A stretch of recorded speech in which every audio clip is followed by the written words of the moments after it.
What is up, everybody, and welcome to a special Sunday stream. I'm joined here with Tom. Hello, Tom. Hey, Chad. Hope you have had a great weekend. Let me know how our volume sounds compared to each other, but it looks fine on my end, so I hope you can hear everything fine. We're going to be casting a TCG tournament today. We're going to be here all day casting the Starlight Cup in Berlin, which is a 3v3 tournament. So we're going to have some exciting action. We're also going to have the opportunity to check out whichever table we want. So that's going to be fun. We can basically pick from 3 matches every round. And you've played this before, right? You were there last year or the year before? Yeah, we won the last one. So Ooh. Tai, Zio, and I. And yeah, it's a lot of fun always in Berlin. Like a lot of great people come from all around Germany. And yeah, like having a 3v3 in Europe is always fun. Yeah, I believe they hit over 150 players, which means we have over 50 teams today, which is pretty nice for a, non-regional, non-YCS, whatever kind of tournament. It's always hard to hit huge player numbers, but they've been doing pretty well. So it should be fun. And we're just basically waiting for the first round to start in the meantime. I did try. We do have all the deck lists. So I did try to find someone who brought a deck from the newest pack, Phantom Revenger, which is out for us in Europe. It's not out in NA yet because it got delayed, but for us it's out. So I'm hoping we can see some of that today. And I managed to find a player who brought a deck from that pack. So little spoiler as to what we're going to be seeing in round 1. I won't tell you which one it is, but it's going to be fun, 100%. I'm hyped to see it. Yeah, so the format other than that is basically it's basically YCS Bologna format plus Phantom Revenge, which we'll see how much impact it has. I'm like cautiously optimistic because I did find a few people that brought a deck from the pack. I haven't learned all the deck lists by heart, so we're gonna have to check it out at some point, and I have to dig in and see what people have, but for the first round, we're going to be featuring some known names, actually, especially also for the Master Duel fraction of the viewers. We're going to have Bronas on stream, who's also from around Berlin, I believe. I think he's close to my city, actually, somewhere in Thüringen, Jena, somewhere there. I don't know specifically. Not that far from Berlin, is it? Yeah, it's like 2 hours, so it's not that big of a deal. Okay, yeah. So Bronas is going to be on feature, and their team in classic Master Duel fashion, Team Brotdose. And one of their duelists has brought a pretty interesting deck from Phantom Revenge. So yeah, that's basically what the plan for today is. I'm always gonna have to communicate with them and see when our feature matches are ready and stuff like that. It is supposed to start at 10. Which was 8 minutes ago, but I mean, as it goes with tournament organization, we might be seeing the feature match in a few minutes. Have you ever seen an event start on time? Probably not. Not really, no. No. Did you ever play 3 versus 3? I don't think so. Well, Master Duel, but not in TCG. Not even a side event at the YCS? No, I used to never play side events on Friday because I just always wanted to like finish deck list, find cards, meet up with people. I didn't want to spend time playing yet because that's always what you do. I feel like the entire Saturday and Sunday you have to play and you have to focus on the rounds and you don't have that much time to talk to people. So I like to do that on Friday. Yeah, and on Sunday you play Top Cut, so you never had the chance. Ideally, yeah. But yeah, it's a lot of fun. I played YCS Vegas twice, and it's like talking with your friends mid-game and just chatting and having fun and being able to talk to more than one person. Yep. It's a lot of fun. I can highly recommend to everyone out there. If you've not tried it, try it. Yeah. And to all of you, I know you're going to ask in the meantime, like, oh, have I seen the new cards? Or what about Master Duel? We can talk about that in between rounds as well, or even during the rounds over the course of the day. Like we can take a look at the new cards together, or we can also talk about the the current Master Duel format, because I know, or at least if I remember correctly, you said you also wanted to try to play in the second stage of the Duelist Cup. And as you are known to be an expert on the Lunalight deck, of course, we can maybe talk a little bit about what you think of the current format, because it is part of it, at least. You know, it's like a participation trophy, but it exists in Master Duel. It is pretty good, in my opinion. It is pretty good, yeah. Yeah. I like it. But yeah, we surely can do that. I will try my best as well in the Duelist Cup. And I may bring Lunalight, so let's see. Also, are you gonna stream your Duelist Cup? I think so. I'm gonna stream it, but probably as you did last time. Only gameplay, no facecam, no chat interaction, nothing. Yeah. Okay. Yeah. It's easier to focus that way for sure. Yeah. But yeah. Like probably know best. Like I when I stream and play Master Duel or play dueling, yeah, whatever. You can say DB. It's fine. Okay.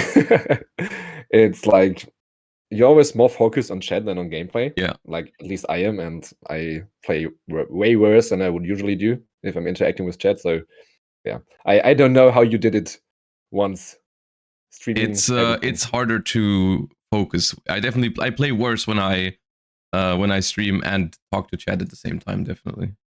Like I never believed it. I was like, okay, you're streaming, you do some stupid plays sometimes.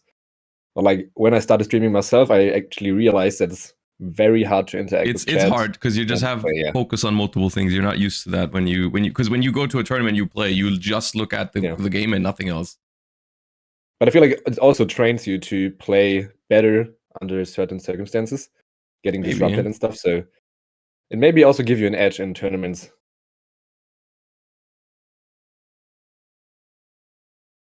So we're still waiting for the input from Berlin.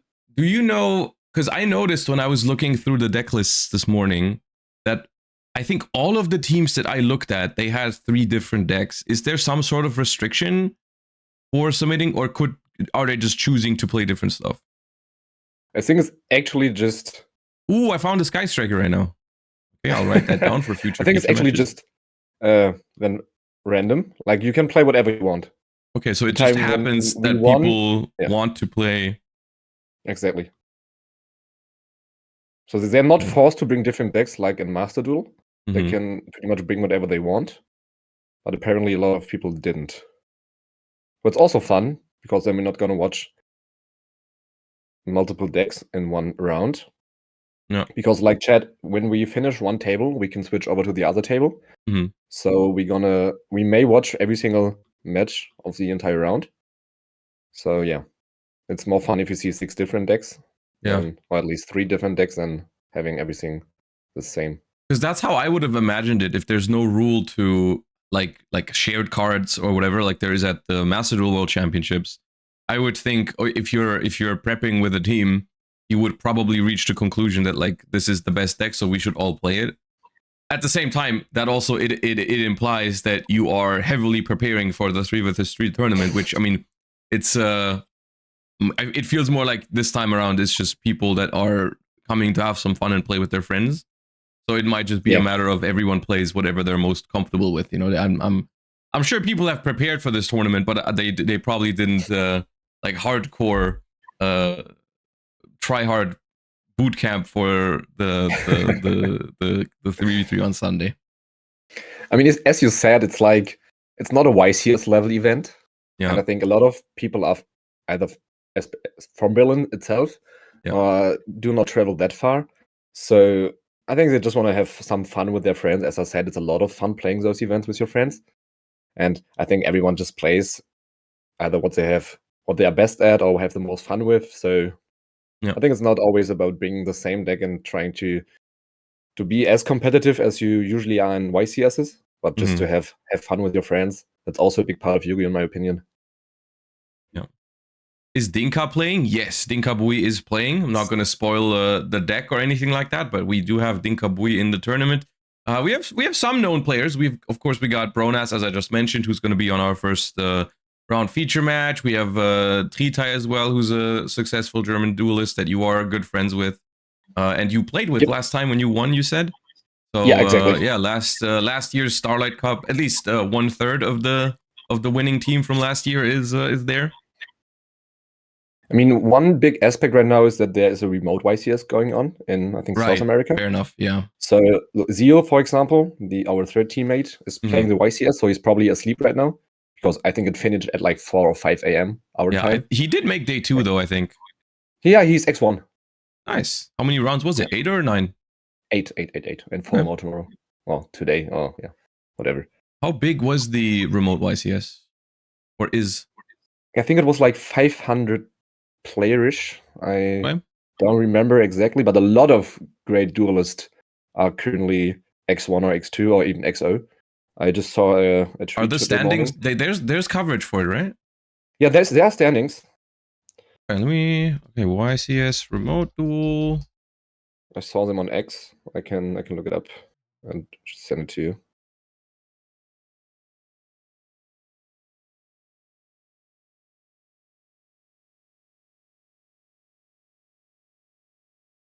There's only written coverage for it. No. Yeah, only written coverage. No stream, sadly, but standings after round 8. Did you find them? Gabriel Susi is in 5th place. Yeah, he's X1. Maxi Hen in 6th. Maschine. Your teammate. Christian Urena, Julian Cajon. Yeah, there's a lot of names there. Okay, Jesse Cotton. Jesse. Yeah. Jib. Funny thing is, it's actually Christian Arena's birthday today. Facebook told me. So winning a YCS on your birthday is actually On the Sunday? Okay, nice. Yeah. Winning a YCS on your birthday is something extraordinary. Well, happy birthday, Christian Urena, if you're seeing this. Happy which birthday. Probably won't because he's probably asleep. Yeah. So speaking of the format, after what happened at YCS Bologna and also then YCS Merida the week after, what are you expecting people to do about like the whole metagame cycle? Because it's of course like in Bologna, I feel like a big trend was countering Draco Tail, which was also what led to Vanquish Soul winning the tournament, and that led to basically no Draco Tail doing well at YCS Merida the week after. So Yep. where do we stand today? I definitely saw some Draco Tails when I was looking through the deck lists earlier. So there is some Draco Tail duelists, but how do you think they're gonna do? Draco Tail duelist? Yeah. I don't know. Like, if I tried Draco Tail myself, it felt pretty underwhelming, and I always got pretty much FTK'd by any single droplet or double cyclone or whatever. You need the high ceiling decks, is what you're saying. I prefer combo decks, to be honest. Yeah. Like, as Danilo said, why do you want to make Draco Tail a combo deck? It's not a combo deck. Yeah, it's not. And I personally think it's pretty strong. It's somehow like Labyrinth. You do very much with a very few cards. But I don't personally think it's the best deck. And also for the YCS and Bologna, I didn't try to counter Draco Tail. Yeah. I felt like it's not gonna be that popular, and I faced 1 in 15 rounds. 1 Draco Tail. Was my last You round, played actually, you played Yamimitsu, right? Yeah, I did. I did. Hey, damn, you leaked, bro. Everyone thought I brought Lunalight. No, the Yamimitsu Rugi deck has been leaked. The goo. No, one I knew chose about not it. bring Lunalight just because it's very hard to pilot throughout 15 or like at best 18 rounds. Yeah. And I did it at YCS low and at the German Open weekend where we actually played in one regional. Yeah. And as you might remember, I didn't play the best Yu-Gi-Oh in the last round after 2 days of playing pure Yu-Gi-Oh. So yeah, that was the point where I was like, I can't play 18 rounds at that high Fake competitive Lunalight level with fan. such a hard deck, yeah. But I don't know. I do expect a lot of Mitsuyami today. Also a lot of pure Mitsu, but also a lot of fun decks. Like I saw a Synchro deck going through the deck list with junk, speeder, and stuff. And is it the new junk support from the legendary deck? Let me. Yeah, it kind of looks like it. I'm gonna. It's the 52nd team, first deck list. Team 52, first deck list. Peak? Yeah. Okay, obviously not gonna leak the deck lists on stream. Exactly. Oh, that's a 60 card deck. Okay. Yeah, it looks pretty fun, and the entire team actually looks pretty fun. All decks. I'm just trying to find if anyone brought Eniacraft. I would really like to see Eniacraft. I think that deck is so interesting. Have you looked at it at all? Yeah. What do you think of it? What do you think about it? I mean, I used to love Pendulum cards back in the day, where Bumuku and Kiwin were a thing. I never played Burning Abyss. Yeah. I don't know. It's a very different deck from Pendulum in 2016. Doing your panel summoning or special summoning face down, flipping it up and stuff. I don't know. I don't know what I think about it. Like, I would really love to see it and see it actually in game. Like, I've read the cards, most of them at least once, but I've not looked into the combos. So I'm hyped to see if we can get some gameplay of that today. Yeah. Did you look into it? Have you? I looked into it. Well, I mean, I'm familiar with what it's trying to do. Like, I understand the game plan, and I think it's very interesting because it functions completely different from any deck that you normally would see, because it locks you into face down summons, which is kind of crazy. But I think it's like interesting enough to the point where, or like it's different enough to the point where it could work if people are not prepared for it and not familiar with the cards, which I think is definitely the case as of now. Well, yeah. Eniacraft's biggest enemy is Murakumo. Murakumo is a huge problem. There is one Eniacraft that says when the opponent tries to destroy something, you can make all your stuff indestructible, but I do believe the way that's worded is it has to chain directly to an effect that destroys. So if the opponent chain blocks the Murakumo, then you cannot prevent it. And that obviously is like a huge problem, because they don't have a way to negate the ritual spell, I'm pretty sure. I also think so. There's no Omni negate. There's a negate on your own turn with the big whale, but if on the opponent's turn, if they just activate a Mitsurugi ritual spell, summon Murakumo, and then make the Murakumo chainlink 1 and everything else chain blocks it, then all of your face downs just get destroyed. So might be another one of those instances where, because Mitsurugi is a TCG exclusive archetype, maybe they didn't design the Eniacraft deck with Mitsurugi in mind, which is kind of hurting it now. It's kind of like the opposite of what happened with Mimighoul, when Mimighoul was made a lot worse because it just happened to come out at the same time as Dominus Impulse. That's true, but like Murakumo is a big issue for a lot of decks. Like Vanquisher is insanely good, but if you play on your opponent's turn and randomly there is a Murakumo being summoned, then after your FTK hand turns into a Raigeki field. So Murakumo is a big problem for a lot of decks. This is Tai. This is not Bronas. Maybe they didn't want to go on stream? Maybe they didn't want to go on stream. Wait a second. All right, they said they're already anyways, and I don't think they're going to change. Maybe they picked the wrong team. I don't know.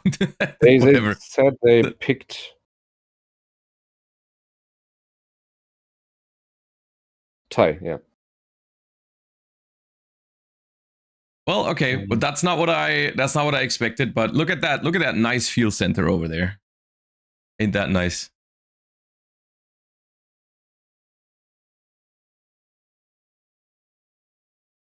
So they're just waiting for us to give them a sign. No, they started playing. I just told them we are ready. So yeah, looks like we can start in the tournament, Josh. And we start with Cupsy. All good things start with Cupsy. Do you know how many rounds we play? 6 is what I've been told. Rounds. And top 8? Should be 6 rounds, top 8, and we're doing it all in one day in good in old school fashion. Back in my day, we still played Top Cut in one-day tournaments. I mean, it's Sunday. Do you want to play the Top Cut tomorrow? Okay, fair enough. Like in Master Duel? I thought that was pretty funny. You played an event on Saturday, and then you had a Top Cut on Wednesday, right? It was Thursday. Yeah, it was day one was Saturday, and then the top 16 was on Thursday. Pretty interesting, if you ask me. But yeah, we see here so far it's just Yummy stuff that's happening here. Also, we see on the top Marvin is on Blue Eyes actually.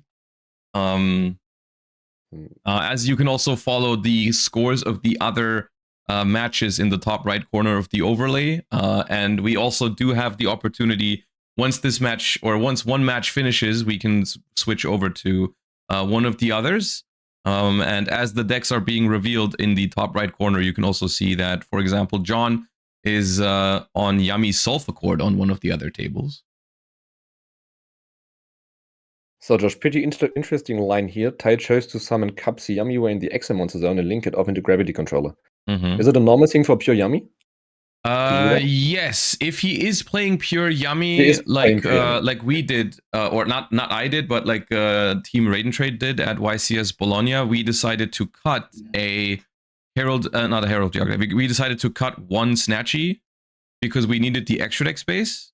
So the way we would do the combo was we would summon one of the synchros in the extra monster zone, just so instead of making the second Snatchy, we make the Gravity Controller. Which that gives a lot of info away, to be fair, to the opponent, because that indicates that I do think Tai is on Izuna, because that was the reason why we did that. We needed extra deck space for Izuna, and we wanted to play Gravity Controller so that we can use Izuna as an extender into a Link 1.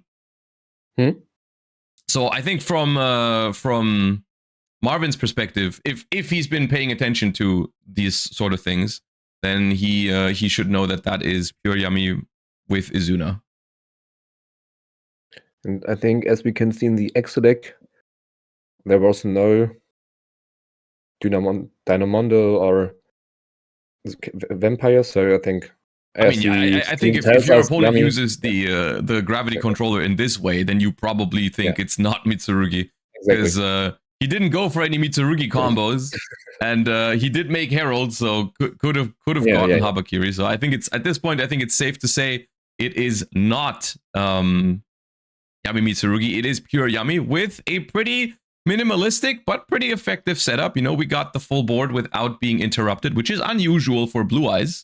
Normally, Blue Eyes would try to hand trap you, but in this case, didn't draw any or is playing a board breaker version of the deck. We'll see. Yeah, usually Blue Eyes has like 4 hand traps and 2 engine cards. That's like how I remember playing against Blue Eyes. Always a wall. 4 hand traps, Ether Barrel, and Sage. All the time. On God. But as you can see, as you already mentioned, they just added K9 to Tai's deck description. Yeah. So he is on Yummy K9. You had the right guess here. Yeah, let's see if Blue Eyes can break an Arclight surprise and a bunch of Yummy interactions. I would say unlikely, but I guess we'll find out. All right, Wishes apparently does not have to discard to the graveyard because it does work under Herald, as they did just double check. So we discard. Also, we do know that Tai added Ash Blossom off of the Prosperity, so gonna ash that with the Quickness because that just goes easy +1. And cannot even be called by the Graved because it's banished by Arclight. Nice combo. Here comes the Roar, which summons a Blue Eyes from anywhere, I believe. Anywhere, yeah. Can it summon in attack mode or does it summon in defense mode? I think it summons however you want.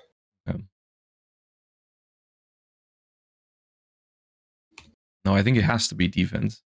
I'm looking it up. Special summon in defense position, 1 Blue Eyes monster from your deck, grave, or banished. Perfect. I mean, not like the Blue Eyes was going to be able to attack over anything anyways, because there would have probably been a Cookie Yummy way, but defense mode even worse. Gonna use the Wishes from the graveyard to try and equip the Blue Eyes. That way we can turn it into a Tyrant. And Tyrant is untargetable, if I remember correctly. Tyrant is unaffected by traps. But the Neo Blue Eyes ultimate that they equip to it, if that goes to the graveyard, okay, that is not how Herald works. It's not that broken. Okay. The Neo Blue Eyes ultimate is targeting protection. Like if it gets targeted, you can banish it to negate the targeting effect, but you can target Tyrant. That's true. Yeah. That's so. Tyrant potentially a very scary card against Yummy if if they can prevent it from getting destroyed by Cookie or booked by the other Cookie.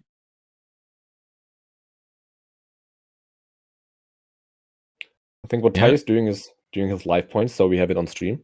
Yeah, they have I think they have like tablets, and if they update their life points, then we will also see it immediately. So that's nice. So what's happening here is we're summoning Cookie Yamiway, then the Neo Blue Eyes Ultimate is going to try to negate and destroy it, which we could either negate with Herald, or we can tag out with the Cookie. So we negate it with Herald, so the Tyrant Dragon gets booked.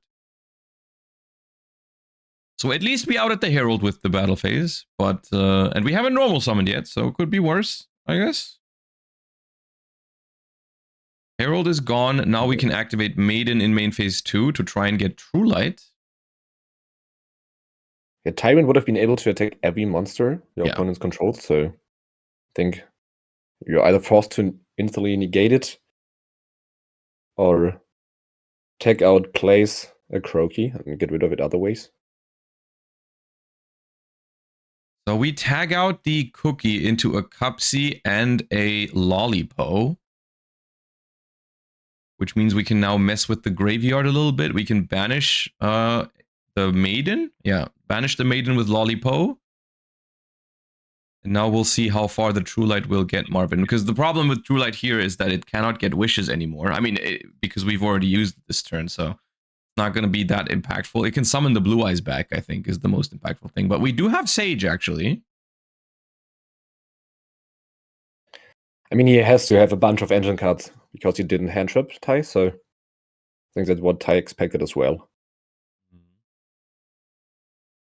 I mean, yeah, must be a pretty engine-heavy hand if you had no hand traps in a Blue Eyes deck, which already... I mean, we're in main phase 2 now, which is, I think, a pretty tough spot to be in for Blue Eyes, because no matter what happens here, Yummy is just gonna tag out into more Synchros from the graveyard and then just have like 3 or 4 bodies, and we cannot run over those anymore. So the follow-up for Yummy is going to be pretty big here. I mean, all Tai has to do is, like, at the end of the main phase, just pop the True Light so everything gets Raigeki'd by it, right? Yes, you can. Yeah, he brings back Yummy Snatchy and can get the Akroki, and then when we synchro, we just pop the True Light, and that's going to be rough, because even the Tyrant gets destroyed by it. It's normally unaffected by traps, but not while it's face down, so the True Light would get rid of everything. But Tai chooses to let him summon the Link 1 to access the field space. I mean, the more Blue Eyes cooks here, the more tag outs you get. And now we even get the Cupsy, so we draw another card. We have 4 monsters on the board already. We can then... we still haven't replaced the field spell, which we could do now, I guess. Yeah, there it is. Nice ordering here. Chainlink 1 Cupsy, Chainlink 2 Snatchy. That way you cannot draw the field spell, just in case it is the top card of the deck. We place the Akroki.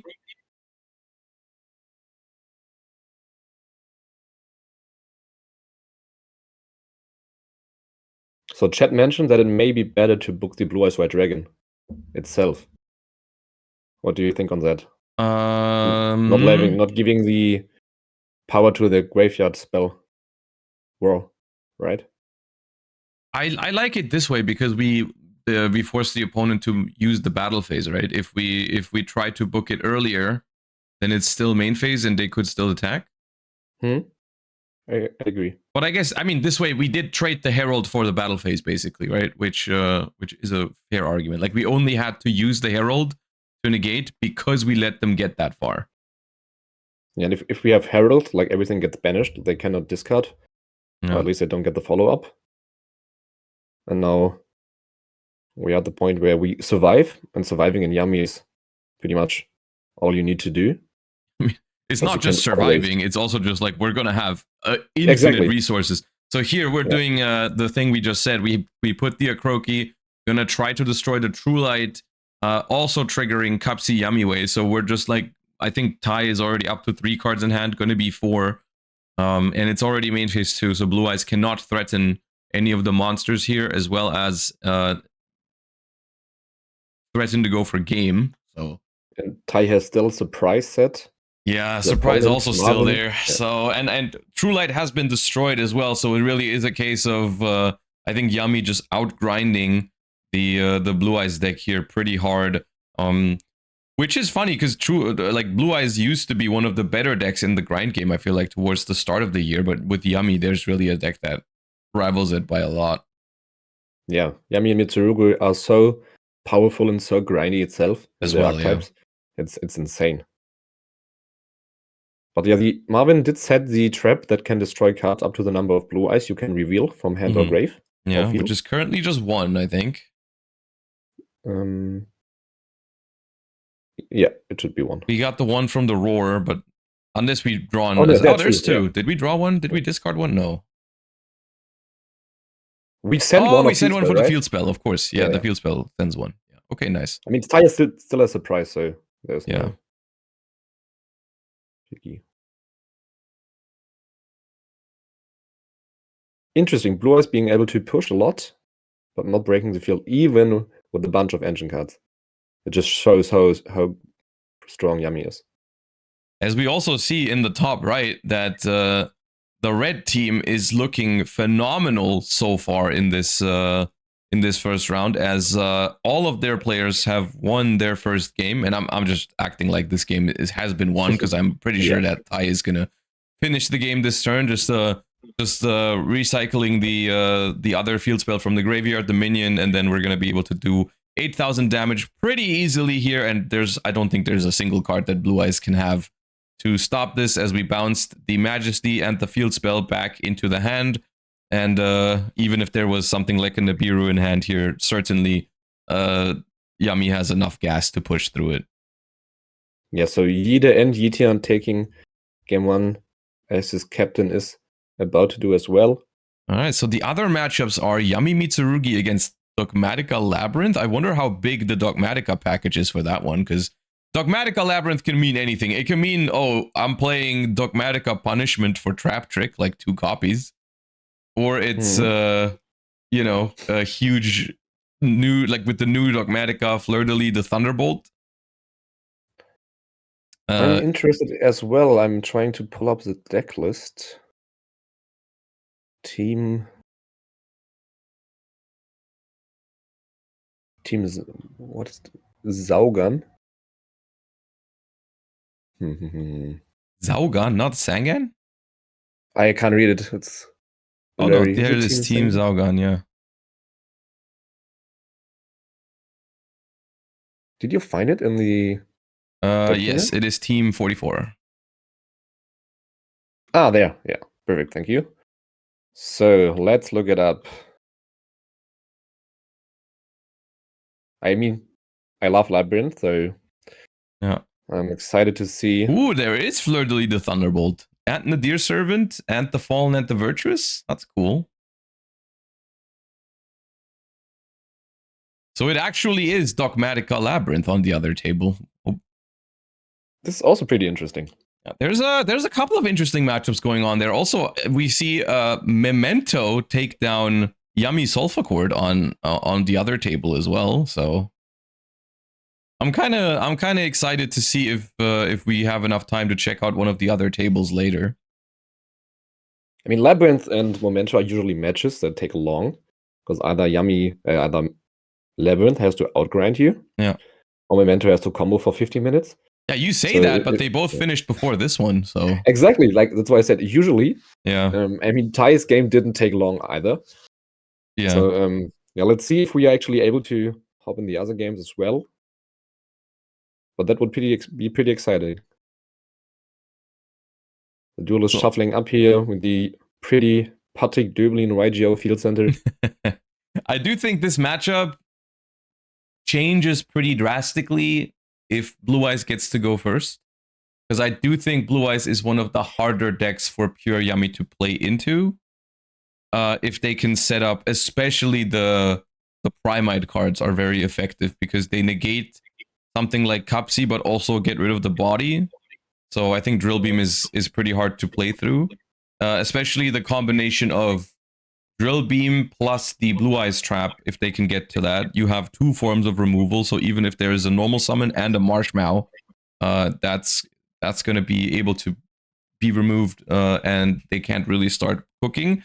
So essentially, if they get to that, you need to find 3 starters, right? You need to find like a Sky Striker Engage, a normal summon, and a Marshmallow to be even able to push through that. I mean, that's what Yami tries to do going second, right? You just or just hand trap and hope that they can't get to those cards, right? And that, I think that's more likely to be the plan here. But if you don't have like Ash Blossom specifically or Purge, you can't stop them from getting to the Drill Beam if they have access to Lordly Load. But like usually that's a game turn of Blue Eyes as well. Yeah. So let's see whether Tai does draw hand traps. How good do you think the K9 cards are against Blue Eyes? Do we leave them in? Probably, right? They should always be live because of Maiden. Yeah, exactly. I was about to say, in the combo you trigger Maiden, so it should always be a pretty good. But how impactful I don't know is, if he's only playing Velen, but Velen will be checkmated by Raw in the graveyard. Yeah, Valen is not that good against Blue Eyes, I think. And there is the Ether Barrel, and we hit that with an impermanence immediately, not even thinking about it. I think understanding how big of a problem the Lordly Load could be. We do have wishes with this card, Drill Beam. This is very good for Marvin, because that basically means the Imperm was pretty useless because we already have Drill Beam, and Drill Beam is also a free discard here for wishes because it's just going to be resetting itself for free because we control the Ether Barrel. So pretty bad exchange here for Tai, I would say. Yeah, the turned as bad as it could have been. Imperm being almost neck 1 at this point. Obviously, you cut the access of Lordly Load. Yeah. And that cuts the access to Blue Eyes. But still. Ooh, and the wishes goes for Maiden. I think that indicates that we drew, I think, Sage plus Ether Barrel, because otherwise we would probably go for Sage. Yeah. Drill Beam comes back. Next step, probably Link 1. Let's see if we drew the field spell or if we can activate it. No, we can activate it. Like a good Blue Eyes player, didn't draw the field spell, but drew Ether Barrel and presumably Sage. Yeah, that's gonna be tough. Tai has no Ash Blossom. He may have Bell Purge. Purge would have been used. Bell not that great against Blue Eyes, though. I mean, Purge would have been pretty good, but we definitely would have used that on the wishes, I think. I mean, Bell is alright, I think. You can sometimes, if you stop Maiden in the graveyard, they have no way to synchro summon. You can also always cut in access to a Blue Eyes Red Dragon, because Raw can summon from everywhere. I think also from the graveyard, so... What is he chooses to discard it and not summon it, so... What's the C before the name of Marvin? It's indicating that they are the team captains. Yeah. It's a 3 versus 3 tournament, so the table in the middle is gonna have the captains facing off against each other, which doesn't really matter that much. But yeah, I think if I remember correctly, we've been told that it doesn't matter who's the captain, except if I think if they go into time. I think the captain match is an important tiebreaker. Yeah, like what we got told is that they do have special timeout rules for this event. Yeah. It's not like the normal 3 versus 3. So if there's a draw, in general, it's just a double loss. That's how it's in the Konami YCSs. Yeah. But in this event, the captain has an edge over everything else. So if they win their game, they get a tiebreak from 3.1. And if the other teammates win, they only get 3. So if a match ends up tight and your captain won and your other teammate lost, then it's 3 against 3.1. So your team takes it. Yeah, because I asked how it works with the new double loss rules in a 3 versus 3. Yeah. So like, for example, if team 1 wins on one table, team 2 wins on the other table, and then the third match goes into time. Because there's no draws anymore, if the team wins wherever the captain won, basically. Yeah. But as we see here, Josh, Bell was used on the main, as I said. Okay. So it looks like he's that's only okay. passing on seal. But at the same time, once again, we do see this position that I think is looking very, very hard for Yummy if Blue Eyes plays it properly, because we not only do we see 2 forms of removal, we see 3. We have the Drill Beam, we have the Seal's Bounce, and we have the Trap. So I think it's going to be a very, very tough. Starts with Marshmallow. Probably the best start he can have here. And do we let that go? Ooh, we let it go through. Okay. So do we go for a Croaky or do we go for Minion? I think we get Drill Beamed. I agree. I do agree. Yeah, that's true. How did we summon Blue Eyes? We summoned back the Blue Eyes with the True Light immediately, so the Drill Beam is live from the start of the turn. Yeah. It wasn't in the end of the turn, it was at the start of Ty's turn there. He's gonna use Seal instead. Oh, okay. Well, I mean, that also kind of works, right? Oh, okay. We have the Called By, and that's gonna force 2 interactions at once, which is good. I mean, the Called By will be negated, but at least we got rid of 1 of, or 2 of Marvin's interactions here. And we will still be resolving the Snatchy. Ty does have Minion. Did he not activate the Snatchy? Surely he... Maybe he didn't. Maybe he didn't. Maybe that's why he chose to Seal Bounce it. That makes a lot of sense.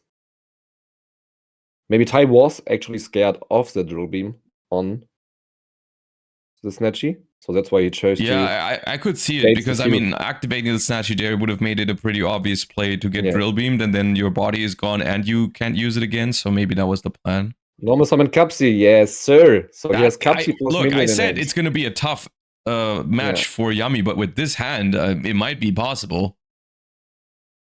Capsi, Marshmallow, and Called By. I think that can do it, maybe. Droll and Lockbird. Droll and Lockbird, not the worst thing for Yummy. I mean, no longer going to be able to use Capsi Yummy way, but that's basically it.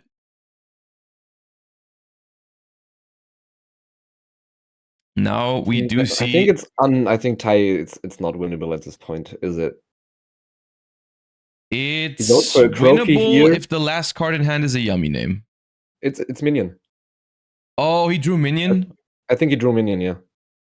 Oh, that's annoying. No, he didn't. That's draw Minion. I think I saw a Feed Spell in his hand. Maybe he drew a Croaky then? A Croaky?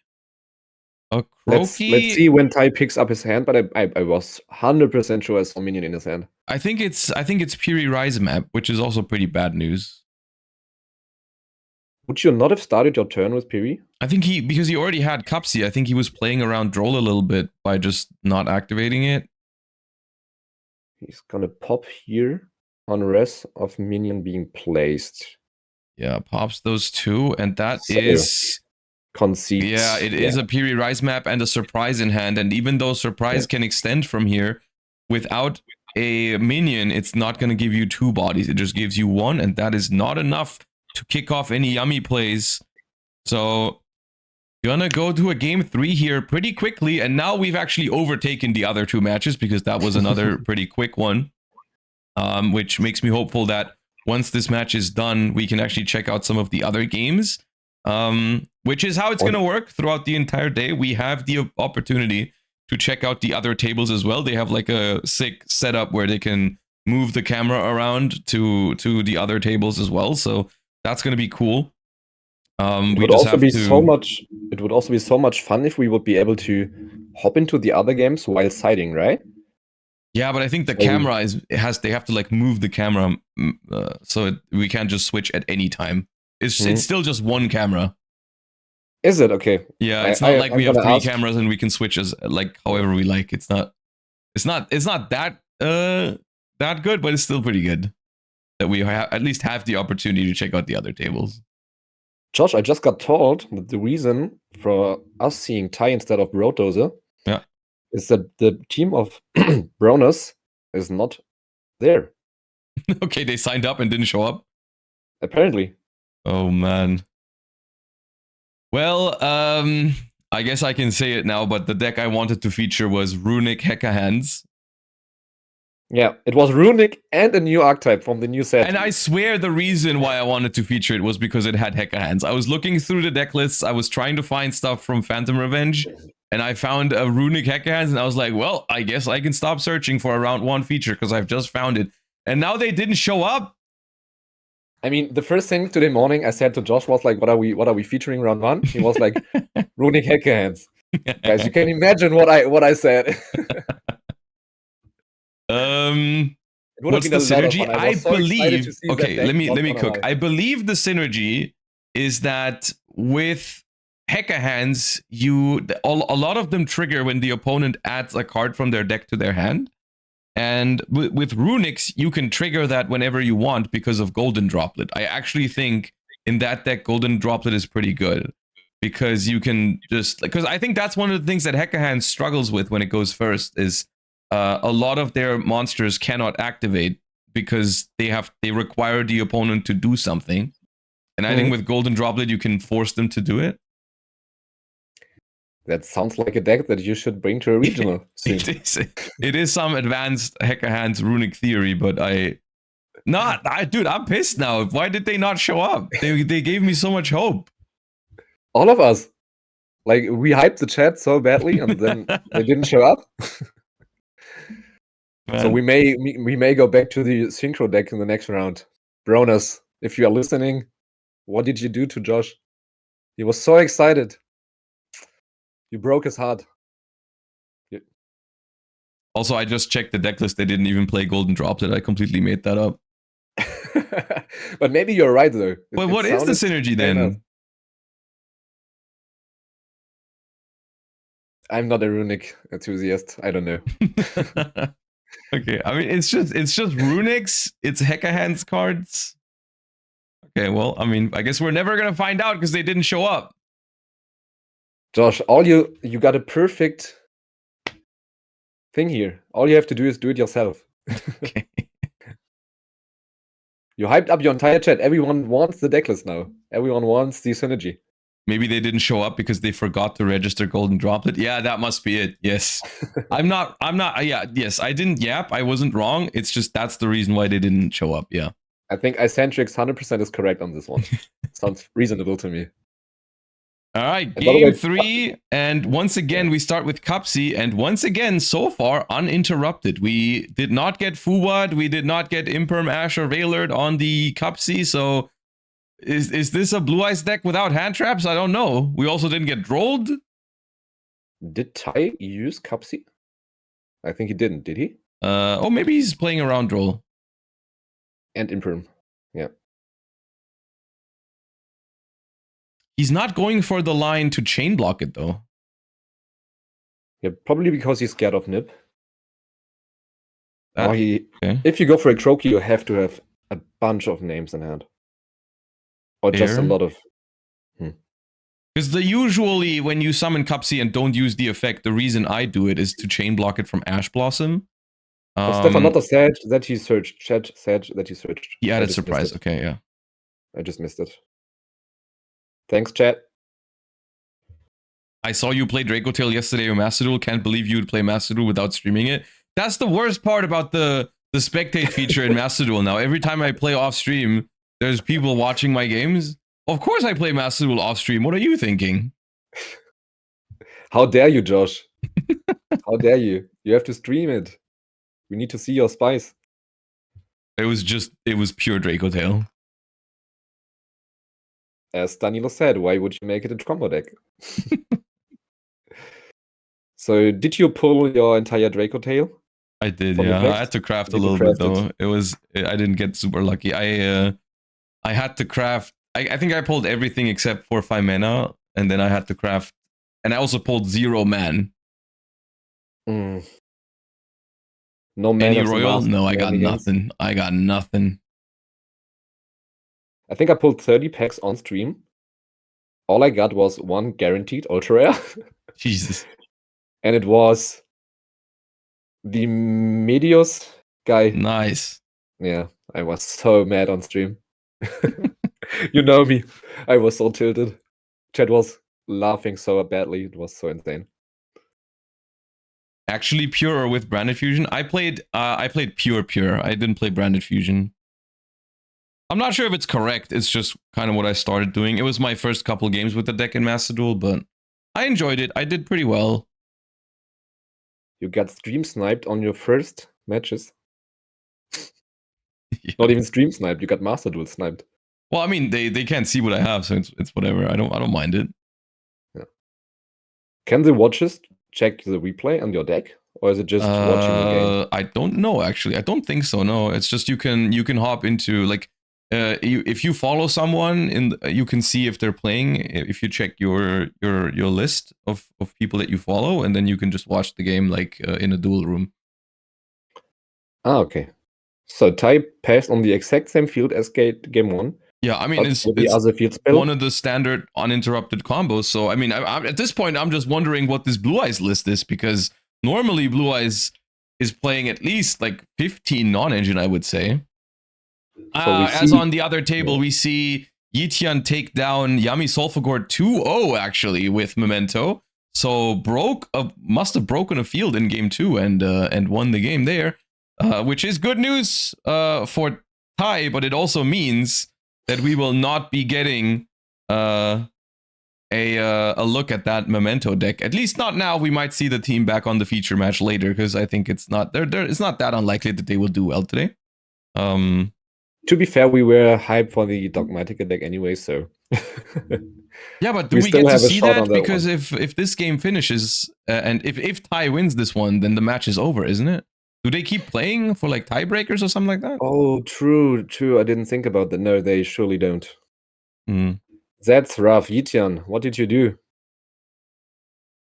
I mean, Yitian is a good friend of mine from Berlin. His nickname is Darkhole. So Darkhole is pretty good against Yami decks. Maybe you just Darkhold his opponent. And I think Blue Eyes just passes there. So I think Tai, even though it's looking like a very, very decisive victory here, you gotta say it's a little lucky to go first against Blue Eyes twice, and they have 0 hand traps in total. Yeah, that's pretty lucky. That's definitely a high roll, you know? Like there's because on average they draw like 2 to 3 in one game, so to face 0 in 2 games is pretty nuts. And Blue Eyes just passed, by the way. Yeah, they couldn't. I mean, of course, Blue Eyes cannot break a Yummy board. Like that is just not something that is going to do. You need to prevent that from happening. I mean, that's pretty tough, to be honest. Like Yummy plays through hand taps like butter. That's fair. Yeah, it's honestly, it's a hard matchup for Blue Eyes, especially if they don't have Nibiru, because like any of the fair hand traps, like, I think Purge and Ash are okay if you can stop the Cup C. Either the main deck Cup C or the extra deck Cup C, I think, is a pretty decent target for those cards. But in general, you're not going to stop them from making a small board, yeah. I mean, even the smallest Yummy field, just a Snatchy plus name, is so hard to break. Yeah. Even, like, as we see, the Arclight wasn't even used. Yeah. I mean, we had so much left for Tai. All right, Lollipo is going to shuffle Blue Eyes back into the deck, and this is way more enough than game. This is a set Ether Barrel, I believe. So, I mean, the Yummy minion is going to make everything 2,500 bigger.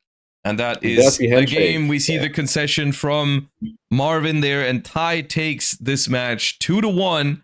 And that means that Team Patrick Döberlin yugioh is gonna win this first round for us. And we will not get to see, I think, the Dogmatica Labyrinth, unfortunately, on table 1. And by the way, did you see the animation of the Millennium? Yeah, it's pretty neat. What is it? It's pretty nice. So big shout out to Johannes for programming this neat thing.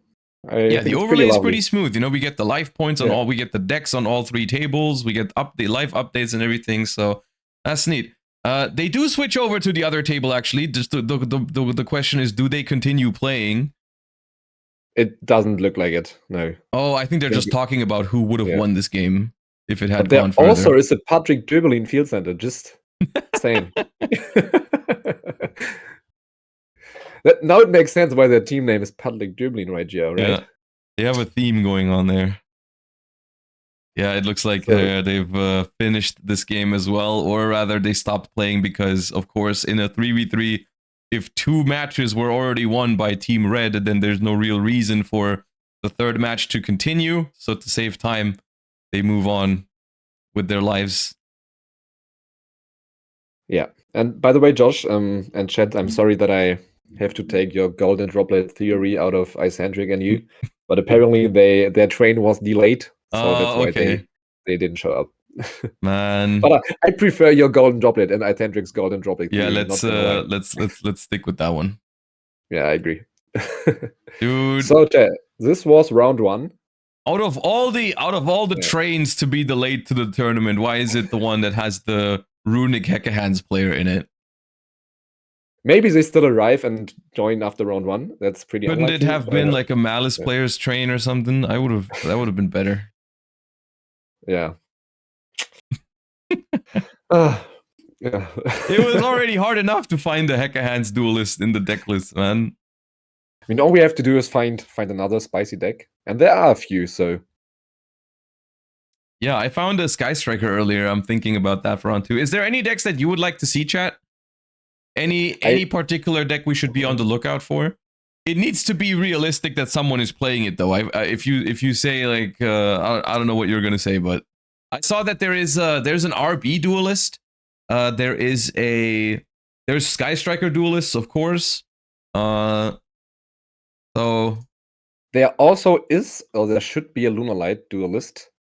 Unchained. Yeah, I saw Unchained earlier when I was looking through the deck list. There's Unchained. I saw Lunalight as well. There is Lunalight. Yeah, Justin, a friend of mine, is playing Lunalight. I sent him my list. Just looking into it, he's not playing my list. There's Orcus Mitsurugi. Yeah. I mean, we also have to see how the teams do. So we would rather feature a team that is XO than X1, like at least for now.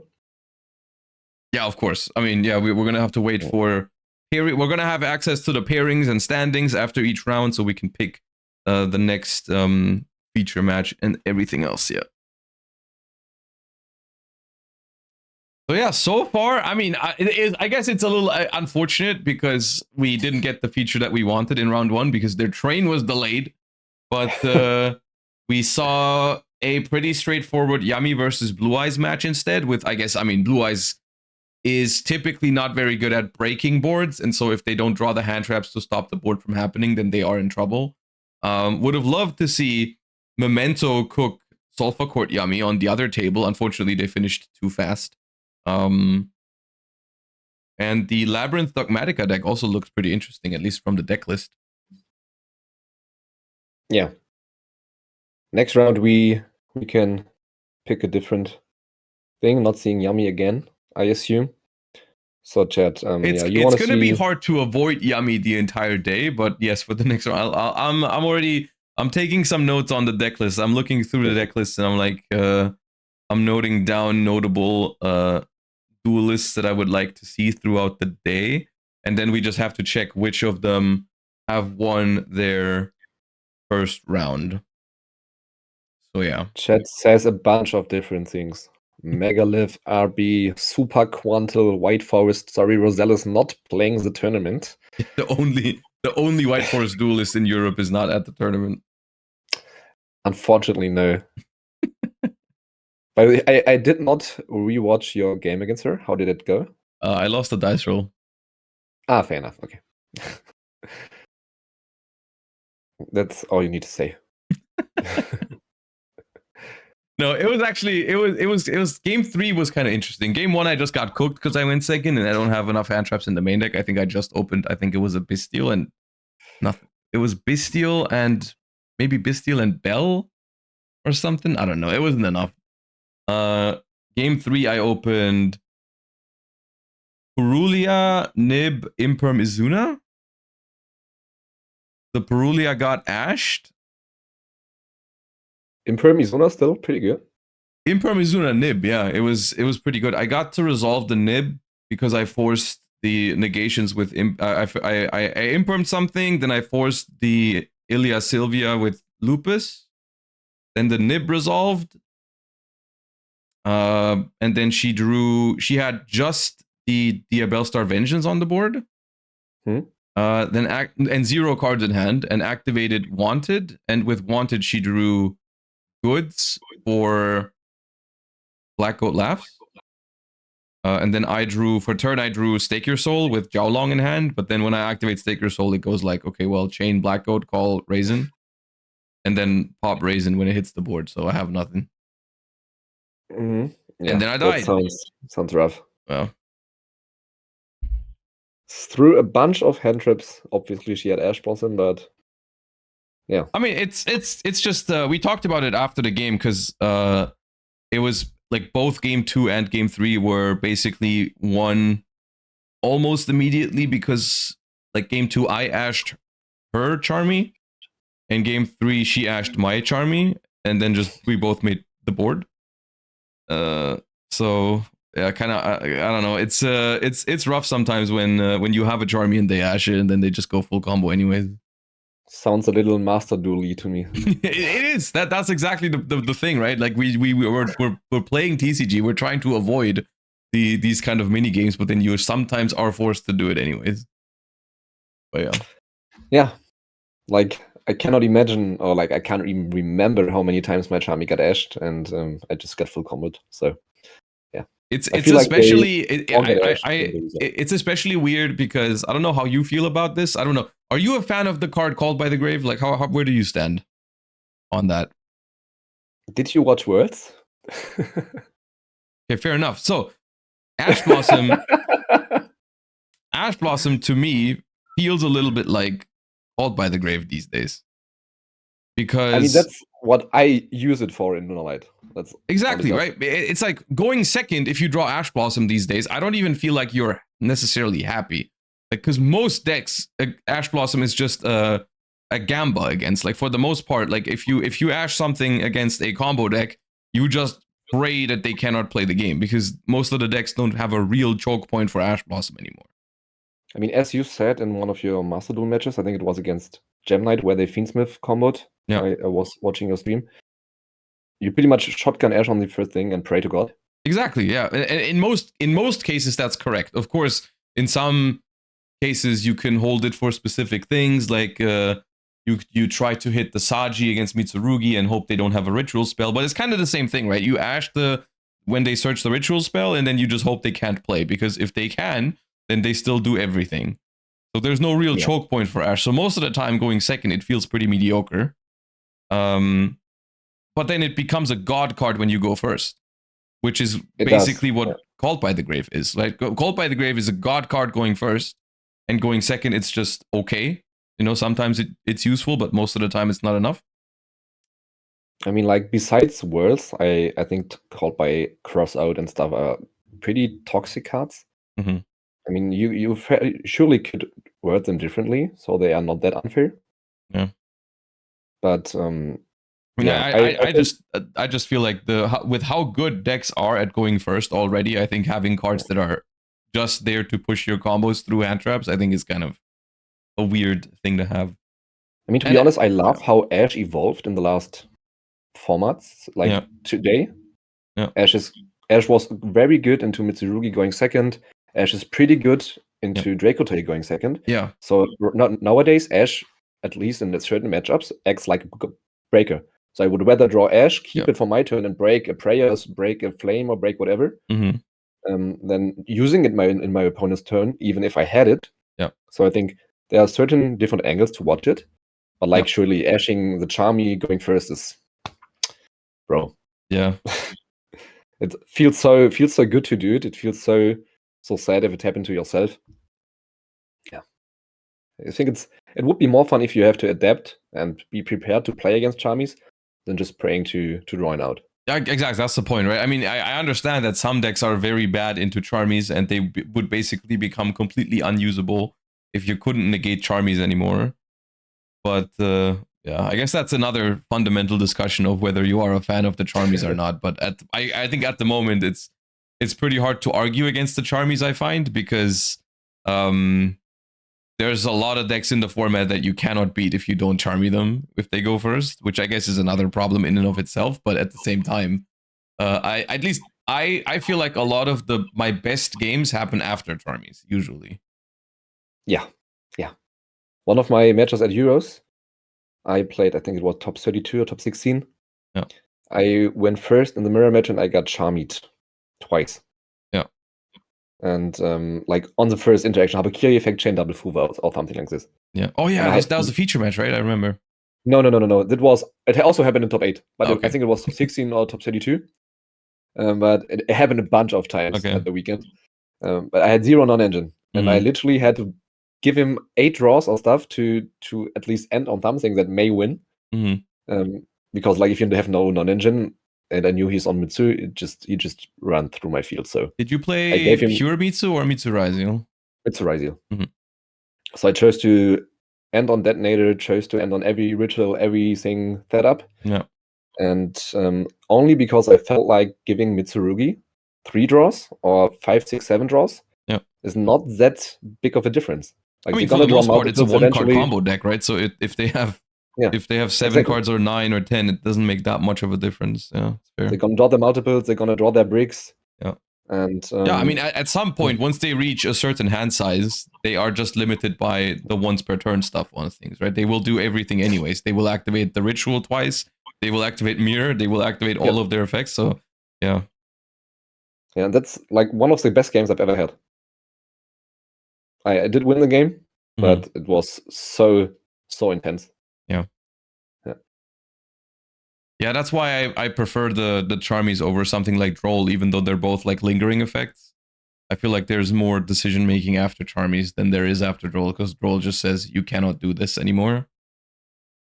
I mean, Droll is like Shifter or Dimension Fisher or like DDG.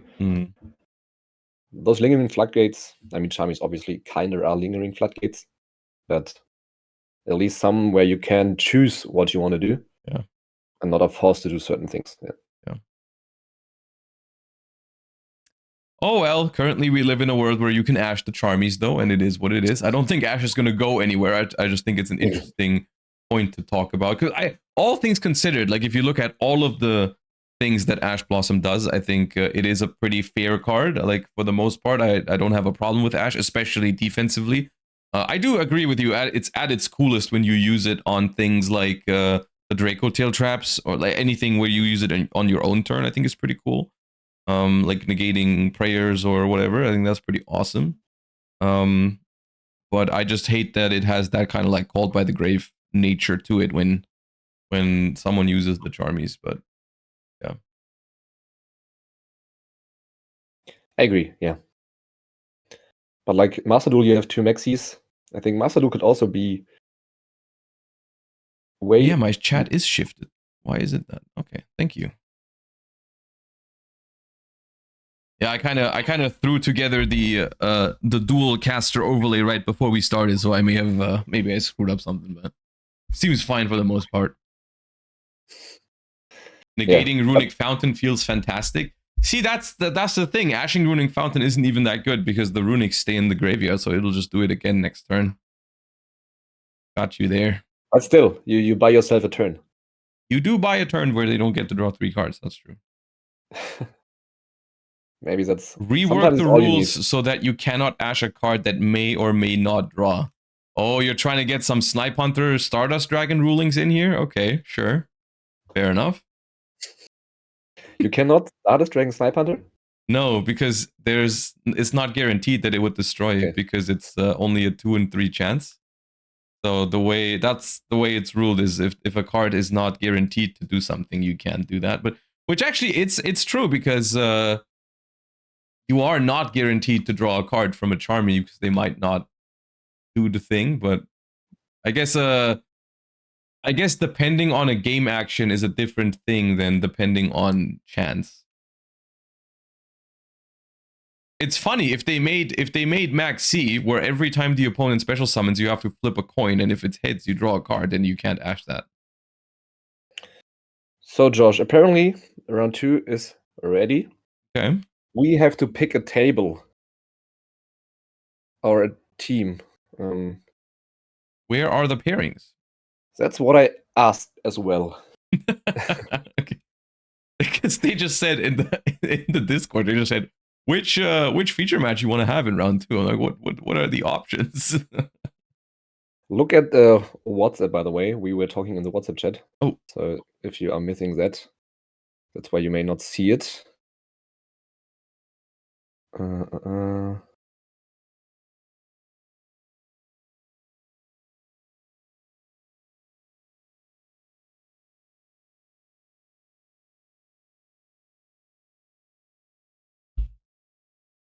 Okay.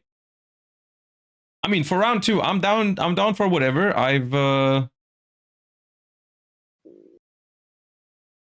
But I would like to see which teams are 1-0.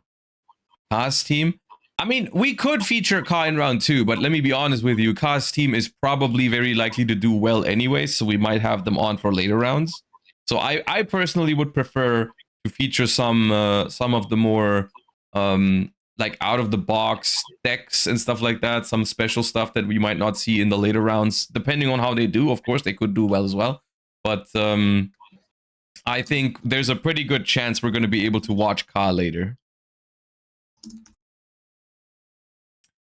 Phantom Revenger. So there was, I'm trying to find it right now because we have all of the decks in a big spreadsheet, but it doesn't include the deck names. I have to look at every deck list individually. So one thing we could do is we could do team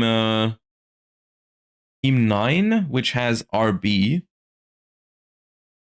So we do have the pairings in chat now, Josh, in Discord. Pairings round. Let me.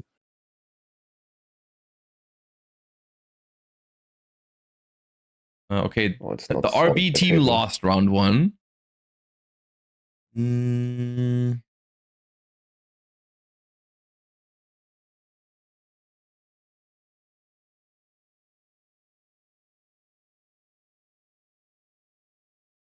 What is Team Brick Squad playing? Is there something interesting in Team Brick Squad?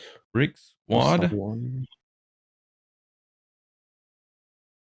There's another Blue Eyes. We don't want another Blue Eyes. We don't want. I mean, we didn't actually get to see like what Blue Eyes is supposed to be doing, like hand tripping your opponent. Well, in one playing. going first. I mean, there's one other funny deck. We like can the second do deck. We can do the team of Michael Dürr, who I think won a. I think he won the first one, yeah. What is his team name? I closed the client to be here. And they won? I'm not finding them on the standings, which is the weird thing right now. Maybe they are also not there. So, what was their name again? I thought I got him. They are playing on table 1. Okay, why not then? Yeah. Oh, there they are. Okay, nice. Yeah, because they have Sky Striker as well. I'm not gonna. I don't know who on the team has Sky Striker, but there is Sky Striker. So Josh, tell me which table you want, please. Yeah, let's do table 1. Yeah, ABC. Oh, I'm checking.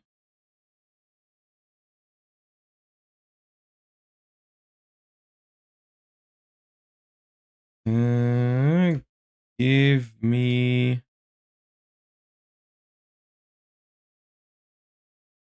me the Michael. Player 2. Yeah. Player 2. The captain. Oh, so the captain is player 2. Okay. Yeah.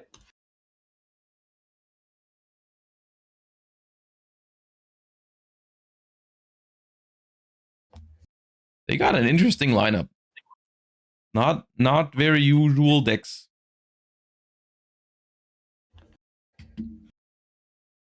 So now I have to look into it myself. Who is Tom? Which Tom is it? Do you know? Who is Tom? His teammate is Tom. I don't know which one. Okay. Tom Heil. I don't know. It's an interesting lineup. I agree, Josh. There's some Crystron in there, which is nice. We've got some Sky Strikers and it is a Mitsurugi deck, but a pretty unusual Mitsurugi deck. So no matter which table we're gonna be watching this round, I think it's gonna be some interesting stuff.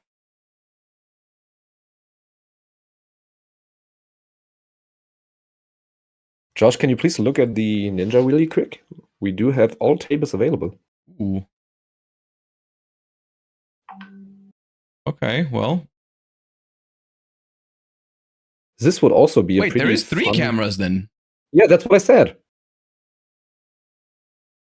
Okay. This would also be like a pretty cool thing to look at. Like, wait, the setup is based. It doesn't work with how I set up my scene, because now I'm covering. Well, we're covering half of one of the matches, but this would be nice to switch to, especially during side decking.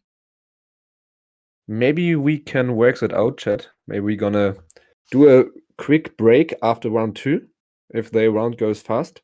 I mean, I do have a break screen prepared if we ever want to take a break, so we can, and then I can work on the overlay a little bit, yeah. But this would, like, you see it, right? This would be nice. I see it. It's on stream as well right now.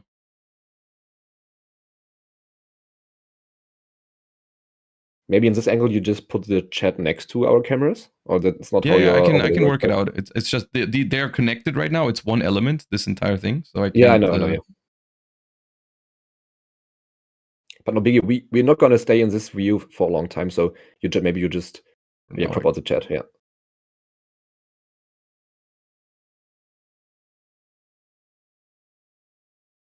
All right. As we do see the players now at their respective tables.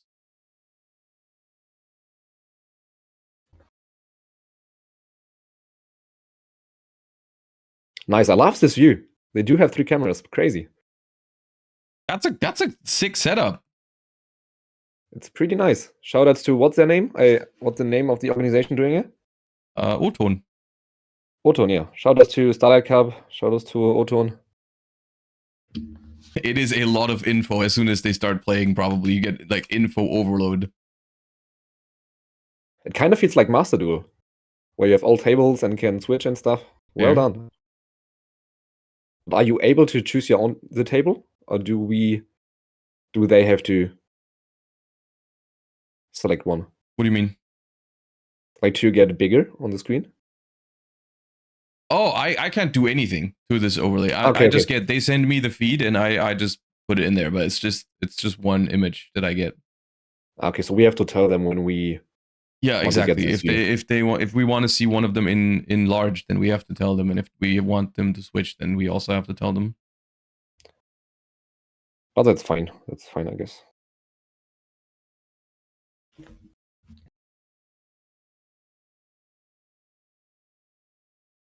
I just realized you were streaming the view the entire time. Yeah.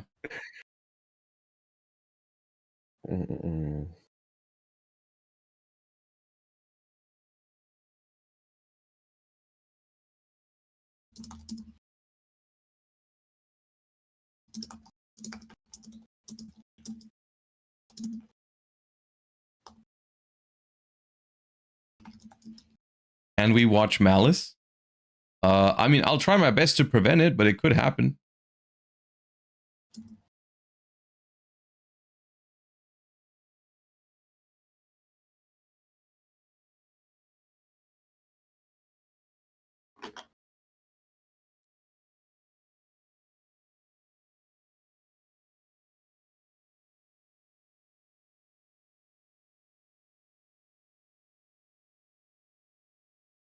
Three times higher chance of Malice in this scene. I mean, yeah, there is a Malice player, I think, if the deck descriptions are correct, because they are filling out the overlay right now with the deck types. Which if we do have this view, then I cannot dodge Malice, and no matter how hard I try.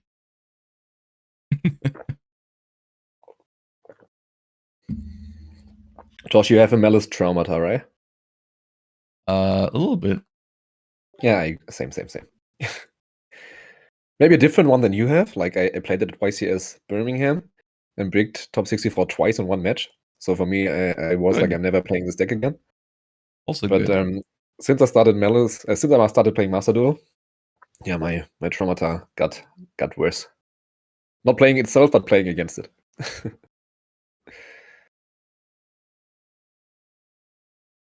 No, Chad, it's not a beer. It's tea.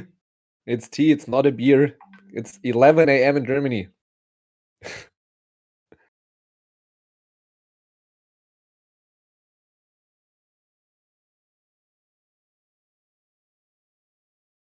Sounds like time for a beer. No, Chad, we don't drink.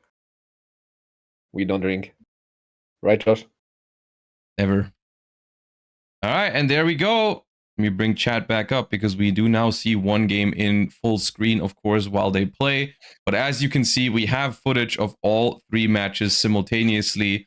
So we can swap between matches as soon as we want. And we do see Michael on Sky Striker here going up against Draco Tail, which I personally think he's pretty happy to see that right now. Because from my experience, Draco Tail is a pretty good matchup for Sky Striker. Yeah. This is gonna be rough for Julius.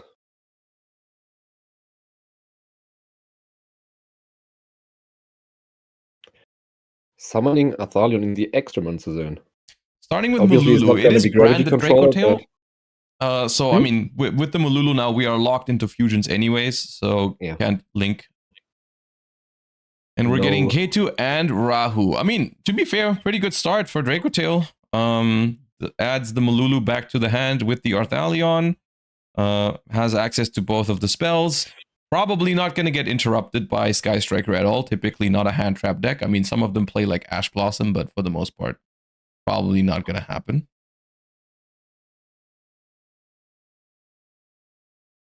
Interesting sleeves as well on Julius' side.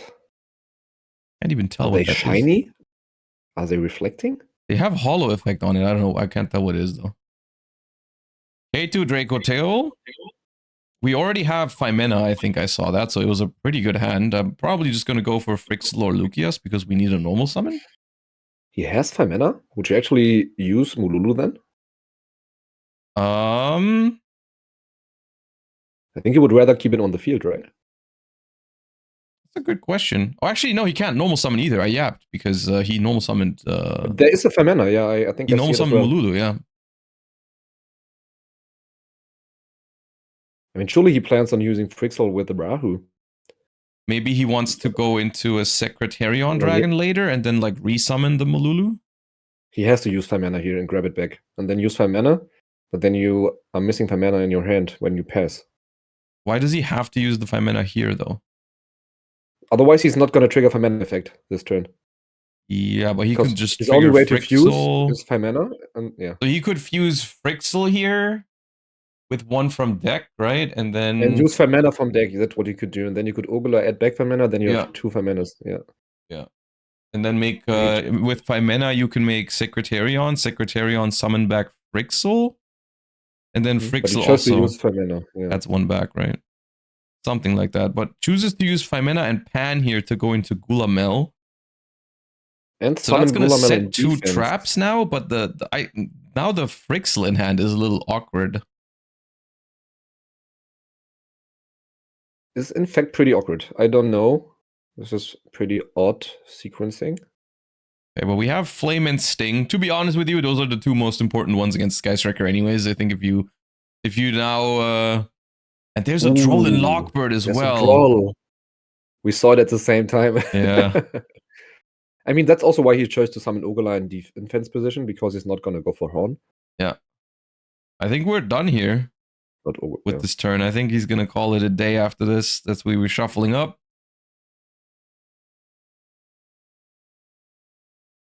What is Michael concerned I think he was just asking why there's 1 card left, but it's just the Urgula that's at the bottom. Yeah. So we have Mitsurugi Fiendsmith chat against Vanquisol K9. Sky Striker against Dracotai Branded and Crystron K9 against Malice. Ooh, Crystron versus Malice. I wonder who won that dice roll, because then we might already be done. Yeah, that's a fair assumption. Are ENIAC And we crafting got cool the- tune legal for this? They are. Theoretically, Phantom Revenge is legal, and I tried to feature Heka Hands in round 1, but the team that submitted Heka Hands, their train was delayed, so they didn't show up, which was kind of unfortunate. So yes, theoretically there are Phantom Revenge decks in the tournament, but so basically we have a long list of all the teams with all of their deck lists. But it doesn't have the deck names. We just have like a link to the deck list. So I have to Fallen and the Virtuous, Josh. Dodging Flame. Yeah, that is a great card against Dracotail Flame. One of the best things you can do with that card in this matchup is destroy your own spell cards. However, as we saw, there is a Droll Lockbird waiting to be used after this engage resolves. And then we're going to have to wait and see how much Sky Striker can do afterwards. It is going to stop Dracotail from drawing cards with the trap cards, right? Which I believe... Can you put back... Call by. Ooh, okay, never mind. But That solves Call by that doesn't problem. matter. He can just use... Oh, it does matter. Ooh, Bell. All right, mini gaming. Short. That was the Master Duel segment of the stream. Everybody, that was a little bit of Master Duel. And we bell the Sting as well. Okay. You're just preventing your opponent from getting Flame back into the deck. Well, that sounds fair enough. And Talents. To look at the hand, I think. Oh, he had another 5 mana, Josh, as we figured. Yeah. So chain 5 mana, get rid of the entire hand. I love this play. This play is so fun against Talents when you have only monsters in hand and then you fuse away your entire hand and add it back with Arthalion. I love that. I remember a game where Kai and I tested Dracotail when it first came out. And we were playing together in one stream. And it was like Talents pick our hand and we did the exact same thing with like 7 cards in hand. Yeah. Our opponent waged so badly. It was so fun. But then you should not get dropleted. Yeah. Like Emre that happened to Emre in Bologna. He told me after one of the rounds, it's like opponent went for Talents and he changed 5 mana, fused away the entire hand, and then got dropleted on the Arthalion, trying to add it all back. So the Talents, he said like, bro, Talents was gonna take 1 card out of my hand. Instead, it took all of them. It was like 5 or 6. That's ridiculous. Oh my god, Emre. Poor Emre, crazy. But yeah, that's a very neat interaction in Dracotail. To be able to dodge Talents. You're also usually able to dodge the Call-By. That's what I meant when I said it doesn't matter. But you can obviously only dodge Call-By on your Dracotail effects. Yep. Because you could always chain your trap and put back the target. But yeah, obviously it does not work on Duel Lockbird. Do you guys see the new Dracotail fusion seeing play? It's not that great, unfortunately. But I've seen some people in the OCG use it as a one-off just because it gives you recycling. But it's really not that great. Maybe a one-off.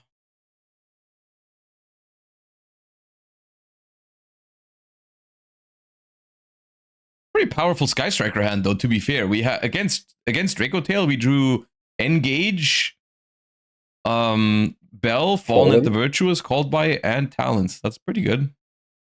Yeah, that's without the Duel Lockbird, he would have been cooked. I think so too. All right, now Hayate is going to run into the Arthalion because that will trigger Ray to jump back out of the graveyard. We sent Widow Anchor. So Kagari grabbing the Widow Anchor, stealing a body, outing the Gulamel, and then... Gonna have to maneuver around this stroll, so we can still add from graveyard here, which is pretty cool. We could also go for 0 here. Goes for 0, because 0 can also add from graveyard. But he can only either add or summon back, right? Yes, he cannot tag out anymore. He could just tag out into Ray and Rose, pop a card, and then main phase 2, make Kagari, add back Widow Anchor. I think that's what he's thinking about right now.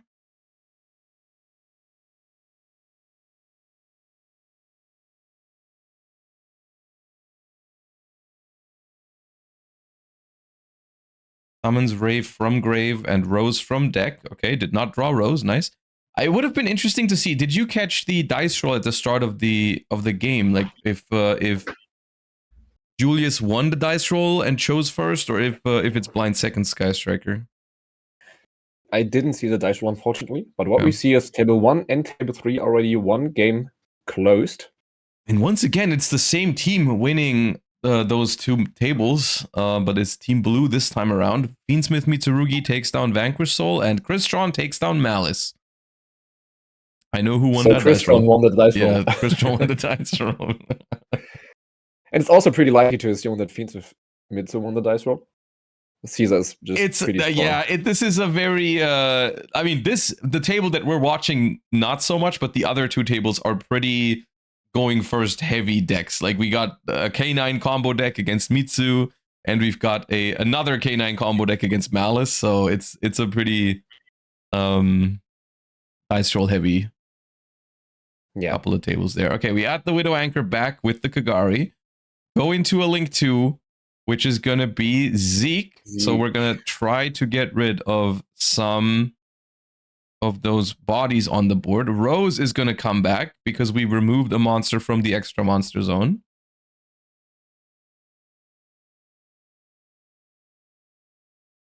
This could be an Azalea now to pop another card. Azalea is very good against Dracotail. But also one thing I want to point out here is we are under roll, but we managed because I do think Julius. I'm not sure if I like the fact that we set Dracotail Horn after we fused into the Arthalion here, because that gave Michael the opportunity to destroy that Dracotail Horn, and now all Dracotail traps are in the graveyard. I mean, Julius figured he's not doing much on the Duel and Lockbird, but apparently he was wrong. And he doesn't have to do that much now because I think from here on out, Sky Striker should win the grind game. Like, unless Julius maybe top decks like a branded fusion or something like that. I do think Sky Striker it's basically like if he gets one turn not under Droll and Lockbird, then he will cook. He just needs to survive the next turn, basically. Also, Albion in the end phase, because we belled the Sting, so we still get the Fallen and the Virtuous trap here. So that's pretty strong. We have Widow Anchor and Fallen and the Virtuous here, and Array in the graveyard, which means that if we try to remove the Sky Striker links, we will get that back. So it's not easy for Dracotail to win through this board. I mean, one nice interaction in Dracotail against Striker is that you can always use Arthalion to bounce the race in the graveyard. Yeah. So they cannot bring it back when you attack over their monsters. Yeah, but at the same time, you create follow-up for them, right? It's like, it's not a great, the greatest move overall. I mean, as you said, at this point, Dracotail has to win next turn. I think it has to win this turn. I mean, you can add Droll and Lockbird back, I guess. But still, you're out of resources. Like, it you cannot grind. Yeah, it loses value because they just keep, like, because they still get one ad per turn, so. All right, normal summon Frixel is pretty good follow-up. Are we going to let that go through, or are we going to Widow Anchor it? Do we know 5 mana? I don't think so, right? I think you draw a Perulia for turn. It was definitely a Charmy. I don't know if it was Fuva or whatever. He chooses to chain Fallen and the Virtues. Popping. Ah, okay. That means that we cannot return the Frixel back to the hand. I think he did it because he wanted to prevent Gulamel from being able to activate itself. Gulamel is, I think Rose negates forever, but let me double check that. Because Rose negated Gulamel last turn when it came back. Okay, I did. Yeah, Rose should negate forever. Yeah. But let me just. No, until the end of the turn. Actually, it's not forever. Oh, it's not like Mululu. Okay. No, it's not like Mululu. So the Gulamel is live. Yeah. So chaining here prevents the Gulamel from activating. And he did draw 5 mana for turn, Josh. No, he didn't. He had it. No, he had 5 mana. He drew the Charmy. Yeah, he drew the Charmy 100%. But he had another 5 mana. But this is actually, I think, better for. This is not too bad. He's just gonna go for Secretarian here. And he knew about that Widow Anchor, though, right? Yeah, he knew about it. He grabbed it back with the Zeke 0. Okay, so the Frixel is now stolen and is going to be destroyed by the Fallen in a second. So we still have Still to gonna resolve the mitigate 5 mana, it. but we can fuse Yeah. Gulamel and Arthalion to make Secretarion. Secretarian will bring back the Volulu then. Crazy bait. Quixel. I mean, you call it a crazy bait, but at the same time, it's like both of those face downs were known, right? We knew about the Widow Anchor. They added it back with Agari, so I guess. Oh, we're not making Secretarion? We're fusing Arthalion and Fuva into another Arthalion. Please don't put it in the Extra Monster Zone. Rose is a thing. Please don't. Thank you. So. Alright, Fixel gets destroyed. Does not resolve because it was negated. Now he has Bell Engrave, so he can also grab the Bell and prevent Ray from getting back. Oh, do you think... I mean, that might be the best play at this point. It might be the best play to just hope that there is no follow-up, right? Like, just add back Bell. Gulamel pops the Azalea, then you Bell. Yeah. And I think the last card in hand is unknown. It's from the Sky Striker player.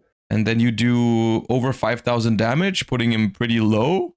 And if there's Also no follow-up... It depends if he's playing Cross Sheep and stuff. If he's playing Cross Sheep and Access Code, it's game. Doesn't Arthalion need a Draco Tail from hand? No, it's the other way around. It needs a Draco Tail plus monsters from the hand. So the only monsters that cannot be Draco Tails are from hand. Oh, he's playing Cross Sheep, but he did not grab the Bell. Why didn't he grab Bell? I think he grabbed 5 mana. You're asking me good questions. Grabbing Bell is game. I'm pretty sure grabbing Bell was game, right? Because you do the exact same thing. No, 0 is popping the Cross Sheep and he's cooked. I mean, there's still no follow-up for the Striker, or like no known follow-up for the Striker player. Well, he didn't. The Cross Sheep still revives here, though, doesn't it? No, it has to have a zone pointing to. No, it revives anywhere, doesn't it? It cannot check and resolve. Oh, because it's no longer pointing to a fusion. Yeah. I can't check what it points to. So why are Ray and Rose vibing in attack mode, though? He's conceding. Okay, why didn't he take the Bell? Bro. Damn. Yeah, Bell, I think, was game. Yeah. Bell was game, 100%. Well. So we are in siding mode now. Ah, this is nice. Okay, as the players are side decking, let me move down here with the face cam. As players are side decking, we get a little bit of a look at the other matches. So Josh, on the right, we see a Ripper and a Lancia. We see a Malice and a Token. So he probably got Nibiru as well. Dude, that's my favorite Malice end board. Yes. No, Christian is cooking Malice, I guess 2-0, I think, if this is what I think it is, because it's looking pretty strong here. With we gave them a token and they passed on not much. I also see a Lancia involved in the graveyard there for Christian K9. We see Crypto being banished, Cybush Wicked in the grave. I'm just confused how he got there, if there is a Lancia and a Nibiru. But yeah, in the middle, I just saw. I think as funny as it is, and stuff. I think there's a chance that the Lancia was summoned with Jokul and detached off of Ripper. That would make a lot of sense. We do see Duel and Lockbird in the hand. Because why would it be at the top of the graveyard when it's clearly it's Tom's turn, isn't it? So, he just passed, yeah.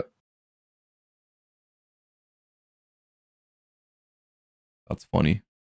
So we do see Heatwave in the middle. Heatwave, Dark Hole, and Duel and Lockbird were in this. Sided into Sky Striker. Yeah. Okay. Yeah, he's not siding, but he saw them in the side deck. So that may be interesting if you go to a game 3. Yeah, Heatwave's crazy. But on the left, we see Vanquished Soul having a pretty neat setup. Trap, Bogger, Holy Sue. I mean, they better be in a good spot because the team hasn't won a game yet. They kind of need to start winning if they want to stay in this match. Eventually, yeah. We do not see 3 Patrick Döblin Field Center, unfortunately. Yeah, it's definitely lower quality than last round. Maybe they should have left him on the table. You just leave it there. So we get back to game 2. Thank you. All right. So, and I guess the interesting question is always, when you're playing Sky Striker, is your opponent going to let you go first? But most people are pretty scared these days of cards like Heatwave. So I think Draco Tail going first here. Gonna activate Lucius, and I do see 4 spells as well as an Ash Blossom. Oh. And we decide to use that Ash on Lucius, but we get punished because there already is a K2 Draco Tail, so they're going to be able to play. And that's exactly what we talked about earlier. When you use Ash on the first action, sometimes it feels so good and sometimes it feels so bad. But this time around, gonna have a way to extend through it. Gonna go for Urgula, indicating that I think there's a 5 mana in hand already. But Josh, like, as a Sky Striker player yourself and a pretty good duelist, would you have Ash Blossom the Lucius? Or would you just have kept the Ash Blossom for Flame? It depends on your hand. I mean, we see I do 4 think spells. I think we see Roll, Linkage, and a Thrust, I'm pretty sure. I like keeping it for Flame, I think. Yeah, I agree. And if you keep it, there's no way you're getting punished, because there's only 1 Flame, but there are a billion ways to fuse in Draco Tail. Yeah, I mean, I think you can get punished in the greater sense, because if there is a Droll Lockbird in your opponent's hand, I think you're better off trying to stop them from playing. Because if they set up a board and they have Droll, then you can't win, even if you hold the Ash for Flame, I think. Even though I say that, and they won the last game in that exact scenario, so maybe it's not correct. Well, we saw Julius grabbing the Ash Blossom from the graveyard with Athalion. Yeah. So he fused with, I think, Ugla and Ash Blossom. And yeah, I mean, didn't start with Rahu or Mululu this time, so can still link summon. So we're gonna make a Seals here. Not the craziest interruption against Sky Striker, but still a pretty good thing to have for like just the resources, being able to summon a Mululu on the opponent's turn, or even, I think even more important is getting Magnamood in rotation if he plays that. Because Magnamood is giga annoying for Sky Striker, especially in Draco Tail, because they can just add it back every turn and then just banish Ray, Rose, and all that. It's really annoying. Do you know what is also pretty annoying? If he had access to Sanctifier, he could just give him this opponent the Blue Ice Link 1. Yeah. And Sky Striker has no out but drop it, right? Yeah. But how do you get access to both? You have to draw both. You can't access branded cards through Draco Tail. You have to draw. Yeah, but like even if you draw Branded Fusion, you can't make the link, right?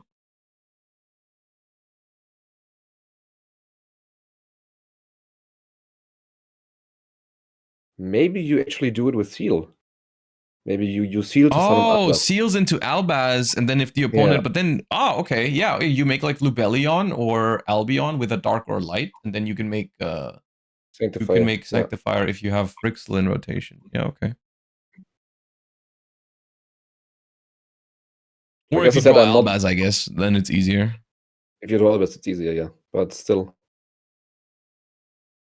Okay, multi-roll is pretty threatening for Draco Tail, I think, because then Flame is also basically useless.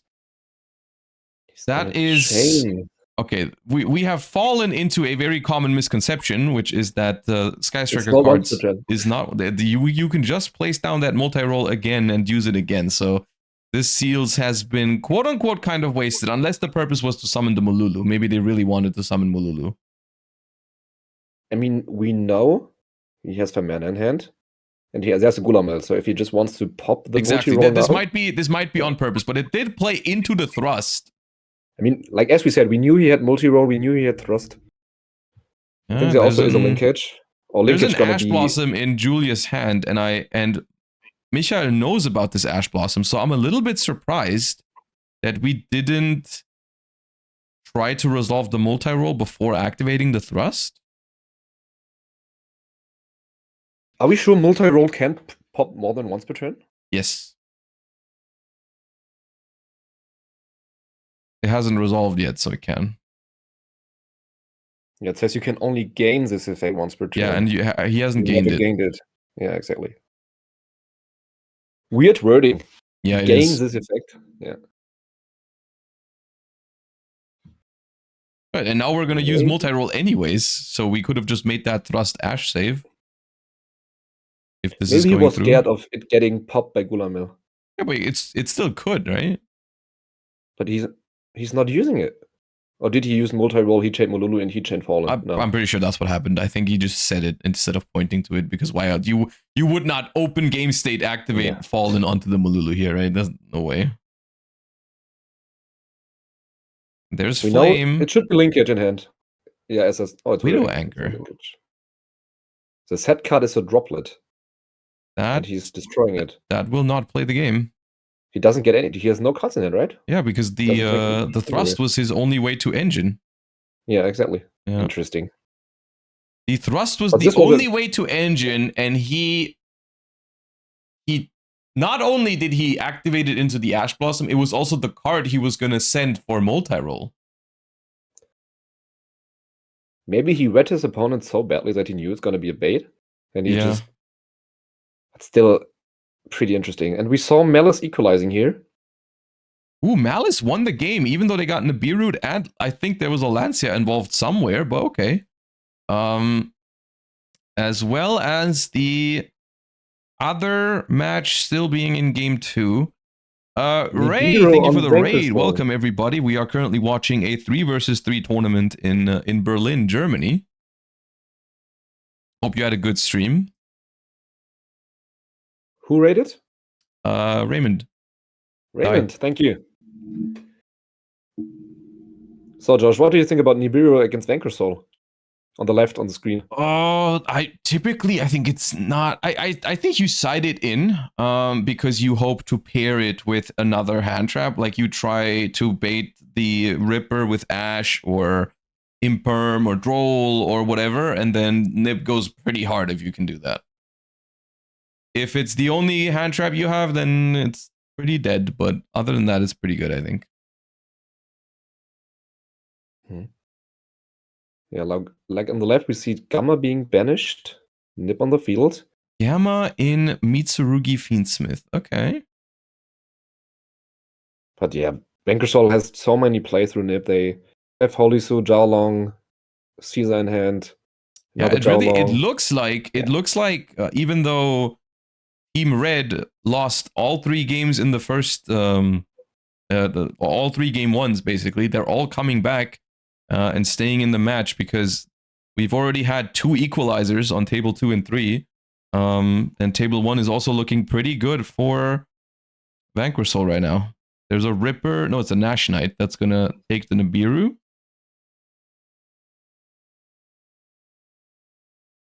Masquerade, yeah. So, Chad, if you are new here, we have this perspective when our main feature is siding. And once they finish siding, we get back to the full screen. Yeah, I'm very happy with the setup today. It's nice. We get to see all 3 matches. We can switch whenever we want. Yeah, it's a lot of fun. Pretty high quality setup. All right. As it looks like our players at table 2 are done siding and they are entering game 3.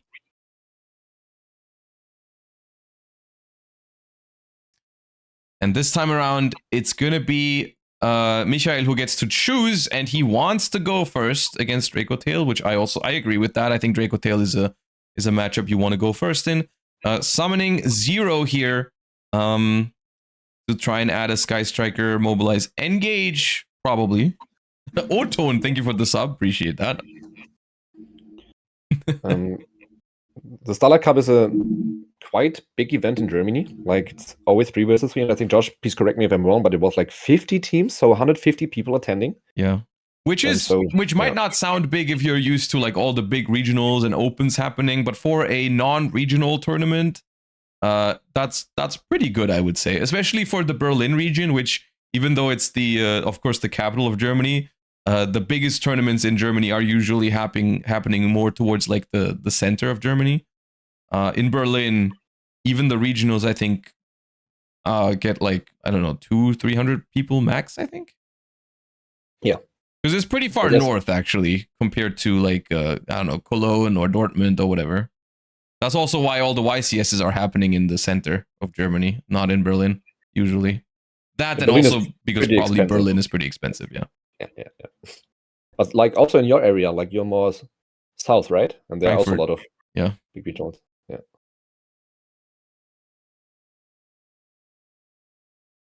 So we see Sky Striker doing the Sky Striker things: engage, multi-roll, linkage.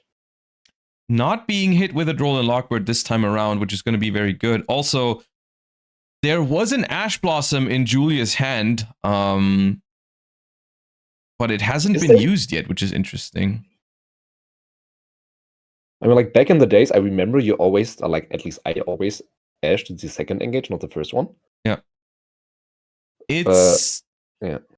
Yeah, you can. There's, I guess, with the new cards being introduced, there's more options now because you can also. Sometimes it's correct to Ash 0 because then if the opponent doesn't have engage in hand, they don't get access to it at all. Like it's not. And 0 cannot be used as link material. So if you're lucky, they are just stuck with the 0 in the extra monster zone, have no engage in rotation. So even if they find a way to summon a Kagari with like linkage or something, they can't add it back.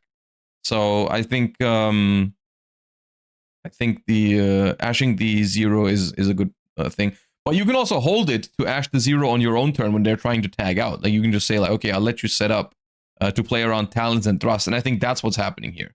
I think especially because we're post side and Sky Striker is always a deck with triple tactics thrust. We saw it in game 2 already.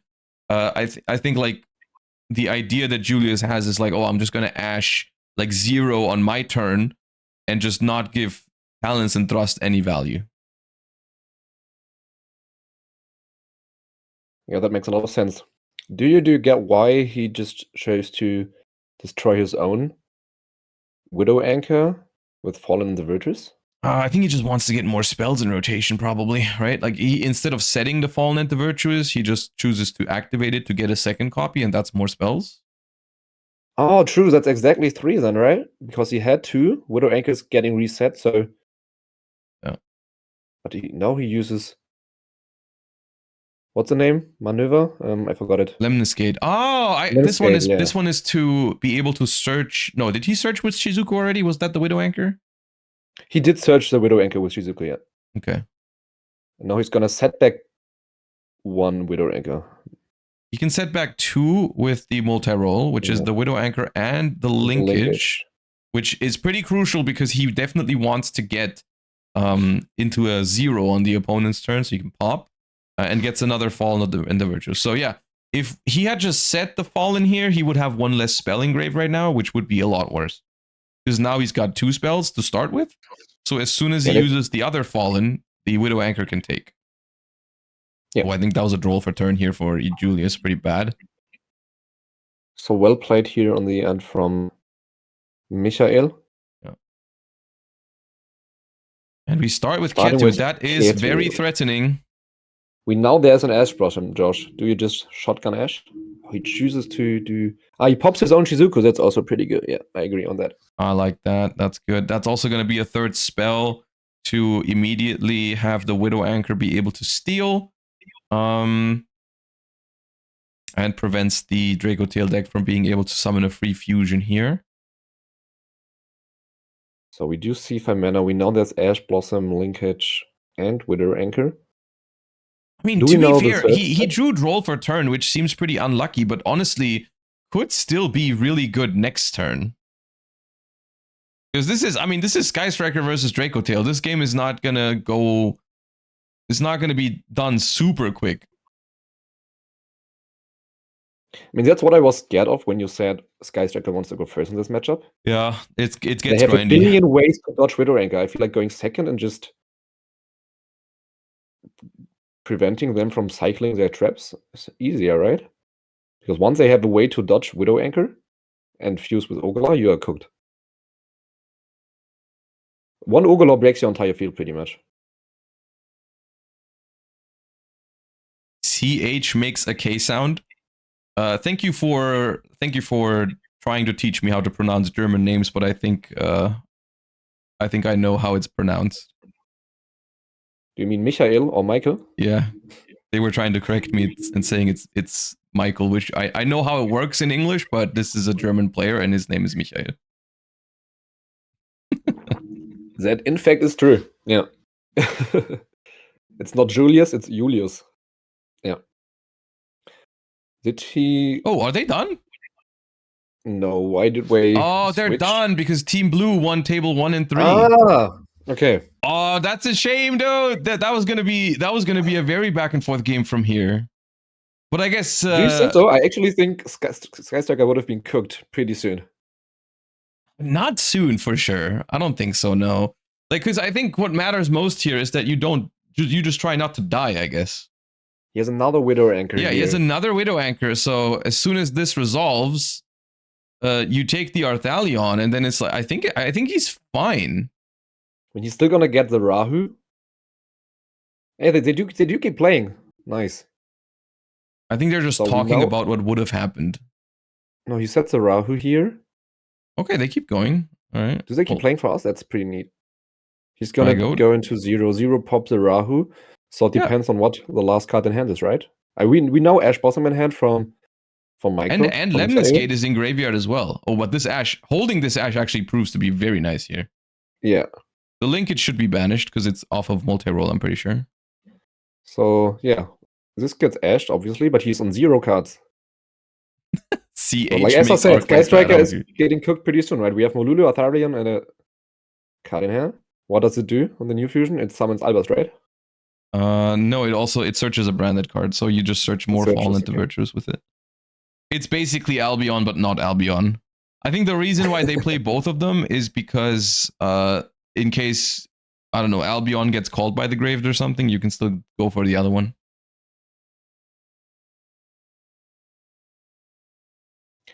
Why do they keep playing? Chat says just keep the just take the L. Whatever, it's fine. I was just playing with you. It's okay. In draw phase, pop the Molulu so it cannot be changed. Or is Fallen Individual the main phase only thing? No. They did it in end phase last turn. Do have drawn a Lockbird, as you said, yeah. Arthalion is going to grab back the Ash Blossom. Molulu is going to set follow up. Oh, did they fall into Virtuous immediately in main phase? Oh, like to make Talons live. Talons, I see. Yeah, but Talons get but the Ash Blossom added back off the. Okay, no, Draco Tail would have won this one.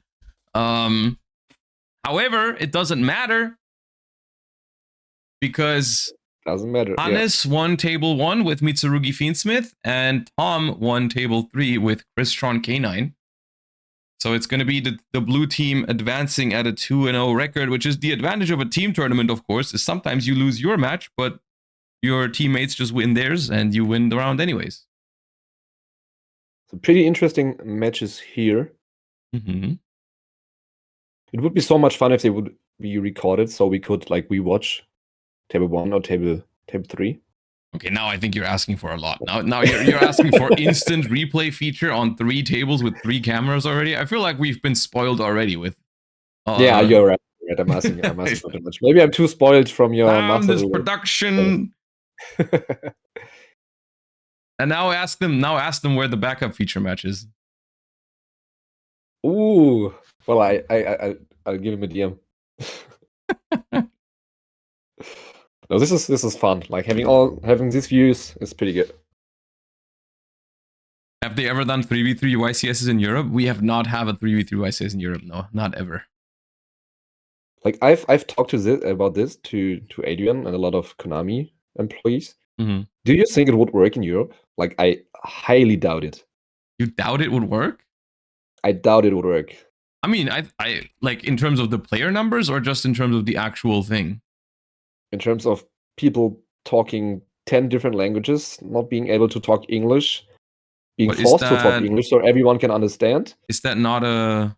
It's allowed to talk in whichever language you want, right? In a 3v3. I think you have to talk in English so everyone can understand what you're saying to your teammates. Oh, is that how it works? It should work like this. I've never played an NA. I mean, you have played an NA 3v3. Yeah. Did you have to talk English with your teammates? We're talking English, yeah. Oh, okay. So I think this would be a pretty big issue. Like if you are able to tell it cannot be like that, right? Because like everyone has to hear what you're saying. Oh, yeah, as Chat is saying. Yeah, Chat is saying I'm correct, yeah. There's 3 versus 3s in LATAM? Yeah, they have 3 versus 3s in South America and Latin America. But everyone either speaks Spanish, or if you come there, they have to speak English. Like I got there and I had to speak English, even they can if I'm speak German. Spanish. Okay, so in South America, it's legal to speak Spanish or English. Yeah, so yeah. Maybe that's because that's the country. So if we go to French, Spanish. Wait, you can't speak English if you play a South American 3v3? Oh, so maybe you're not allowed to speak English then. So you have to speak the language that the mother language of the country. I guess that English, yeah. I mean, to be fair though, right? Then I guess the ruling for Europe would just be, well, everyone has to speak English. I mean, speaking English or like expecting everyone to be able to speak English is like fair enough in my opinion. I mean, that's kind of how you communicate at regular YCSs with your opponent as well, right? Like it's just kind exactly of how it goes. Like you've played a billion YCSs and events. Like I've had a lot of opponents that were not able to speak proper English. No, you can still communicate with them. It works out. But now imagine playing 3 versus 3 and having 3 of them at the opposite of the table. I think it still works. I don't know what the problem is. I mean, I feel like that's the only reason why we've not had it here. I cannot think about it. I guess the only problem I would see is if people talk to each other. Like if the rule in a 3v3 is that you're supposed to hear what your opponents are talking to each other, right? Then if they start speaking in any European language that isn't English and you don't understand it, that could lead to some problems. Yeah, but like but at the same time, like why is it such a problem to just allow people to speak to each other without the opponent knowing what they're talking about? For example, if you play on the left of the table and the opponent or the other opponents are shuffling to your view, you can look into the entire deck of your opponent, of your teammate's opponent, and could tell them what they are playing. You're obviously not allowed to do that, but like in your own language, if your opponent doesn't understand what you're saying, they cannot prevent it. So it's also just making sure that no one is cheating or getting an edge or an unreasonable edge.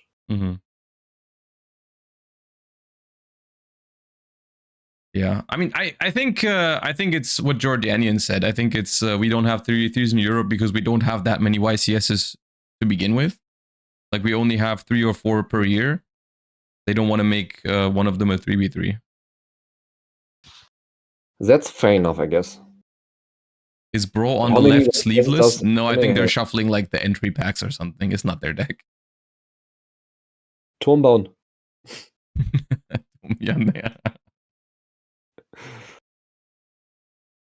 Does chat know how you open up your entry packs?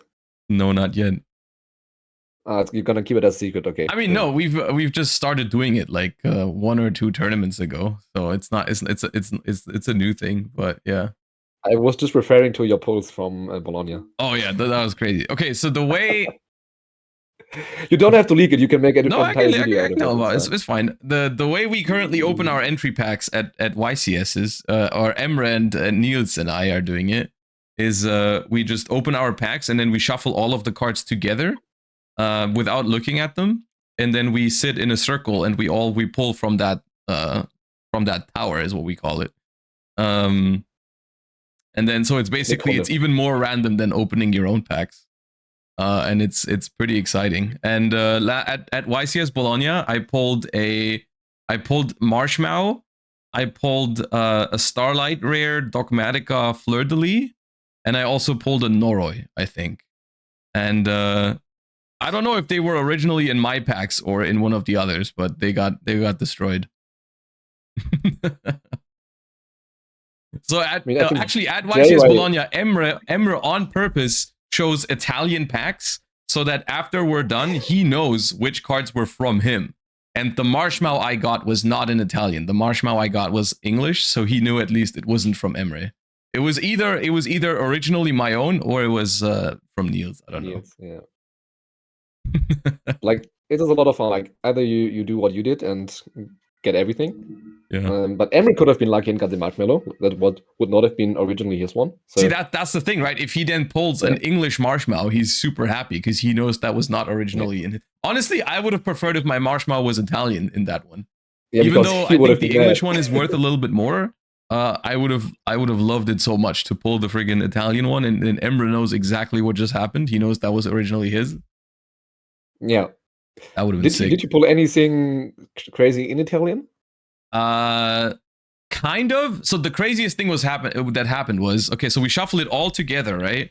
And Niels just pulled 2 back to Like Chad, back. Chad, look at this. Like they just created this, Yeah. and then you take a card from the top and you pull it pretty much. So, and so all the this is how they commons do are it. in there and all the hollows are in there, but it's all shuffled up, right? And so Niels just pulled 2 secret rares back to back, and they were both Italian.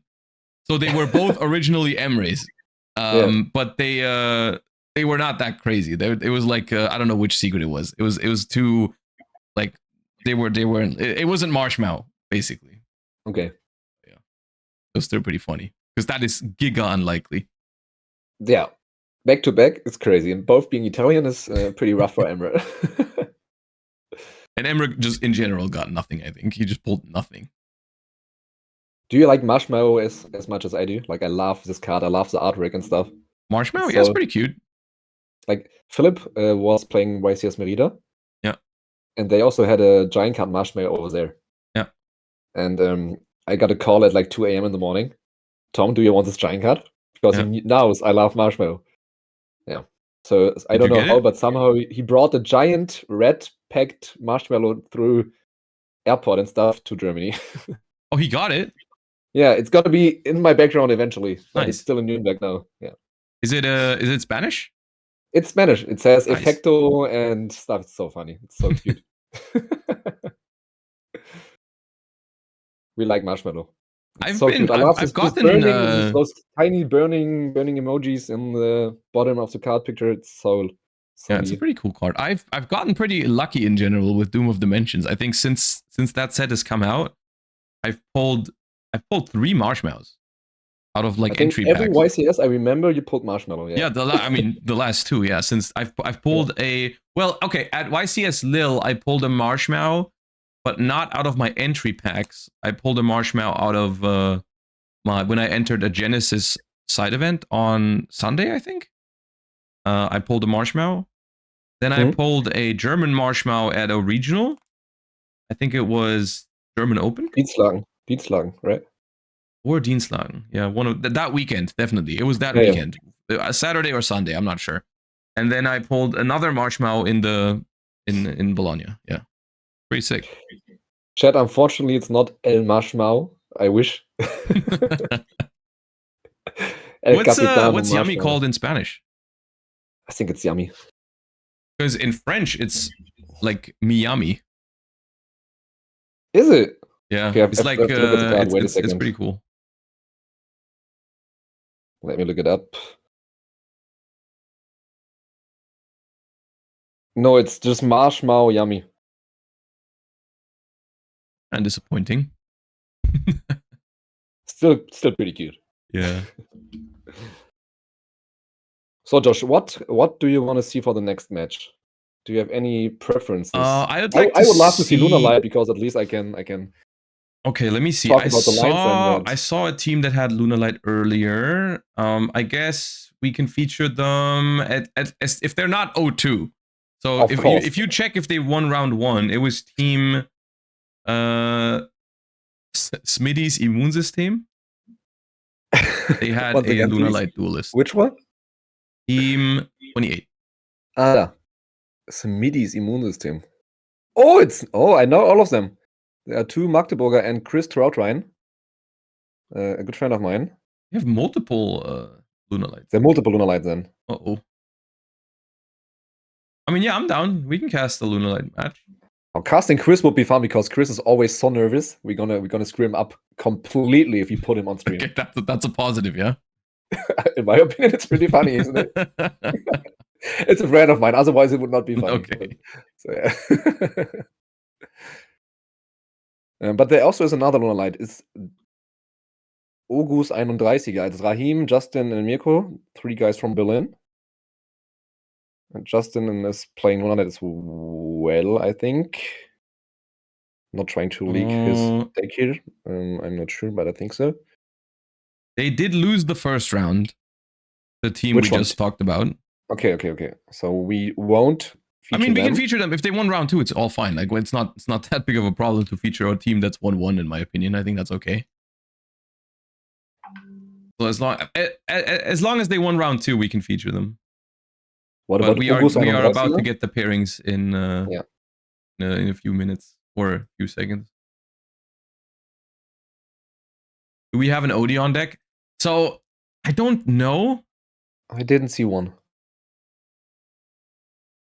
I haven't seen one so far, yeah. And the reason why I say I don't know is that the spreadsheet is not that easy to look at because it's just a whole bunch of deck list links. Not they don't have the deck names in there, unfortunately. So I always have to like click every single deck and see what it is. And I haven't found an Odeon deck yet. I did ask for editor access in the spreadsheet, so I can type the deck next to it, so we have a better overview. Oh yeah, that'd be helpful.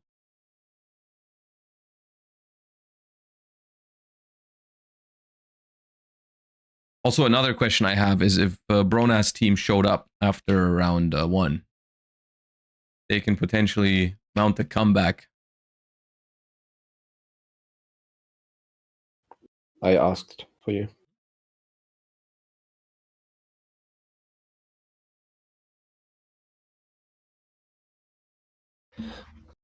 Wait, why is there a Dark Magician in this deck? Oh, it's branded. Okay, they play branded with Dragoon. In Dracotail? No, it's just branded with Dragoon. With some, no, please, let's not it's a feature small. that. There's spread of plants in here. It's a 60 card branded. It's a pretty. It's a pile. I'm just clicking at random deck lists right now and seeing if I can find something.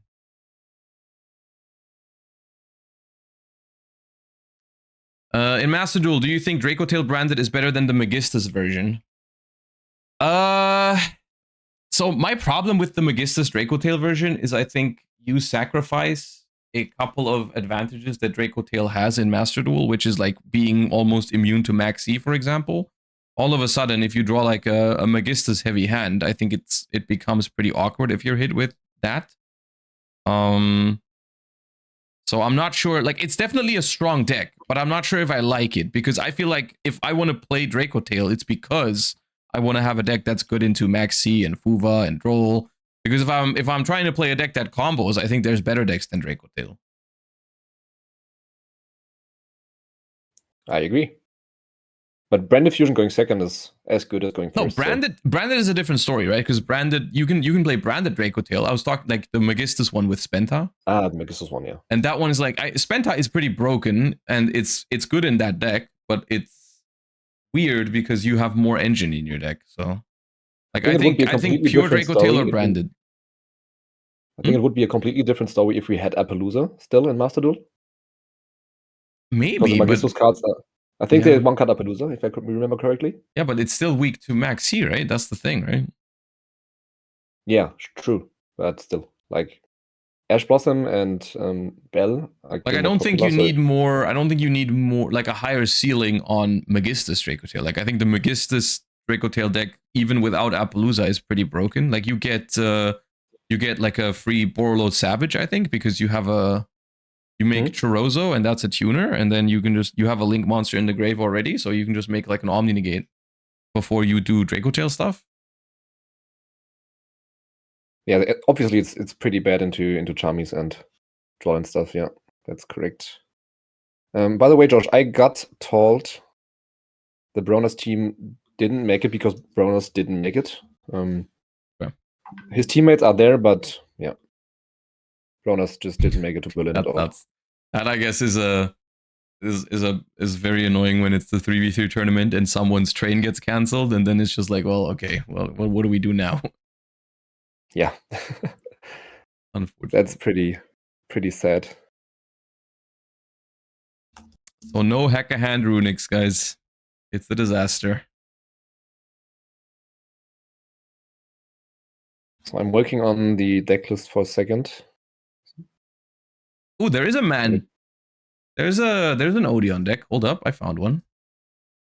It is let me see what their score was.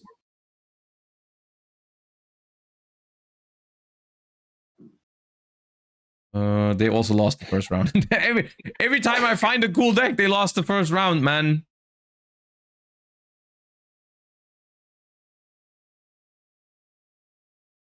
Maybe it's connected. Do you think so? Maybe I'm starting to get a feeling.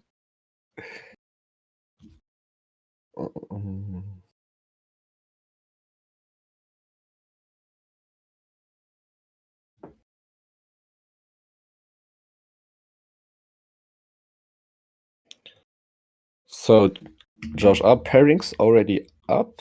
I just got a Discord notification. We do have pairings, yeah. Yeah.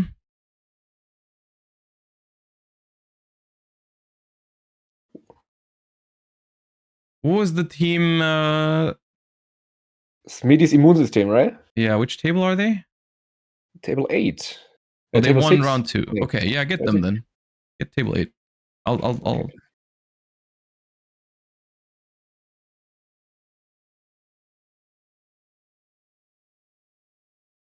Josh, you can choose if we pick Lunalight or if we just randomly hop into Lunalight while siding.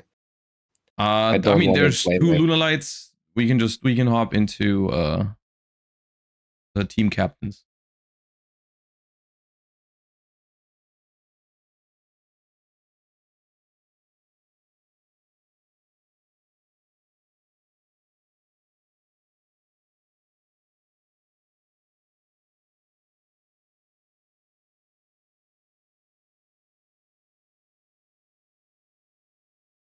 And then people ask why you feature 3 There actually is a white forest. There's a white forest? Yep. Which and it's team? not Rosell, I promise.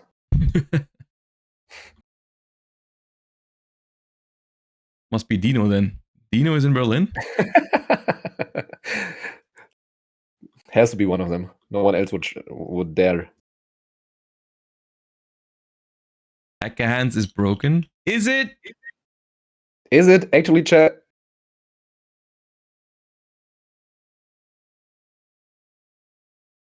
Lunalight has got to be the coolest cringe deck in the meta. Its plays are cool, but the end goal is so cringe. Thoughts? I love Lunalight. It is like the deck itself is so cool. You have so many different ways to play. Every hand is unique and stuff. Yeah. But like he's right. Like all you try to accomplish in the end is making a tower. Yeah, but like to be fair, I don't do this very often, but let me defend the combo deck here. Like it ultimately, does it really make a difference if you try to set up like an unbreakable board by just having a bunch of negates or whatever, like a Malice end board or whatever, or do you just summon Liger and win that way? Because ultimately, all the combo decks are the same thing. You just try to combo and then try to make a board that the opponent can't beat. Does it really matter why they can't beat it? I mean, it depends. Like, obviously, Lunalight doesn't care about breaker approaches. Like, if you like a Dark Ruler and stuff, what usually is pretty good into combo decks. Yeah. And it's usually always easier to set up one Liger Dancer against a bunch of hand traps and through fields than setting up your entire combos for a bunch of hand traps. So getting to the one Liger Dancer through 3 hand traps is possible, but probably not for other combo deck to accomplish the entire field. So I think that's somehow annoying because you try to build your deck to stop it, but you just most of the time can't. And so you have to prepare to try to stop it, like Mitsu did. You have to try to put them on only making one Liger Dance and then doing Vozu stuff. Yeah, I guess the half board is sometimes a bigger problem. Like other combo decks, if you can force them to make a half board, it's much better for you. But Lunalight, even if they get to half of 2 Ligers, it's still a big problem. Yeah. The argument it's not any worse than a combo deck is setting a very low bar. That is also a good point. Yeah, I mean, I'm not a big fan of combo decks though, so of course that's something that I agree with. Do you rather play control decks? I honestly I don't even care what I play. I just care more about what I play against, and I think combo decks are not fun to play against. Is how I should say it. Like when I think about combo decks, like what I remember is Goki. Yeah. Did you play Goki or did you play Trickster Striker? I played Goki because I wanted to do well. Yeah, fair enough. But like I think Goki was one of the most unfair combo decks that we've ever had. Yeah. I mean, I play these decks when they're like the absolute best deck in the game. Like I played the Danger FTK as well and stuff. Like I do play them if I think they are generally the best deck. Also, I mean, K9 I think falls into a very similar category. Like K9 Vanquish Soul is like 10% Vanquish Soul and 90% cringe K9 combos. So it's like it's not like I don't play them ever, but if I can, I would prefer to always play like mid range. Still waiting for Josh to roll out with Malice one day. Okay, so for YCS Bologna, for like a brief moment I thought about playing Malice because I think it would be so funny if I ever like, because people make fun of Malice not being able to win a YCS yet. Could you imagine what would happen in the Yu-Gi-Oh, like on the Yu-Gi-Oh like internet sphere if I was the one to win the first YCS with Malice? It'd be insane. Even for the very small chance, I think it'd be so funny. You don't even have to put funny in quotation marks. It would be hilarious, and you know it would be. It would be pretty hilarious. It would go so hard. It would be even funnier if you would have done it with Circular. But then I couldn't bring myself to do it. Destroy the entire Yugi internet if you play Malice at a YCS and win. Like, you would destroy everything. It would go so viral, honestly. Imagine the tech profile after. I think you have to do it just for the clicks. So that's I thought about, like, there was like a 1% in my mind that was like, dude, but think about how funny it would be. But then I didn't do it. You still did pretty well, so. I mean, yeah, I'm pretty happy with. And you didn't have to sell your soul, so. Yeah. I think that was a better way to do it. I mean, I think that's the thing though. I just criticize the deck. I don't criticize people who play it because they think it's good. Like, it is a really good deck. So I think playing a deck because it's good is always a good reason. Yeah. I mean, it's you always miss the chance because the next you don't play a deck because you think it's toxic. You play a deck because you think it's the best deck. Yeah. Or at least the deck that fits you the best. So it doesn't matter. I did say about my K9 Vanquish Soul deck. I also think that's not nearly as fun as it used to be before the K9 cards. Like, I think the board it makes if it gets to combo off is also pretty busted. Yeah, it's also close to unbreakable. Yeah. Where Ka? Ka's team is, I think, 2-0, so there's a good chance we're gonna see them later at some point. So Josh, they are ready to go. Means we can hop into the match, and they're waiting for us to tell them we are ready. Oh, and Patrick is back as the field center.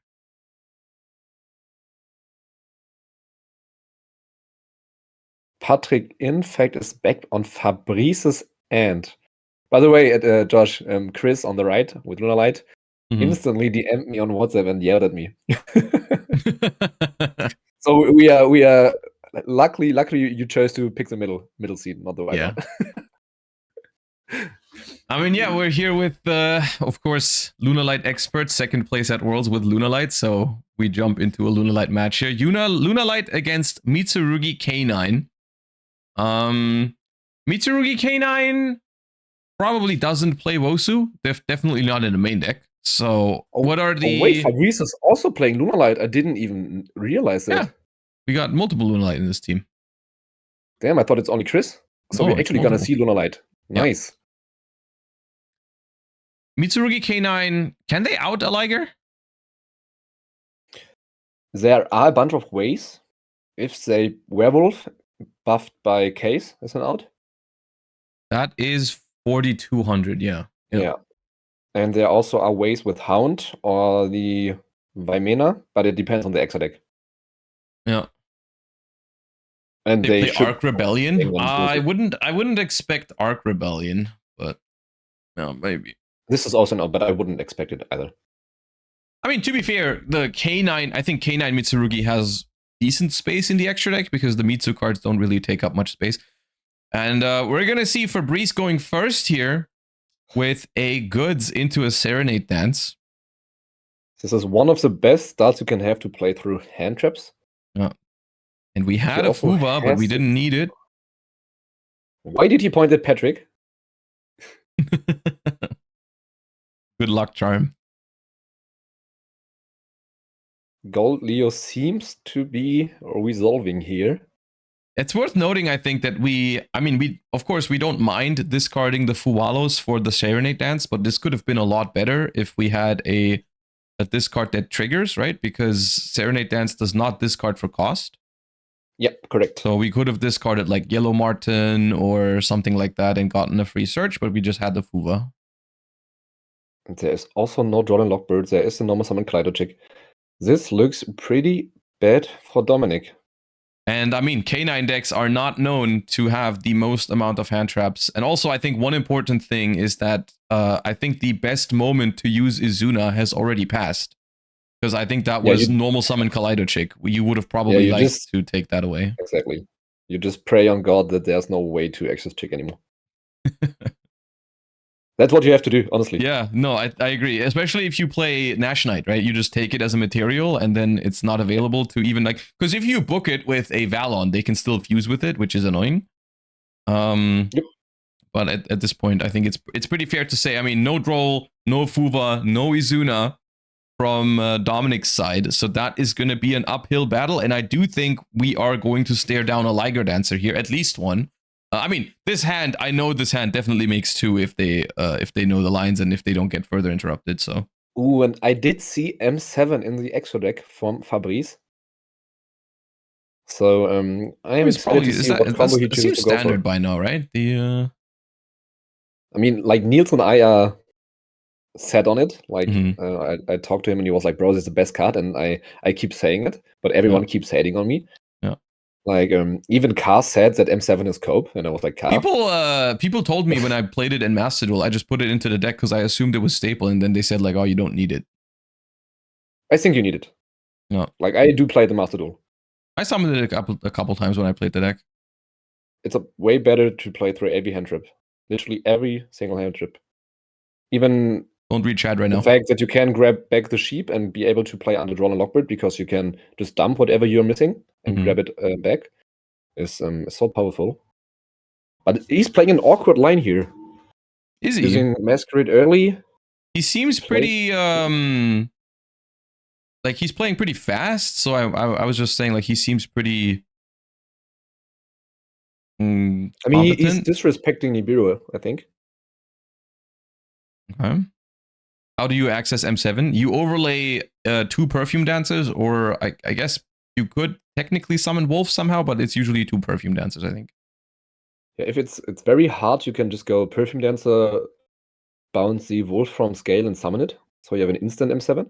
Yeah, and then also detach the Wolf and then add it back, right? That's basically like resetting the Wolf in your Pendulum Zone. Yep.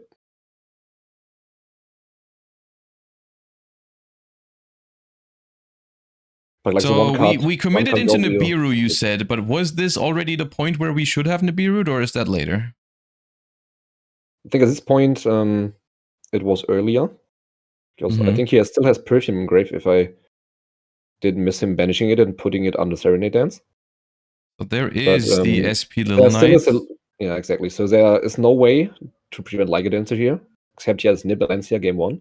Because he can always just go this and search a Wolf. I think Lancia would have probably been used already. He discards a Poly, that's fair enough, because he's gonna re-add it with Masquerade once he fusion summons with Wolf. Yeah, so we're gonna go Wolf, make the first Liger Dancer, I guess, then trigger Masquerade, and then make the second Liger with that. Yeah, for me it looks like he also already has a Wolf in hand. Oh, he searched Gold and placed it in the scale. Okay. Yeah, okay. Okay. He Pendle summoned, chat. He Pendle summoned 2 Lunar Light monsters. That's not standard. You don't Pendulum summon in this deck very often. Sometimes you do. You do it, actually. There are a few combo lines that do it. Yeah, very few. He didn't need to do it here. But maybe because he used his Masquerade first, he needed 1 extra body to go to Babushka.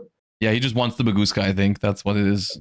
But now on field, he has an unnecessary Perfumer on field. Has one body too much. I mean, he can obviously just go into Duel with draw 2 cards. Yeah, I mean, you'd rather have too many bodies than too few. Yeah, exactly. I mean, what he's going to do, he's going to use them from the field. Discard a Thrust alt art there. Dominic is reading Masquerade here. And Masquerade is pretty unfair, chat, if you don't know. You can, if you fusion summon, you can grab back Poly from your graveyard and then choose to discard a card. And if you do, you can pretty much apply Wolf effect. So once you fuse this turn, you can also banish materials from the graveyard instead. So just OGs refer to it as it makes your next polymerization a miracle fusion. Miracle fusion, yeah, exactly. What Unks say. I'm not an Ankh. Almost. You've been around. That's true. That's true. Sometimes I feel like it, yeah. And yeah, more often, latest. How long have you been playing? You cannot remember a time where you're not played, right? 2000 years? 2005. Yeah, 20 years. Crazy. Was my first locals. It's almost same for me, yeah. And I'm just a few years younger than you. But I also started playing like so early. Yeah. 1, 2, 3. No, please don't banish Martin. What are you doing? I think he's going to be fine without the Martin. You say that, and then you get the rumor cannon, Josh. So did right? Fair enough. Did the Dugaris revive?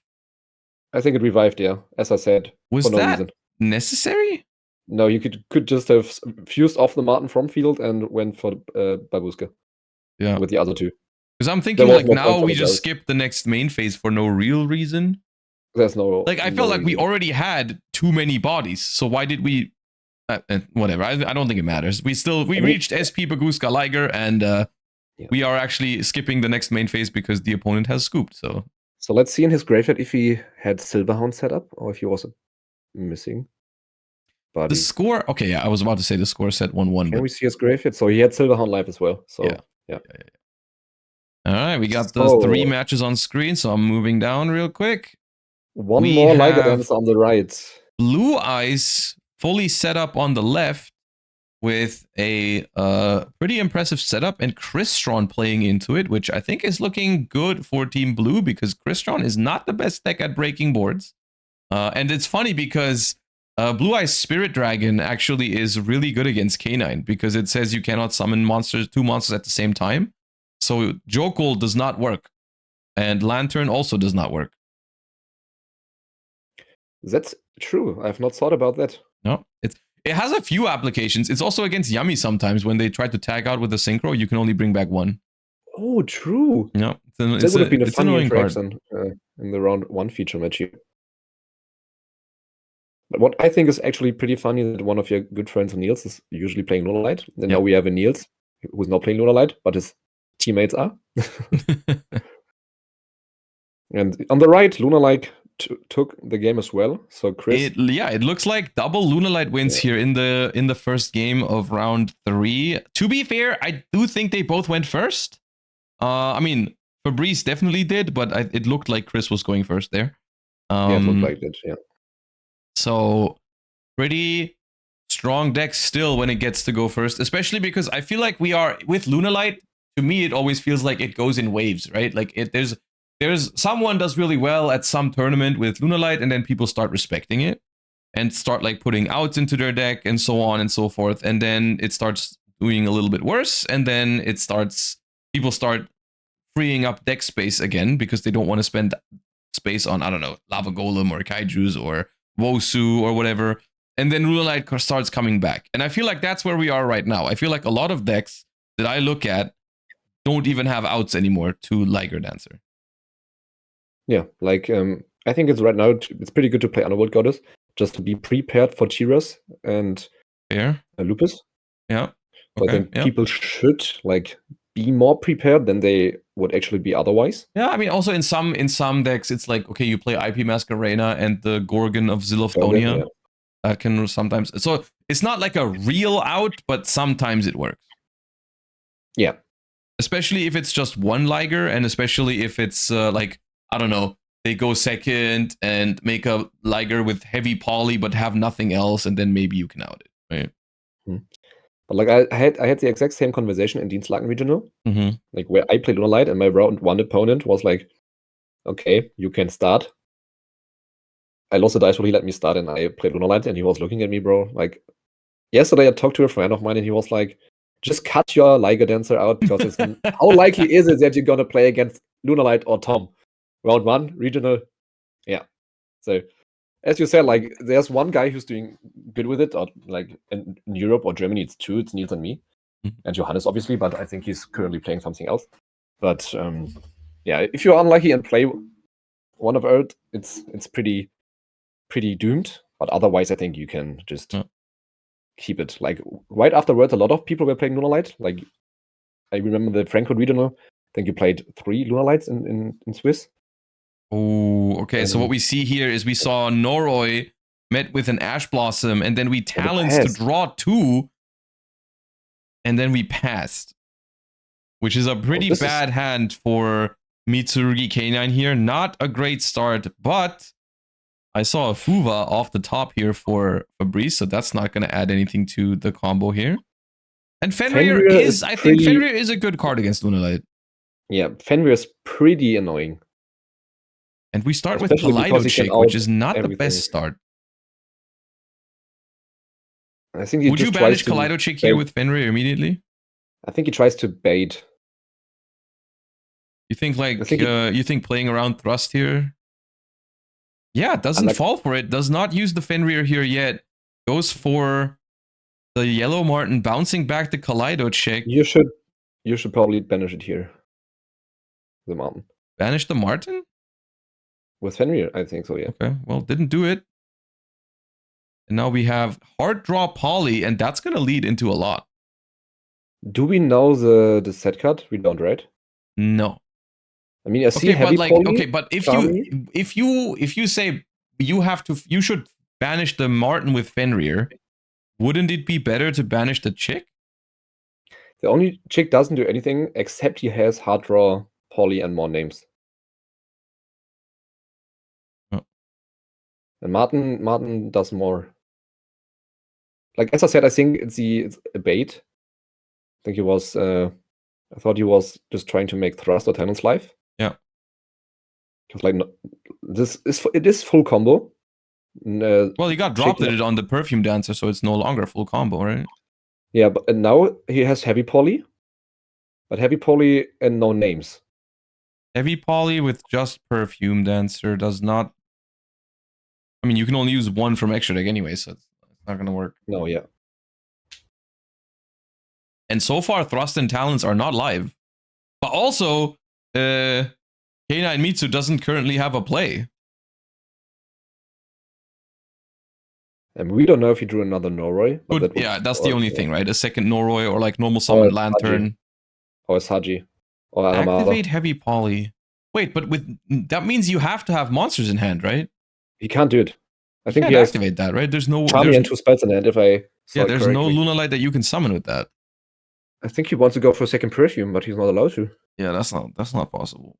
But they're gonna probably find out in a second that there's nothing they can summon.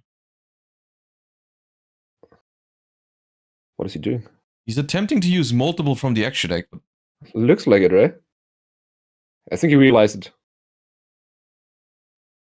it. 2?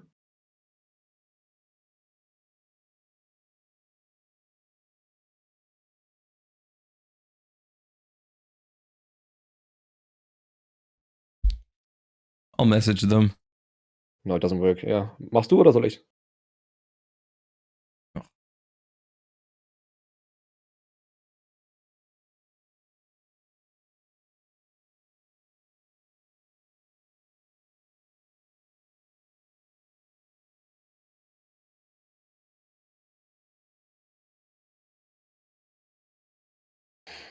I think they're reading it now. Yeah. So we did actually catch a mistake here. Yeah, they're rewinding it now. Yeah, and then we scoop. Just scooping. Yeah. But they had no play. Why is he scooping? Huh? I mean, as you said, Mitsu K9 didn't have a play. Yeah, oh yeah. I think it was more like a shame scoop because they messed it up, I think. Shame scoop. I mean, that's no, yeah, I don't where think it it is. was on purpose as well because the play wasn't even winning. Like they would have still probably lost even if the heavy poly resolves. I think they just thought they. I think it's because there was 2 monsters at the start of the turn on the opponent's side of the field, so that's what they were thinking about. It's like, okay, I can use 2 from the extra deck, but then they forgot that the Noroi left the field because the droplet sent it, probably. Probably, yeah. But yeah, anyways, So on the left, we still see game 1, Crystron being able to summon Infinity, going second into Blue Eyes field. Ooh, they got further than I thought they would. All the way up to Infinity? Okay, but it is, I believe, Blue Eyes' turn again. It would be so funny seeing Blue Eyes deck summoning Chimera's Fortress Dragon. It's the second Blue Eyes deck already, which is pretty interesting. I didn't really see Blue Eyes as a common deck still, at least at Bologna. I don't think I've seen a single one. Not just I haven't played against one, but I also didn't see anyone play it. I mean, not even Emre chose to bring Blue Eyes. And right, it's got to be in a pretty tough spot if Emre doesn't play Blue Eyes, yeah. So on the right, we see pretty mediocre Mitsu board, in my opinion. No K9 cards. Or is he going for... He's not playing the bridge into K9 cards, Josh. Yeah, that's normal. Not playing the bridge is normal?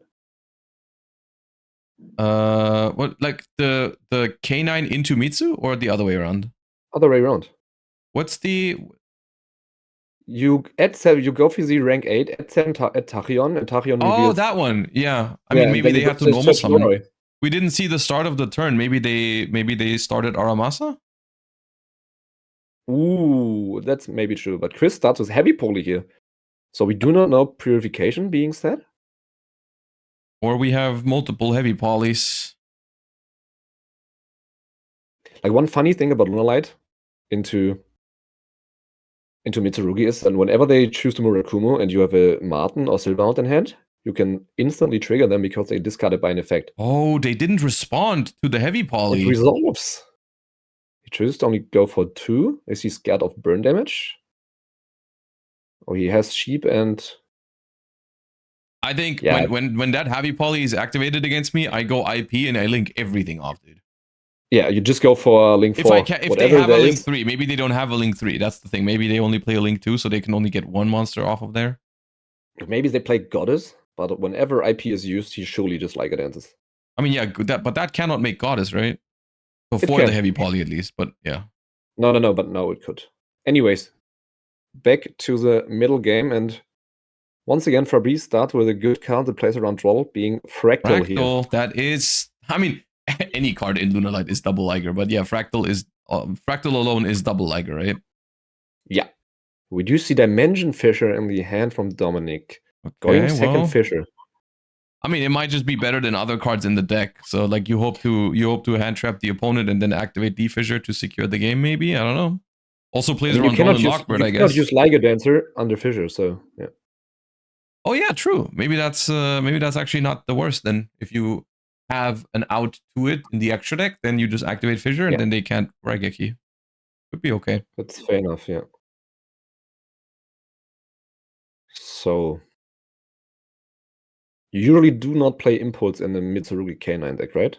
Or do you just I don't think you can, unless you side deck it and take out a lot of the K9s, but I don't think so.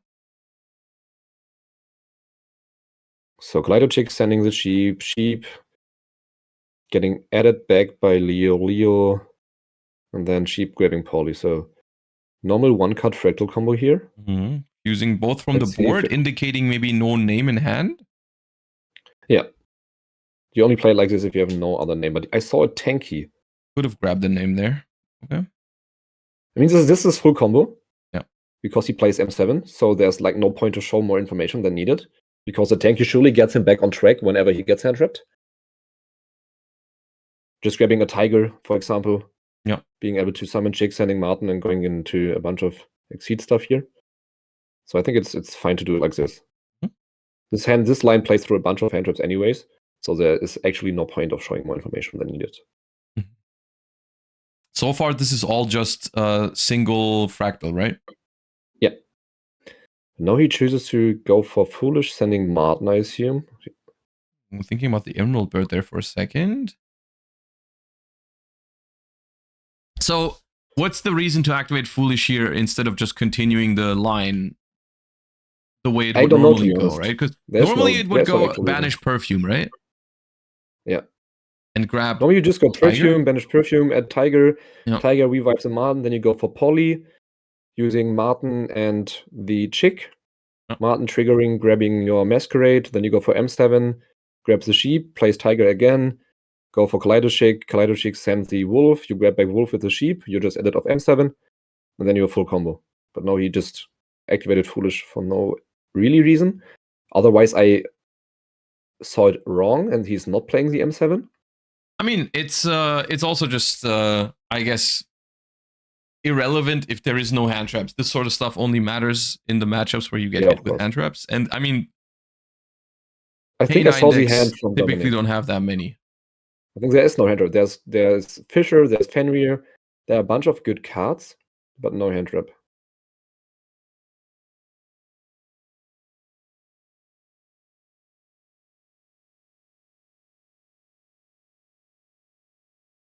All right, Chad, we're remixing over the Lunalight combo, I see. What does it mean? The remix? When does it occur? It's happening right now. Yeah, I know, but I hear. But why? Someone redeemed it. It's a channel point reward. Ah, okay. It's one of the best Yu-Gi-Oh songs I've ever heard, by the way. I love it. Banger lyrics. Yeah. Joshua Schmidt has perfect information.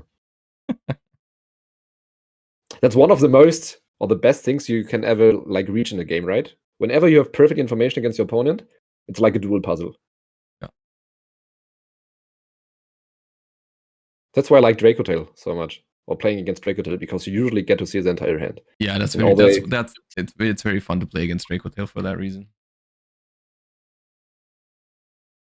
I mean, you could argue Malice technically does the same thing. You also see a lot of what they have, but then the difference is you see it and then you know you lost.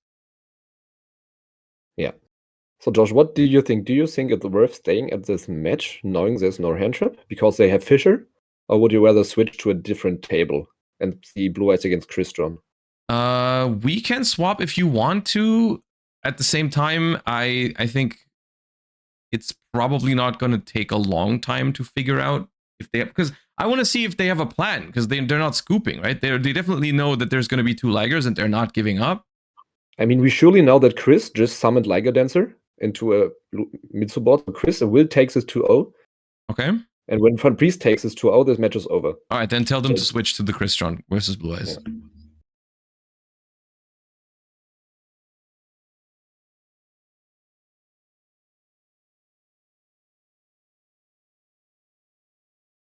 All right, clean transition. I didn't tell them. Did you tell them? I think he's watching. Yeah, probably. Thank you. He subbed earlier, which I thought was very funny.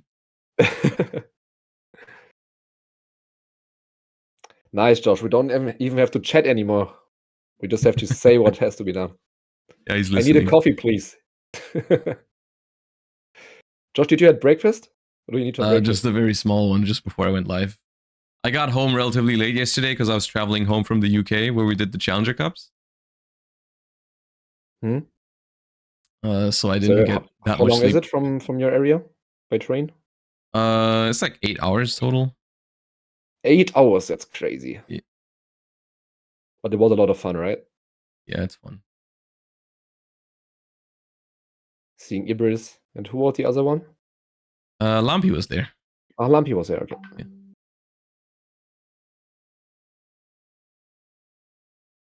Okay, as these are just now entering game 2, so it's Crystron K9 going first now because Blue Eyes won the first game, in fact. The way they use their zones is making me freak out. So Jockle and what's the name? I forgot. Where are my Crystron cards? Solfador to send 2. Jokul Summon Solfador is the craziest opener you can have, I think, in modern Yu-Gi-Oh! Yeah. When your opponent doesn't have a Charmy or a Droll. I think normal summon Noroi is also pretty insane. No, but like that loses to like, or that can be stopped by like 1 Imperm or 1 Ash or whatever. But if my opponent goes Jokul Summon Solfador, like you need 4 hand traps. Yeah, okay, true. That's true. Spell Canceller incoming, chat. I don't know if he is playing Spell Canceller. The zones are just suggestions? Who sees the zone layout and then decides to put the graveyard there? Maybe he's nervous because he knows he's on stream. I'm just playing around. It's fine. See, Dominus Purge on Jokul. Nice. Okay. Overlay Izuna. Anyways, overlay Ripper. Josh. Hmm? I just found a Mitsu K9 Exodia deck. Oh yeah, Habakiri is 1 card Exodia FTK. Maybe interesting to watch. Okay, what's their standing? I don't know. I just what's the team name? It's Team 13. Team 13. I don't want to leak the team name, so if someone is listening from the event, okay. Yeah.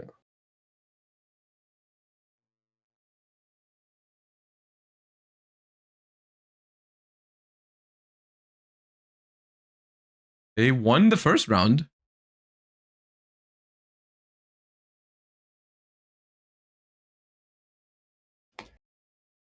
How consistent is it? So 1 Habakiri is full combo? Yeah. Also prayers, or do you need prayers in the combo? I don't know, right? Don't know. Yeah, fair enough. Or did you consider playing it yourself? No, I just saw it kind of went viral, I think, over the last couple of days in Master Duel. Like, people were saying that, oh, 1 Habakiri can do this. Which is funny, because this happens every week, but with something else. In Master Duel? No, in general, just like every week or every 2 weeks, someone finds something completely absurd you can do with 1 Habakiri, and then it's just like the thing for the week. I remember a few weeks ago, it was that hand loop that you could do by searching Joel and Lockbird. Yeah. As well as Durandal and so on. Yeah. And then you summon something that forces the opponent to draw a card in their standby phase or something. I remember seeing that video, yeah. Yeah. Like, Habakiri is so toxic, that's crazy.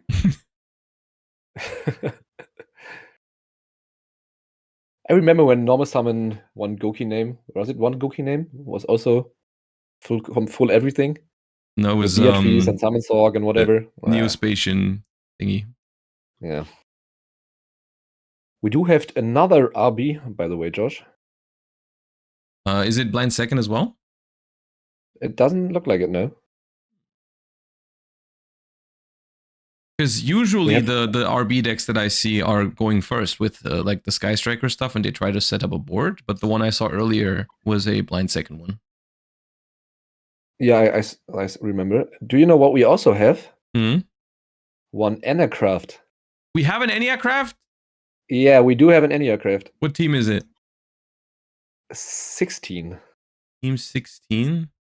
I'm so glad I chose to do this with the deck list.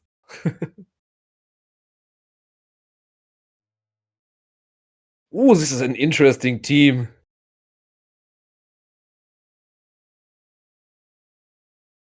So this is an interesting team, chat. So that team lost the first round, which may or may not be coincidence. Look at all those decks. Look at the last one. In 16? Right. Yeah, I on the right side I put the deck lists, the deck names. Okay. Column O, P, and Q. Do you not see it? Yeah, I see it. Okay. Yeah, I hope they win round 3. I do as well. I would be very excited to see what they do. But on the right we see Crystron. Honestly, if they go like they won round 2 and then round 3, if they lose, they would be 1 and 2. But if it's the only Enneacraft in the tournament, I would still be down to feature them. I agree. If they keep playing at 1 and 2. But I mean, they are there to have fun, so I think they are very likely to do so. Are you implying that any aircraft, they're not taking it seriously? No. Maybe I am. I mean, you said it may be a coincidence that they lost round 1, didn't you?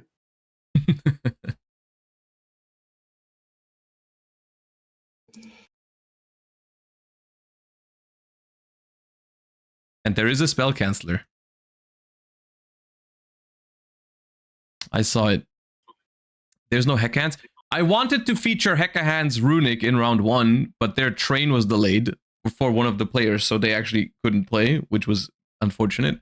I saw another Hecka Hands in a... I think there was a Chimera Hecka Hands that we can get to at some point, yeah.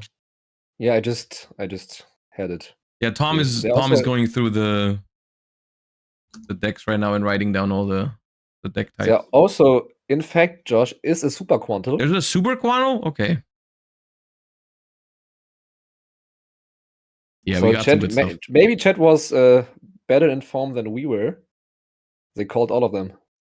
Well, my method was just clicking on random deck lists in the spreadsheet and seeing what I find. Fair enough. That was my scientific method.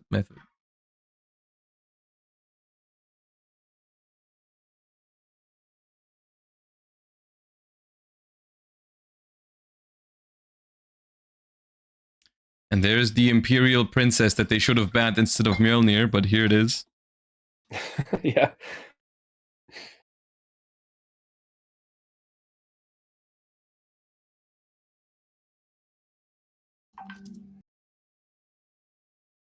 Smitty's immune system won the round.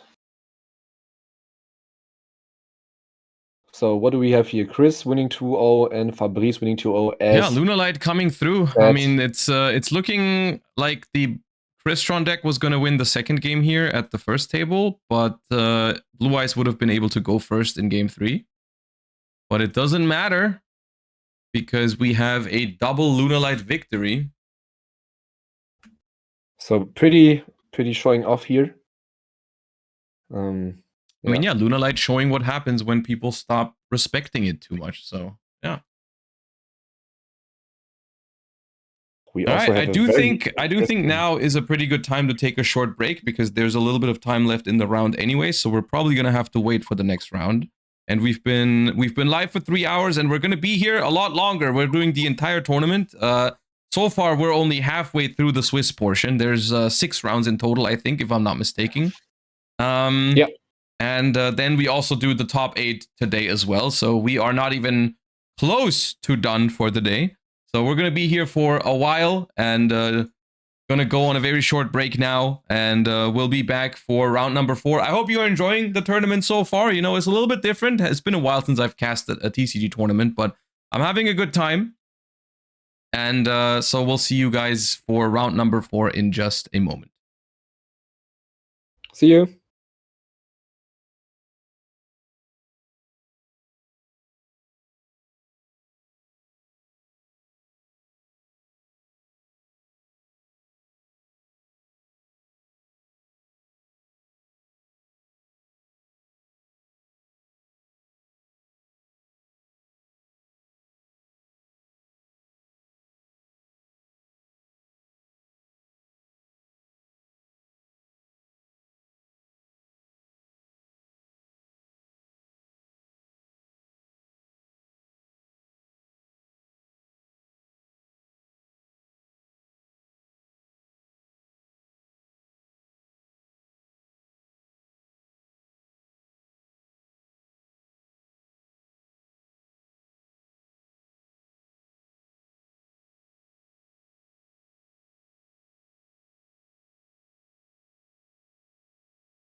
All right, and there we are again, everybody. Welcome back. Sorry for the couple minutes of off time there, but we had a feature match end relatively early in the last round, so we had to wait for the next round to go up. We've also just been informed that there will be a lunch break for the players after round 4 for about, I think they said 45 minutes. So we're not just gonna go on a break screen for 45 minutes. We're just gonna jump into Master Duel and play a little bit. I guess with double commentary. But we can try some Draco Tail. I can show you the list that I played yesterday and so on. So we're gonna have ways to kill the time. But yeah, for the next round, I believe if everything works out, we should have a feature match momentarily. See that? So players are at their tables now, as you can see. So Josh, do you want a spoiler? What are we gonna look at? I mean, the deck names are on the screen right now. So yeah, we have Malte here over on the first table, who is on Eniacraft, and he's teamed up with Tobias and Yannick, who are playing Lunalight and Pearly. So a pretty interesting spread of decks there, of course, going up against more meta strategies in Draco Tail branded, Yami K9, and Yami Mitsurugi. So we see like a bunch of basically rogue decks as well as the new Eniacraft deck against 3 pretty meta strategies. So that's why I picked this, why we picked this match. So we're going to be watching at table 1, of course. We're going to be watching Malte versus Dustin, which is Eniacraft versus Draco Tail branded. And they just got their signal to begin. And we should be jumping into the full screen of the game momentarily. And I remember seeing someone in chat asking for Pearly gameplay, so you may also get to see some Pearly gameplay here.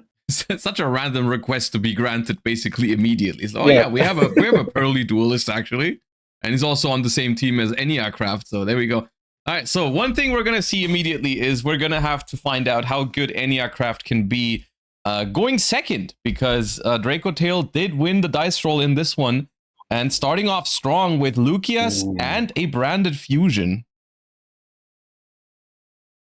That's a pretty strong start. Okay, once again, things are happening with the zone placement here that I have trouble putting into words. Yes, thank you so much. I was confused for a second. I was like, is he left-handed? No, why is his deck on the right then? Why is that? Okay. Huh? I mean, as a Sanctifier plays. Oh, the deck properly, is. What? His deck is on the right side and his grave on the left? No way. And the extra deck is in the banished zone. Does it mean he cannot use his extra deck? He's playing against Kashtira. Oh, do you want me to tell them to fix it, or is it whatever? Look, I don't mind as long as apparently left-handed. Yeah, but they still draw with their right hand right now, right? Because what I see with left-handed players usually is they just put the deck to their left. And the graveyard above or below, but not like the deck on the right and the grave on the left. I've never encountered that before. Whatever, man. As long as they're fine with it, I guess. At least we get to see some new decks and some gameplay. That's definitely a new way to play Draco Tail, yeah.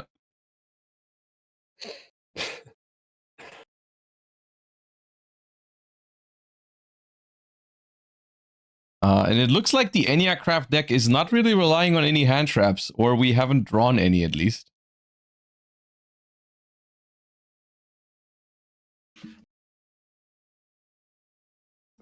Do you have an idea of how the normal deck is built? Do they run a lot of hand traps? Do they try to break the beat with engine? Here's the thing. I think you play all of the Eniacraft cards. Some of the big ships you might not play as 3 ofs, but that is already a pretty like that's a lot of cards. There's a lot of Eniacraft cards actually. Like it almost fills up like the entire deck with engine. I'm not sure if hand traps are really the idea. I'm not, but Do I'm also they? not sure what else they synergize with. Like, I don't know if board breakers make sense. I was about to ask, do they have a way to grab back the spells like White Forest does? No. They don't. Okay. Well, then the engine has to push. It's gonna be interesting. We'll see. Like Draco Tail is fairly breakable and Yeah. not that unfair. So let's see if there's Also, a way Eniacraft to pretty good at playing around Draco Tailhorn, I guess. Why do you think so, Josh? Tell me. Well, because Horn can't be used on face-down monsters. Wouldn't they just play cards like Evenly and Storm and Duster? Maybe. I mean, I guess Lightning Storm is interesting because you can even make it live in the middle of the game because it doesn't count for face-down cards. Like, you can activate Lightning Storm if all of your monsters are face-down, so... But you do place your pendant skills, right? So yes, but you have ways to even get them back into your hand. You also have a field spell. So if once you are fully set up, Lightning Storm cannot be used anymore. That's true. I mean, we'll see. Like, it's always good to use Horn on your own bodies in Draco Tail. We're still on round 3. No, this is round 3. 4. Yeah. Just the overlay hasn't been updated at the top. But good call. Yeah, I didn't notice that. Yeah, it should say round 4. We are in round 4. Okay, and that is Enneapolis. And once again, we're going to see this multiple times over the course of the match where Malte plays a card and then Dustin picks it up and immediately starts reading it. So Enneapolis is basically the deck's win condition in some ways because Eniacraft doesn't really do any damage most of the time. It's more like a slow control stall deck, and you get counters on your pendulum scales, and in the end phase you can remove all the counters and do 900 damage per counter. But also you can bounce your Eniacrafts back to your hand, so you can reuse some of their effects with the field spell. So their win option is burning the opponent? Kind of, yeah, kind of. Like, that's what I asked myself when you said, like, Horn is gonna be dead. Like, how do they go for game? Do they They burn, basically, yeah. Interesting. Summoning face down, burning, that sounds like a very unique archetype to me. So we put Eniacraft Orgia in the scale, which is all of the small Eniacraft scales have the same scale effect where you pay 900 life points, and then you reveal 3 Eniacraft cards from your deck, and you get one of them to your hand. Ooh, okay. But that sounds pretty strong to me. So I think what's happening right now is we have Eniacraft Atori Mar face down, which is the big whale, the only ultra rare that the deck got. And that card is an Omni Negate on your own turn when the opponent activates a card or effect on the field by flipping itself up, which I think we're activating this in response to the Gulamel here, because it only negates cards on the field, not in hand, so we can't negate 5 mana with it. Chaining Draco Tailhorn on your own monster now? To be able to chain the Gulamel, yeah. No, he must already have activated that. It doesn't look like it. It looks like he just chained it. Hold up. But what did he attempt to negate? The Sanctifier?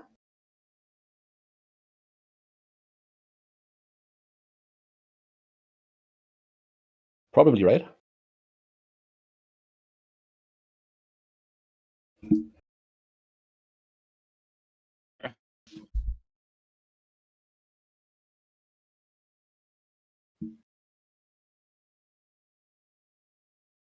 It looked like it wanted to negate 5 mana. But it can't. Can it? No.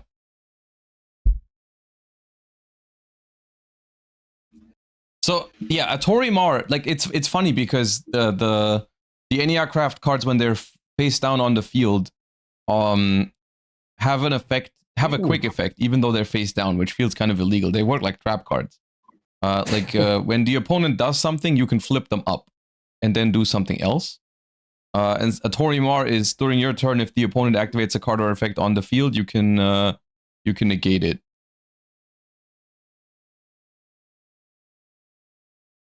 Oh yeah, I think they negated 5 mana. Yeah, that doesn't work. They have to rewind that a little bit. I mean, they should be listening to us, so maybe they... Yeah, I think that's why they're checking. I messaged them. I told them, like, you can't negate 5 mana with that. Okay. That's why we're going back.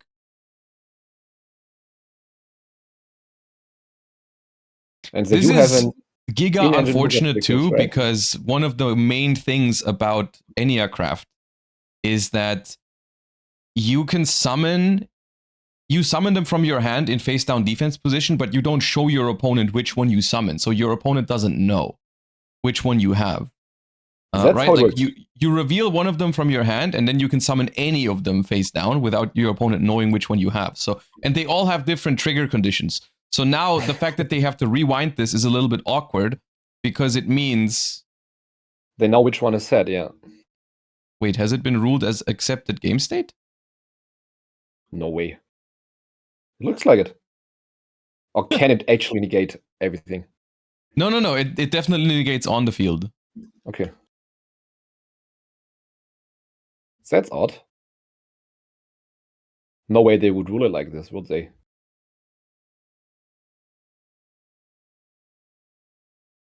Maybe because of the draw from Horn?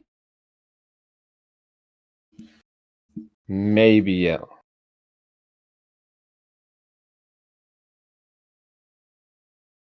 That's awkward. Okay, now I'm confused. Now I'm yeah. fully confused. Speechless. So, like, which one of them is a Book of Eclipse? Like, apparently the field got the set. whale.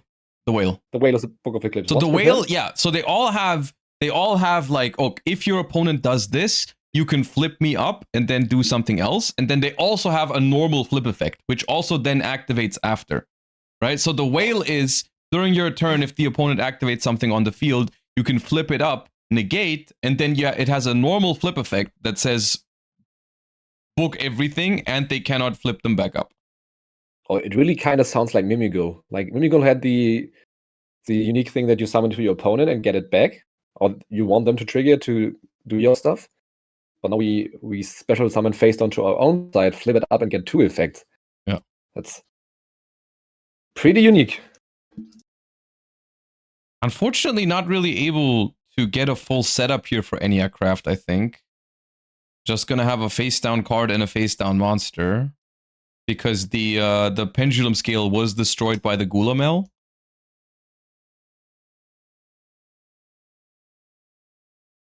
Eniacraft looks fun. They cooked with these archetypes. They just need to make them a little stronger. I think Eniacraft is fine in terms of its power level if it gets a little bit more support, which it probably will, because it is a deck building pack, and usually there's more support coming. So I think one of the main problems of Eniacraft is that it just sucks so bad into Droll Lockbird. Like it's not even funny how bad it is into Droll Lockbird. Is it that bad? Yeah. Yeah. They have 4 small pendulum scales that all search. So basically 4 of them are Clifford Scout. And the best way to play the deck is you want to chain them all together. Like one wants to search the next one, and that wants to search the next one. So it's like it's really bad under Droll. It's absolutely that makes sense. Awful. Yeah, like pendle decks always are kind of bad into Droll. And they also have a spell that draws cards. So it's like, yeah. Okay. I felt like maybe because this is such a unique way of playing Yu-Gi-Oh! Maybe they also gave him a way to play around something like Droll. Like, I mean, the entire deck plays around Nibiru. Everything's face down. Yeah, it does play around Nibiru pretty well. Yeah, so... Oh, did he just flip summon the Gulamel back up? He cannot do that. Are they the rumor cannon? Yeah, I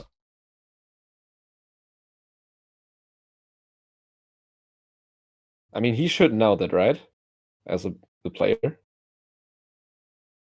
Also, I was told that they, in fact, did rule it last turn as an accepted game state because there was things that have changed, like the card drawn off of Horn, as well as the opponent learning what the Eniacraft card was. Like okay, fair. But that's fair enough, I think. Yes. Like to a certain level. Did they flip the thing back down? I think so, yeah.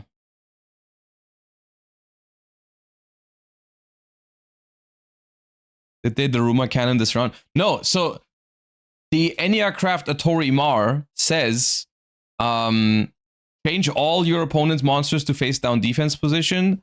The monsters that were cannot change their battle positions. That's forever. Like, you flip those monsters face down forever. It's like Quaking Mirror Force. Forever? Yeah, it's pretty sick. Or Floodgate Trap Hole, yeah. Yeah, Floodgate Trap Hole is a pretty good comparison.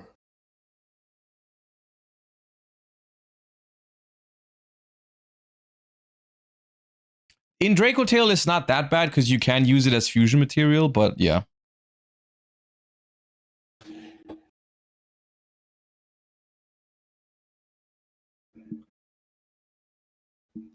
The Eniacraft player should know. I mean, yeah, but at the same time, the deck came out 2 days ago, so. I think if you choose to bring this deck, then... You should, yeah, I agree. I mean, I'm just happy we have someone showcasing the deck. Yeah, that's. But it also makes me wonder, like, if they're not fully aware of what all the cards do, then are they even using the deck to its fullest potential? That's also a fair assumption.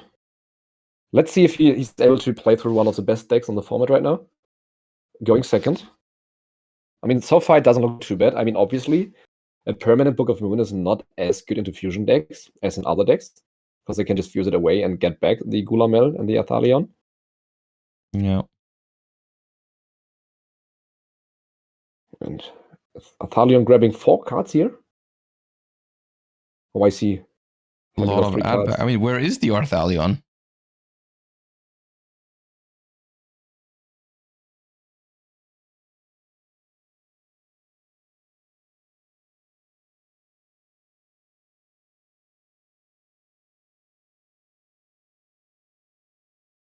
I'm so confused, Josh. I think he just tried... Okay, there's a lot of things happening. They're rewinding still. They're still rewinding because the Gulamel was flip summoned. And now they're back. Okay, yeah. All right. Ah, okay, that makes sense. I see. Yeah, this one was a bit messy. Meanwhile, the third table is already at 1-1, by the way. Yamimitsu against Pearly is already in game 3.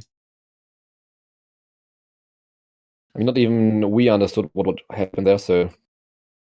Yeah. So what's happening now is Arthalion is summoned by 5 mana, declaring targets. But also, the Eniacraft spell that they banished from the graveyard lets you flip summon an Eniacraft, or not flip summon, but flip up an Eniacraft on the opponent's turn. So that's why the whale is back face up, and is going to do the Karma Cannon effect once again.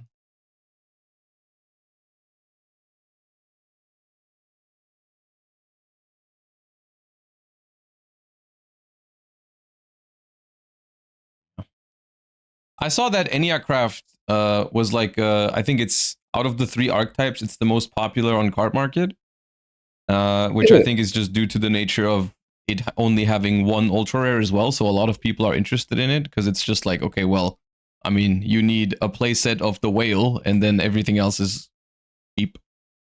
Even the whale is not that expensive. I mean, it's the only ultra rare, right? So yeah, do you pick up your playset just to be sure? It really only is 1 ultra rare for Eniacraft. It's a very uneven spread in Phantom Revenge. It's one Eniacraft ultra, 4 Heka Hands, and 5 Cool Tune.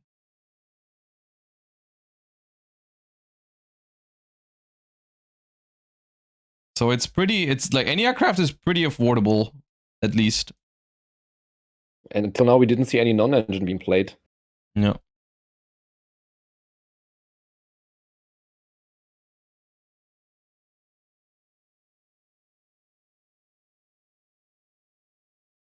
Eniacraft is the best out of the 3. For now, I think the most potential is between Eniacraft and Cool Tune in the future. It depends a little bit of what kind of support they receive.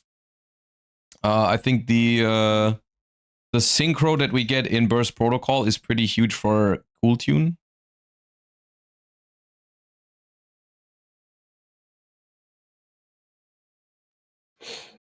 How do you feel about Cool Tune? I think both Cool Tune and Eniacraft are pretty cool decks.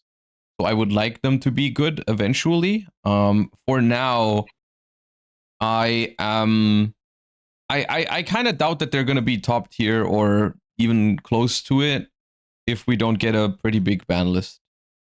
Or good legacy support for them, of course. I mean, legacy. Like, Cool Tune is, in fact, pretty good into one of the most represented decks right now, right? Like, against Yami. Yeah, they against do have Yami, a floodgate. They do have an Omni-Negate. Yeah. For, I think, at least spells. I think it's for spells, yeah. Yeah. The Cool Tune, they have one synchro that says all your opponent's monsters have their level increased by 1, I think. Yeah. Which completely destroys Yami. And it also doesn't play into hand traps because you pretty much do everything in your opponent's turn. You can play your favorite card, Squadron, I think it's the name. No. Hub Ear, yeah. The potential is there. They have some really high quality cards, for sure. But yeah, surely, like we said earlier, Murakumo is a big problem for current decks, and it's also a big problem for Q-Tune. So, if our lovely friend Habakiri is touching the ban list, we may see other decks arise. It just feels like the Cool Tune win condition, or part of the Cool Tune win condition, is like banishing resources from the opponent, like from the extra deck or from the top of the deck.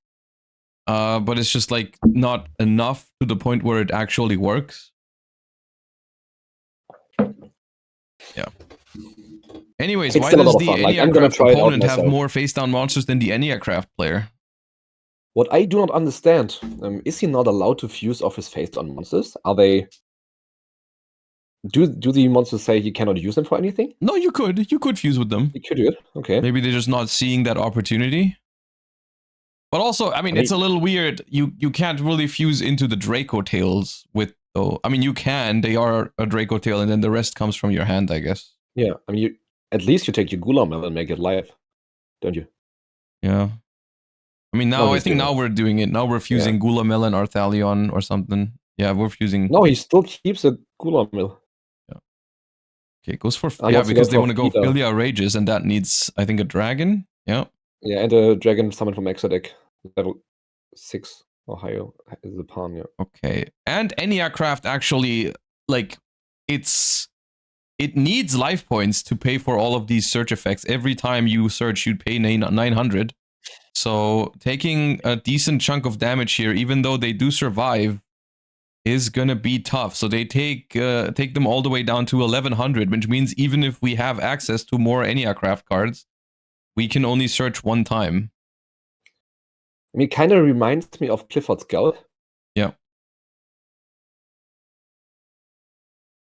But now it's pay 9 instead of pay 8.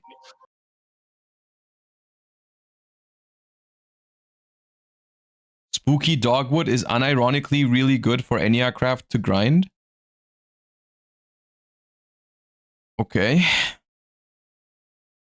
I mean, it would be kind of fun to have a deck that actually unironically plays Spooky Dogwood.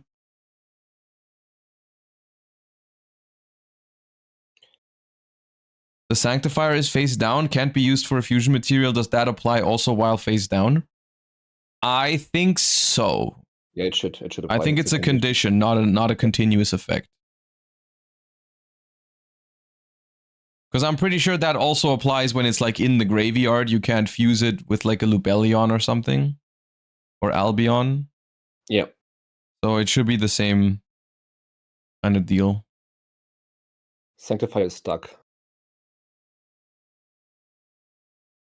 Can be tribute summoned over. Did you ever see Sanctifier's second effect actually being used? I don't even remember what it was. It's like when there's like a monster in both extra monster zones and both center monster zones. Yeah, he needs to tribute both extra monster zones and one monster from each main monster zone. So side on the field, and then he can revive himself.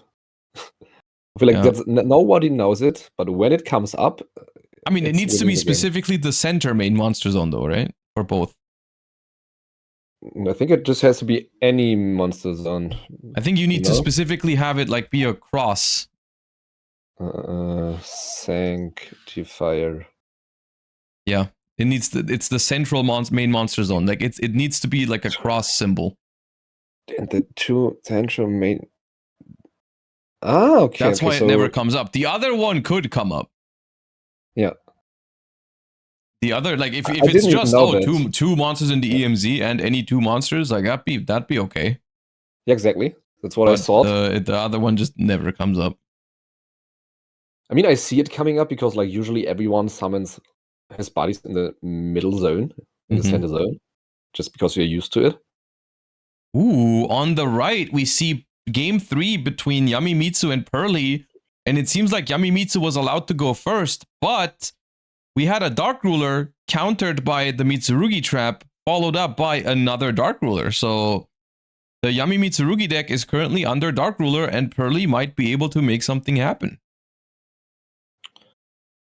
So does purely play through 1 prayers?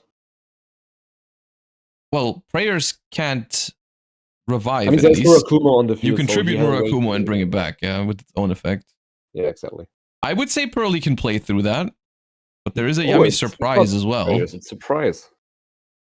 Is there a synchro in the graveyard?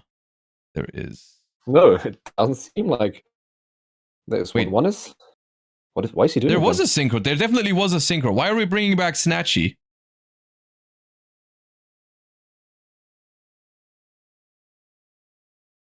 Are you sure it wasn't Samsara? Samsara is banished. Okay. It's a little blurry for me. I didn't see it properly. Oh. But on the middle table, we see Lunar Light being down 1 game. And it's not looking good. I guess it's not looking bad either. They have a Liger Dancer, but that's it right now to their name in game 2. I mean, that's all you pretty much need against Yami. All right, fist bump as we go into the next game here. Eniacraft has the opportunity to go first this time. And we start with Gravekeeper's Inscription. That's a pretty good start. We're going to put Dustin under a 2-turn Abyss Dweller, basically. That is pretty tough for Dracotail to deal with. And we start by activating one of the small scales. Pay 900, reveal 3, and get 1 to hand. I mean, the purely game, in fact, was very interesting, chat. But I think if he has an engine play, he should be able to break the field. What do you think, Josh? He needs 2 plays, I think, to deal with the Murakumo, but probably fine. Murakumo, he's negated, and there was no other set card. Oh, it was surprise. Yeah. No, he should be fine. Yeah. Pearly's should be fine. All right, now something concerning is happening, which is that Malte is reading his own cards with the Eniacraft deck. That makes me worried. That's fair enough. Also, for Dustin, the deck placement has now been moved to the other side, so now it's on the left. The extra deck is still in the banished zone, so everything is good. I didn't know your deck can be Zodiac Barrage as well. We resolved the search, and we do not get rolled, and that's huge because then we can continue. So the next scale is now going to reveal 3 copies, I think, of the Eniacraft field spell, so you're guaranteed to get it. And what you do now is you play the field spell, and the field spell will return the scales to your hand, and then you can replace other scales to keep going. Because the pay 900 to search is once per turn. Hard once per turn. So you want to get those names out of your scale now, and then play the other ones in there. Okay, I think I get it. Yeah, and that's why it's so bad in Duel, because it really relies on doing this like chain to get all the names in rotation. They kept Fuwa in the deck. Yeah, I think Dustin opened Fuwa, and Fuwa is not very good against Eniacraft. I mean, I probably would have kept Fuwa in as well, not knowing that he's never using his extra deck. Yeah, he also has Nibiru, I think. He's like all the cards that just have no effect against Eniacraft, basically. I also just realized that Team Silverhöhe. Team Silverhöhe is a part of my city, and apparently they are from my locals, and drove to Berlin. How far is that? Also 2 hours by car. Not that far. But Dominic in the middle took 2-0 over Lunalight. How did he out the Liger Dancer? Maybe the effect to wipe was already used, and then minion. Or maybe they discarded Black Goat Laughs for Cups of Yummy Way. We did have the same thinking here. Who would ever do that, Josh? I don't know. That's kind of crazy. Never happens. I'm a little bit sad for Dustin here, like having such a strong hand, Fuva and Nib. Yeah, it's like your one time Lucius. You open Fuva, Nib, Ash, I think, and it's just against Eniacraft. And they have Inscription. And Inscription, yeah. Tough. So did they just roll a dice? Which one he chooses to It's grab? random, yeah. You show 3 and you get 1. But didn't he reveal 3 copies of one card? No, this time I think it was different ones. Okay. Okay, and now this is our 4th search with the small scales. There is only 4 different searchers, so this is the last one, basically. And this time we're revealing 3 of the big ones. And with the big ones, because they don't have the effect in the scale to search, you typically don't play, like, 3 copies of all of the big ones. So that's why we have to roll a dice there, because we can't pick which one we get. That's going to be random. Then we're going to activate Eniacraft Reverth, which is the one that it's basically a magical mallet for Eniacrafts, but you can also return the ones that you have in your pendulum scale, so you just shuffle them all back and draw cards. That's nice. And he chose to chain S. You still can't use the thing on hand traps. Thank you. I think that's gonna be clipped. Josh, maybe you give us a crash course for Eniacraft. You seem pretty familiar, if you ask me. Okay, so I don't quite know exactly which names they set, but basically they have a bunch of face down monsters now, and all of them can be flipped up if something happens. Like, for example, I think one that they have is when the opponent activates a card or effect that adds a card, you can flip it up. The match is over. No! Oh, come on. The one time Eniacraft has a setup, I'm losing my mind. Josh, can you please take me through how he just summoned 3 monsters face down? Did he pendle summon face down? No, they all have. Every single Eniacraft has a non-once per turn effect. You reveal it in your hand and you special summon any monster face down from your hand. Okay. You don't even have to summon itself. You just reveal 1, summon anything face down. You don't have to show your opponent what it is. So you just like summon. You don't even have to summon Eniacrafts. You can summon any flip monsters. Like some people play, like, I don't know, Pot of the Forbidden, or there's this one dog that says the opponent cannot summon this turn when it's flipped. Yeah, I remember that one. Guard dog, I think, is what it's called, and so you can like try to flip that one up on the opponent's turn. But okay, so the unfortunate news is that as we were about to actually see Eniacraft win a game, I believe, I'm pretty sure they would have won this game.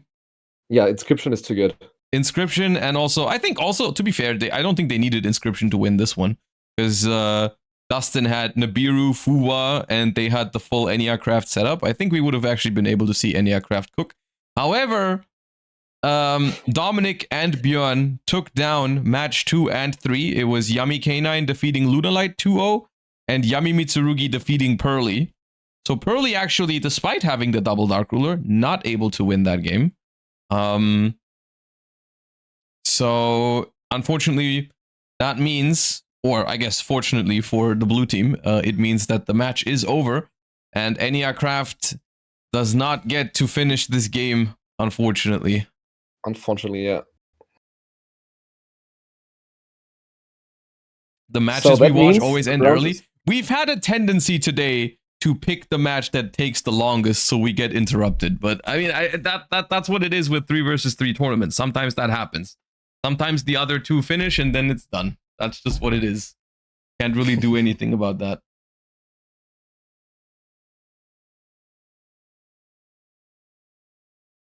But it was nice. It was nice to at least see Eniacraft being represented here. I'm happy that we got to feature it at least, even though game 1 was a little confusing, and it seems like they even the Eniacraft player was still learning what the cards do. And it is a pretty unique deck, so it's not something super usual, but it's okay. So, Josh, the round is over. Yeah. Do you want to hop straight into Master Duel? Do you want to? I mean, we do have about a 45-minute break from the tournament now. So and 20 minutes still going on. Yeah, the round was pretty quick. So the other tables are probably still playing, and then there's a break after, so players can get lunch. So we're gonna have some downtime now, but I don't want to just leave the stream on like the break screen for an hour. So we can just hop into Master Duel. Meanwhile, I can take you, chat, through the deck breakdown. So have you finished the deck breakdown? Yeah, I did. Like, okay, it doesn't look. It's in the spreadsheet on the new tab, but I don't know how to sort it in Google Docs. It's not Excel. So it's just not sorted. Oh, that's fine. Do you know how to sort it? In Docs? I tried to, but I can't. Do you have to right click the? Can't you right click the head of the column? No, I can't. That's the issue. I think it works this way. Hold up.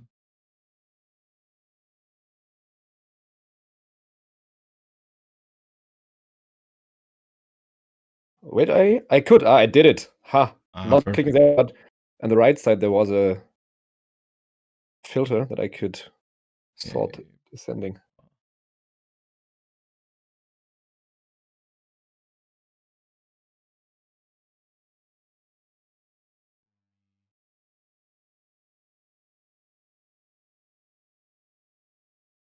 Thank you for putting me back in. So, Josh, we have 31 Draco Tail. That's 20% total. So 20% Draco Tail, by far the most represented deck. I wasn't expecting Draco Tail to have like 3 times the numbers of Yami Mitsurugi. That's pretty crazy, I think. As we talked earlier, like I didn't build my deck at YCS Bologna to beat Draco Tail like specifically, but it feels like this event is Draco Tail is obviously the highest or the most represented deck in the entire room. Yeah, I mean it was in Bologna as well, to be fair. Was it? Yeah, it was. Okay, I was lucky then. But still, as you said, 7% Mitsuyami is very, very less than I expected. 5%, almost 5% Lunar Light is also pretty interesting. That might be a regional influence because they're all living close to you. I know at least 3 or 4 of them. So like how many do we have? This is not shared card pool. No, in theory, every team like they could play 3 of the same decks. We've seen teams before that had like 2 Lunar Light players or whatever like that. They are not forced to play different decks. So this is basically just every person can choose their individually, favorite deck. But to be honest, only a few teams actually chose to bring the same deck, or 2 of them. Like pretty much most every teams just happen to have 3 different decks. Yeah. But yeah. Would you see one Snake Eye, one Anubis, one Snake Eye Yami, I think. Blue Eyes, a bunch of Memento, Mitsu Raziel, Blue Eyes, Orchist Mitsu, Branded Mitsu K9. Where's Eniacraft? On the left you can see, like it's not on, it's only one, so it probably just doesn't show up. Some of them don't have a label because they're so small. Okay. Yeah, if you go a little bit to the left, then the chat can also see the name. Okay, what is Striker Josh? I forgot how the other archetype was named. Runic? No, it's where's it? I don't see it. There. No, I didn't mean. Okay, I meant to type Runic and the other archetype, the new one. Oh, the Runic Hacker Hands. Hacker Hands, that it is. Yeah, let me. Okay, so the deck is called. It's Runic Hacker Hands, and you called it Striker Josh. Yeah. that's Like, that's how that works. Yeah, okay. I put you up with Striker. Sulfur Cord K9, okay. Ooh, look, there's a Regenesis and a Regensis. Orchist, Onomat Probably just Ryzeal. spelled differently, right? I just did it on the fly. Yeah, all good. I'm just joking. I apologize, chat. It's okay. We do have a bunch, or at least 2 pure Radiant Typhoon. Also You were interesting. Radiant Typhoon. I saw a Radiant Typhoon Smith topped, I think, the UK Open. Yeah, I remember. I think it was top 8. Yeah. Yeah, which is pretty cool. And we have one Exodia as well. Also Radiant Typhoon is also doing well in the OCG right now, I think. At least, like, okay, because some people are playing it with the new support from First Protocol. They're getting a link too. What does it do, the link to? It definitely adds MST, but it does something else. It's like it adds MST on summon and then it does something else. I mean, it took over Malice, like being a lot of one-cut combos. Mm-hmm. So I'm not shocked seeing it more play in pure. We have one pure Jurek, by the way. It's not Jurek Fire King, it's just Jurek. And there's a Fire King Jurek. I didn't mess that up. Mm-hmm. Yeah, here, it got top 4. I'm just looking at the teams with Radiant Typhoon. Top 4 at a YCS with over 2,000 people in China. But that's best of 1, right? It is best of 1, yes, but still, I mean, that's pretty good. One engraver. We love the one engraver technology. Chat. Yeah, it's no, they don't play any of the Fiendsmith spells. They just play engraver to go into it with Moon. But it's worth pointing out that even in the TCG you could play this because you don't have to go to Moon to make Fiendsmith in Radiant Typhoon because you can go into it with a rank 3. Is there rank 3? Light Fiend? Yeah, one of the Djinns. Mellow Melody. Ah, yeah, okay, makes sense. Yeah. Okay, so can you check for me real quick if any of the Radiant Typhoon duelists are on a team that's like well, do you have the standings right now or pairings? I think I don't have it from the latest round, but we should. Okay, ask them for the standings after round 4, like during the break. If they can send us the standings, that'd be cool. Josh, I do also have something we could do. Mm-hmm. The guy who played Runic Hacker DM'd me and said that we could go over his deck list. I don't know, like, how we could get him in here to get his input on it, but it's just, you mean does it just mean like look at the deck? Let me see if I can find it. I don't want to leak any of the other deck lists.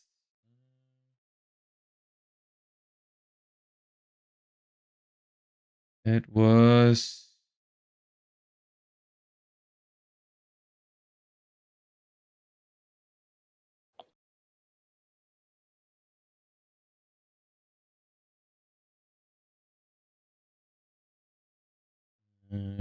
yeah, we can do that later. It's just runic spells, Hacker Hands, Uva Ash, and Radiant Typhoon Vision. That's the deck. It'd be more interesting if we could have seen it in action, I think. That's what I really wanted. Fair enough. Fair enough. Why is Draco Tail so much more popular than other decks right now? I think it's because Draco Tail has a pretty solid matchup spread overall, and I think it's just a fun deck. Is how I see it. It's like a fun deck with decent matchups, so that's what happens.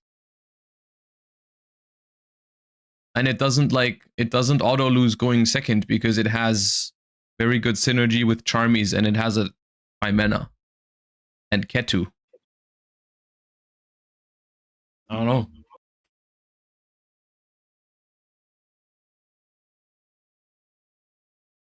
I think it's like it's genuinely a good deck, but it's also, I do think, at least, I mean, this might be, I might be biased on this because it's also how I feel, but I think people play it more because they do think it's a more fun deck than like combo stuff.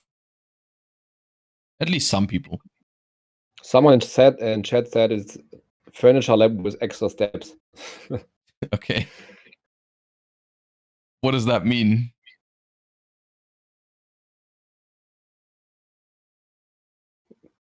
I don't know. We're just saying things now. I mean, that's what he said. This deck has searchable trap cards. That's why it's Furniture Lab. I mean, what the player from the deck that the guy who was supposed to play it said, in his opinion, the synergy is you can just send your fusion from the Exomonster zone with your hacker effects, and so you can clean it up or free it up. Okay. And he said he didn't play Droplet because he didn't have the space, like a Forbidden Droplet. The Golden Droplet, yeah, okay. Golden Droplet, sorry, yeah. Mm-hmm. Yeah, that doesn't sound too impressive to me. I'm not convinced, but yeah. Same, yeah.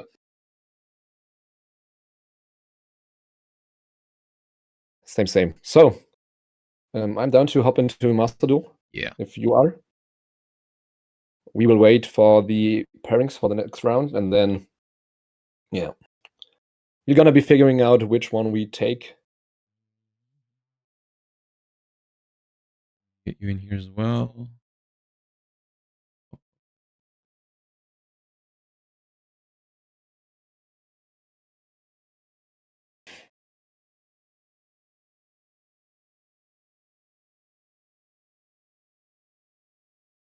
All right. Well, I don't really have a plan other than just we can play the Draco Tail deck that I played yesterday because people caught me playing off stream, which I do sometimes. I know, shocker. Shame on you. Yeah. So I made it to Master 5 yesterday with this. Are you planning on I played in the Bell? Duelist Cup? Are you planning on playing Draco Tail in the Duelist Cup?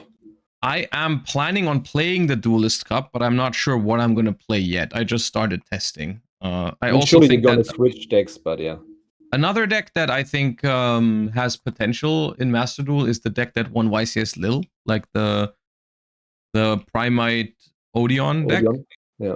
But I can already say from playing this deck for a few hours yesterday, like maybe 2 hours, I think it feels pretty awesome that you just don't care if you get Fuvad or Max Seed. I thought that was nice. I think I won basically all of my games, even though I got Max Seed or Fuvad when I went first. Why Pure? I'm pretty convinced that the version of Draco Tail that I'm gonna enjoy the most is Pure or Branded. I think all the other versions of the deck probably are also decent, like Megistus or whatever, but realistically, I want to play this deck because I want a deck that doesn't care about Fuva or Droll or Maxi. And if I add more engine and more extenders and more like fancy stuff like Megistus, it doesn't necessarily make the deck worse in general, but it makes the deck worse into those cards. And so if I wanted to play a combo deck, I would play a different deck, is basically how I see it. But yeah, this is how I've been playing it. I thought Effect Veiler was pretty good. I was thinking about playing more. Ghost Bell, I played against a lot of other Draco Tails, so I thought Ghost Bell was good. And the 3 Draco Tail traps are non-negotiable, okay? Yeah, I know we've been over this in the TCG, right? When Sting came out and everyone was like, oh, should you play 3 traps now or not? And a lot of people were like, oh no, I want to just play 2 Draco Tail traps. Just play 3 Draco Tail traps, okay? Just play 3. Why no Frixel? Because I don't play Branded Fusion. I didn't have room for it. I wanted to put it in, but I wanted to play 40. I mean, Frixel is still pretty good, right? It's a different name. It's a really good one. I think it's decent, yeah. I just didn't want to cut. I wanted the Cartesia to have more ways to fuse. But the Cartesia could be a 1 of Frixel, or 1 Bell could be a Frixel, or whatever. And I really do like what you said earlier about not being scared of getting Max Seed or Fuvad. Yeah. Like, that's the biggest advantage of this deck in Master Duel, right? Yeah, Like especially in like a is not too 72-hour crazy. Duelist Cup. Like, I feel like keeping your mental sanity by never caring about that is awesome. And it's also like your turns are pretty quick. You don't take too long comboing or shit. So Branded Fusion is a way to fuse too. No, Branded Fusion is completely fine. I'm not saying this version is better than the branded version. I'm gonna try both, but I think the branded version is also pretty good.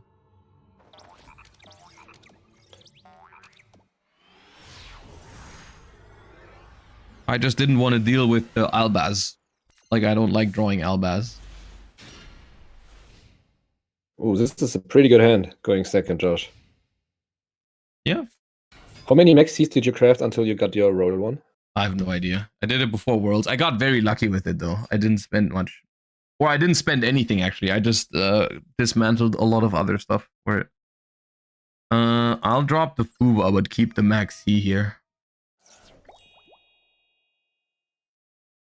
I agree. How often does Cartesia come up? Every time you draw it. I mean, you never accessing Cartesia on a different way, so either you draw it or you don't. Albus hater, no, we are not Albus hater, but drawing Albus can be pretty good into certain fields, but usually you never want to draw him.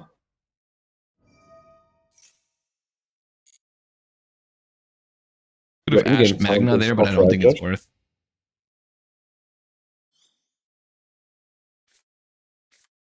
Okay, so it looks like it's just Fiendsmith Bestial? Is it still a thing, yeah? I mean, bro, your hand is goated. It's good, yeah. If he had Ash, he would have used Ash on any Maxi or Fuva. Yeah, there's no Ash, so K2 probably goes through. Should I Fuva in draw phase? There's no point of not doing it. Why not? Otherwise, it's gonna be dead anyways. I could just use it away and add back Maxi instead. But you do have a...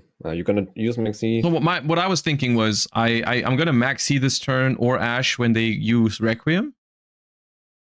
Are you actually scared of Lacrimo? Or do you just want to keep because of the follow-up? I mean, you're gonna use Kato. He has no Ash Blossom, otherwise you would have used it earlier. I'll just use Fuba. But I think we may be able to just win here, right? I mean, I think it doesn't matter if I use Fuba or not, because I probably just cook. Yeah.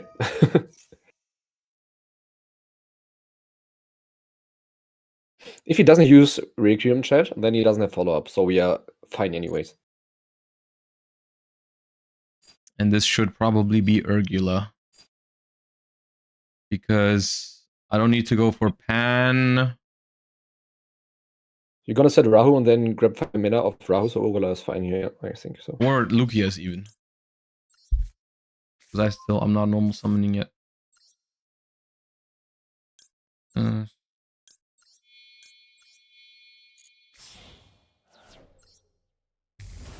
So either he uses Requiem here or it's negated. So yeah, we get a draw. Not even I can negate Lacrima if they summon that. So I want to add back Mululu. And I guess just Maxi. This is so cruel. This is pretty unfair, yeah.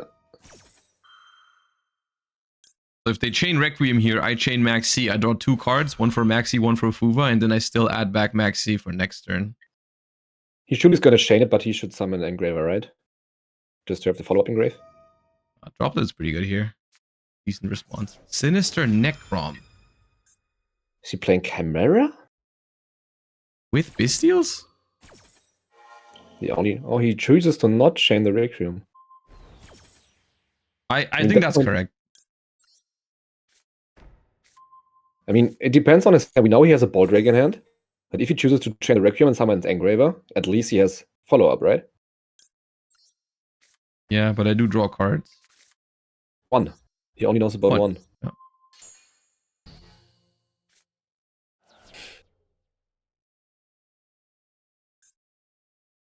Okay, so Mululu has already used its effect in the graveyard. Is the unfortunate part, I guess, but I don't think it matters too much.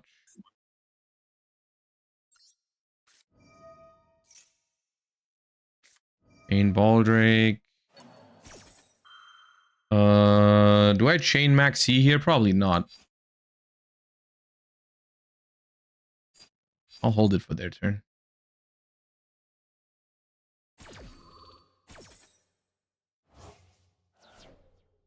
He's gonna attempt to banish whatever we summon here. So do we actually go for it? Oh, you play 2, okay, yeah, then it's fine, I think. Yeah, I'll play 2 Wilmas. You can also put it back with the Dracotail traps. Not if you banish it, right? Yeah, they put back from banished. What? Yeah. Okay, that's new. Place 1 Dracotail card from grave or banishment on the bottom and then draw 1. Oh, I didn't even know that. Mm-hmm. That's interesting.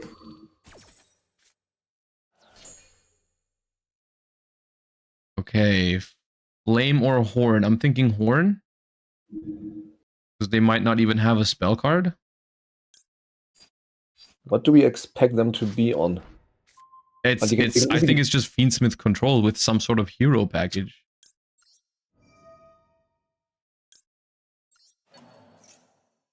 Frixel would have been pretty good in this spot.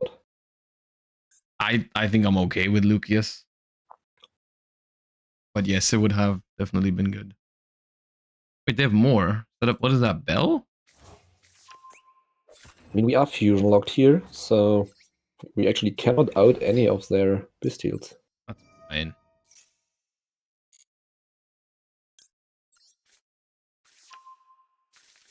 I mean, I could make, if I wanted to, I could make Secretarion. You could make Secretarion bring back the Mululu, that's not too bad, but then you do not have 5 mana for his turn. I think it's fine like this. Or, I mean, the Baldrake is pretty annoying, to be honest. 5 mana into... I can also 5 mana into Secretarion and then bring back the Arthalion and attack both.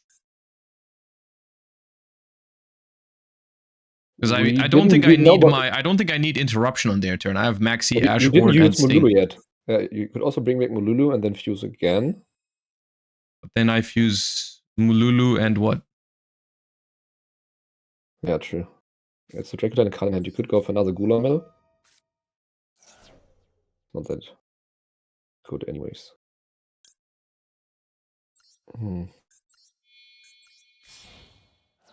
I definitely want to run over the Baldrake. Yeah, Baldrake so is too That's why annoying. I'm making this. I'm not sure what I'm going to revive with it yet. I could revive Arthalion, or I could revive Mululu to fuse on their turn. But Mululu... Yeah, I'll revive Mululu. It's fine. I don't need to clear the Magna. Oh, that's even better. Okay, we baited the Bell. That's even better. Yeah, we agree. That's probably best. I mean, not best case scenario, but he has literally 0 follow-up. I think the case is pretty good right now. I think having Maxi, Ashhorn, Sting. Yeah. Of course, it's gonna be game. Him not having a single follow-up, and us having Secretariat. Do I shotgun Sting or the Sinister Necrom? It banishes and special summons from the deck, right? Yeah. It summons a Dusted Gold, but it plays into Maxi pretty badly, so... But we don't need Maxi. You have Secretariat as follow-up. I'll get rid of it. Yeah, I agree. I was thinking about hitting the Requiem, because that might be a one-of, depending on... Ooh, they drew something. Oh, Serenir. Okay. Now it comes to the point where my Master Duel knowledge lags. Is Beatrice a thing in Master Duel? Is it banned? Beatrice? No, Beatrice is banned. Yeah, thank God. Beatrice is banned, okay. So 2 level 6s only do Fiendsmith combo. And we do have Ash Blossom for Requiem, so we are chilling. If they even play a second Requiem. If they play a second, yeah. They don't.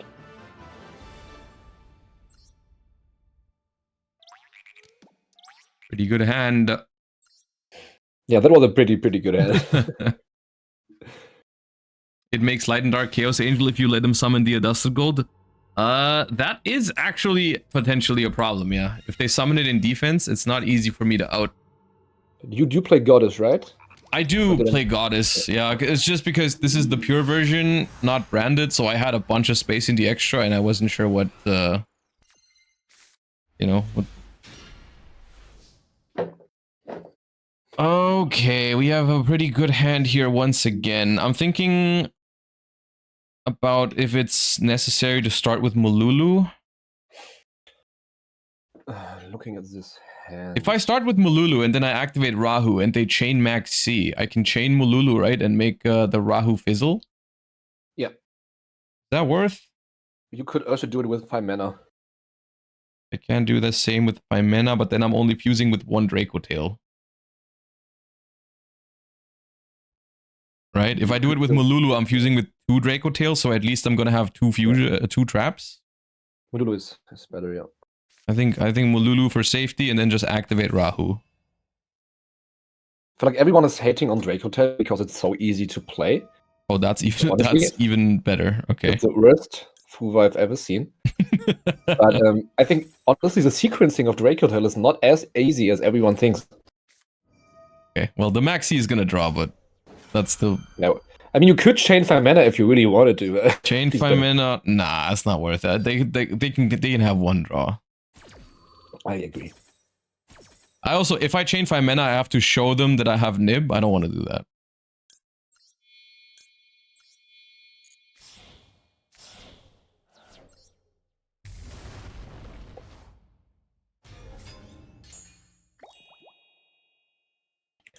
Such a good design deck, in my opinion, Draco Tail. It's not too unfair. It's pretty strong in every situation. Mm-hmm. So I'll target 5 mana. I'll activate these 2. Now my question is it worth it? No, it's not worth it to activate Rahu because they get 2 draws. For 1 draw, maybe it was worth thinking about. Is it worth to go for Ketu here to get Pan in hand with the 5 mana? Or is it just better to have 2 traps? How many cards is he playing? It is a 60 card deck. 40 card deck. 41. Yeah, 40 cards clean. 40 clean. Yeah. Clean 40, yeah. Surely it's Flame, and then Sting is... So I'm gonna have 5 mana, but nothing really to fuse with it is the problem. That's why I'm thinking like maybe Ketu. I think that's fair enough. I think Pan and Athalion are always better than just 1 trap, yeah. Yeah, I think Ketu's totally fine. Like, what we are losing to could be the mirror match. Maybe it's Ugula then. Urgula is better in the mirror. It's also better for follow-up. Yeah, otherwise we have Nip plus Flame and 5 mana. So I think Ugula I think it's Urgula. Let me throw in a bait. Set. Why not? Set. So let's see what it is. Also, this checks for Ash Blossom, which is good. I think the Ketu could have baited an Ash if they had it. Ice Ryzeal. Okay. That immediately makes me kind of sad I got Flame. I mean, we can easily just pop the cross. Yeah, negate cross and then Nib is pretty nice. Yeah, that's true. Yeah. And we have Ugla and Rahu for follow-up, so we... Yeah. Should I 5 mana now? You can wait on res. Yeah, should I pop the cross or should I just flame it? We do have flame. Yeah, I think flaming is even better. If it resolves.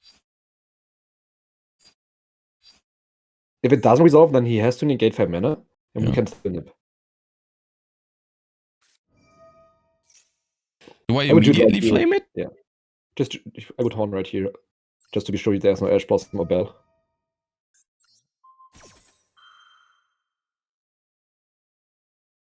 He does have a response. Okay, that makes me feel good. Because that means probably Nib is gonna cook. Yeah. Okay, Cartesia.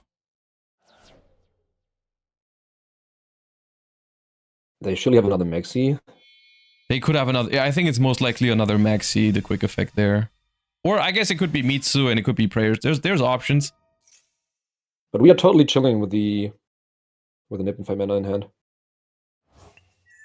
Yeah. That was whatever. We can just bounce him. And pretty good hand, dude. It was Maxi, Fuva, Ice, Habakiri. Could be cross out. I mean, yeah, absolutely. There's options, but cross out, not the most likely, I guess. Or Call by would be pretty annoying because Call by would be pretty annoying as well. Yeah, there's a couple of things. I mean, it depends how well they play around Nibiru, to be fair. Because Nibiru alone might already cook. I think we are very good to go here. I think no matter what they do, we can just Athalion bounce and Murakumo. And dude, I love when I have a card that they know about, so I don't have to hide my toggle every time. Yeah. Because they know I have 5 mana anyway, so I don't have to worry about like, oh, toggle off, on. I was thinking the exact same thing. I was like, do we have to hide toggle? And now wait, we have 5 mana anyways. Yeah, we have 5 mana and they know about it. It's awesome.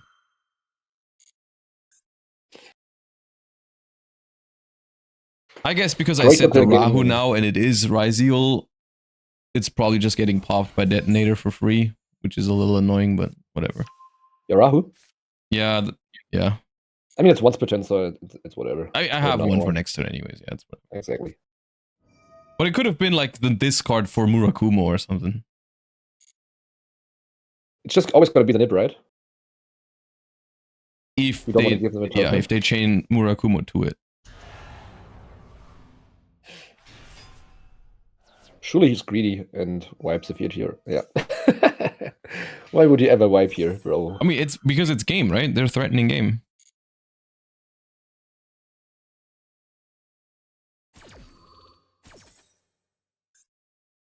Isn't it game anyways? No, it's not. Yeah, okay. Fair enough then.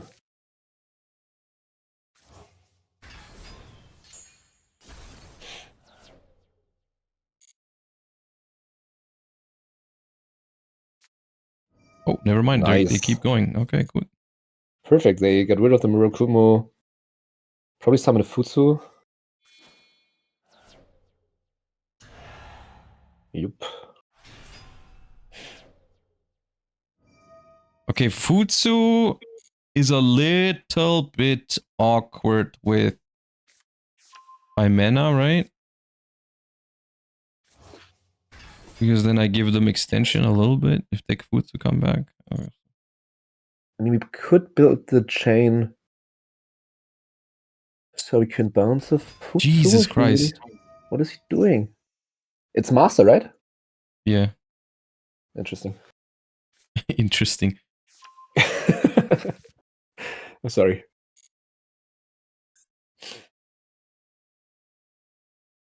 Okay, so in hand, X Ryzeal, Prayers, and 1 unknown, I believe. 2 wood, right? I think we nip here.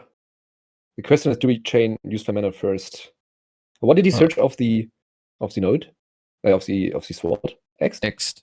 Has X'd in hand. So if we choose to discard the nip of Murakumo, then he doesn't get a token. If he doesn't get a token, then he can summon X. We don't want him to summon X. So we just discard Katija because we're going to grab it anyways in the end phase? Yeah, we could. But they're just going to chain Detonator, not Murakumo. That's fair enough. Do we chain for mana here? Oh, okay. Never mind. No, I don't want to tribute the thing that I summon. Yeah, true. That's great. I might chain it to the Futsu now. Because I don't want them to draw. Yeah, then we get to pop, but he gets to add Prayers, but he already used the effect to wipe. I mean, we could also just chill, right? He cannot go into IP, he's gonna grab Prayers. If we just 5 mana end of main phase, the Prayers will get popped and Futsu can summon whatever he wants, but it doesn't do anything, right? I mean, I don't even have to use the 5 mana if they just go end phase. Yeah, exactly. I mean, you're surely gonna do it. Because Murakumo already tried to wipe. X doesn't do anything. And 2 blanks. Well, you can trigger it later. if you use 5 mana. Yeah, okay. They have X and prayers, Chat is saying, so they already have prayers. Yeah, but that is Fine. a rank 4 if they want to, I guess.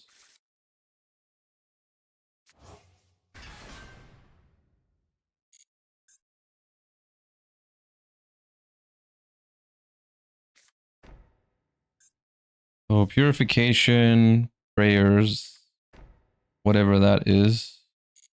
And X in hand, yeah. So the problem is this brings back a level 4, but I do have to use the 5 mana here? I think we are fine. I mean, he does have the purification, so he can negate the 5 mana whenever he wants. It's a lot that if But if we use it and just go Athalion, bounce, and Murakumo, we are fine, right? the Futsu, you mean? No, the Murakumo and Grave.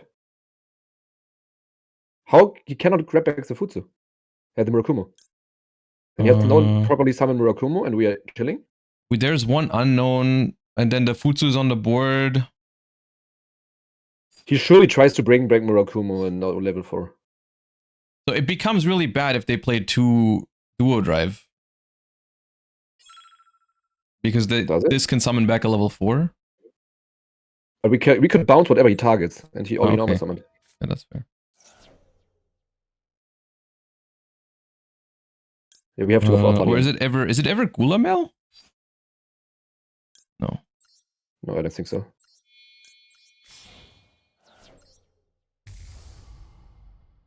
So he's chaining 1 Futsu targets, whatever. We can just bounce the target. If you pop the trap, you lose. Whatever he targets, we bounce it. What did he target? Habakiri. Habakiri.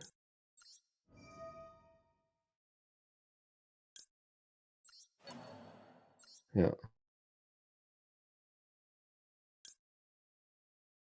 Do we have an Ash Blossom? We don't, right? Don't chain the Athalion Engrave, otherwise he gets another trigger. Yeah. Yeah. I mean, he can attack over one of our bodies if he really wants to, but that's fine for us. I would have taken middle one as well. Perfect.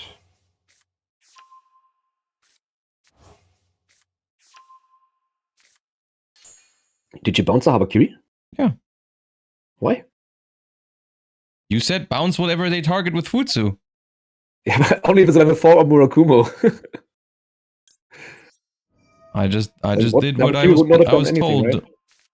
Well, it was big enough to attack one of my things, so I didn't do it. Doesn't matter, right? I just executed what I've been told to execute. Oh, I spoke poorly. Also, I was running out of time, so I kind of panicked. I apologize, Joss. Next time I will clarify my words.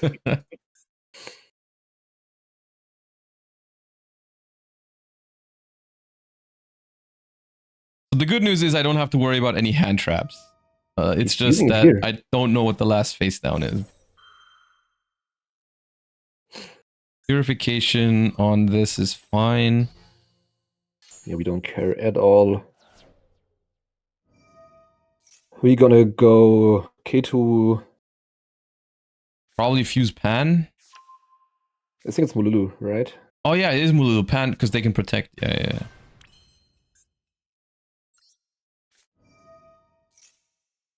So either he brings back Murakumo, we need to get Murakumo, or he brings back whatever and we need to get Futsu. Is it Gulamel? Is there a world where it's Secretarian? No, it's not. No, we have Cartesia. Cartesia is better. Yeah, Gulamel is fine. Well, Cartesia surely we're goes gonna to use Athalion from the field, right? I'm out of time. Yeah, just do it. That's what I meant. Like Draco is not as linear as you may think. It's fine. It's just that I'm also talking about everything with you. It makes my time less, efficient. But it's fine. The Mysterion was also pretty good. Because if Futsu brings something back, then he gets destroyed by it. Summons Kusanagi. Okay. Just negate the Futsu.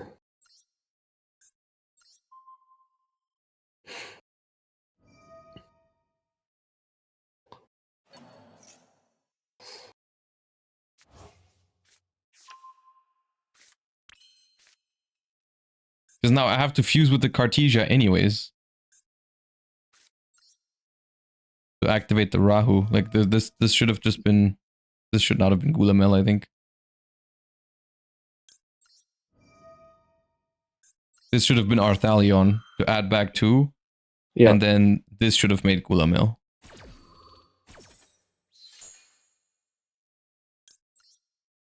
I panicked. It's fine. I have not normal summoned, but I do really want to go through Pan.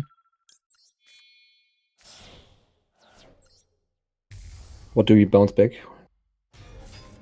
One of his monsters. No, actually, oh, Jesus Christ.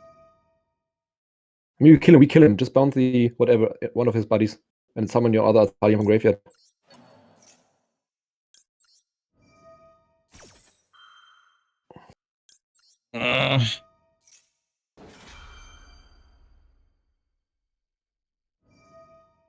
Yeah, it's negated, sure.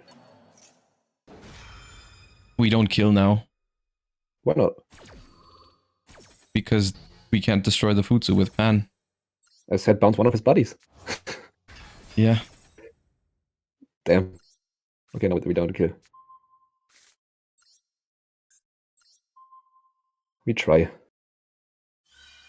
Damn. Do we have a way of normal summoning and do anything? No, we don't, right? That was like the worst possible way to do this. Yeah. But it's a combined error. Yeah, Like, yeah, no, it's I didn't mean that in like your fault way. My fault way? No, I did not mean it in a your fault way, is what I said. It's our fault.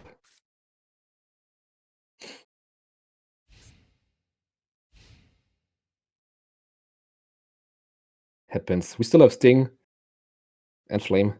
We don't have Flame, right? Sting and Horn. But you can horn. I think horning my Nibiru could be good. I'm pretty annoyed that the cross is still there. I think we lose this. He has Trapping Grave, so whatever we do with Sting, he's just gonna dodge it. Yeah, we had to kill him. Damn.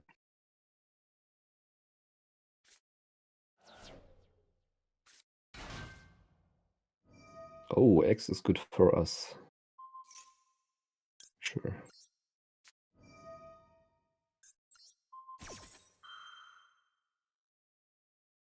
What is the set card? I don't know. It's just a cross, isn't it? Yeah, I think it's cross.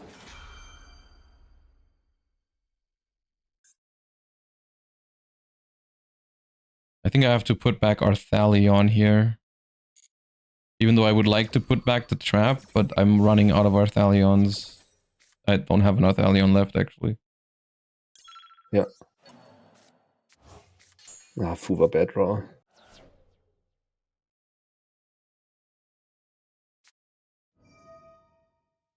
Plays 2 Rakumo? No way.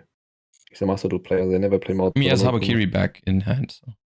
Yeah, but still, if he wants to... Did he summon also, from Murakumo hand? is back in hand, yeah. Murakumo is back in hand? Yeah, we bounced it last turn.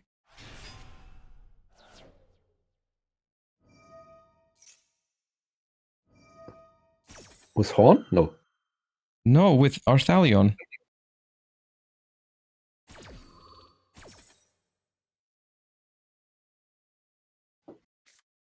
I think this is a concede angle, Josh. I think I win. win. Maybe now we get Mululu. Mululu is good. I don't think I lose. I might time out, but I don't think it's a lose angle. No, because we get Arthalion here, yeah. Mululu. Goodbye, Fuva.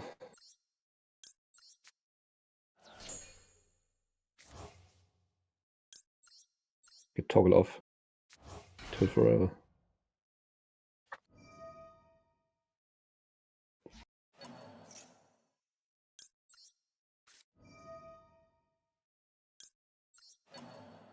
And the trap.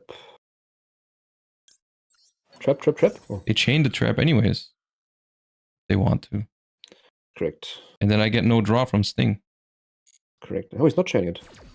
Kusanagi being banished is very good for us.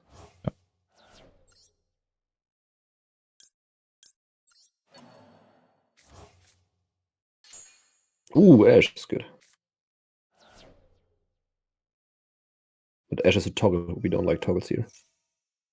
Yeah.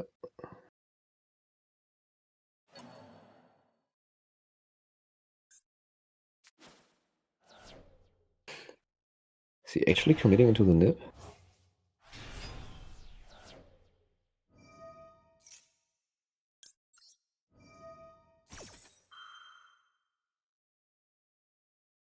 What do you fuse into? Into Mysterion? Oh, you can't. You can, yeah.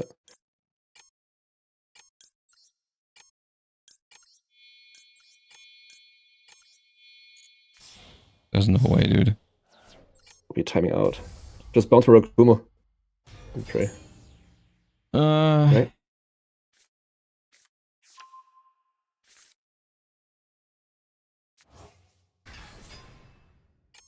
Oh my god.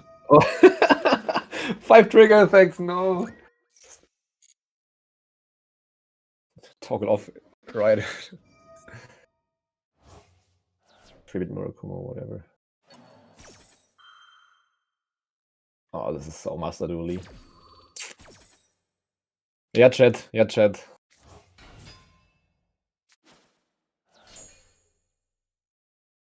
So unfortunate. Give us 20 more seconds. We may actually win this.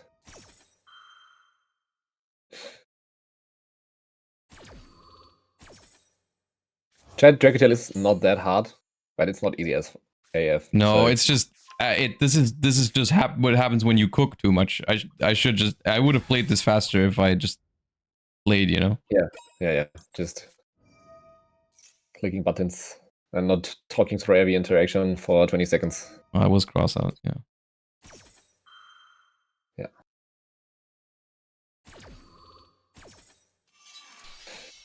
It is what it is, Chad. We cannot win everything. So, The thing is, like, this would have been popped if I just had time to activate my Urgula. So I actually do think I win this if I don't time out, but we did. I agree. That's just game. No need to dash this.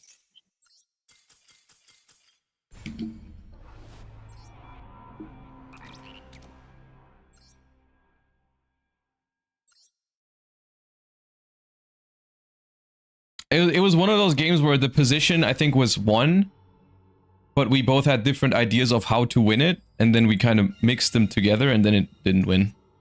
Yeah. Sorry for your statistics. It's not that big of a deal. Which game do you want to have next? I mean, you can still do we play have pairings? We do have pairings since Okay. half an hour. We just didn't. Okay. But they're still on break. So. Yeah. Do you want to have Ka next? What's Ka's score? XO. XO. Okay, then we can probably feature Ka in round 5 or 6. And we feature some of the is there any of the decks that only like 2 or 3 people play that's still undefeated or at X1? Which do you want to see? White Forest? No. Do you want to see Radiant Typhoon? Yes. So let me see if we have Radiant Typhoon still being undefeated.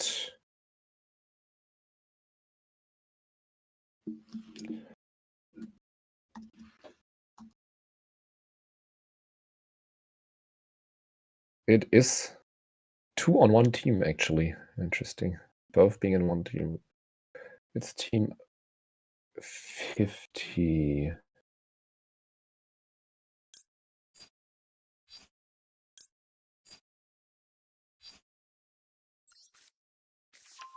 Oh, damn, I don't see them.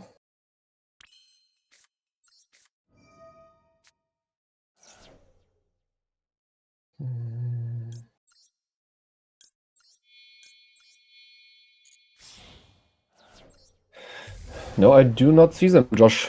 Maybe they dropped. We only got the top 25 matches. I mean, that should be all matches. Edge. 50 teams, yeah, that should be all matches. I mean, we see 24 tables, so maybe they are the one that actually dropped. We have to pick something else. Yeah, I can't check right now. And you can pick. I'm checking. I am checking. What else do you wanna? What we got?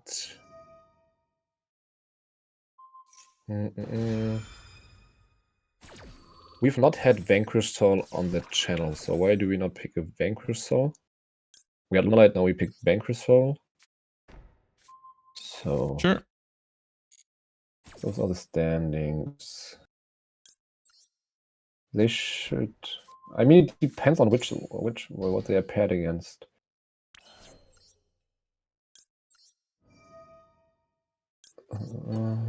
I mean, we can do Ka if you don't find anything.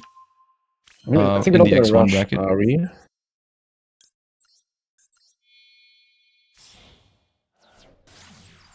Someone is asking if the Snake Eye Duelist is still in.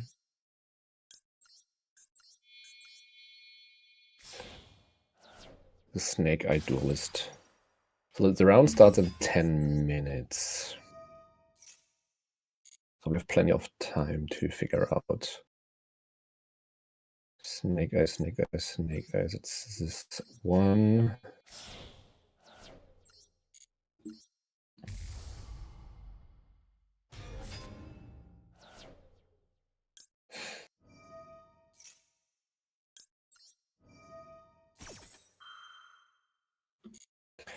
Nope. Snake Eye not in anymore? No, at least not X1. Okay. Let's take...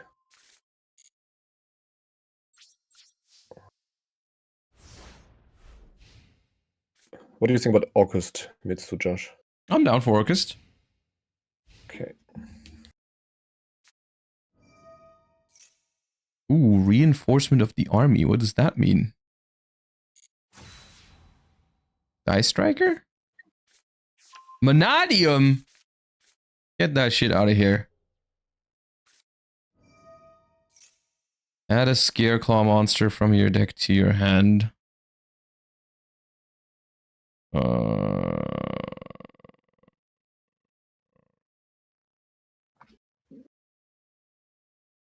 Okay. Isa's Starfrost.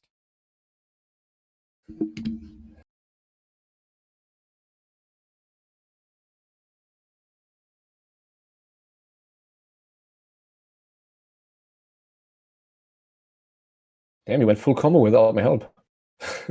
Yep. Without saying a word. I didn't even realize. Nice. And you have 244 seconds left. Yeah, I can win this one. That's how easy it can be, right?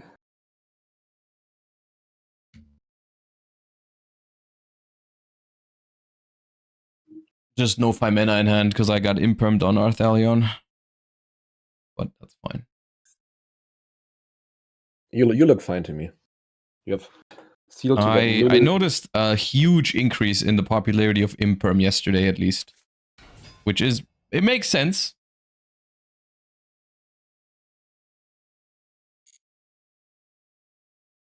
How about Bell? Did you see a lot of bells running around? I got belled a couple times, yeah. Couple bell. Surely you just trap here, right? On Torn. I'm just using seals, but yeah, could have done this trap as well. Oh, that's a quick effect. Okay, yeah. I didn't know that. Well, I'm non-target bouncing. He has to pop on the field. So we just horn any race, don't you? I could just horn anyways, or I can just let this happen, I think, and just bounce this back to the hand with seals. Then this triggers and summons one from deck, but I don't think I care about that. Yeah, Visa's gonna stay in hand. So this just goes back, doesn't trigger, and then this doesn't work. And then I get my thingy, and they can summon one Monadium tuner. Which I don't think matters. The Room Heart in hand should be a tuner, but no, you can only summon the small ones. Okay. I don't even know if I go for Mululu here. I guess it's the safer play.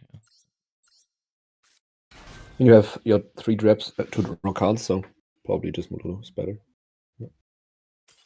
Yeah. Nice Vanadium deck. Loses to 1 seals. Awesome. Even though he had 2 ways of dodging it. Interesting.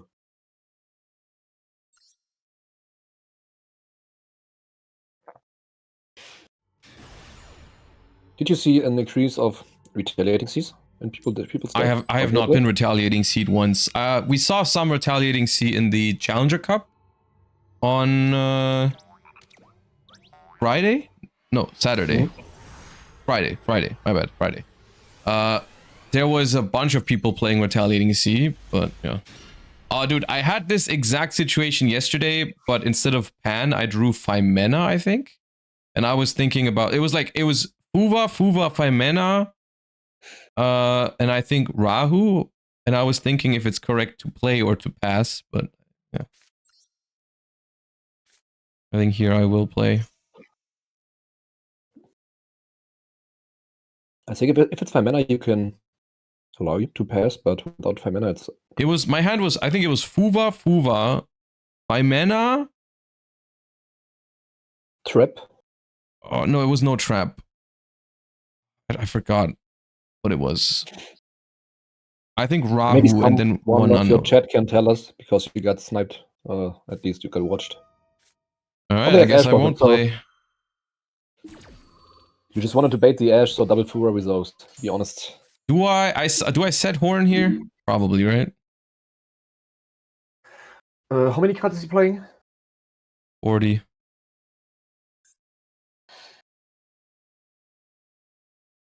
It's like if I don't set it, Habakiri, you're gonna be annoyed. if they start Habakiri, I'm gonna be so pissed. Everything else, I think the Horn is fine to have.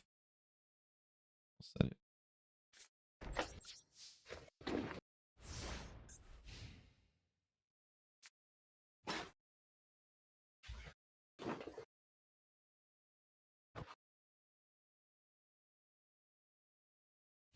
Please no Habakiri. Oh, okay, even better! I mean, is that better? I don't know. I don't know if that's good news for me. Hydra. Oh, that's good news.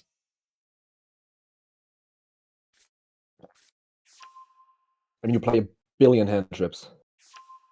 Do I? I don't Fuva on res, right? I need the draws. You need the draws. You're gonna double Fuva on Requiem and pray to God. He has no in hand.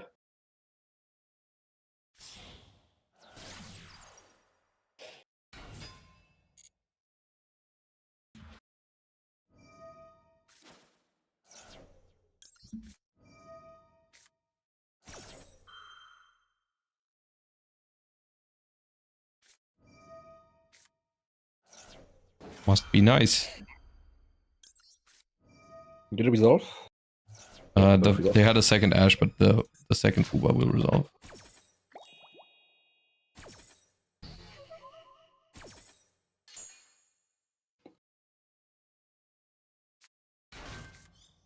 Hello. Phimena is pretty good. As your first draw. it had to be Phimena because the round starts in like 5 minutes.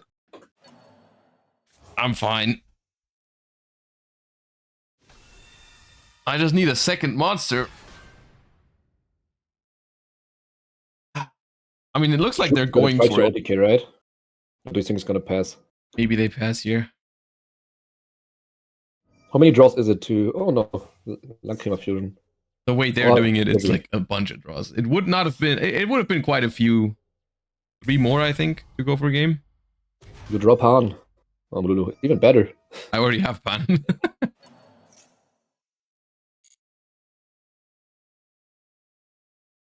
I do it now, right? Because Caesar otherwise destroys me. Caesar cooks.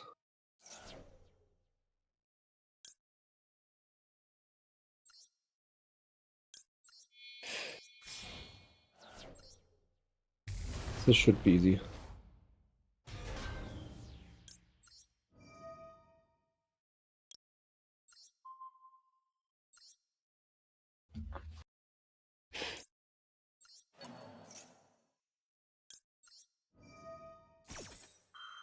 What did you target to bounce? I'm bouncing the Lacrima just because I want to maximize my chances of surviving. So I targeted Lacrima and my Mululu. Okay. I'll have follow-up anyways.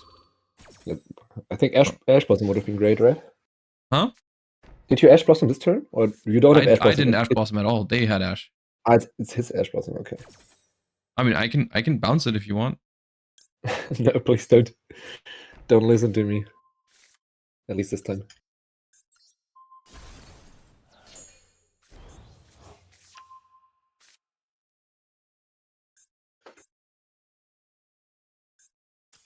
Oh. Yep, perfect timing.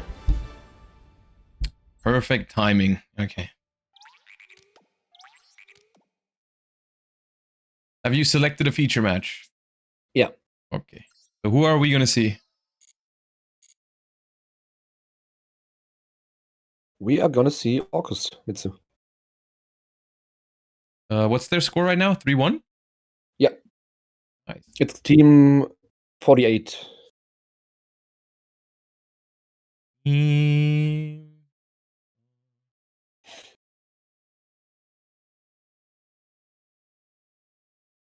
Team 48.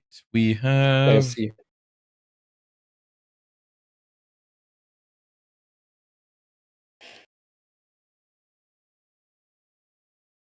What? 48. Ah, okay. Lunalight again. What a coincidence. No, we're not featuring table B. Hello, Josh. Would you like to watch Orchist? They happen to have Lunalight on their team as well. Maybe.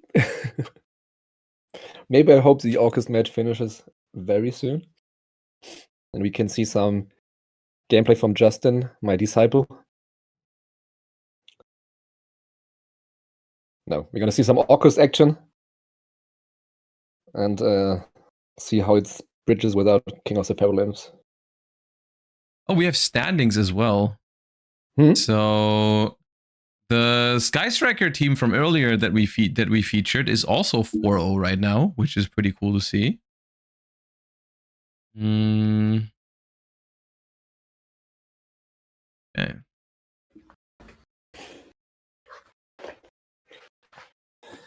Team PewDiePie is X1. Patrick Döblin yugioh is X1 as well. I think everyone we featured is either X1 or XO, right? Yeah. Except for the ones that lost when we featured them. Like, oh yeah. Everyone we featured so far is XO, chat. No one lost. One of them, not both. Or rather, you mean like the team that we chose for the feature match?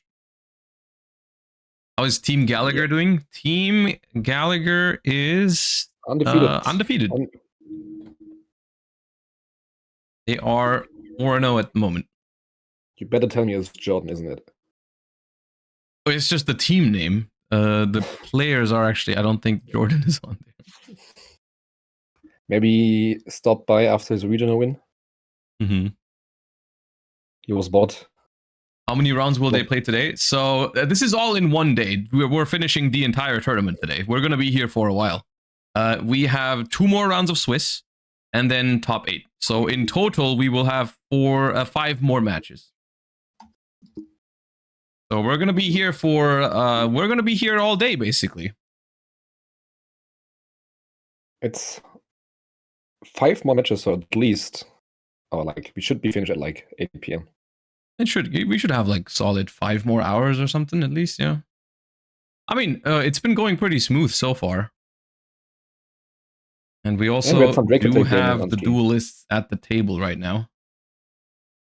So as we can see, our matchups for this round, we have Quentin against Mirko with VSK9 against Mitsurugi Orchist.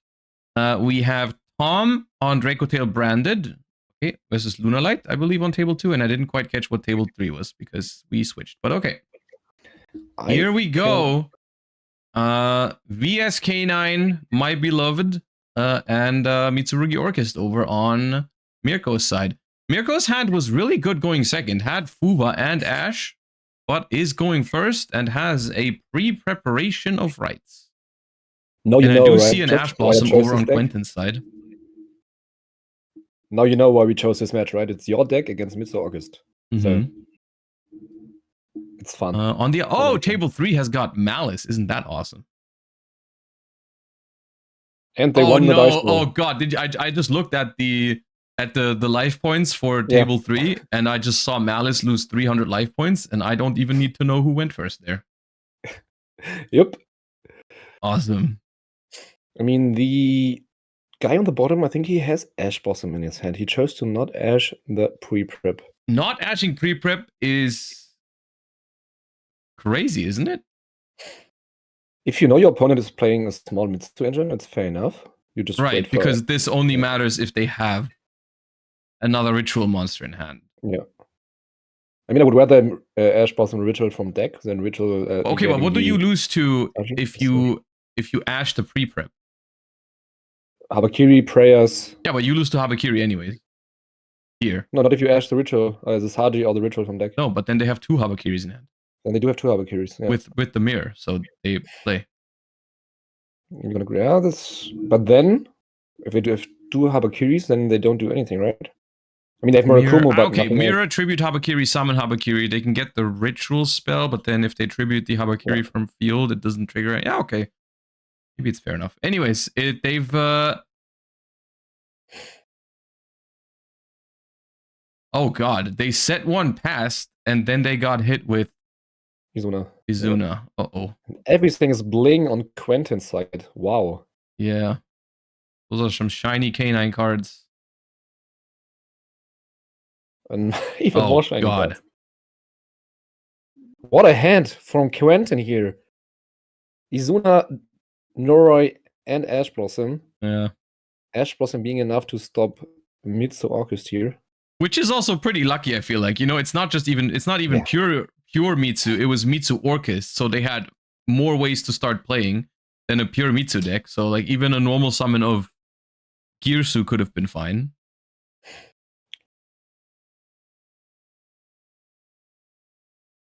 Discarding both cards he grabbed off pre-prep. You know, it's still not looking great, but that is one of the better cards to have here, right? Because it stops the Noroi and the Ripper.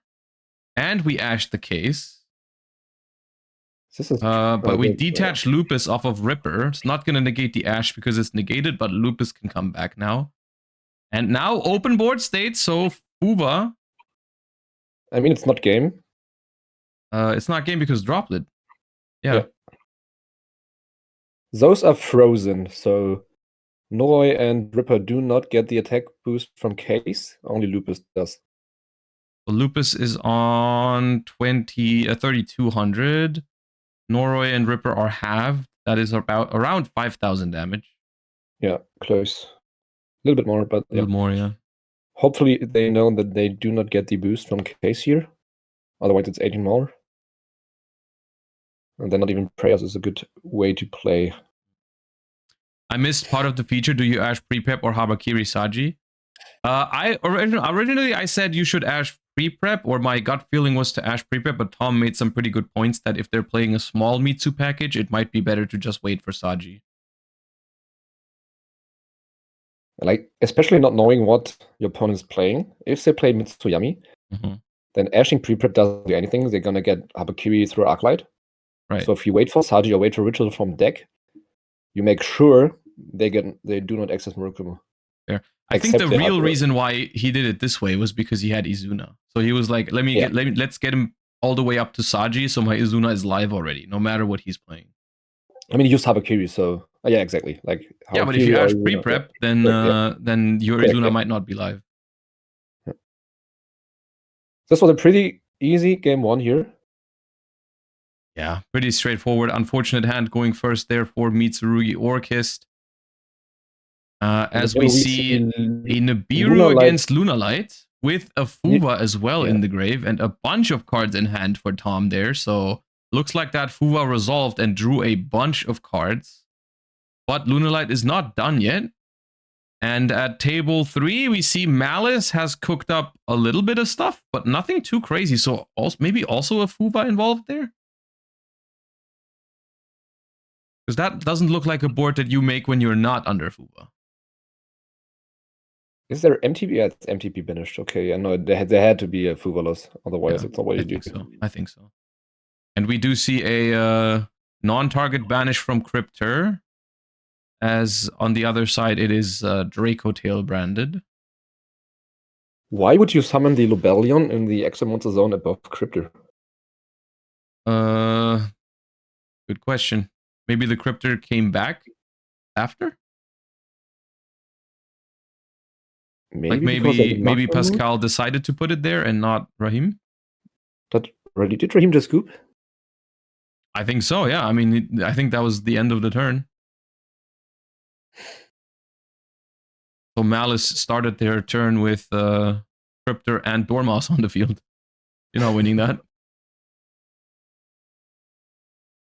So he had no monster in hand, right? Because he used Malulu. Cryptid, or didn't he use it right away? So the non-target banished the face down Sting. But I thought it was in reaction to Malulu being used. Maybe used Malulu earlier. Maybe he didn't have Brand Fusion. Maybe he went for Malulu fusing Albus from hand. No, Malulu has to summon Draco Tails, though. He could still fuse with Albus. Yeah, but that's true. He can't go for Lobelion there. Yeah, you can't make Lobelion with that. That's correct. Can't you ash either ritual effect? No, you can only ash the ritual effect to summon from the deck. You cannot ash the one to summon from hand. So in the middle we see Wolf summoning Lygadancer, Undernib, and Fuva. And Draco Tail branded. Has way scouted though. If they play Ash Dragon, they have an out. Yeah, they need Titanic Lad. Yeah. But Justin is not done here. He has another Lygadancer coming.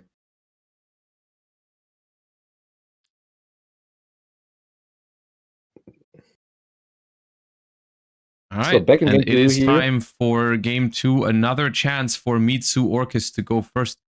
I see a couple of cards that don't make me very hopeful for their chances to play. I see the Orcus Trap. I see Futsu. But I also see Aramasa. There is Aramasa, yes. There is Aramasa. But I think I think the awkward part is they might also have an Orcus normal summon and they have to choose. But yeah, they go for Harp Horror instead. So they drew multiple normal summons. And I think I see a Charmy. Was there a Charmy? I think that was Meowls, yeah. Oh, Meowls. Okay. Meowls is pretty good against that deck, I think. I mean, Harp itself plays through 2 I also see Holy Sue. It's surely better than summoning Aramasa. I saw Holy Sue, but I'm not sure if I saw a Vanquish Soul with it. And Izuna and Magnamood. Jesus Christ, and everything is bling. Chain Meowls to his own Magna because it won't be able to later. Magna effect to search. I mean, he can still play because he can discard the Crescendo of his Link 1. Yes. Yeah. But that's still a pretty insane hand for Granting going second once again. I think it's Izuna, Holy Sue, but not a Vanquish Soul with it. No worries. He's gonna be like you. First draw is not 5 mana, but Shaolong or Ash Blossom. Oh no, he needs the Vanquish Soul, you said, right? He needs a Vanquish Soul, yeah. Ooh, okay, we have a good discard for the Galatea Eye. I mean, good discard under, not the best discard under Meowls, but it's at least a card that does something in the graveyard. So we're searching Babel, but not discarding the trap, as you pointed out, means that we are not going to be we're not actually going to play. We have Futsu, Aramasa, and Counter Trap in hand. This Orcus Mitsu deck really not looking too great here for Mirko, but I mean, the team is sitting at 3-1, so not the worst record, but so far it's not really looking very good. As we also see a potential Druisworm ad here from Magnamoot. I guess they have to decide they can go for Caesar as well if they want the Vanquish Soul name. But Druisworm is very tempting against Orcus. It is, in fact, very tempting, but Skeleton doesn't do anything at this point. The Link 1 doesn't do anything at this point. Yeah, you don't really have to be scared of the skeleton, so maybe it is just Valius, and they do pick Valius. Because as you said, he was looking for this Vanquish Soul name. But might not have a dark yet, I'm not sure. I think Drew it's another Noroi, Meowth. so it's just earth monsters in hand. There it Another is, normal Noroi summon the coverage. Noroi. I mean, you cannot really play around hard draw Crescendo, because if it is Crescendo, then he's just going to revive because of Bubble anyways. It is So, I think Crescendo, and Mirko that was is going playing to into it this negate and time. banish the Noroi. Does he have... So he the does have hand the at this Holy point, Precious Deal. we drew another Charmy, I think. Yeah, I think it's another another Meowth. Meowls. So the hand Does he is have a- Izuna, Holy Sue, Meowls, and Caesar. That is 4 earth monsters. Yep. So we can summon the Holy Sue, which I think I would. I think I should summon the Holy Sue here to battle with the Vanquish Soul, because it's free to summon the Holy Sue here. You can just add it back with Rock. But then you can make you summon Holy Sue. You can tag out into Caesar as well if you want to, just because it's bigger. You go battle phase, you swing with both, and then main phase 2 you can make Rock of the Vanquisher, add back the Caesar from grave, and then make the if they play the Exceed, yeah Vanquish Soul Rocks, then they can make that and then SP with that. Assuming they do play it, yeah. But even if they don't play the Rock, it would still be free to make the... You just do more damage this way. Did you play the Rock? I did, yeah. Ha told me to play it. I never summoned it, but I told you to cut that for values for Valley, didn't I? You may have said cut it. Yeah, I'm not sure. I like the idea behind it. Because you told me to cut it because it outs Liger Dancer. So that's fair enough. You cannot be trusted. Just trying to play you to increase my chance of winning. I think that's also fair enough. So here you do Rock to just add back the Caesar, so you still have the same amount of cards you started with. And then if SP is made here, you can even make the Meowls live again on the opponent's turn, because SP banish itself leaves you with an open board. So let's see if he is playing the Exceed. And it might be Quentin might feel safe here because Mirko wasn't able to do much last turn, but this upcoming turn is potentially really scary because we know there's an Aramasa in hand, so the hand is not a break currently. Crescendo can search Girzu. Yeah, but then you can't do any Mitsu stuff. Because Crescendo, the lock is for the entire turn. Like, you can only summon Dark Machines. Not for the rest of the turn, no? No, for Crescendo, it's the entire turn and only Dark Machines, I'm pretty sure. Like, Crescendo Graveyard Effect, for some reason, has the hardest lock in the entire deck. And she top-decked Foolish here. Okay, that means we get to do Orcus stuff and Mitsu stuff this turn. And there was also no SP made, so the Meowls cannot be used. So all we have defensively here is just Izuna. Because Holy Sue and Caesar are both in hand, but we have no way to use them. So drawing the Foolish here allows us to access both engines this turn. Yeah. Rock cannot be used as link material. Yes, Rock cannot be used as link material. That's why the other Rock is good sometimes in situations like this, because you can overlay the Rock into the Rock Exceed and then make SP with that, which could have been a very good play here, because we could have banished Babel and then also made SP to clear the board for Meowls. Because if we draw one dark monster, it changes everything, because then the Holy Sug is live. So even one Meowls draw could have completely changed the game.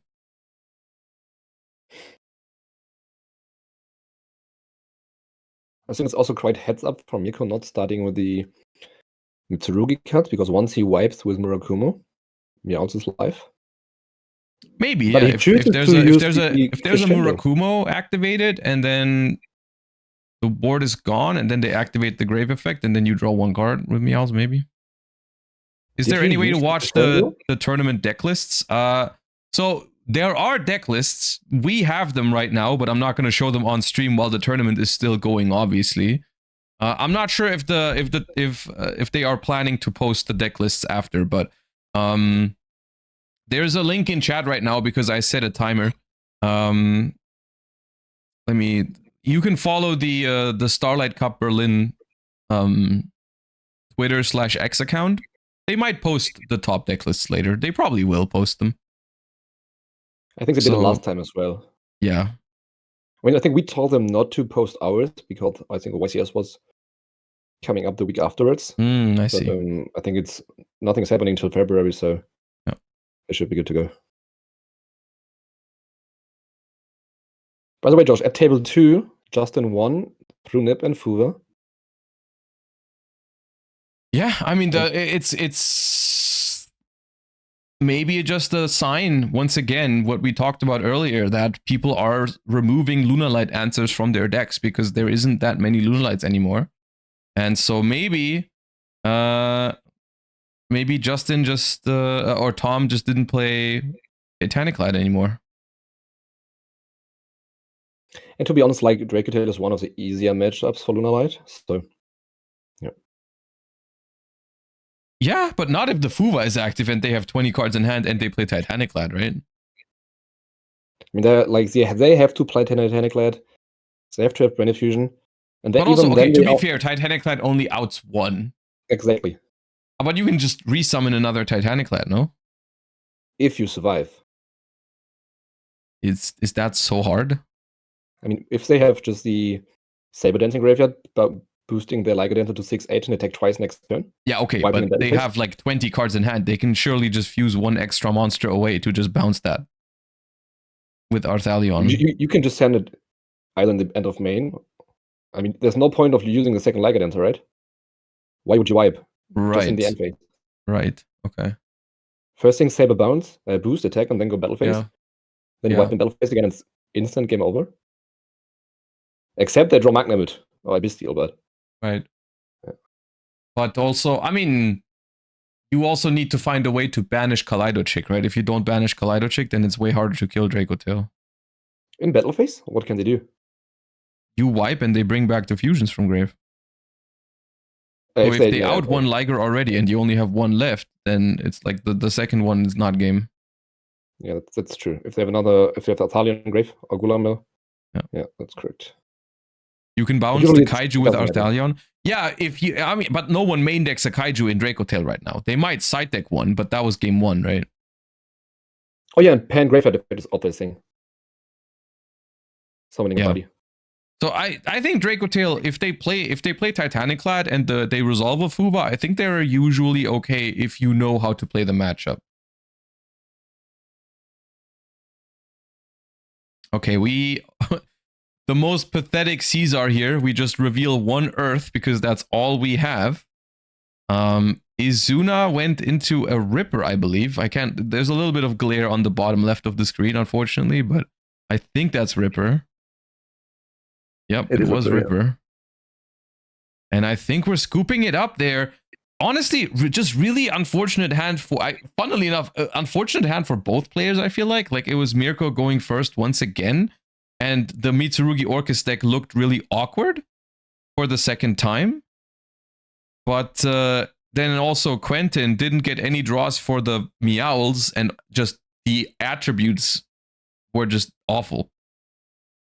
And this is honestly my experience with the deck as well, is even when you draw Holy Sue, still it feels like more than half the time you don't even have the right attributes to do what you need to do with it.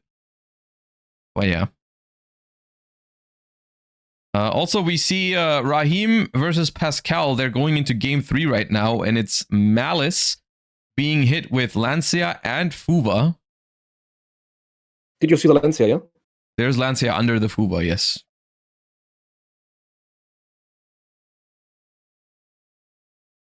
In the middle, we see Dracotail passing on pretty much nothing against Lunalight. Also interesting. Yeah, it's Gulamel and 2 face downs, and Dracotail, Lunalight has already gotten pretty far. And he did just summon the Gulamel in his opponent's turn and pop the wolf with it, so it's not even live anymore. Pop the wolf. Okay, popping wolf is good, I guess. Can you get it back from the extra deck? I don't think so, right?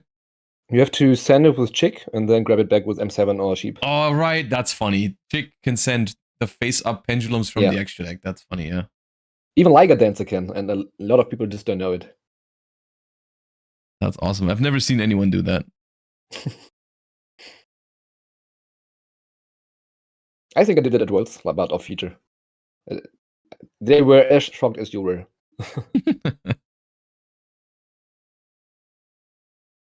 Lunalight has been cooking so far today. I think every Lunalight we had on stream won. No, actually, I think that's not true. I think one of them lost. I think we only had one, right? One match? No, we had one round where it was 2 Lunalights on stream in the same team, and they both won. Yeah, but exactly. I think it was in one of the other tables, like last round or the round before that. Yeah, I'm pretty sure. Right. But how many Lunalights do we have? Is it just... We have 7. Are we just unlucky or lucky to feature all of them, apparently? I mean, I didn't choose You picked the feature match. Table. But only because it was Vankerstall against Mixer. Yeah. Jaja.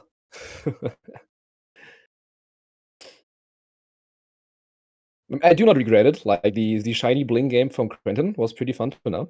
I mean, obviously, as you said, he got pretty unlucky with the Meowths. But yeah. I would like to see some Orchist Mitsu combos, but so far... I mean, we did see a little bit of it in Game 2, and we're jumping into Game 3. And Vanquish Soul is going to be going first.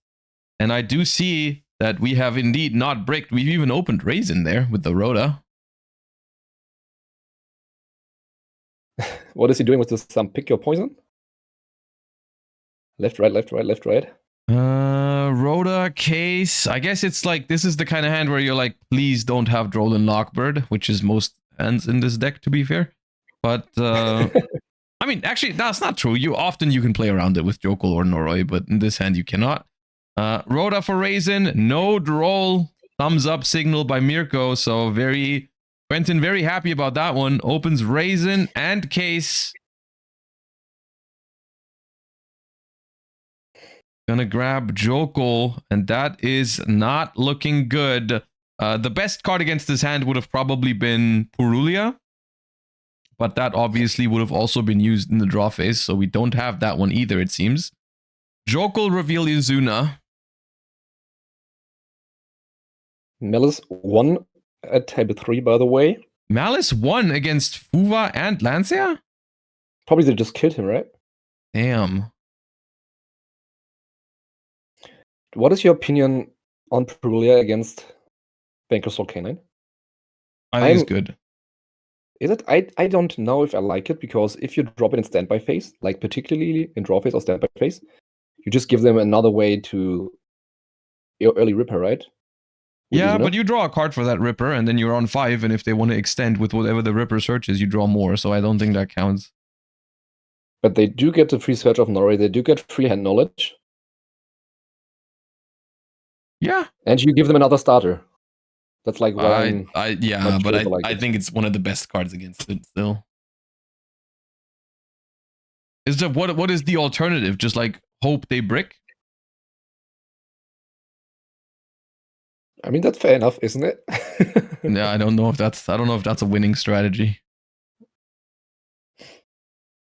I had the chat with Philip Weidinger, and we were trying to find something that's actually very good into this deck. We didn't find a lot. Like, obviously paired, everything is alright. I think evenly is good. Evenly is good, but even then you can still have everything in hand, keep the trap. And I think Mirko has evenly. It's not another imprint? No, I think it's evenly. I'm pretty sure. Do you think evenly could change something here? Did he draw for the Meow for the Fuva? One side, I feel. Yeah, he did. Yeah. Okay. For continent. I mean, Fuva active and evenly in hand is pretty good, discouraging the Raisin from going into a rock as well. Is it actually, Josh? Like, he's gonna, if he goes to battle phase, he's gonna use Quickspell at end of main. So you get to peek with Werewolf, you get to keep the trap. If they play the trap, you have Izuna and everything in hand. is Evenly actually doing anything Only at if that the point? opponent believes your bluff, basically, right? I think you Okay, always now, flip well, they look at Quickspell. it now. I guess now His they hand know. is That's a good insane, hand, though. though. And he keeps drawing cards for Fuva. That's a good... That hand does not lose to one werewolf. And by the way, Justin 1-2-0 at table B. So this is the match winning Oh thing. yeah, this is the first time we're going into a deciding match 3. Every time the other matches were done earlier. So we did pick a good feature match, Josh. Ooh. Yeah, we did. And we draw another card for the rock, which is unknown. I think it was a pretty odd timing using the Noroi there, right? Well, I think they were planning to just pass after, but then they saw a very scary hand and they felt like they had to do more. Right? Like, I think they just wanted to check to get the knowledge of what to do, and then they saw Evenly and 3 starters, and they were like, oh shit, I need to do a better board. I mean, yeah, that's fair enough. Just grab back your resources. I do think one angle for Quentin here is just the fact that he's got like 5 cards in hand right now, and so like forcing the battle phase is not the worst thing, right? Because it means you're gonna survive. He's doing more. IP, no, why SP? Okay, we can chain that to the Evenly to guarantee 2 monsters for follow-up, right? Like if you go and activate forced release when they try to go battle phase. But Josh, do you actually go battle phase if the field looks like this? Do you not just try to play through it? He might not have to actually go to battle phase. Yeah. We're doing draw phase prayers first, no tribute.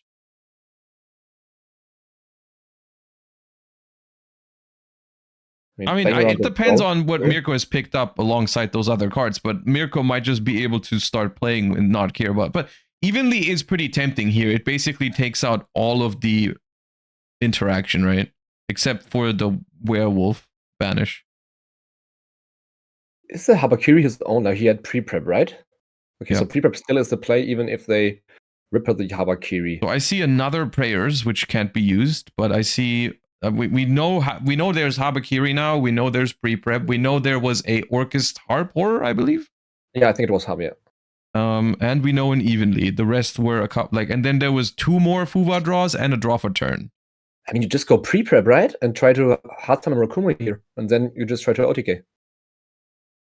Surely you don't use Evenly. Yeah, I mean, they're thinking about it right now. Yeah, I could see it.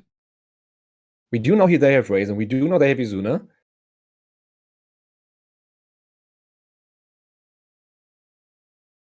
If we go for pre-prep here, they are forced to flip the Quickspell to at least try to prevent us from summoning Murakumo. And then the Ripper is gone. So then we can play with Habakiri and search a ritual spell.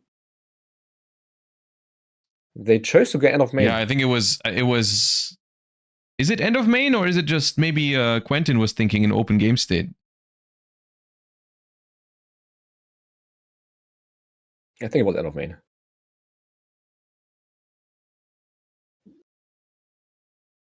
Dude, but is it correct to friggin' banish one of Raisin? Oh, we're using SP on it, probably. Yeah.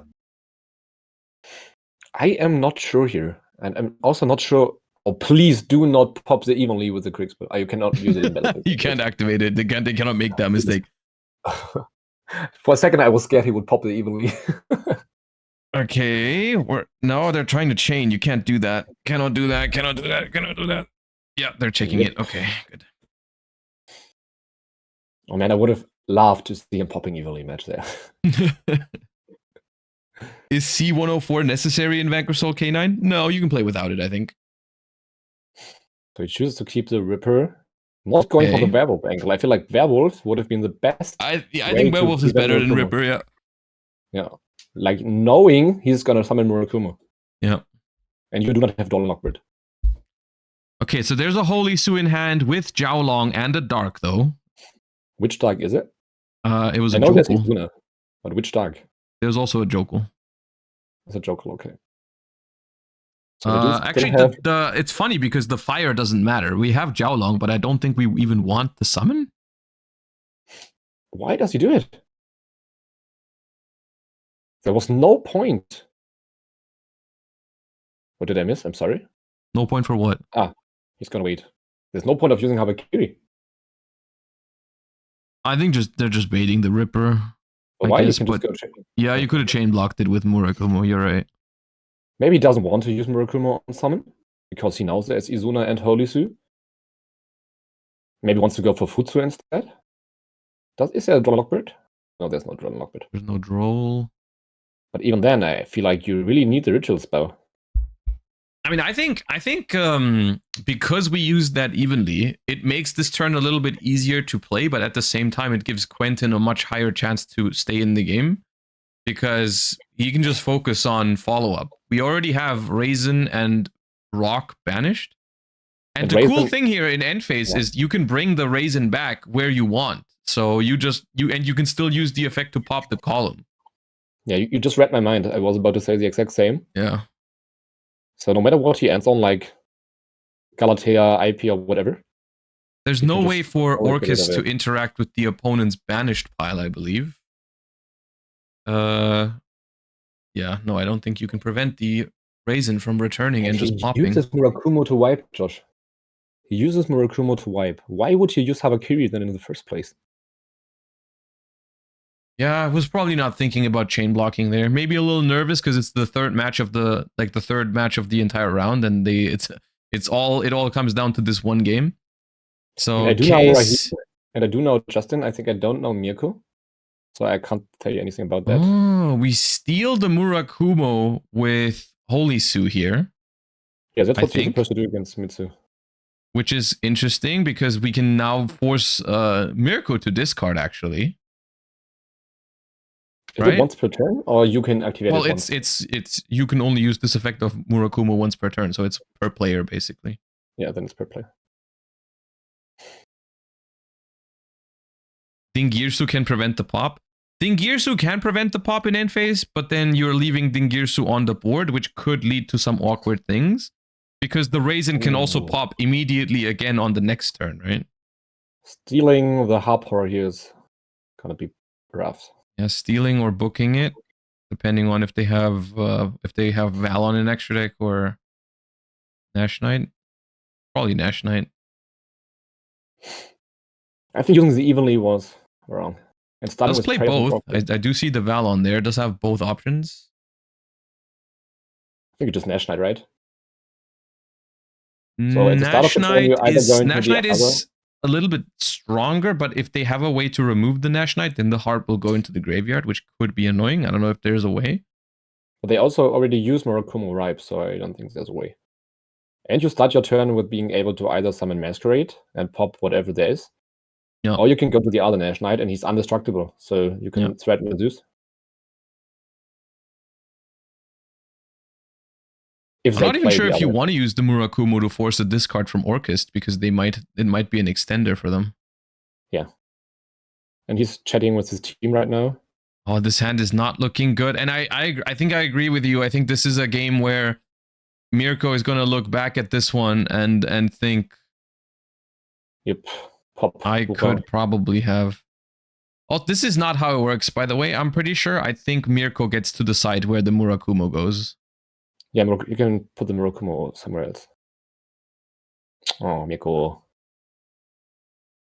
But those interactions are pretty neat. Like, a lot of people don't know how those interactions actually work. Like, every player can choose where to bring his cards, right? And the turn player? But the turn player has to return first. I think this is correct, Josh.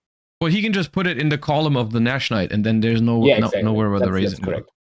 But he has to bring back first, and then Quentin chooses. I messaged them. I told them that Mirko can pick where it goes. Did Quentin put the Murakumo in the Raisin zone? No, he just gave him back the Murakumo, and then afterwards brought back the Raisin in the same column. Okay. Yeah, they fixed it. Yeah, now they did it. Okay. Yeah. Josh is his hero now. So, one Murakumo, is it enough against... I don't know if it makes a difference here, to be fair. I mean, we know he has double prayer, so even if he goes into Masquerade, tries to pop one of the back rows, it's still fine. Is Nash Knight is main phase only, right? Yep. And if Harpower hits the graveyard, he still has an interrupt, I think, because Bubble is there. But is it an interrupt? No, it's not without the link 1. I think, yeah, that's correct. You need link 1 to... Draws a shifter for turn, I think. Holy Sue in draw phase. Holy Sue? Did he attempt to steal? I think so, right? I know, he definitely revealed a Jiaolong. There was a fire in there, so I think he's summoning Mad Love.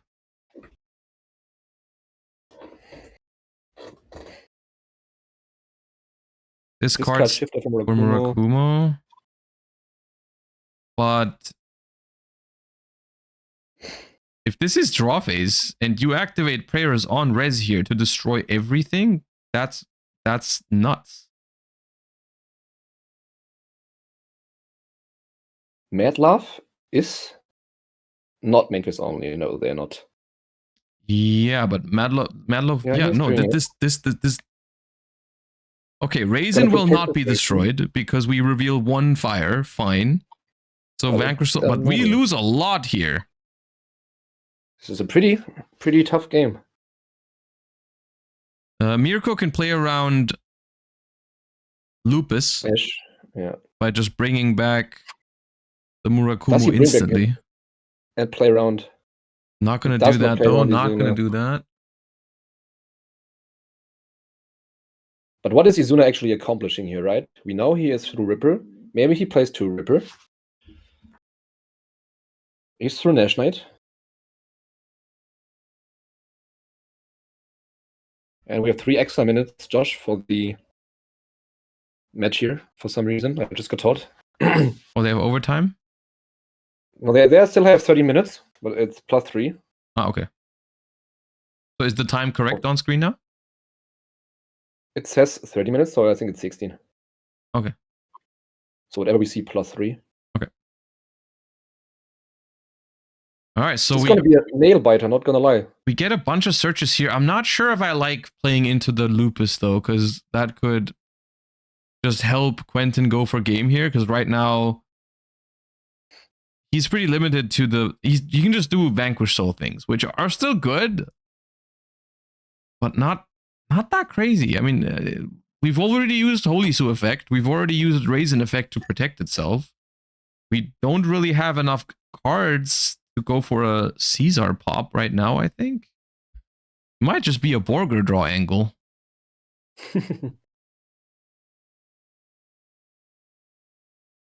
Caesar, we have Jiaolong and Jokul in hand.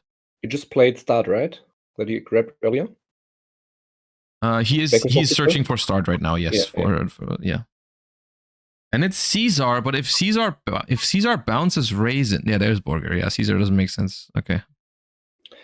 But next turn, Mirko's only playing with Orcus cards because we know for a fact that his 3rd prayers is set. Mm-hmm. So if we get rid of the prayers, there's no way for him to grab back Murakumo. Mirror, no? He chooses to use Harp Horror here. Gizu. Is it an interruption? Maybe I was right. I don't think so. It shouldn't be, no. I think it shouldn't, yeah. Why would you use it here? Are you scared of them popping Bubble, maybe? They never pop Bubble. Ends an Orcus symbol skeleton. I think he drew Izuna. Not sure how much that does, though. I don't know what extra deck options we have. He plays Valon. I saw that. Chat, the synergy between those decks is you can make a Dingyuzu with 2 level 8s and then go into the Orchestra, but you cannot do it the other way around without Feral Limbs anymore. Also, the synergy, I don't think the synergy is that big. It only is Dingyuzu, right? I just think it's because they don't have anti-synergy, and so both of those decks in the TCG, Pure Mitsu and Pure Orchest, are slightly inconsistent.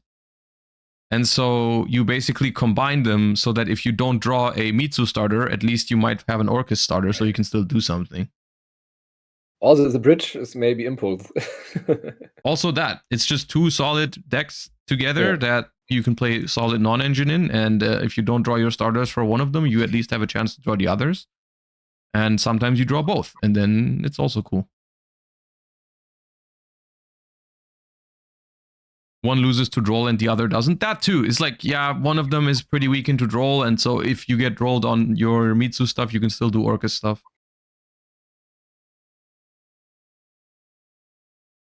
This is going to be a cloak one. Yoko summons Jiaolong. Is that a second Ripper? I mean, you played 2 as well, didn't you? No, I played 1. You played 1. They do play Valiant, so they surely don't play 2. There's a Jack as well. Jack can pop something here. But he cannot pop the Murakumo. He could pop the set card. And we know it's prayers. He doesn't. He also plays a Nation Knight, the other one, yeah.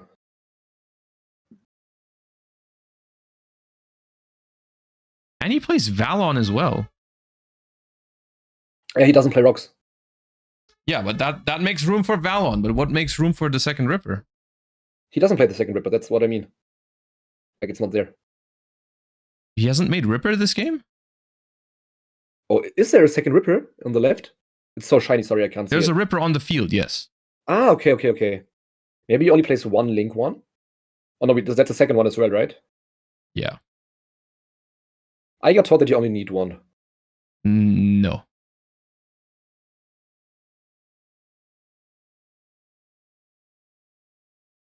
I mean, what else can you cut? Saryuja? No way. No. No, there's Saryuja. There's Typhon. Is Jax that big? Is Jack 25? 24? Jax is bigger than Ripper. Jax is 26. He didn't even summon twice from the Extra deck, did he? He didn't summon a single time from the Extra deck. He's just conceding, isn't he? Yeah. Wait, who conceded? I think Quentin conceded. Yeah. He wanted to he make just doesn't have extra deck options. And then he's Sonar out. So Mitsuruki August took it after getting. It's funny because they won 2-1, but I feel like the Mitsurugi Orcus deck looked kind of bad in all 3 games and somehow won it all. That's the power of Murakumo, Josh. it kind of is, right? It's just like it's just Habakiri just gets there somehow. Yeah. I mean, okay, to be fair, game 3 it looked pretty good, but I mean, he went second, had Fuva Imp evenly, and 4 engine cards. Evenly, like Fuva Imperm got 3 draws off of the Fuva. Had double prayers. And still had pre-prep prayers. Harp Horror. Another prayers. And it was still kind of close. Yeah, but to be fair, like, Miko didn't play it perfectly. Right. Okay, fair. But still, like, Vanquisher coming back or getting that close after getting hit with so much non-engine and engine is still pretty impressive. Yeah. I think he didn't even use the lupus in the graveyard, did he? Oh, we can see almost the entire extra deck there. Because I'm still trying to figure out how you fit 2 Ripper. Maybe he doesn't play Tiras? Oh, maybe. Yeah, that's probably the one. Wait there. Yeah. No, there's no Tiras. There's no Tiras. There's no Tiras, yep. I mean, I was about to say maybe Tiras Zeus is an angle that you can do. But if you don't play Tiras, then you can obviously not. Yeah. Orcust is so good. Yeah, Orcust has definitely participated in this round. Orcust gets a participation trophy. Oh, Josh, we are slightly we do have the deck list. Do you remember? Yeah. We can see what he's not playing. Oh, right. Yeah, that's what I mean. Yeah, it's more fun to figure it out from watching it, though. You know. So we think it's Tiras, right? There's no Tiras. No chance. So what is the name of the other team? It was Team PewDiePie. Obviously, Chair, we're not gonna spoil or tell everyone, but you know our guesses. I'm gonna look into it.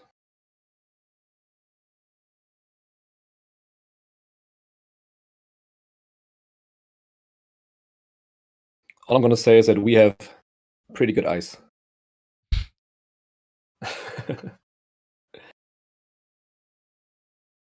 What is I discussing Shouldn't the remote duel YCS continue soon-ish as well? Technically? At like 6 or 7 p.m. Should be 7 p.m. In 3 hours? Okay. Yeah, yesterday they started at 7 p.m. Okay, that's pretty late. Yeah, that's why I was like, maybe I can play it and still cast this. There's no way. But I was like, surely I'm losing. I'm not being able to cast finals then, and I'm gonna be hella tired. So I was like, nah, I can't put this much trouble on Josh and the team from the Starlight Cup. So yeah. We have to be done by. It starts at 6, so in 2 hours. By 6? Yesterday they started at 7. Well, yeah, but all YCSs start 1 hour earlier on day 2, no? Usually. Isn't it always 9 a.m. for both days? So, okay, right, you're right. In Europe, they changed it, but earlier, back in my day, it was always, it starts at, day 1 was at 10 and day 2 was at 9. Ankh, it's still your days. No worries. And in the US, it is still like that, I'm pretty sure. It still starts at 10 on Saturday and 9 on Sunday. It's been a while since I played a US YCS. I don't know. But yeah, probably it's like that. Yeah. Even worse. So, Chair, we have 4 minutes left in the round. Looks like shouldn't be a super long break, but I could use a small toilet break, so I think we're gonna go to the break screen real quick. But this one will not be as long as the break before round 5. We have the last round of Swiss coming up. Actually, there's 6 rounds of Swiss, and then we have a cut to the top 8, which will also happen today. So don't go anywhere. We're gonna go on a very short break, just a few minutes until the next round starts, and then we'll see you guys then.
And welcome back, everybody, to the final round of Swiss here at the Starlight Cup. And we've selected a treat for you guys. You've been asking for Dinka Bui, and you shall receive Dinka Bui as players are starting to get ready for the last round of Swiss. And it's a pretty good one. We've got Dinka Bui going up against Tim Grefe here, who is also a familiar name in the European TCG scene, of course. I believe both of these teams are X1. So I think the winner is going to be guaranteed in top 8. The loser might have to hope for some tiebreakers. And we see a normal summon of Dormouse when going first. Or Malice here, followed up by a Molcharmi Fuwalos that is met with a thumbs up from Tim. So Fuwalos has resolved, which is good news for Ka. Did Carl drop the Fuwa in standby phase? I think he dropped it after the normal summon of Dormouse, just in case he wanted to go for a Link 1 first.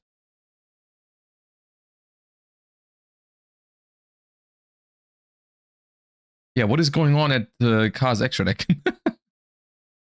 I mean, it's himself, isn't it? Yeah, I think so.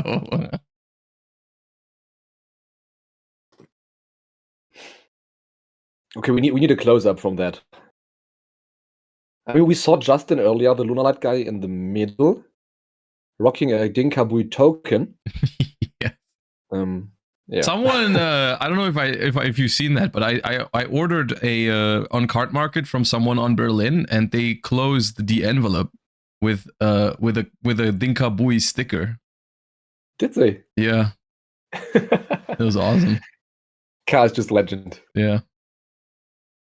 They love Ka in Berlin. I mean, they love Ka everywhere. I was about to say, you love Ka, I love Ka, everyone loves Ka. All right, we go March here, banish Chessy Cat. And I mean, even though the Fuwa is active, so far I don't think we have given a single draw. Instead, Malice is now going to draw some cards. And then maybe just... what's the line you think? Like Red Ransom into Mirror, or is it just Crypt or Pass?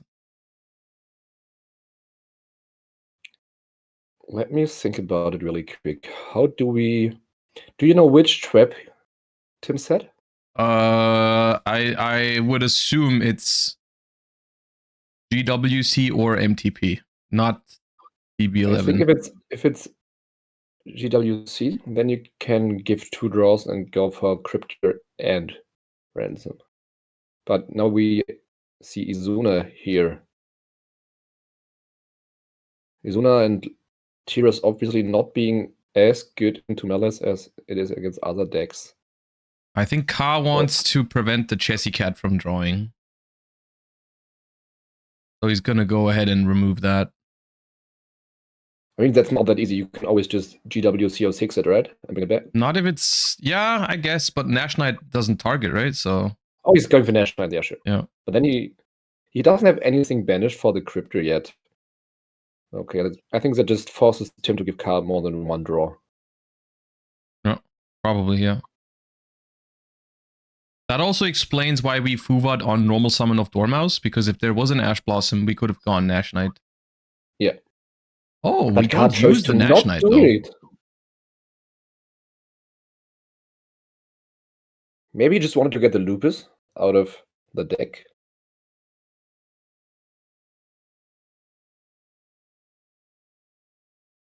All right, so activate Nash Knight, chain GWC to banish the Red Ransom for cost. Gonna bring back 1 name from the graveyard, and then the Nash Knight is probably gonna take the Chessy Cat. Maybe Ka also just tried to play around the inputs or Ash being drawn of Chessy. Not necessarily trying to prevent the draws. I think Tim wasn't able to activate Chessy yet. Yeah, not yet, because but if he had a Malice in hand, then he would have been able to do it on rest of Summon of Nash Knight. So I think what Ka tried to do is... I think Ka said okay to the summon of Chessy, and then Tim just didn't have Malice. Or something. I don't know. But anyways, either way, the Chessy Cat ends up under the Nash Knight. Yeah, we're gonna see probably Malice in the Mirror being added here. Does play that. Not everyone does, I think, right now. Red Ransom Pain and 100. Sometimes I get confused. Domos, is that at 1 in TCG as well? Yes. Luckily. So we are not seeing Domos being banished here. It is Marcher, exactly the only one he did not use yet, besides Domos. We also see at table 1 Pearly and Yami being down 504k life points. Wait, there's another Pearly? Yeah, looks like Adrian plays PvP Rise Map and went first with Yami, yeah, pay 4,000 and Pearly pays 500 for my friend, yeah. Yeah. It's fun to see like the match, just to try and identify what's happening just by looking at life point changes. Yeah. We also have at table C Kevin going first with Malice, paying life points here. But how do you pay 1,300 life points in Malice? Maybe he just gained back life points from 06. Right. Yeah, maybe.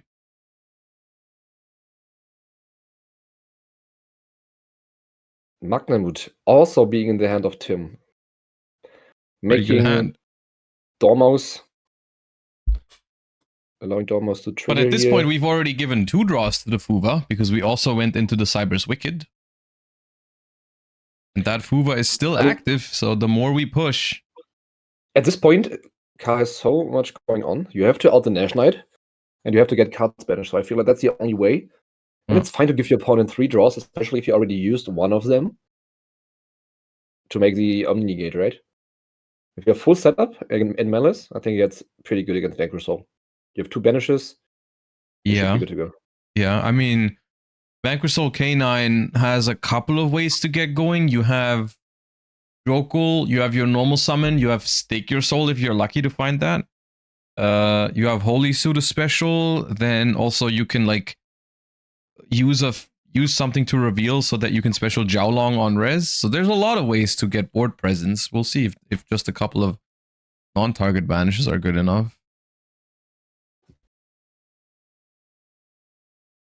But yeah, it's definitely... Cyber's Wicked.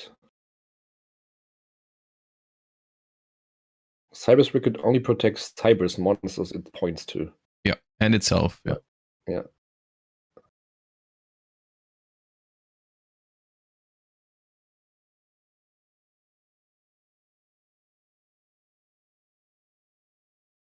But there's also a Lupus already, so if you ever use March here on the opponent's turn, it's also an extender. Let's see what Tim goes for next.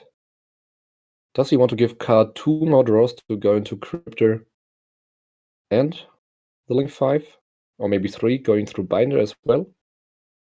This looks like a Binder to me. Yeah, this does not make Cryptor, so...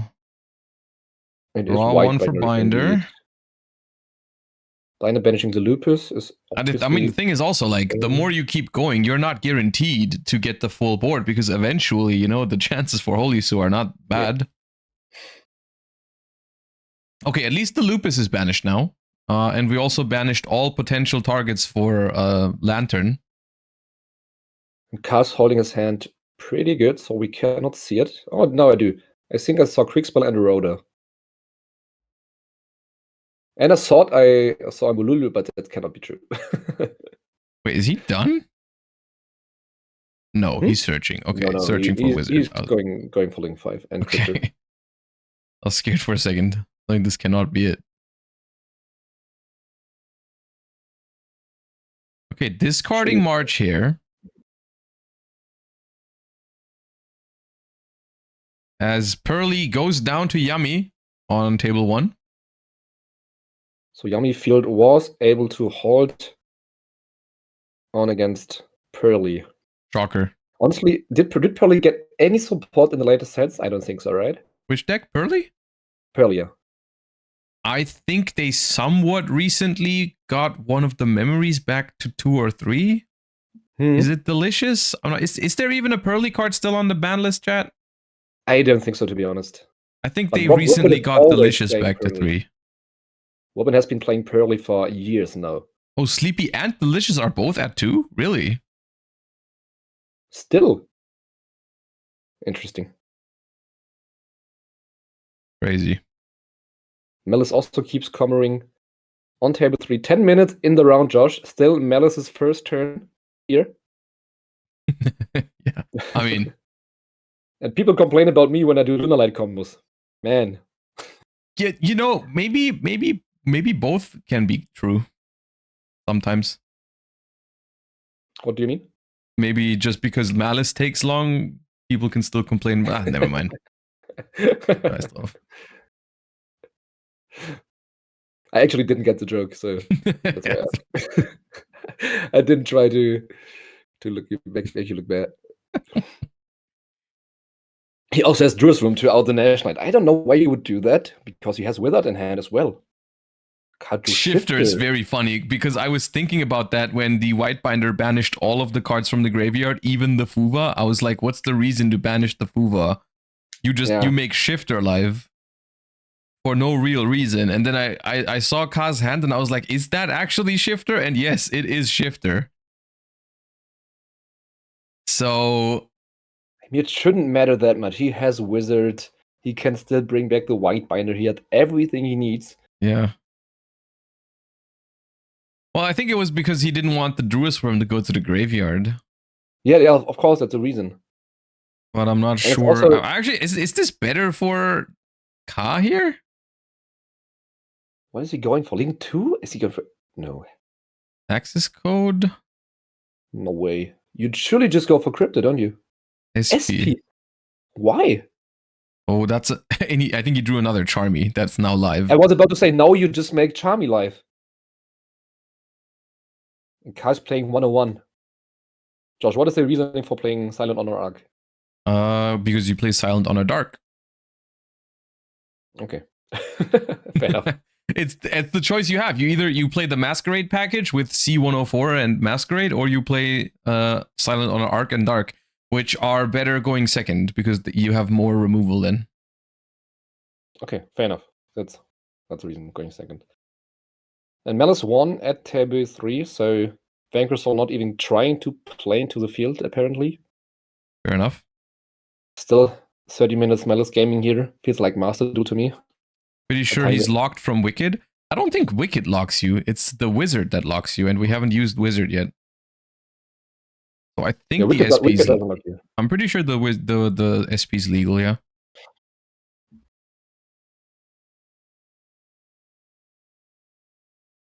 I will look it up. I know Backup definitely doesn't lock you, but I also think I don't think Wicked locks you. It does not lock you, no. Cannot do Lantern, cannot go Rock under Shifter. Yeah, I mean, I don't know. Oh, a Lingaribo again. A Lingaribo under Fuva. Double Fuva, no? Did you fool him again? Yeah, it's the second Fuva is active. So why do you go for a Lingaribo?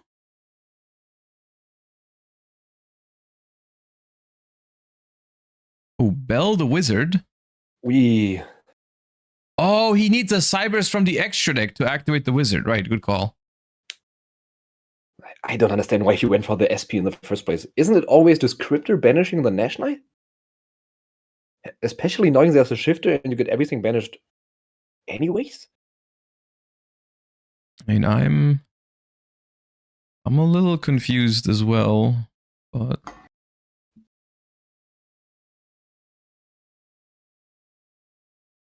So we still go for... This is Cryptor or Allied Code. It is Allied Code. But guys, and that is... Starts the turn with 7 cards in hand. Wait, just one draw?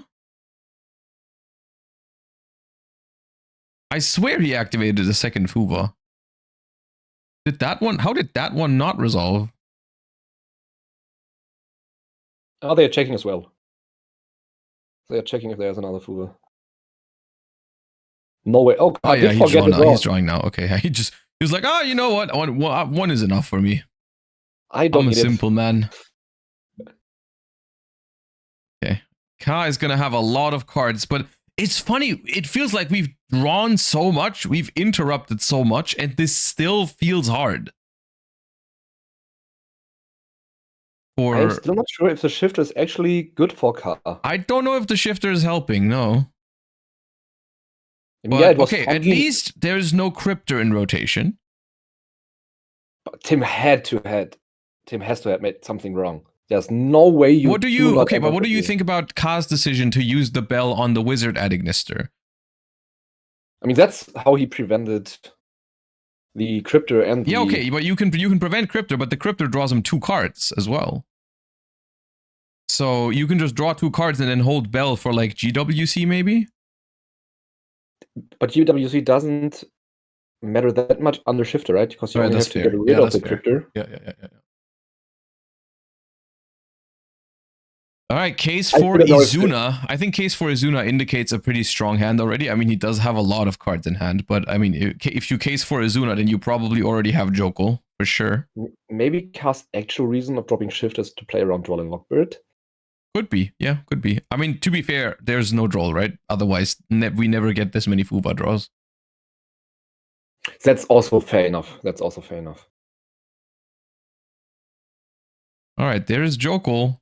Revealing, I think that's a Jiaolong that he's thinking about.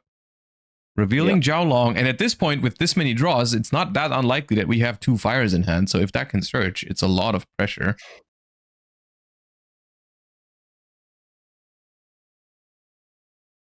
And we are going to tribute Ransom to negate and banish Jokul. I mean, it's understandable. Jokul opens up so many plays.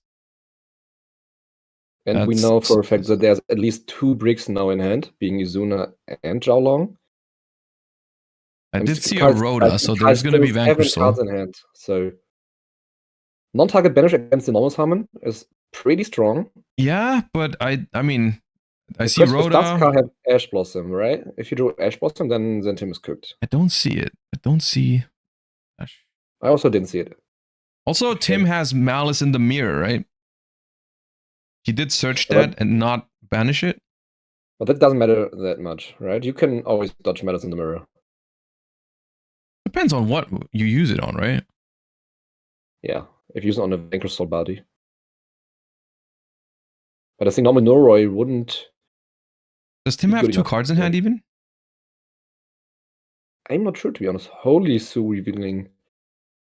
Yep, and that is gonna be good. No surprise. Now, I think it's important to use the Holy Sue with player priority here. Otherwise, MTP07 is really good against it.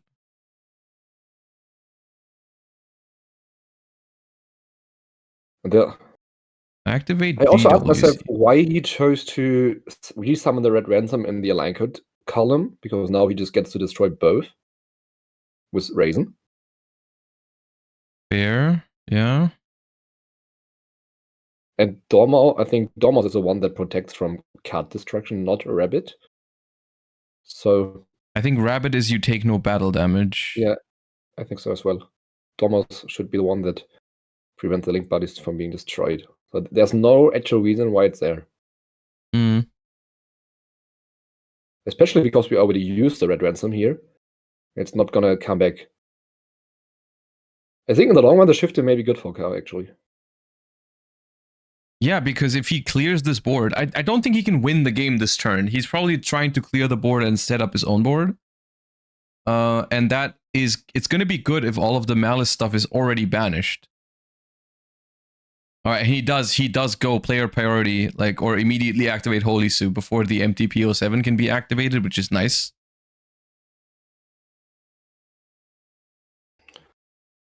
So right now it would actually be bad if he happened to draw Raisin. Yes, that's the annoying, that's the most annoying thing about this Raisin limit, is that like sometimes you just cannot summon Raisin with Holy Sue because you have it somewhere, either in hand or on the graveyard or on the field. It's like really annoying sometimes. And Ka also didn't draw Borger or Valius to dodge the Malice in the Mirror. That's pretty unfortunate. Yeah, but they're only one-ofs. It's not like that unlikely. I mean, let's see if he drew the Raisin then. I think he has Reinforcement, right? He has Rhoda, yeah. And he chooses to summon this first to play around Nibiru, I think. I mean, still now there's an MTP set, right? So there's still a banish. Tim's follow-up is also gonna look very scary, though. Is it? Everything's banished, and 06 is banished as well. There's not much follow-up. Got a lot of cards in hand, though. But yeah, okay, 06, yeah, if 06 is banished, And White Binder is banished. He's not getting back a lot. Like he has to make Cryptor, right? He has to spam some bodies and make Cryptor to shuffle something back. I mean, he went through Lingeribo. We know he has Wizard in hand, but his grave is also looking pretty slim here. If the board gets full cleared, which there's still 6 monsters right now. I still think it's going to be full cleared. And obviously, MTP is going to be quite annoying on the Raisin. Mm-hmm. Do you have a way to use your... I mean, you could just... you don't play Durandal, right? Maybe you can go to Durandal and prevent the trap, but... Ooh, and he has a second fire in hand, so the Rhoda gives him the opportunity to search with the Jiaolong, and that's pretty sick. This way, he might be able to force the MTP07 before even committing the Raisin. Chat mentioned the Zeus line. I think Card tries to force the MTP before he goes into Zeus. But surely he just Zeus the entire field. Zeus is definitely a good option here to just clear the board. I think that's all you need to do. Tim's extra deck is... all he gets left is Cryptor. Yeah. And Card surely is gonna dodge the MTP on the Raisin. Tim, you can't do it here. You know he has a way to dodge it. I mean, you still banish. It's non-target. And banishing the one of Caesar is also not bad. Did he search values or did he search Burger? He has values in hand already. He searched it with Jiaolong. Yeah, that's what I asked, if you search values or the board. Values, yeah. Yeah, okay. Card chooses to let Raisin get... Yeah, I think that's fine. I think values is more important. I mean, Kai really doesn't want his level 5s to get banished either. Yeah. Because he wants to Zeus, so yeah. Tim has 5 cards in hand now, adding a 6th copy. Being Marcher being able to banish the last copy of a rabbit in the graveyard. Goes for heavy Borger. Interesting. Maybe not aiming for a Zeus then? Because if you summon Borger and or Caesar here, you do lose the 2 level 5s. Tim has pretty low life points, Josh. He paid a bunch. 4,600. Ooh, there might be a way to like do some damage and then Borger burn twice. Did you see K's finger? His movement? He's thinking about how he's finishing him. Yeah. Now the question is, did White Binder draws Nibiru or Impulse or any good interaction? Yeah.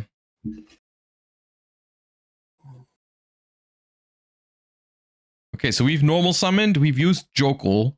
We cannot use Lantern this turn because Shifter is active. So what else can we extend with? Izuna is not live. Do you think Tim's nose is gonna be Kaz? No, I don't think he has Stake Your Soul. At least you got it. At least you understand my jokes. Shout out to Milano. By the way, we have Malice going first at table 3 in game 3. Are you telling me Malice lost game 2 going second? Against Vanquishal, apparently, yeah. Surprise, Crazy. Right? And Pearly is still paying life points at table 1. And giving but I feel like points. Once again, we chose the best feature match here, right? 20 minutes game 1. Yeah. 25 minutes, actually. I mean... it's 50 minutes, right? Yeah, but the worst case is if the other 2 matches finish and the same team wins and we don't get to see this one finish. We do. Right? Oh, you mean if Adrian wins? Yeah. Yeah, if Adrian and Marius win, then... Yeah, okay. Like, maybe we get lucky because we need the captain to decide because of the tiebreak. That actually comes down to the tiebreak. Yeah, it's been a 25-minute game 1 so far, and it's been 2 turns. We are choosing to not go into a rank 5 here. Ka is just gonna play this with the Vanquish Soul portion of the deck, not going into a rank 5 and Zeus. Instead, just gonna try to just run over as much as this board as possible. I mean, to be fair, Zeus doesn't really clear that much here. We already have we've already run over almost everything, right? And Red Ransom is not pointing to anything, so everything has its actual normal stats. Attack. Yeah, that's why we popped the Druid Swarm as well. Yeah. And ooh, trying to reveal 2 for Borger. That's a burn for 1,500. That puts Tim to 31. But I don't believe... Ooh, linking off the Borger forever, Linking though. off? Oh, he's gonna summon a level 5 from hand. Summon from hand with Rock. Which exit am I missing in my head right now? Which one is... Special another Jiaolong. So ultimately we do have the rank 5 option back on the menu, but there is a Baldrake. And Lupus is banished, so that's not going to be an option, but Izuna now is on the menu again. But the Baldrake is pretty strong from Tim here. It's funny, his graveyard is completely empty. Maybe he's dropping Shifter, Josh. No, I meant Tim's. Tim had a bunch of cards in the grave. Next turn. Yeah. Now it's awkward, I feel. The Baldrake is pretty insane. I feel like an earlier rank 5 and then Zeus could have made things easier. Okay, we go for Jax. Jax can detach to pop something, but if we don't target the Baldrake... Yeah, we have to target the Baldrake, I think. He has to target the Baldrake, yeah. Izuna doesn't do anything on its own. Lupus is banished, and there's Shift Alive. God. Not look. I don't know. I feel like it's not looking that good anymore. Unless Ka has quick spell. Oh, he has the quick play spell. No, he does. Yeah, he does. He drew the quick spell. I remember. He does have the quick play spell. You're right. And Werewolf just attacks everything from here. Pops the Baldrake and wins. Yeah. Casts. Oh, but Impulse. I think he loses to Impulse here. Impulse. No, there's no Impulse. I mean, that was a no-brainer to Impulse that with lightning speed. So, going to make Werewolf destroying Red Ransom with the Canine Force release, and this Werewolf is I think dealing double damage. Yeah, it's 66, I think, or just dealing. I think it's both 66 and dealing double damage. Wait, what? I think Jack also increased the attack points. If I don't know correctly. I never managed to summon a werewolf with Jax under it. I know it does insane damage. Any battle damage is doubled, yeah. Yeah. Yeah, this game. Ka managed to win it. It's not the attack is not doubled, the damage is doubled. The damage is doubled. It's just a big werewolf with case. It's 4200 and does double damage. And can attack 3 times because it had 3 materials. So very well executed from the insane amount of damage. Okay. As we see what the kind of situation is in the other matches, as we can see at table 1, it is Adrian who's looking pretty good here. He's up against Pearly and already won game 1. And in a pretty good spot, I would say, for Pearly, for Yummy there.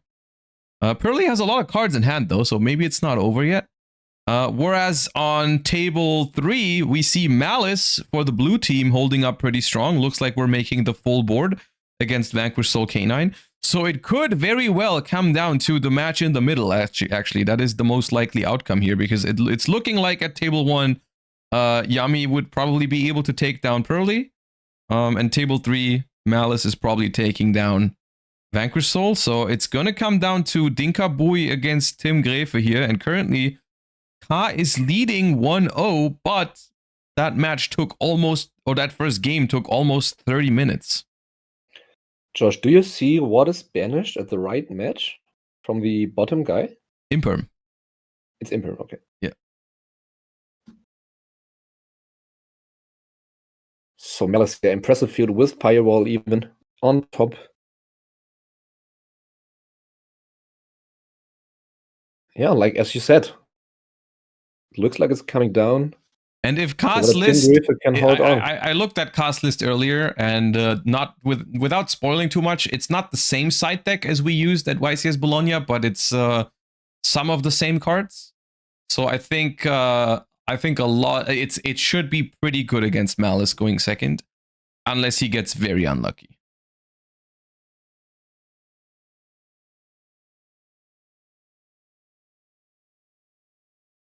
I mean, at least there's no actual way of them getting a double loss. So it's not going to end in that. I don't remember exactly what actually happened. It's a sudden death. If Why they does get it say to time? Vanquish Soul K9 when they just activated Ketu? That is a wonderful question. I think it's just because the label is wrong. Apparently, it was Malice against Draco Tail the entire time. I mean, there are Draco Tail Vanquish Soul decks, Josh. And there is a Noroi banished, Noroi so banished. there is some K9 in there. Maybe it's just K9 Draco Tail, I don't know. Maybe it's K9 Draco Tail Vanquish Soul. Yeah, with Habukiri. Okay, I think a Charmy was activated, a Called By was activated, and then a Bell was used. And I think that's a Perulia because we just drew a card for the Radiant Typhoon Swen. And that is obviously a phenomenal start for Dinka Bui. I think Molcharmi Perulia is very strong against Malice at the moment, but especially if they start with Radiant Typhoon. Yeah. That engine is very weak into a Charmy because it usually means you're committing at least 3 summons from hand before doing anything. Like, I mean, it's 2 Radiant Typhoon names, then you usually make a Cherubini or something, and then you still have to summon like a Bestial or a March Hare or a normal summon to start playing. So this is something. And I mean, Tim apparently doesn't have another option to start playing because he's just going for it anyways.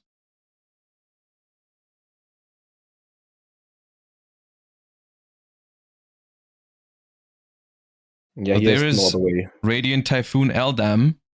That's another draw for the Perulia here for Ka.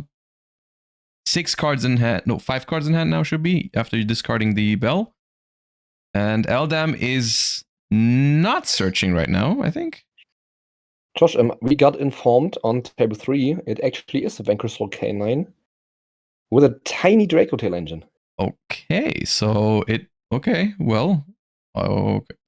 Ooh, the self-droll. That's pretty good. The self-droll by Tim here is leaving Ka on 5 cards in hand still. And I believe one of those is a Molcharmi Meowls, if I'm not mistaken. But one of them is a start.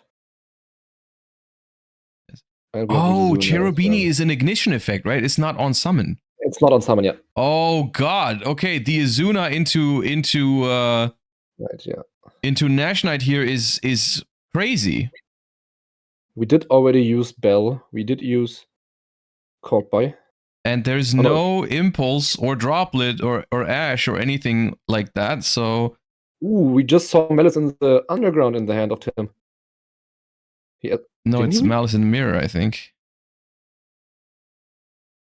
Okay, and it's looking like this game too going phenomenal. We self-drolled and then we couldn't keep playing. That's kind of embarrassing, Tim. Just because of the Izuna, right? Yeah, I know. I'm joking. Yeah, he's scooping up. And Joke will reveal Izuna, and we scoop it up. Malice taken down by Dinka Bui here. You gotta love to see it. Okay, he drew double draw, Malice in the Mirror, Called By in one play. Yeah. Yeah. All so, right, Josh, and with that, we actually see on table 3 Kevin with Malice winning. So that is a 1-1 score between the 2 teams. So is that all? Are those all noir materials? It is a pretty fat noir, Josh. How much is it? 1, 2, 3, 4, 5, 6, 7, 8, 9, 2, 10? 3, 4, 10. 10. Well, that's okay, insane. Never mind. Maybe it's not looking good for Yummy in this one. I mean, if this goes to time, then Cast Team wins because they have 0.1. Yes, if this match goes to time, the way it's handled in this 3v3 tournament, it's the tiebreaker is the captain. Yeah. Bro, did he just draw from the red? The main deck is the red cards. Why is it in the banish? Dude, these players today. I was so confused why he has red sleeves as well. Normal summon Marshmallow.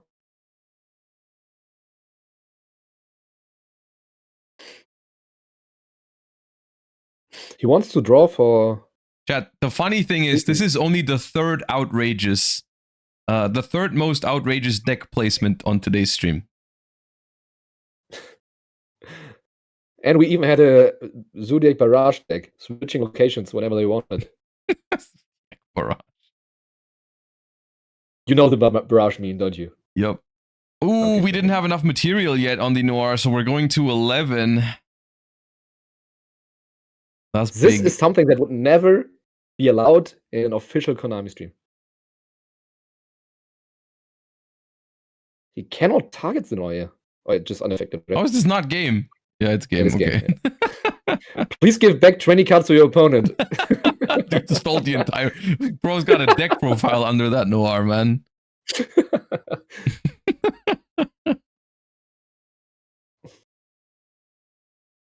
Insane. I've never seen such a fat Noir, Josh. Have you? I really haven't. Okay, well, I guess that does bring us into a game 3, though. That was not the last game of the series.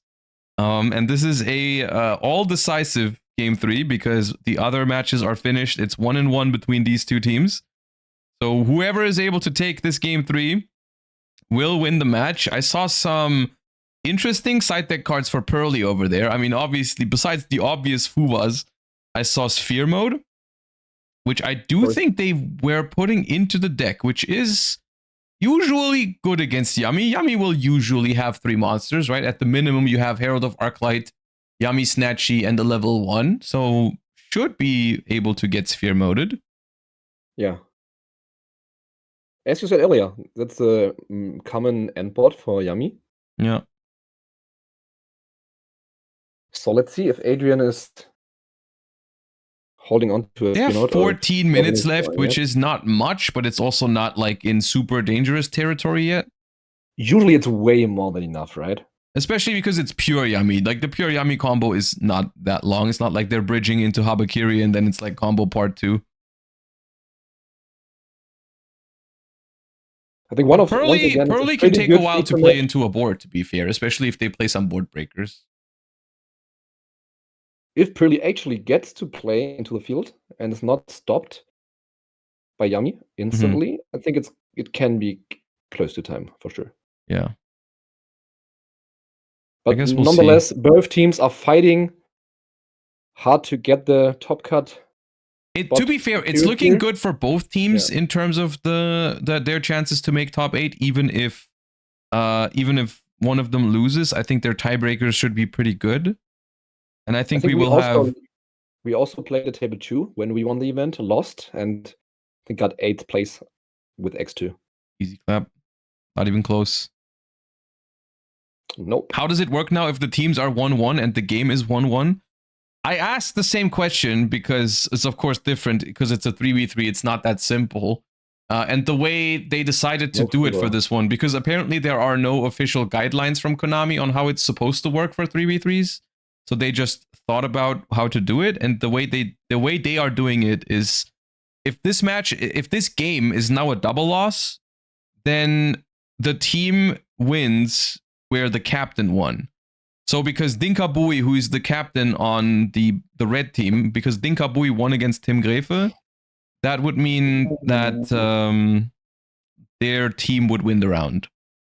So basically the captain match is a tiebreaker. Don't ask me what happens if the captain match is the one that goes to time, please, because I have no idea. Then it's sudden death, I'm pretty sure. Sudden death between the... So old time rules basically for the... Yeah, I think it's... Oh, okay. 5 turns and sudden... No, 5 turns and after that sudden death. 5 turns? Yeah. Bro, that's like two games. And if it's running too long, then they're going to change it to 3 rules. 3 turns. Okay. Sudden death only for captains, yeah. No extra turns. Just sudden death, yeah. But at least we do see Adrian choosing to not start with Obedience School, but with Marshmallow and discarding the Obedience School for I like that. So I've been doing. I've played. When I played Pure Yami, I did the same thing. When I went first and I had multiple starters, Obedience School is like, as broken as a card is going second, it's like the weakest starter because it's the weakest into Fuva by far, and it's the hardest to play around like Nib with because you can't make Herald, you can't make Metal Marcher, and you can't make Link Spider after you get Nib. So it's like a really awkward starter actually. Yeah, I agree. Like I did it all the time as well. Yeah. But still like mentionable. And like he also had Called by the Grave for the Meowls. Yeah. So he was feeling pretty good here. Yeah. Does K9 mean just Izuna plus Lupus? Yeah, most probably. of the time, I would imagine it's just Yummy with the K9 package, yeah. Like a small K9 package. I wouldn't expect like Noroi. I mean, Yummy only playing, Pearly only playing with 5 cards is also not the best because you always have to discard a card whenever you want to resolve a spell. So let's see if he has Dark Ruler or something like that.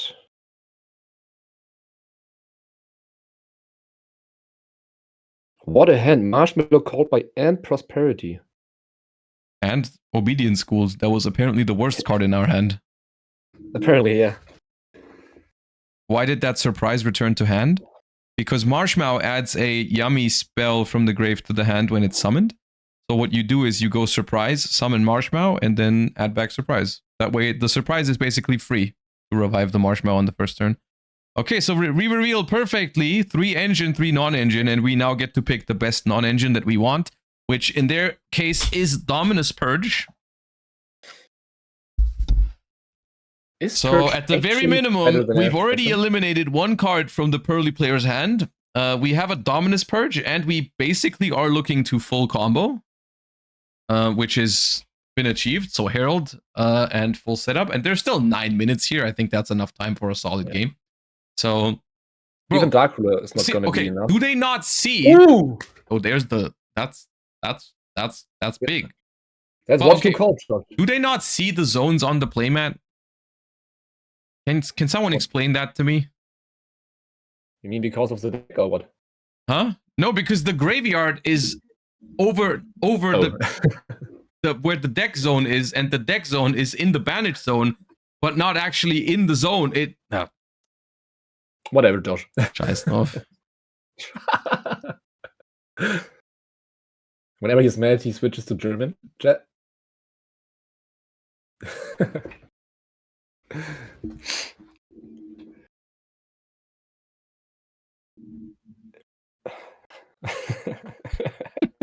Dad loves it.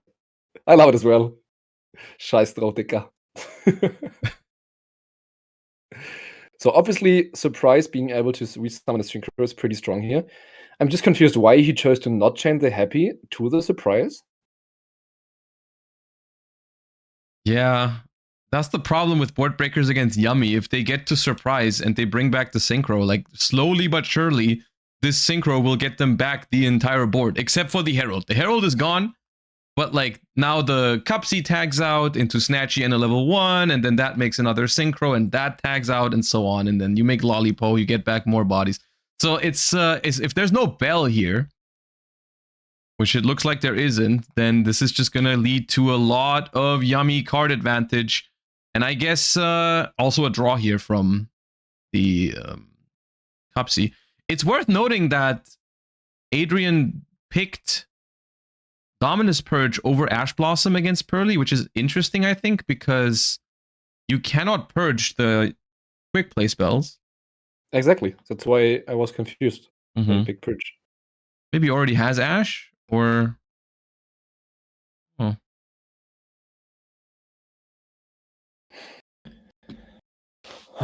This looks doomed for Pearly, not gonna lie. This looks doomed.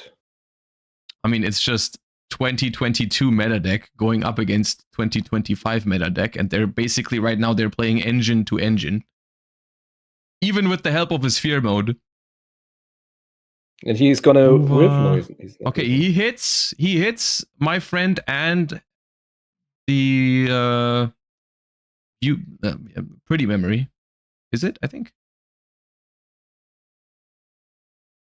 You mean the continuous spell? No, the memory is. I think that's pretty memory. It's sleepy, isn't it? No, was it pretty? I think it's pretty. I'm not sure. It's been a while. I know what they do, but I do not remember the name. This is the one that makes it summons the negate one. I think. Yeah, and it makes you gain life points, right? Yes, that's pretty memory. Yeah. He chooses to lollipop here and pop. Okay, we put a Croaky there with the Snatchy. Lollipop revives 2. These are negated.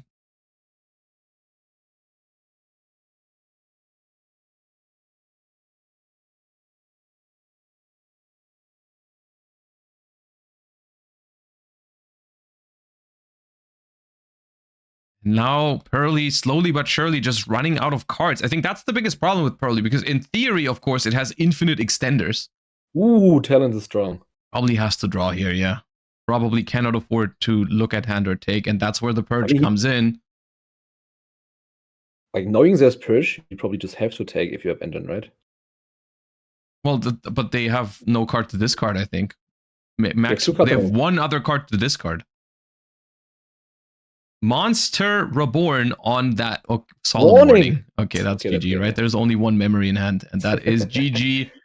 I mean, that's a tough one to break, honestly. To be fair, that's not just hard for Pearly, that's hard for any deck. When Yami goes first, called buys your only Charmy, and then has Warning, Purge, and the full setup, I think it's hard for every deck.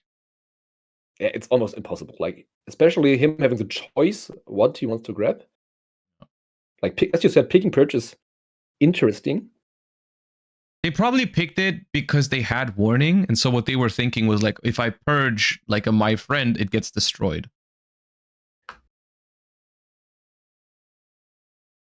That's fair enough, I think, yeah. Or they were trying to play around talents and thrust by just going like, okay, I'm going to use Warning first, and then I'm going to use Purge, so I'm not going to enable talents and thrust early. So maybe if they only have 2 plays, then they can never force the talents or thrust to go live. Yeah. Monster Reborn is, and I feel like we glanced over that too early because they negated it instantly. But we were playing Monster Reborn in Pearly? I mean, all you need to do is get a spell in the graveyard, and then the Black Noir checks for every card in grave. Right. I mean,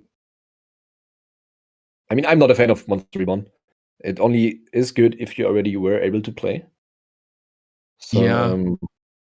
I mean, Robin, do you think there will ever be a time where Monster Reborn becomes a thing again? I mean, it's not Zamir. Zamir is always playing Monster Reborn, probably even in Draco Tail. Draco Tail. Reborn 5 mana, bro. Honestly, I would not be surprised if there's Monster Reborn in Zamir's decklist. Yeah. But we also got told, Josh, that this was the last match. So pairings are going to be final soon standings. Yeah. And they're going to hop into the top 8 instantly. Yeah, and I guess we're going to find out if Team Gallagher is also in there, because they just lost, but I think they are now 4-2. And I do think some X2s can make it. So I guess with a little bit of luck and tiebreakers, this was table 2. So honestly, there's even a chance that they were undefeated, and it was like an up or down pairing. I'm not entirely sure. But yeah. Patrick Dublin right here round 1 feature match also lost the last round, so they're X2. The team with the 2 Lunalight players also lost last round. So wait, is X2.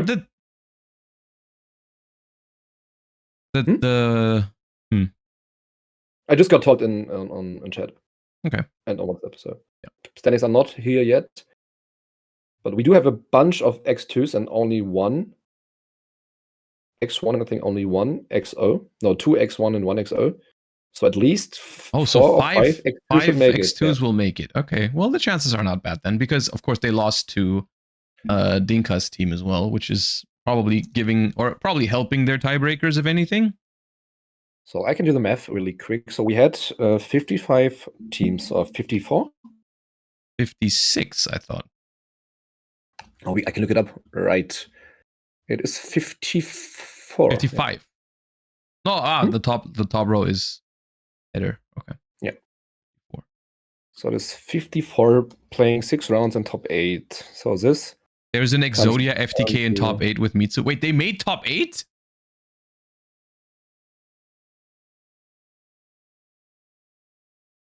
What?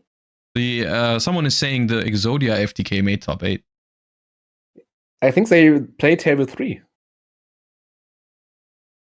think that's. I mean, you said Harakiri is toxic, didn't you? I think that's my feature match for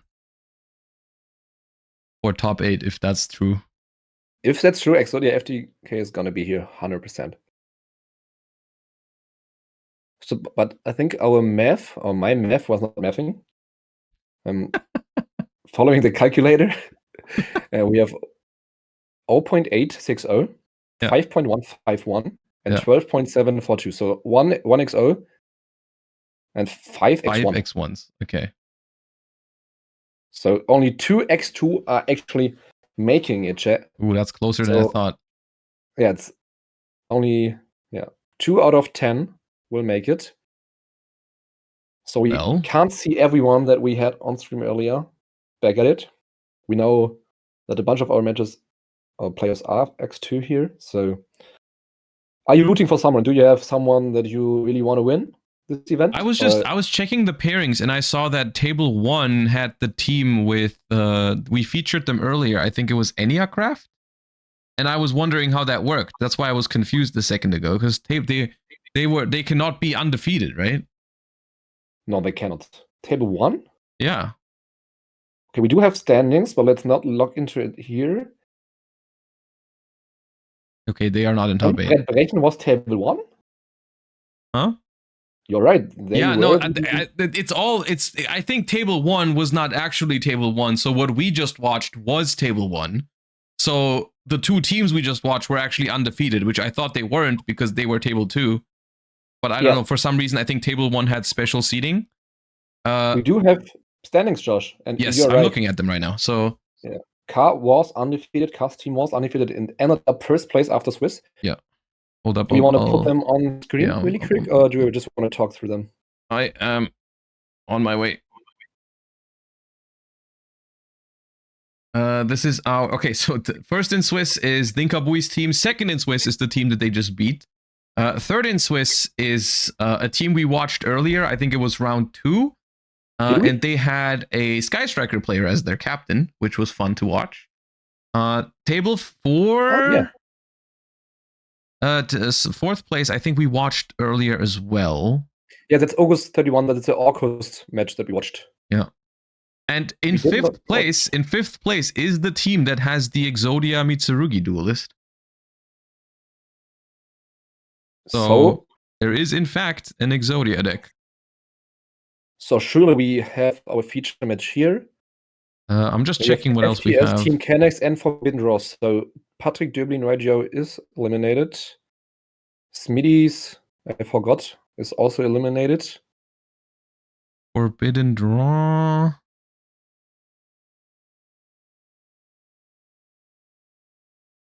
I mean, Josh, like looking at the name of the team from the Exodia team, this emoji, like their team name being an emoji. Are they referring to being FTK'd or FTKing your opponent? I don't know I don't know what's going on in the minds of people that bring Mitsurugi Exodia FTKs. That's beyond my comprehension, so I don't even try. You stop trying, right? Yeah. It's gonna happen eventually. So I will talk to... Yeah, tell them we want 4 against 5, if that's how the pairings work.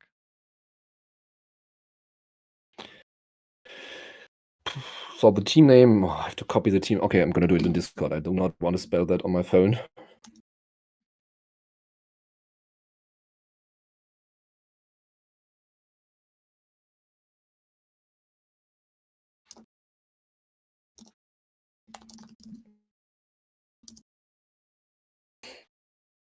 Ooh, and there's a Dinomorphia deck as well in top 8.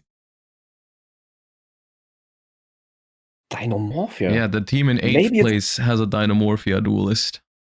Maybe it's better in 3 versus 3 than in normal TCG, because like you do not care that much about the time rules. I think Dinomorphia in general has gotten better with the time rules, because it can no longer it no longer just loses when it goes to time. I mean, you still get a double loss, but like previously your opponent would win. So yeah, it was a lot worse. Second place team has a nice name. No bias. Yeah, we were talking about that earlier already. We were wondering if you were on that team, but Or if, and then I mean, of course you're not on that team, but then I was wondering what the lore behind that name was, but we didn't find out. So maybe they're just big fans, Jordan. They might be. Well, we are, so they should be as well. Okay, so I mean, I was just for a second, I was thinking if we should feature the team that got 8th place because they have Dynamorphia, but they will be playing against Dinka Bui's team. And we just had Ka on stream, so I think featuring 4 against 5, and then if they manage to overcome Dinka Bui in top 8, then we can throw them on in top 4.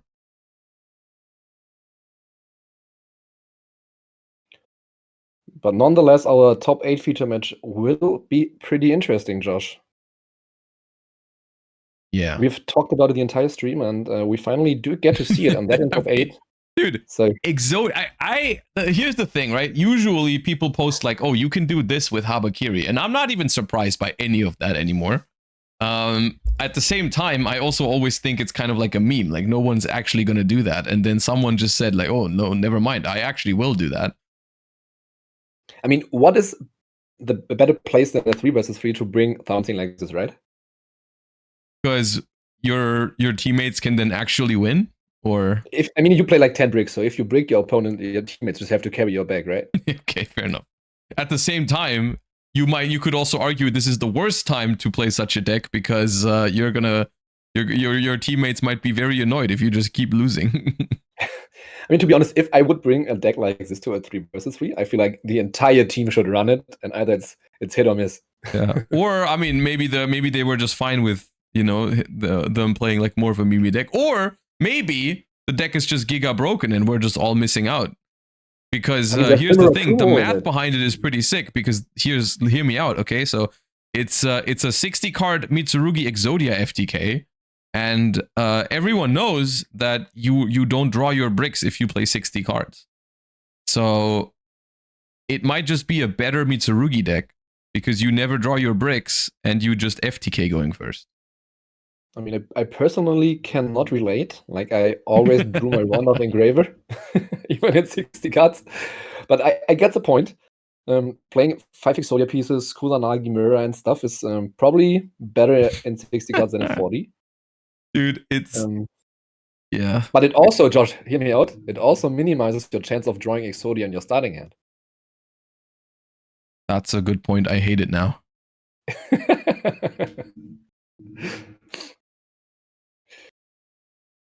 So they will start in around 5 minutes.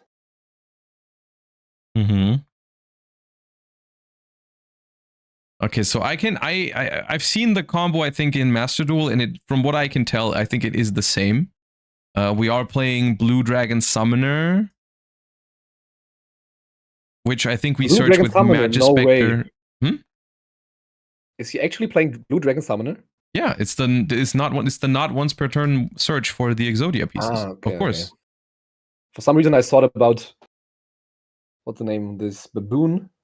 No, this panda? The idea is you make Magispector Draco Rio, which I believe searches a wind spellcaster, and Blue Dragon Summoner is a wind spellcaster. So you search it, and it's not once per turn. So you keep summoning it back with Celine, Queen of the Master Magicians, and so you search all of the Exodia pieces, but it only searches the vanillas. So you still have to find a way to search the head consistently, which, from looking at their deck list, seems to be a combination of Summon Sorceress and Akashic Magician. So you give the opponent I think you give the opponent an Exodia piece from your hand with Summon Sorceress, and then Summon Sorceress can summon the head from the deck because it has the same type and attribute, and then you make Akashic to return them both to the hand. Oh, Josh, this sounds so doomed. Oh man, I'm kind of mad at myself that I understood what you said. And it's also I think it's very funny that they went through so many hoops to errata Summon Sorceress to a point where it's no longer broken. And for the most part, it is no longer broken, but people are still using it for this shit. Bro, any card that says summon one from deck or search one from deck is just people are gonna find a way, man. I feel like we are at the point where we have to ask ourselves whether Habakiri is the issue or Samsung. I don't know. Maybe it's both, man. But the Habakiri definitely also is an issue for sure. Habakiri. What happens if you hand trap the Akashic? You probably win. Imagine just keeping your effect Valor on the Akashic. I mean, that's the thing, right? I would assume no one knows exactly what's happening, right? Like because in the beginning, it looks like a regular Mitsurugi deck probably.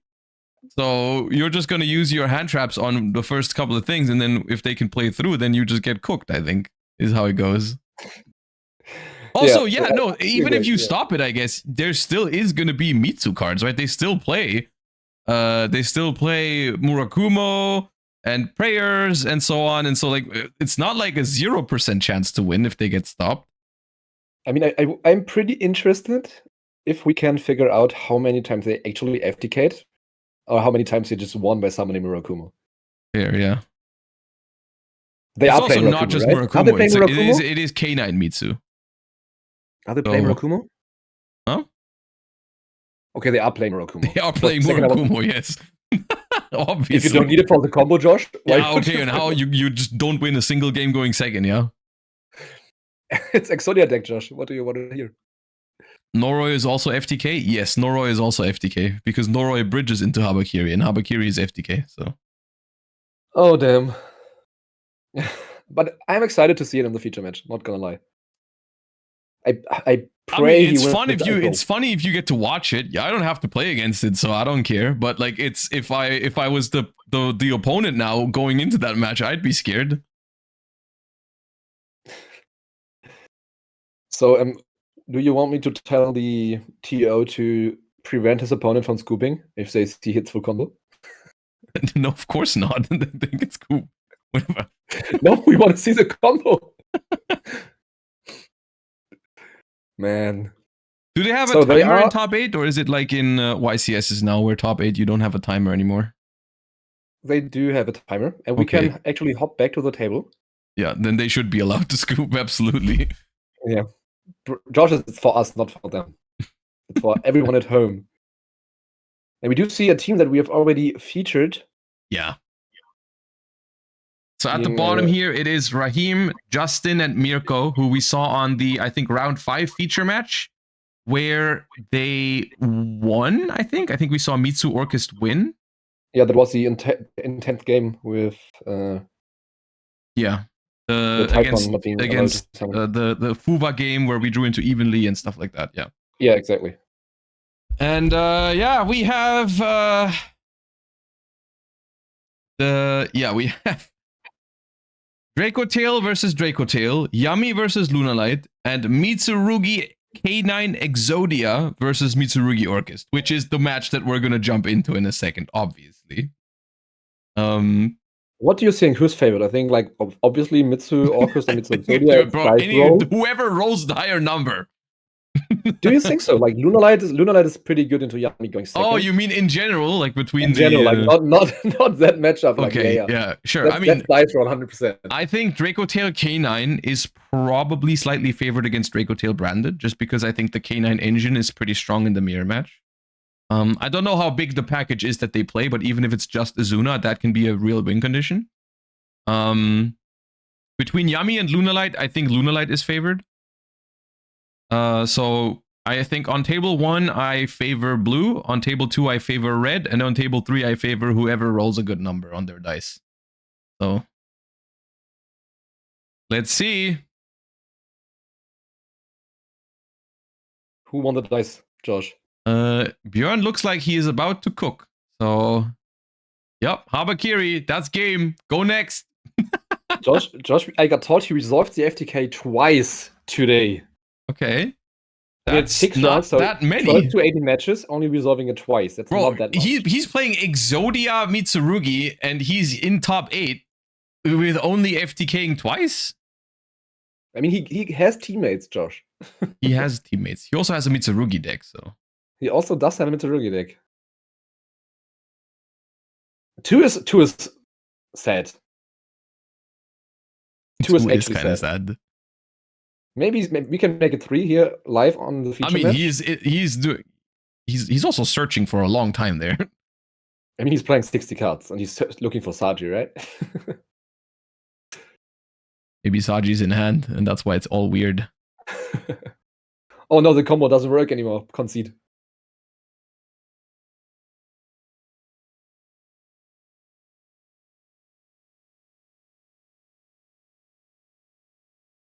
Why is this taking so long to? That's what I mean. Like, it's got to be an awkward hand, right? It can't be a straightforward. Like, we have to have drawn like Saji or something weird, like Kusanagi or whatever. You know, so it doesn't work.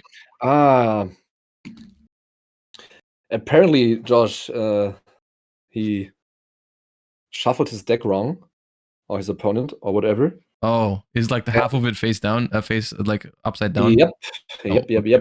So he has to fix that and got the warning for it. Yeah, I feel like having half of your deck upside down in a deck with 10 bricks and Exodia cards is pretty... I don't know. That's pretty interesting. Not saying... maybe the opponent just... here, but still. The wrong... Whatever. He's price checking like in Pokemon. Take half of your deck and put it in the wrong way. But it's kind of sus. Let's see how it works. I mean, he drew Habakiri in 60 cards. We love to see that. And there's an Impulse. That's pretty good. Crossout. Oh, damn, please. Crossout. He just passed? Yeah, he passed. Okay. Well.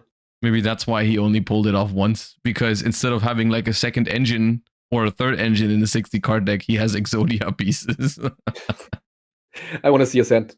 He has Ash Blossom and an Exodia piece. I think it's 2 Ash at least. 2 Ash and a Fuva. I think I saw 2 Ash, Fuva, Habakiri, yeah.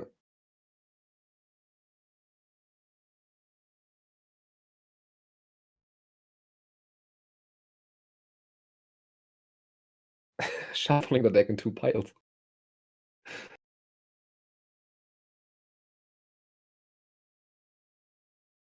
Dude, imagine you push into Fuva against this deck and then they just draw Exodia when you try to OTK them. You actually do have to consider that option, right? Yeah. Oh, that would be so much fun. Imagine thinking you go for a game. Oh, I give him one more draw and then he's gonna draw his 5th piece. I did that in Master Duel once. I played Dark World. And I think I played against an Exodia FTK and they max seed me and I tried to deck them out with Dark World. Mm-hmm. And then they almost drew Exodia, but then I card destruction and they lost some pieces, I think. But that was scary. Well, close enough. But we do see a pretty strong opening from Mirko here. Actually having both engines and Impulse. Dude, the Mitsurugi Orcus deck is not passing to an Ash Blossom. I think that's the first time. But we are just attacking because we do respect the Fuva. We are too scared of the opponent assembling all 5 pieces of Exodia. Our opponent did not have a play last turn. And if we do have another interruption, like Ash Blossom or Impulse, then we are chilling. Also, I'm checking the... They are only playing 1 copy of Mitsurugi Ritual. I think that's fair enough in 60 cards. It is, but it's going to make it harder to come back into this because they basically have to resolve Kusanagi, otherwise they can't get it back. So he gives him 1 draw here, probably to end on Crescendo. Yeah, 1 draw for an Omni Negate is a fair deal, I think. Good idea. Yeah, I agree. And I think I saw 3 spells in hand. From Mitsu? Orcus? Yeah. From the bottom, Mirko, yeah. Yeah, from Mitsu was not a good question. I mean, we know the hand of Bjorn, so it was. Yeah, there's another Ash, 2 sets. Okay. All right. Do you actually think the reason why he didn't OTK him is because he was scared of his opponent drawing Exodia? Not specifically Exodia, I think, but just in general, I think with Orcust, it's just too many draws. But he got Ash Blossom on Sarge, that's fair. Yeah. I'm not sure if they know what the non-engine in the deck is. Right? Okay, I mean, case for K9. Case of K9. Oh yeah, it's Mitsu K9 Exodia, true. Yeah, they play that card in K9 decks. I'm so used to only seeing Izuna and Lupus Josh. Mm-hmm. Sometimes I'm getting confused. It's because Noroi searches Habakiri. You mean Zaruja? No, there's a no, bridge. You go for the Ashala. Yeah, right? yeah, it's Ashlan U1000 Ashlan, yeah. with the Magic Key ritual. You surely crescendo this one. No, we imperm. But he summoned it in the Galatea zone. No, Galatea cannot be destroyed by battle. That's true. Yeah, that's the one zone it shouldn't go into. That's the one zone it shouldn't go into. No, Björn. I don't think that part matters too much because I think if we know, we are now learning about another effect of Galatea. Oh man, the only zone it should not have been summoned in. Oh, it hurts. It hurts to see that. Yeah, and that is going to make the next turn even stronger for Orcust because we start with the Link 2 already on the board. That's going to be pretty tough. There is another Ash Blossom in Björn's hand, but I don't know if one Ash is good enough here. I mean, technically, you can Ash Harp Horror. And then maybe it's enough. Actually, there's a Crescendo now, actually. Yeah, the Crescendo is still live because the Galateas arrived, so it's even worse. This is ridiculous. For a second, I was like, surely you Crescendo it, but like seeing him summoning it in the Galatea zone is it's insane. Yeah. All right, so Galatea gets game the 1 in top spell. 8 against the Yami. So Lunalight once again showing off here. Lunalight just keeps taking names today. So we Ash Harp Horror here. And I guess you Crescendo this is if it's your only play, or you just let it go through if you can still play, because then it's safer against stuff like Nib. Because there's no better feeling than being able to combo with Crescendo already as backup. Yeah. This will not banish the Ash Blossom. I think that's the question right now. Yeah, it's staying in the grave. Yeah. Not that it matters. No judge should have to read the Crescendo for that. I mean, it's a pretty old card, okay, so it's fair enough, but slams it on the table. Yeah, Ash stays. So in case you're wondering, I guess this is a kind of an unintuitive ruling because Crescendo says negate the activation, and if you do, banish that card. Because Ash Blossom activates in hand, Crescendo does not banish it from the graveyard because it's treated as a different card in the graveyard than what it was before. So for example, if you negate a Habakiri with Crescendo in the hand, that one does get banished because it activates in the hand and then is still in the hand on resolution. But Ash Blossom activates in hand and then is in a different location on resolution, so it doesn't get banished by Crescendo. Which it sometimes matters against cards like Phimena or something, where it's the Phimena stays in the grave if you negate it with Crescendo, and then you can still add it back later.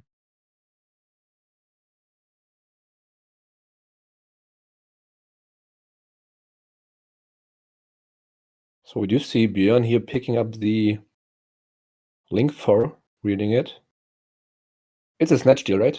And whenever it's sent to the graveyard, you can resummon it in the turn, and it adds a banished Orcust card to hand. Then you can return a card from your hand to the deck. Doesn't have to be the same one. And then take a monster, yeah. Yeah. It would have to say banish it to banish the Ash. No, I think it would never banish it. It's just a different card.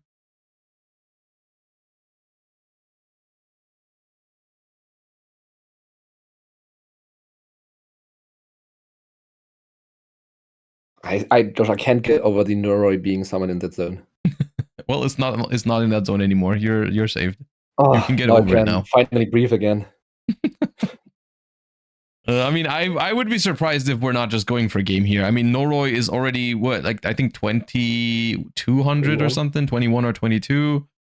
Then Girsu is 26. Enlil Girsu is I think also 26 or 28. I'm not sure. This should not be game yet. I think he's a few life points short. Yeah, this is. But he's. Oh no, he's only at 62 because he took damage last turn, so it's game, yeah. He took. Why did he take damage last turn? Oh, because the Girsu attacked, right? Because it was all. This is turn 4. Does have nip? Ooh, and here we see the decision to negate the Ash Blossom with Crescendo really coming back to bite them. Pure cinema. Castiger. Card token, yeah. It is pure cinema. Playing into the nip and normal summoning, even he didn't need it. I mean, he just can trigger the Link 4 in the graveyard now, right? Yes, but that doesn't really do any. It just sends a card from field to grave. It can send nip and resummon itself.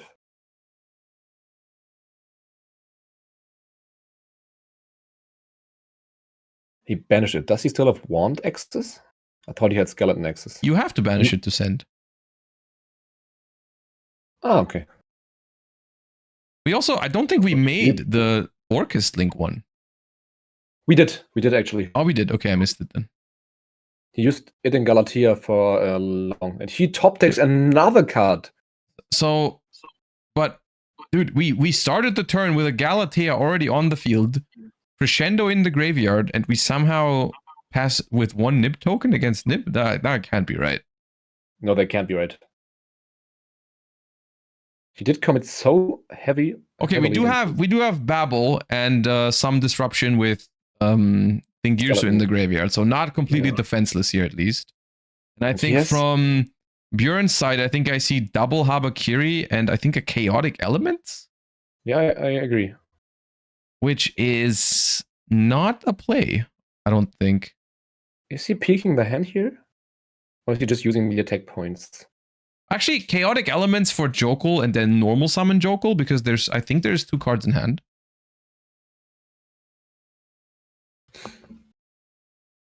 Yeah, that should work. Somehow, this game is one of the most back and forth we've had so far, even though it's the Mitsurugi K9 Exodia FTK. And it's not supposed to be like this. But I mean, maybe that's how he won all his matches, right? He just has some Exodia pieces in his deck for funsies. For funsies, I'm just playing Mitsu K9 and I put the entire Exodia in my deck for funsies. Maybe he just wanted to be on feature, Josh. Yeah, right. As you said earlier, we're not asking why they are doing certain things. We just accept it. So is Mirko actually losing this game? Oh, this is rough. It's crazy how K9 and Mitsu cards sometimes just get there, you know? You just do things, and it seems like you're losing the entire time, and then all of a sudden you're just winning. But to be fair, like Björn had 3 or 4 draws since the game started, and all of them were nuts. One of them was Nib. Yeah, but I mean, at the same time, their opening hand wasn't that great, right? They had Habakiri, that was their only play, and then they passed after getting ashed instantly and had 1 Fuva. So it's not like their hand was crazy. I'm not complaining against Fuva double ash Habakiri going first in 60 cards, but yeah. As you said, they do have a K9, but imagine them opening Habakiri Nora in 60 cards. Yeah. I guess they even in 60 cards, it's a little lucky that they drew no engine requirements, right? Yeah. And Izuna is live too because we use Skeleton, and Lupus is also going to be live. Not making Ripper yet, at least. Also not peeking in the hand. Maybe just wants to go for game here. I think we want the 900 boost, I think is what they're trying to do, because potentially, depending on how this goes, we could even search a second case, because I think that one is from a previous turn. Which means... I really wanted him to go for Exodia cards now. don't think we're gonna see Exodia this turn. I mean, he's on stream and he knows it. Please. Yeah, but he can't because Habakiri has been used. And he has 2 Habakiris, yeah, true. He just can't do the Exodia stuff. You're destroying my dreams. My bad. I've never seen Exodia resolve in person live. No. You haven't seen the feature match from Jeff Leonard? It didn't see it live. Okay, fair enough. Yeah. I rewatched it, yeah, but summoning Norway in the Galatea zone was a mind game to trick the opponent in playing too confident and lose to the Nibiru. Yeah. Imagining they're not being crescendo set and what to say. So now we go for Velen instead, Josh. We did peek in the hand. Did you see what Mirko has in hand? No, I didn't. We cannot go back, right? No, we can't. We also... Fuwa and Habakiri. Okay, also not much, right? Because Habakiri has also been used. Well, somehow...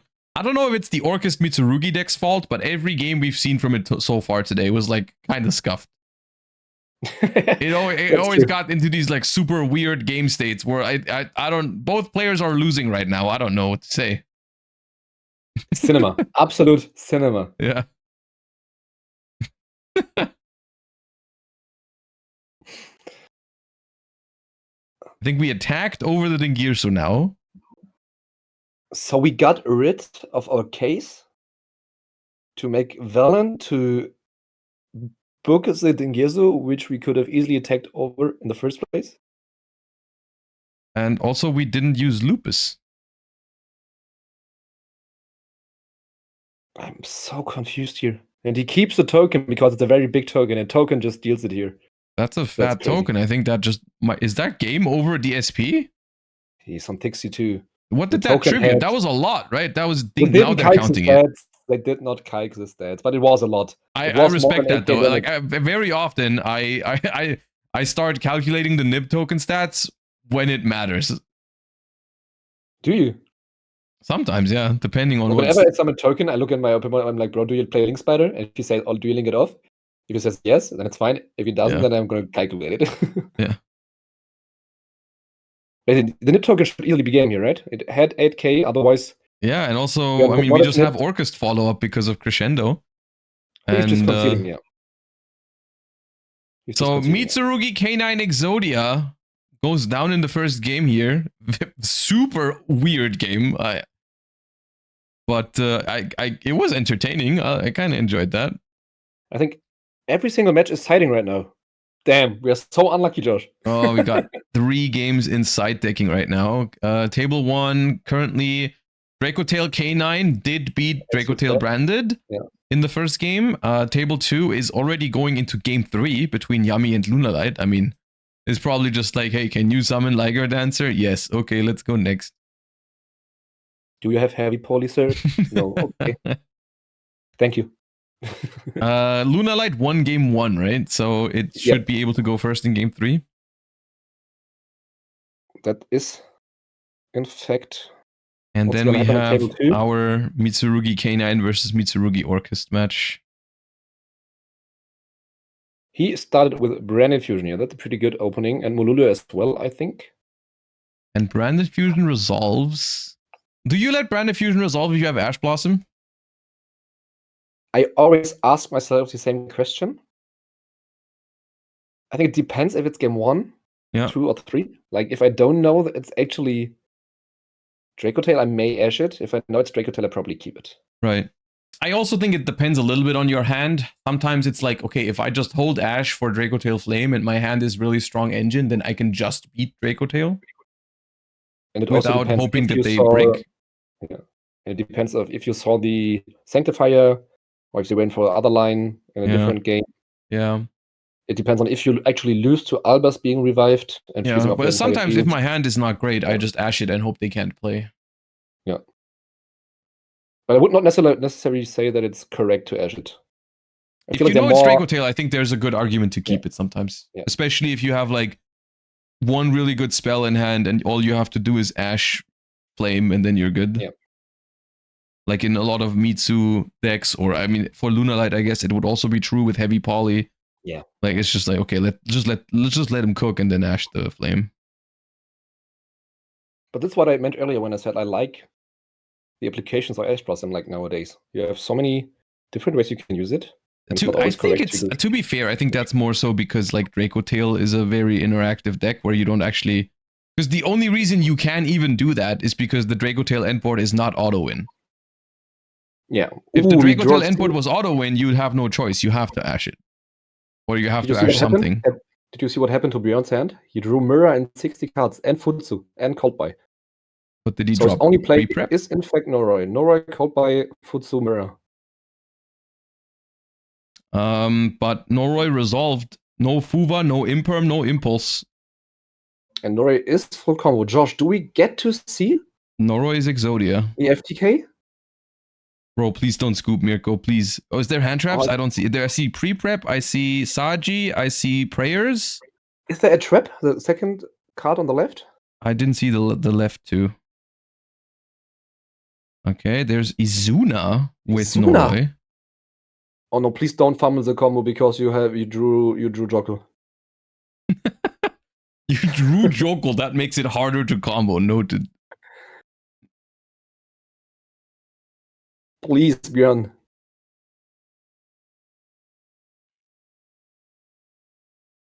He plays Ragnar Zero, yeah, that's a bridge. So what we're probably going to see here is Ripper, Search, Lantern, I guess. Lantern summon back Noroi. Lantern search case, and then look at hand. Never mind, there's Jokl. I lied. There's a level 5 in hand. It is Lupus? I think it's Lantern. They drew Lantern, that's why. Okay. It's Lantern. I meant Lantern. They drew Lantern. Okay, so Lantern affect the search. We're going to see the hand in a second. I think we're going to see the combo if there's no hand trap. We're going to find out in a second if there's like Nib or something. But even then, there's Ripper. No, I think it's just, what card can you even have now? Imperm, but... Okay, you let Noroi resolve if you have Imperm? If you know it's the FTK? Nah, dude. No way. If you know it's FTK, and it's the only hand trap? Retaliating C. Retaliating C though. Wait, does that change things? Probably not. It's not once per turn, so Ripper technically you can use it again after. Dude, they drew Saji Kusanagi, man. Classic. Pre-prep end? Or the other spell is a mirror? Or prayers? It's prayers. I saw prayers earlier. I'm pretty certain, Josh, it means we're gonna see the FTK. Unless Retaliating C is crazy against it. I mean, the only spell that summons is a ritual spell, and do they have to go through that to... I think they have to go through that, but they can then, if they summon Murakumo, they can just destroy the Retaliating, so...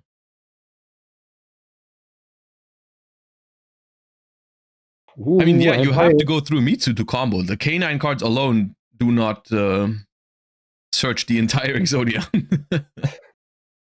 So there's River Stormer. That is step 1. And River Stormer searches a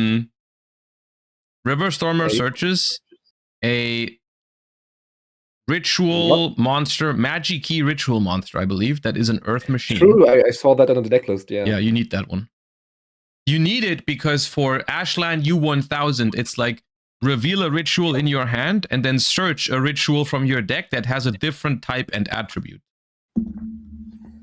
So you reveal an Earth Machine ritual and then you search a dark reptile. Mm-hmm. Chat, I hope you're as hyped as I am right now. You seem very happy about this. I'm very happy. I'm very sad for Mirko that he has to watch it, but I'm also I love Mirko right now because he doesn't concede. I mean, he does have Retaliating in hand, so yeah, I don't know. There's still some hope, you think? I think so. I mean, I would also not concede. I would be like, okay, let's see what's happening here. I mean, so far, we don't even know how much info Mirko has on this entire situation because we haven't seen a single one of those cards in the previous games. And it could just be a quote-unquote normal K9 Mitsurugi deck because this bridge, like, that exists, right? That's something that people do. Do you not think there is... everyone is knowing by now that there's an Exodia FPK maybe, right? But I don't know. All right, there's so Ashlan. That's going to search for Habakiri. No LeBron James, there are no double losses in top 8. Habakiri effect.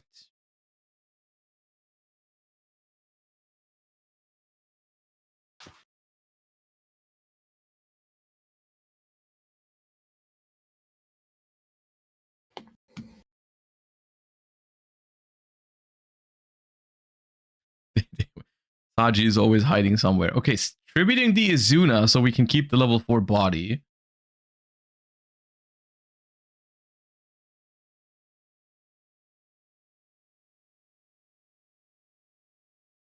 I'm confused. Do you not keep the level 5 instead of the link?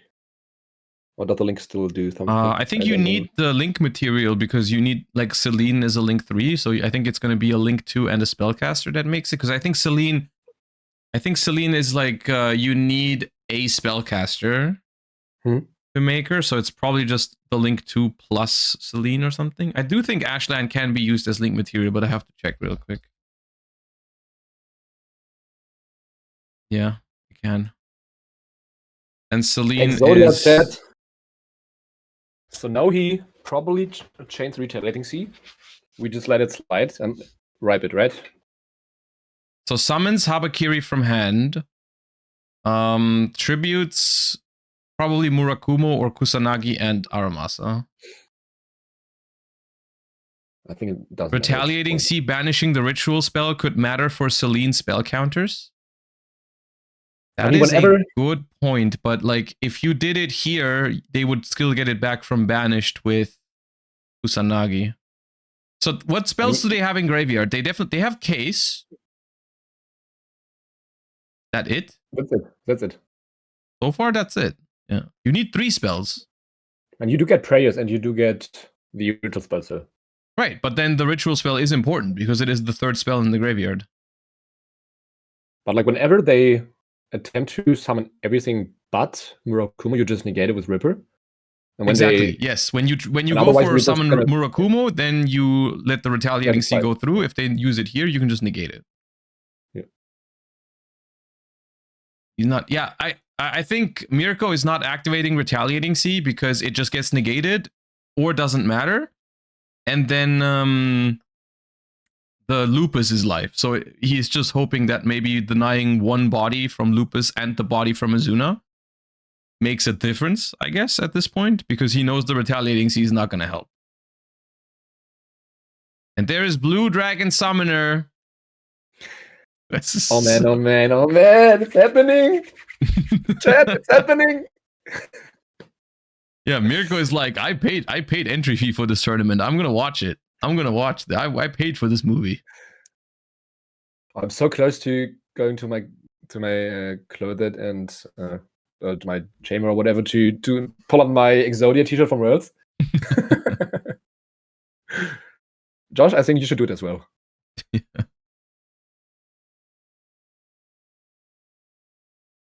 I mean, it's Exodia. All right, and that is. Do you have the picture? Did you grab the picture from the museum? I did, yeah. I think you have to hold it in stream.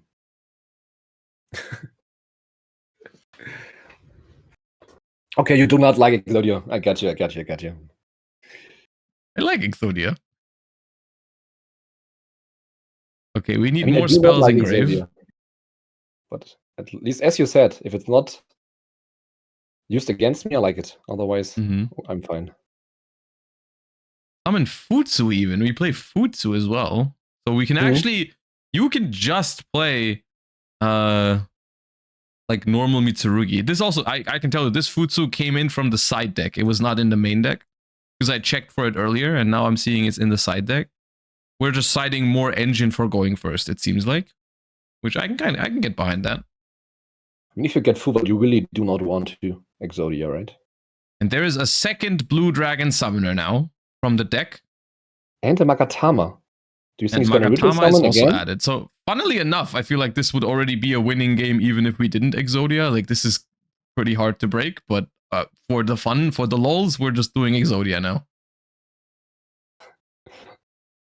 Oh, please do not concede here, please! Maybe Mirko actually doesn't know about Exodia and is so confused right now. I feel like at this point, you kind of know what's going on. Ooh, right leg. That is a left leg. Is it? Yeah. Whatever, a leg. Whatever, man. Leg. Which one would you search first? Would you search leg or arm? I agree with the left leg. Do you? Yeah, I agree. Okay. Another one. Do you go through 3 Selines? No, you don't need 3 because you have double Blue Dragon Summoner. So right now he already has 3 pieces. Yeah. So the second Celine does the trick. Yeah. So now the only question is how do you get the head? And I said earlier what I think is going to happen. Lizard does. Now we search for the last normal piece. Oh my god, chat, it's happening! Now, please assemble Exodia because on the field. It needs to be 2 reptiles to make summon sorcerers, right? It needs to be 2 monsters with the same type now. So you use summon sorcerers now. Give the opponent the right leg. Okay, that's definitely a misplay. You should definitely give the opponent the left leg. But okay, chat, it's happening. I guess. And there is the head. Please assemble Exodia, please. And that is Akashic Magician, and that bounces both to the no! hand. And there we go. Yes! Yes! Yes! He's doing it! Bro, he fumbled the legs, dude. No! Inverted Exodia. Let's go, chat! Woo! That's all I wanted to see today. Okay, yeah, no, I mean, mission accomplished. That's all what we needed from this feature match. All right, as we see in the middle there, Justin has taken down Alexander with Lunalight. So that is a win for Team Red. And the other 2 matches are tied 1-1. So if Team Red wins one of these, then they advance. Team Blue needs to win both of these in order to advance to the top 4. But the Mitsurugi Orcus deck is going to be able to go first now, and it seems like at table 1, it seems like it is Dracotail K9 going first right now, being hit with Imperm on Ripper, as well as Ash on Lucius, and that could be turn ending. Not many more cards left in hand for K9 Dracotail. Can we perform a fusion summon? Also, we see confirmation that it's not just a the K2. It's not just like Izunas in Dracotail. It's actual Jokol, Ripper, all that. And that's pretty insane into Dracotail. Yeah. Dracotail has such a hard time dealing with K9 cards, so the Ripper is impermed, so maybe if there's a Nibiru in Raheem's hand. Do you watch football? Occasionally. Okay, so I better do not do a Raheem Sterling joke here. I probably wouldn't get it. I know who Sterling is, but I wouldn't probably wouldn't get it.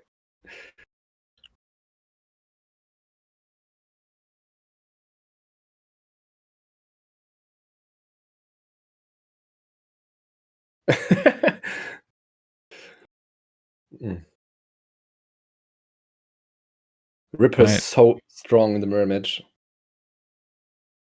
I mean, he needs to see. Okay, he needs to see.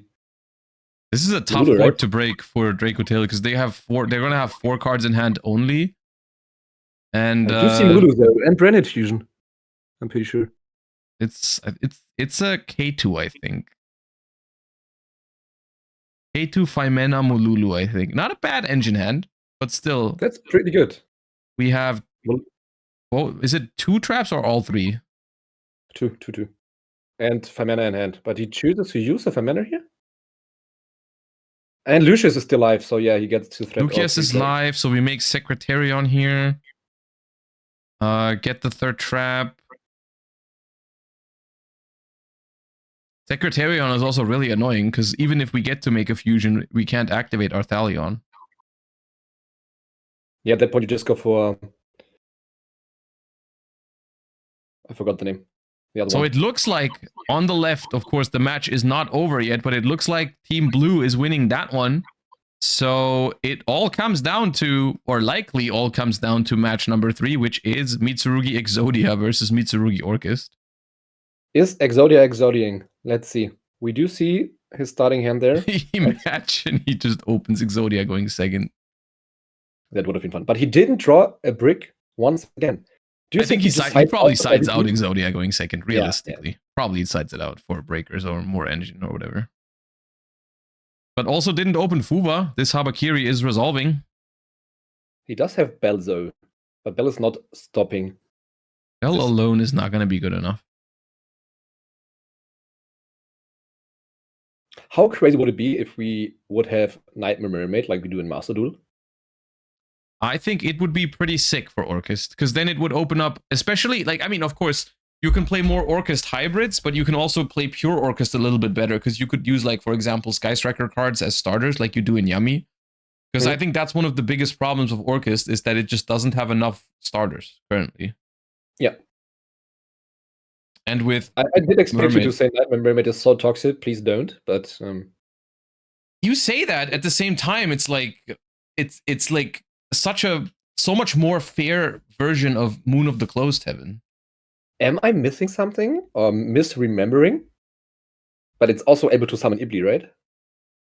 Yes, yeah, that's fair. I guess they should have to get rid of Ibli. That's a good point. But otherwise, I think it's fair. Yeah, it's just good. Is Ibli legal in Master Duel? I don't know, Josh. Maybe we are onto something. I'm asking chat. Oh, Ibli is banned in Master Duel. Okay, nice. Okay, for a reason, right? I mean, yeah, otherwise, I was just thinking, like, hey, why is no one summoning Ibli with Mermaid? I guess because it's illegal to do that.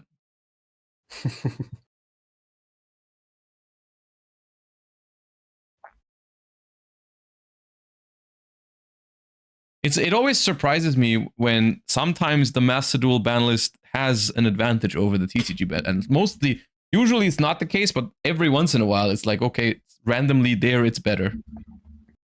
So you rather have Nightmare Mermaid instead of Ibli? Yeah, no, I would make that trade. 100%. I agree. And they do have hard power as well, so this looks pretty good for Mirko here. Even going for Photon Lord first. We have Photon Lord, Futsu, and now we're doing full Orchest combo. Yeah. That is a very promising start. I don't know if they have any more non-engine to pair this with, but this is already pretty strong. I can take a look at the list from Björn to see what kind of non-engine we're on, because we didn't draw any hand traps. We saw Ash earlier.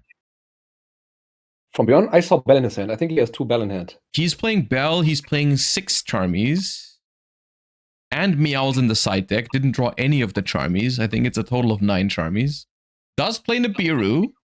Does also play Dark Ruler. So, you know, there's a couple of cards we could have. But Dark Ruler is always trading with Trap. Yeah. I mean, and also, do you think Orchest Mitsu plays double counter trap? Probably not, right? Like Crescendo and Great Purification? I think you do. But they didn't search it, did they? I think they search Prayers just because it's safer. Link 4 shenanigans here.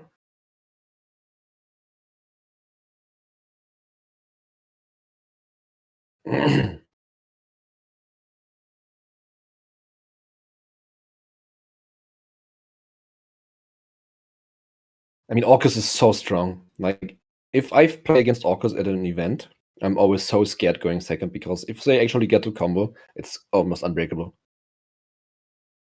Not even Super Poly does the job because they have Babel and Skeleton.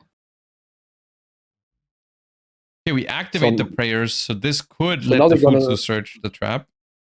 do search Habakiri here. Did they go through Saji? I don't think so, right?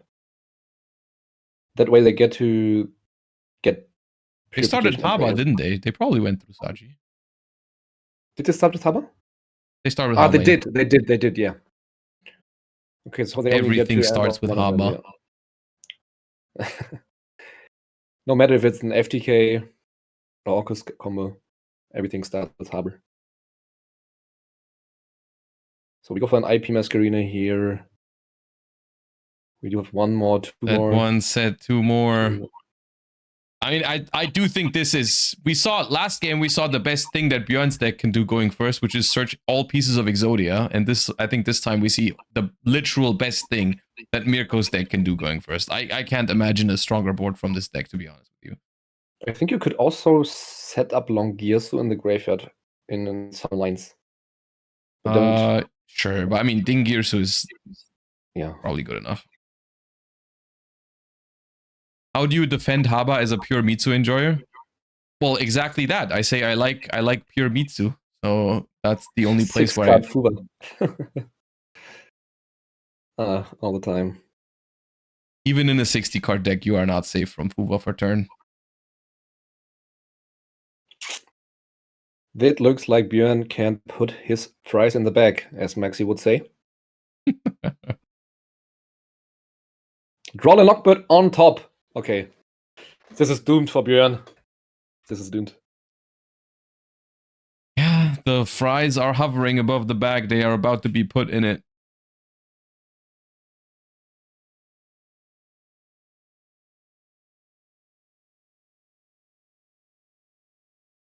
Björn is conceding, yeah. Yeah, drew the Fuba for turn. Had a bell, but honestly, I agree. There is no real point to you. And there was a solemn judgment as well, Jesus Christ. So you just open Habakiri, Harp Horror, Judgment. Yeah. Yeah.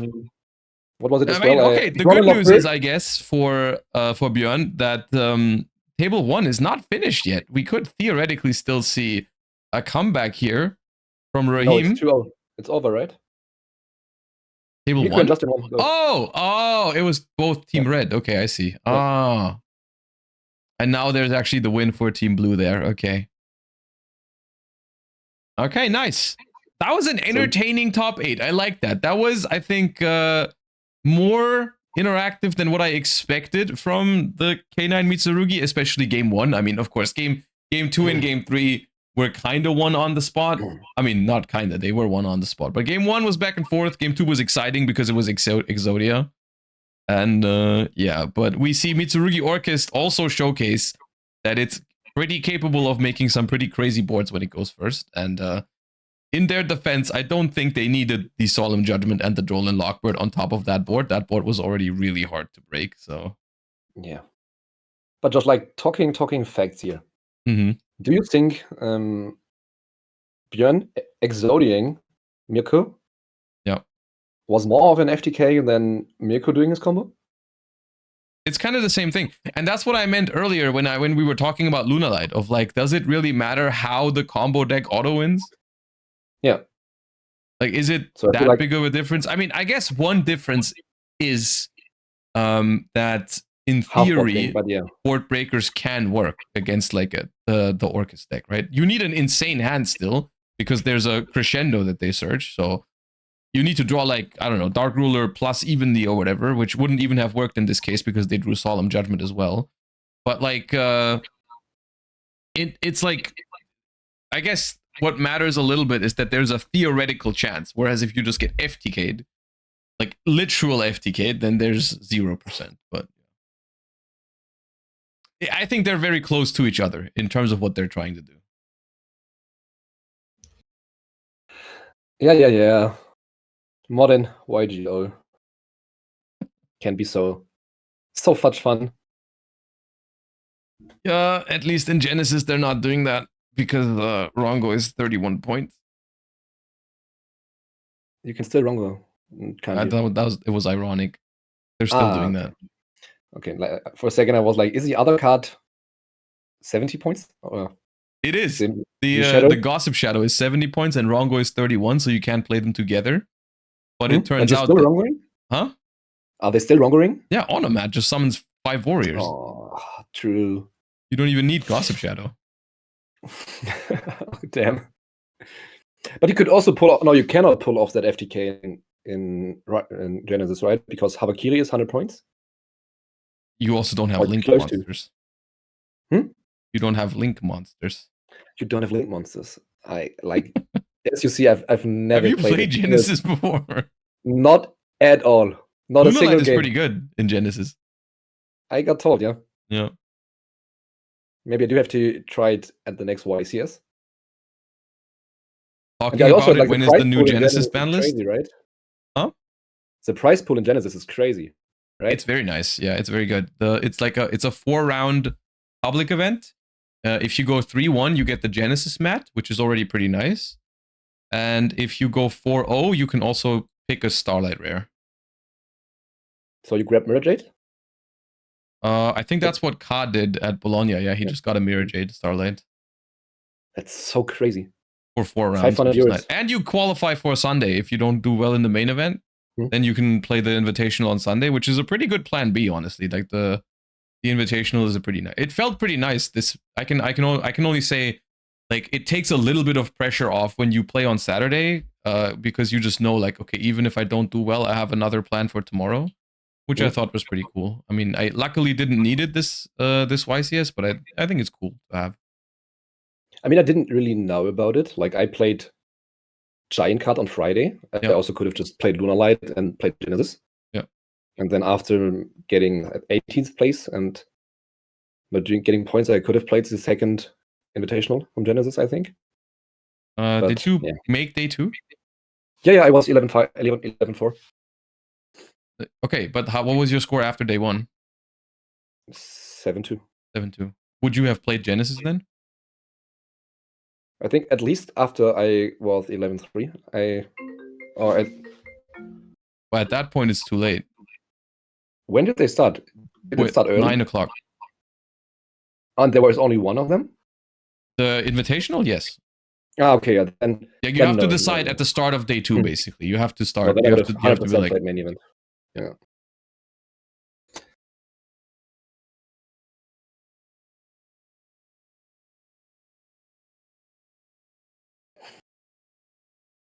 Someone asked when the next Genesis ban list update is. I mean, they said 4 to 6 weeks.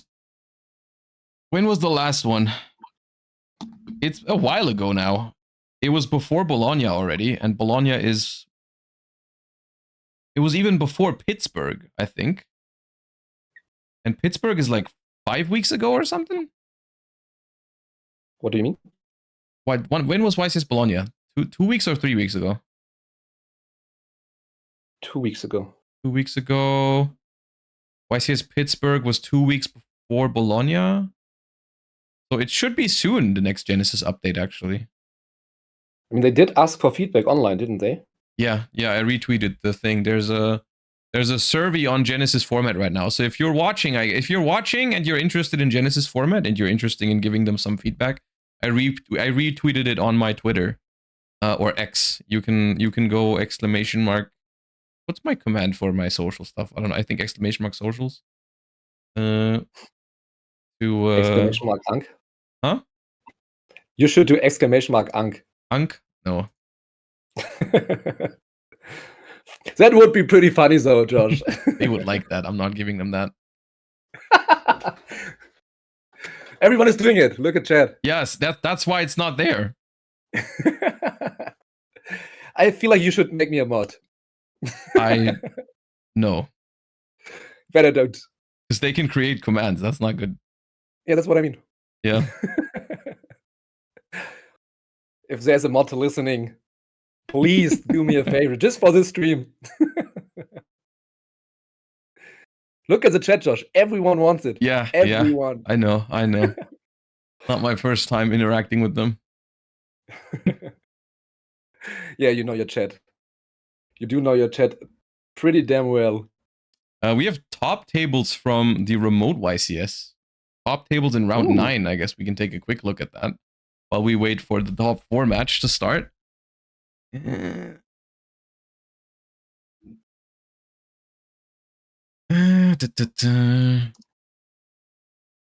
64 duelists have returned for day 2 of the North America Remote Duel YCS. Here's a breakdown of the top 20 tables.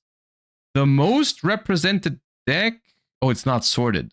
I was about to say Yami is the most represented, but it's not true. Yami Mitsurugi. Ooh, it's crazy to see the difference between this and what we had today. Right? Yeah, only 10% Draco Tail. I mean, okay, to be fair, what we looked at earlier was the overall deck breakdown from the tournament. So at the start of the tournament. That's true. And this is the top tables in day 2. So it could also just mean that there was a lot of Draco Tail, but a lot of them were eliminated. Could also be the case.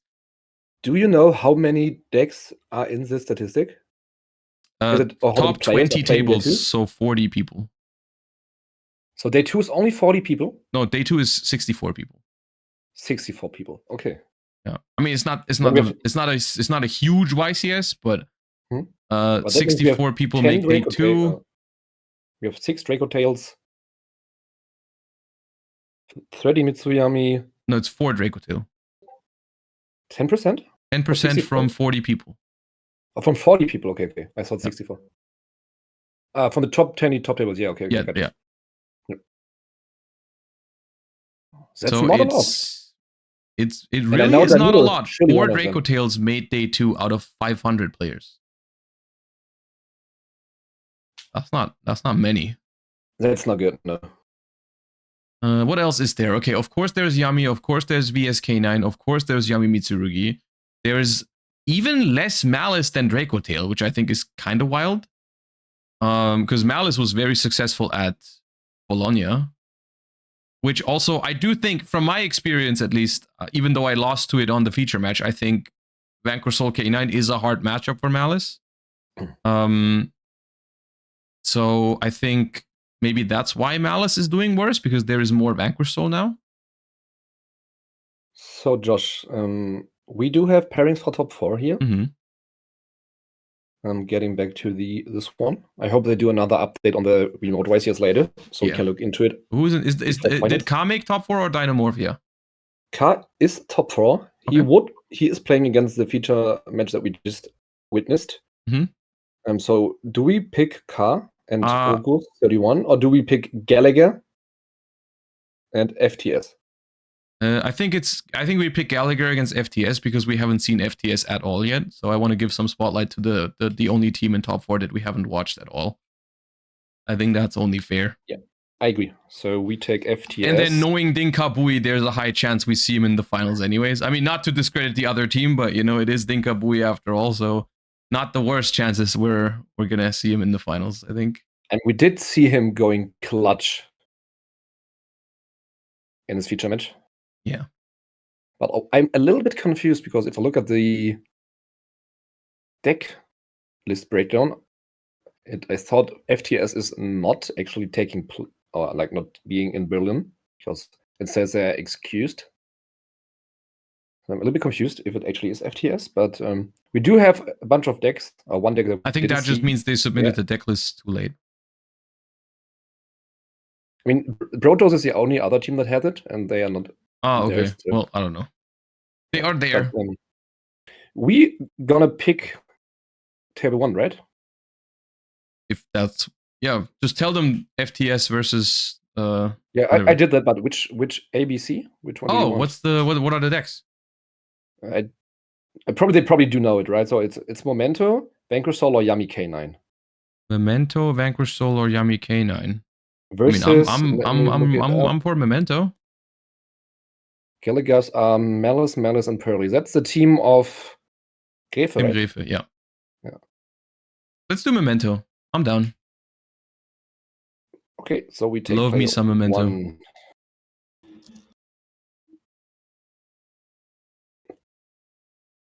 1.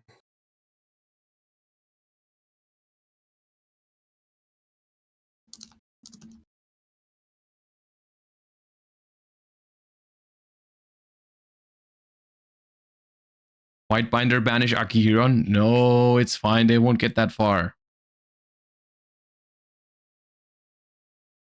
Is Memento being played with K9 now? It can, but it's not actually that popular, that version. I think for the most part, people are still playing Pure or Fiendsmith Memento. At least the ones I played against 2 Mementos at YCS Bologna. It's like weirdly popular still. I didn't expect it, but they were still doing Fiendsmith by making, of course, can't make Moon anymore, but they also make the rank 3, the Jin. At least my opponents were doing that. Your Memento is always scary if you play against it. It does become significantly less scary when you play it, when you start learning it yourself and you start understanding what's going on. I think that's one of the biggest problems that people have with Memento, is that they interrupt it at very weird points. I actually tried to play it myself for the European Championship, I think. And I learned it, and there are some neat interactions. If you, for example, keep your Ash Blossom on the graveyard effect from Mental Fusion, it can sometimes actually stop the entire turn, even if they're not supposed to pass to an Ash Blossom. Can. That also, once again, probably is a issue on the Memento player side, though, if that happens, because that shouldn't be the case. I think for most combos, at least. I think if you resolve like the horse, then I don't think you should lose to that. But then at that point where you resolve the horse, you really think that there's no Ash Blossom in the hand of your opponent? I would not expect an Ash, that's true, but you still, I still don't think you'd pass to 1 Ash, to be fair. I mean, I had it happen, and the Memento guy was literally yelling at me, who taught me to keep Ash Blossom for that? And I was like, bro, you have every extender in hand, like, obviously, what am I supposed to Ash? So I just kept it. No, I think ashing the horse is correct. Without any other knowledge, maybe, yeah. It does depend a little bit on what they start with. I think if they start with Darkblade, I think ashing Darkblade is okay, because if you let Darkblade resolve, that opens up a lot of extenders. Like, because then they have successfully destroyed a card, so you can, like, they can use not Gaddock, they can use Sleepy, they can use Fusion to fuse from grave and stuff like that. Like, it can be very awkward. But in general, I think stopping the horse is good. Yeah, once again, we are at the point where we think, okay, Ash Blossom on the first play and pray. I think that's what you do with fair hand traps against Memento. Like with cards like Imperm, Veiler, Ash, I think that's what you're supposed to do against Memento. It doesn't feel good, but it is, I think, statistically the best odds to win. Yeah. So, we do have Ka in the other feature, not in the other feature match, but in the other match, playing against Lunalight. Ka against Lunalight. Okay, I wonder if he's still playing, because I saw he did change up the extra deck, because at YCS Bologna he was playing the same deck as I was playing. So he also had the same extra deck, but we saw the Silent Honor Arc earlier, so he has to have changed some stuff in the extra deck. But I know that Ka was a big fan of the rocks, so I would be surprised if he took out the rock. Like, one thing I know for sure is that Justin, his opponent, is, like, I coached him, so he should be pretty good with Lunalight. So I think this would have been a pretty interesting feature match, not gonna lie. But we saw both of them earlier, and we did not see FTS, so I agree on we featured the Orcust Lunalight team twice already, I know. right? So. Yeah. So they are ready, Josh. We can hop over to the tables. All right, and that means we're going to be watching, I believe, the middle, which is Tim versus Timo. Yeah, apparently we had them seats mixed up in our data, but they made sure so we get the Momentum player. And yeah, I think it should be... All right, there we have the fist bumps, and we hop right in. Top 4. Memento. I think they're trying to hold the cards so we can see them. Didn't quite work, but I appreciate that. Like this, we don't see anything. I've never seen someone holding his cards as straight as Timo is doing it right now. Well, Malice is going first, and that is bad news for Memento. But there is, I see a Meowls. I also see Gaddick, but that's a classic. Meowls is pretty insane here. And no code by this time. It's resolving, and that is probably the best Charmy to have. Wow, main deck Meowls coming in clutch here, Josh. I love that. I love that. I hate to see Gaddick in hand. It gives me throwback to Worlds. But it is what it is. It's what you sign up for when you play Memento. You will draw Gaddick. March here. Small little purr. Back to hand, and now what do we do from here? I mean, we can link one. We can special March here from hand. We just pass. He has to give him like 4 draws to end on anything good. I mean, with one normal summon, we could have made a Ransom Search Mirror with one draw, with no draws, right? From here on out. How? Make link 1, special March here from hand, and then normal summon. And then just make Ransom, right? Yeah. Maybe they do not have a normal summon then. Well, we drew another Meowls. I mean, that's not going to do anything here. No. But he has Prosperity. He would rather start with Pros, yeah. I don't think he has an actual play, does he? I saw Pros, Meowls. Someone in chat said double Super Poly, which would be pretty bad. There are 2 spells I can confirm, but I'm not sure if it's Super Poly. But it would make a lot of sense, like playing 9 Charmies and Super Poly. It's probably just 9 Charmies, yeah. 9 Charmies and Breakers. 100%. Like if you play Meowth, you play 9 Charmies. 9 Charmies so you can draw the Gaddick more consistently. I like it. Yes, sir.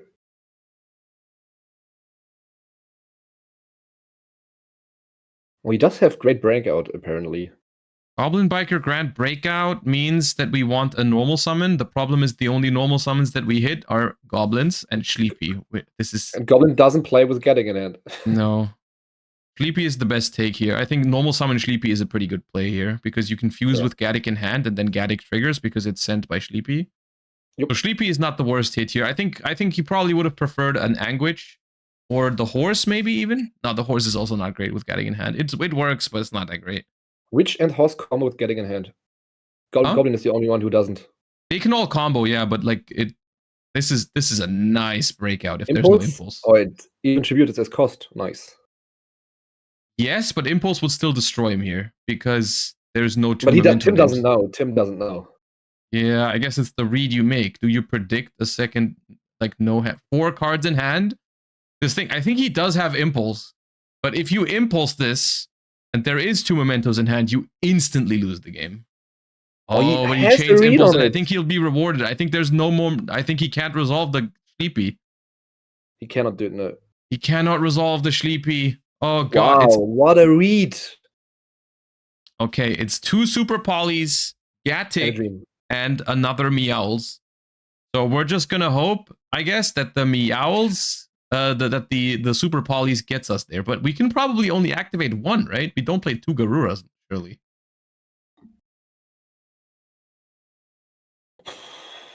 I mean, surely he kept both targets. Otherwise, he would have but how do you Mud Dragon against Malice? You can just use your own Garura. Fair, good point. Yeah, true. Right? And maybe draw into another hand trip, but as we figured, there probably are no other hand trip than Charmies and Breakers. Problem is also now the Dormouse has not been used yet, right? In the banished pile. So we know there's a March here in hand, and that's a crazy good extender. I was about to say, that doesn't make any sense. This Super Poly is way too early. I think I would have agreed with this if this was like the Dormouse was already used like in the first turn, but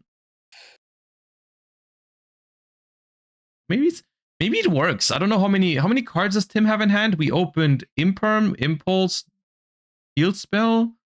Should be 3 or 4. Should be, and we got the March here for free, right? So it should be 4 cards.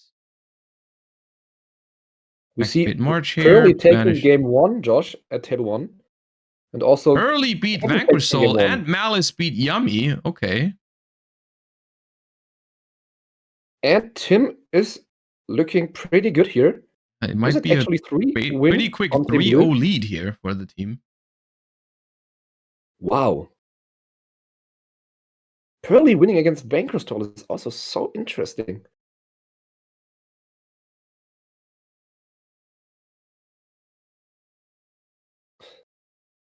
Roy, I'm a dinosaur. Robin, your goat, yeah?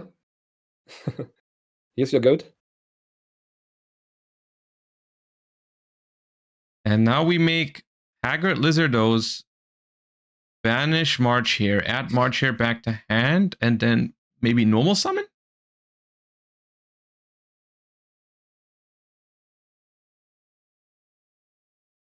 Okay, normal summon March here. Super Poly here, right? If he normal summons a Marcher, I think you have to... did he use... He didn't use Lizardos, did he? He did use Lizardos to banish the March here to get a normal summon. And then you have to Super Poly here and pray. Yeah, I think it's Poly here. Discard Gaddick.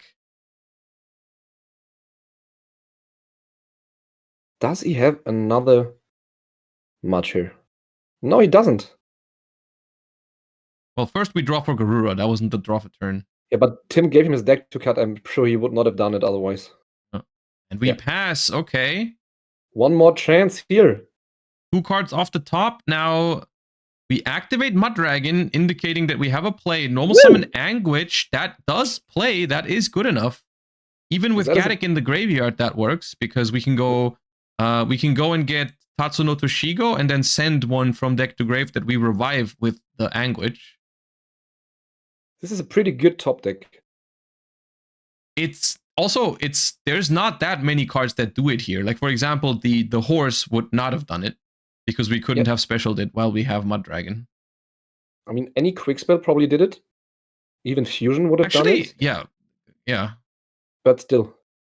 We get the horse, but we can't summon it. Yeah.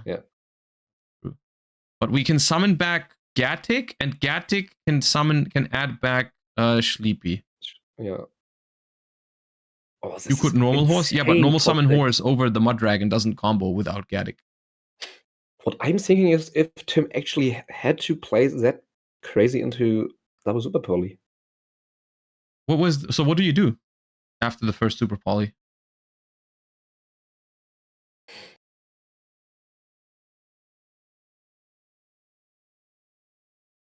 You have traps that you have Marcher gets 2 bodies. Yeah, probably you're right, yeah. If he really has no monster in hand, not even another normal summon, yeah. But if he has a Fuva or something, then he could have played with Almi Rush, maybe?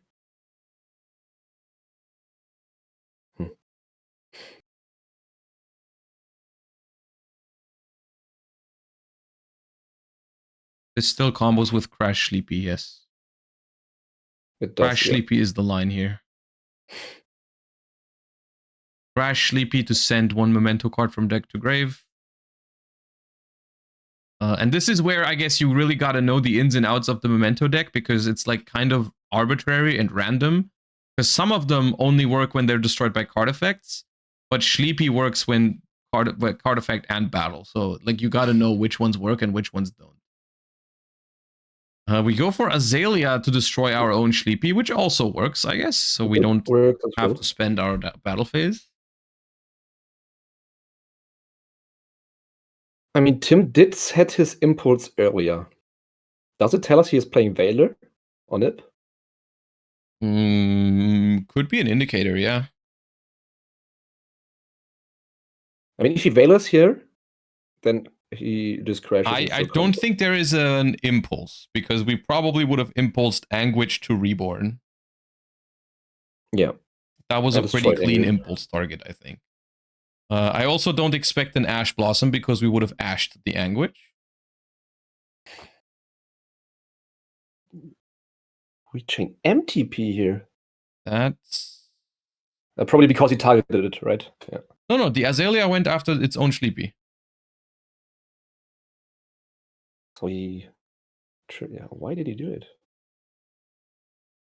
I am not sure.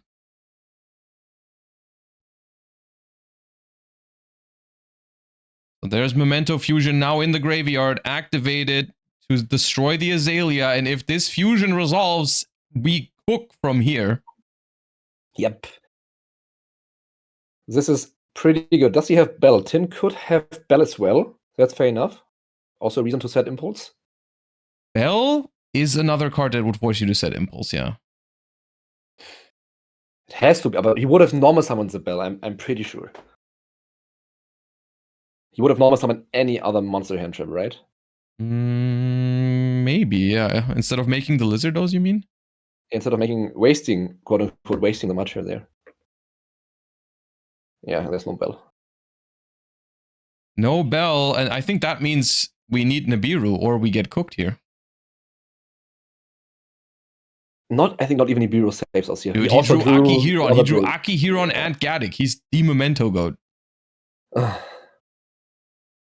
This keeps happening to the best of us. But I really enjoy like how many different decks we witnessed today. Yeah. Now even watching Memento play against obviously Malice, not the most fun deck to watch. But this looks pretty good for him. It's fun to watch Malice when they lose. Yep. Now we get to grab the field spell. Then we go the Bird to Destroy, revive 2 bodies, get another surge. Yeah, this is game. So in order to trigger the field spell to revive and the Akihiron to come back, we would have to use the fusion monster effect to pop itself right now. That's the only thing we have that pops anything right now. What is the last card in hand? Do we know it?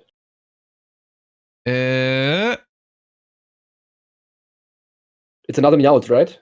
No, that was discarded for Super Poly. Okay, it's a blank draw from Garura then. It's... I mean, we drew Anguish. We drew 2 cards, one of Garura and one for turn. Yeah. It's the horse, though. We have the horse left over. We searched the horse earlier and we couldn't special it. Fetch a horse, okay. Oh, we could summon that and pop that. Oh. Yeah. He just attacks? What? I think he's going to use the effect in the battle phase to just secure some damage, because he is afraid this of might it, right? be this might be good enough, because we pop this now, and now Akihiron triggers and the field spell triggers, so we can bring back Akihiron and like Darkblade, and that attacks for, I believe Aki is 1700 and Darkblade is 1800. 18, yeah. So we attack for 35, and that's going to put Tim at 800, which means we can... The amount of things we can do here is very limited with Malice. We can only use 2 main deck effects and no extra deck effects until we resolve GWC. But it's not going to be that easy to get there. So I think what we're doing here is we played around Nibiru and still doing enough damage to the point where we are happy, I guess. Could we not have threatened lethal? Huh? Then getting nipped and then just reviving the big guy in the graveyard? And still go for game? We could have just summoned the horse in attack mode and that would have been game, yeah. Yeah. But to be fair, I think what he's thinking is, if there's no Nibiru, I win anyways, because I'm gonna make the full board. And my opponent has 800 life points. And Malice is not playing through the Memento board with 2 cards in hand. No. And there is Nib, so, you know... I mean, we had to... I mean, the read was pretty obvious. Like, there was no Bell, there was no Veiler. Yeah, So yeah, we said Impulse. Yeah.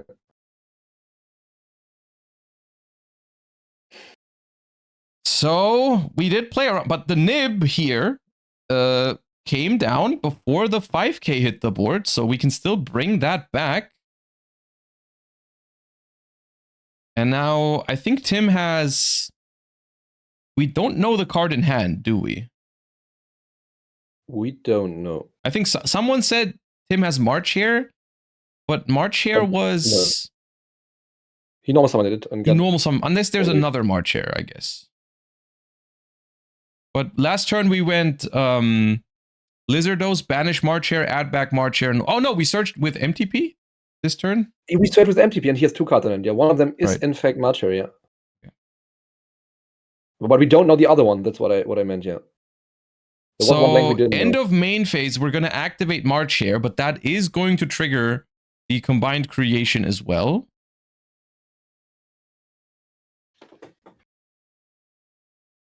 So this gives Tim access to MTP07. However, not MTP07, GW06. yeah. However, he does not have a Malice link in rotation yet. He doesn't need So it. this GWC at the moment cannot gain life points. He has to get a link in rotation first. I mean, it depends on what Timo's doing here. If he can start with linking into a link 3, that's pretty good. Yes. If he starts his turn with going red, here's the thing. Timo can pop before the main phase, right? How? He has the fusion. It's not main phase only? Like the fusion spell? No. We also used it in battle phase this game. The pop is not main phase. The fusion monster pop, no. All right, in end phase, we're getting back Memento and Fusion as well for another disruption. So I guess this is where we're going to have to wait and see if Timo lets him get to the main phase with those 3 bodies. So on table 3, Kevin won convincing 2-0 against Yummy K9 with Malice. Table 1, we're going into a game 3. And this is still game 1. And they just pointed at the Prosperity Wave. Did they miscalculate the life points? No. That was the turn before. Oh, yeah, yes. And he didn't deal any damage in that turn where he just passed on nothing, yeah. I think the life points are correct. Yeah, I agree. And I think Timo right now is thinking about what to do in draw phase. And I think even though it hurts to give up your combined creation here, I think it is correct to pop both just to get as many Malice bodies off of the field as possible. And he is doing that. I like that a lot.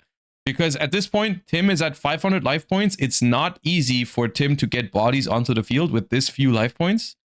And if you can just prevent as many bodies as possible, then I think there's a good chance here. Because basically what you want is I think you want to force Tim to activate GWC to play the game, which is what he's doing now.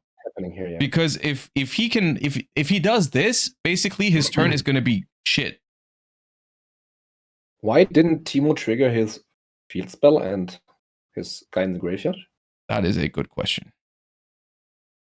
Like, he just wasted a lot of follow-up. Well, he doesn't have many names in the grave. Or, like, he doesn't have Akihiron anymore and no Anguish and stuff. Those are all back in deck. Yeah, he has to shuffle them. But he could have targeted Combined Creation and brought back Creation King. Yeah. So he has the Fusion, but the Fusion doesn't do anything? I think he wants to... No, Fusion does a lot. Fusion can use the material from Grave now. Yeah, but there are only 2, right? Yeah, Twin Dragon. Twin Dragon is the thing. Twin Dragon adds Sleepy summons itself. But you already used the big Fusion to pop. So what does... Yeah, you just get infinite resources, basically. His follow-up is crazy. If he doesn't die this turn, then he's completely fine. You go Memento Fusion, you make Twin Dragon, you pop itself, you search 2, then you can trigger the field spell to summon 1 from hand, yada yada. You can even pop back row with Darkblade if you want to at the end of the turn. It's pretty good. So he goes into White Binder here, resetting the... Yeah, and we get a Link 3 here, but it's not nearly as threatening because there is GWC, the once per turn already has been used up, so... And we can use no more Malice effects here. Nothing. I think he has Wizard in hand. Wizard would be a good top deck. I think the most important card here would be a negation for the Memento Fusion, like top deck Impulse. No, okay. My guts tell me he drew Wizard. Wizard would be pretty sick. How big is this token? Not that big, right? It would get crypted anyways. I think it doesn't matter. Can we get the crypter? Oh, with Wizard we can't, yeah. Yeah. But Wizard even or Cryptor Backup is the only card. not as scary because it's so much harder to OTK with Cryptor because you can't bring it back from banished with 5k. I mean, he can still reset it. The 06. Yeah, but not use it this turn, right? Not use it this turn. He's not gonna win this turn. I mean, that's the biggest deal for Teemo, though. If Tim doesn't win this turn, then I think Teemo is fine. The follow-up here is nice. Let's see which.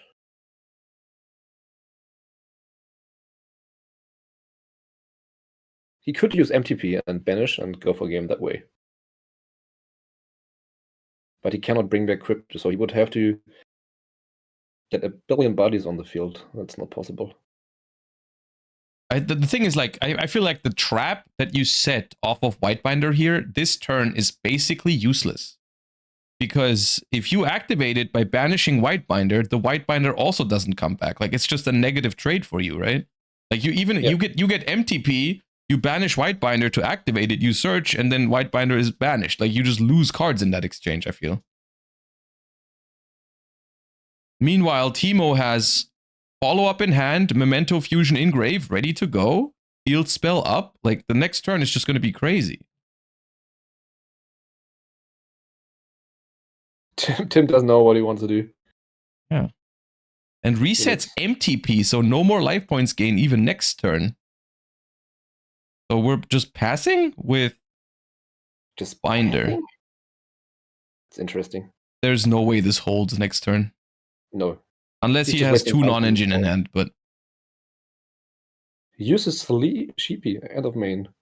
Okay. Sheepy effect fuse. Nice. And he scoops it up. Yeah, nice. Okay. My guts were wrong. No backup, no wizard. That was an awesome game. That was a nice back and forth. The Molcharmi Meowls in the main deck there coming in super clutch though, because Tim's hand was really good going first otherwise. And I think that was also the only Charmy that could have done this, right? Because he opened the field spell. So Fuvalos would not have been that good. And Purulia would also not have been that good. Correct. Meowls was clutch there, 100%. Oh.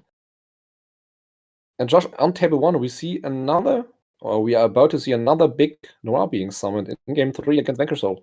Bro, it cannot possibly be bigger than the one we saw earlier. Do you think 12 is max? 12 is max today. He snatches the Holy Su here.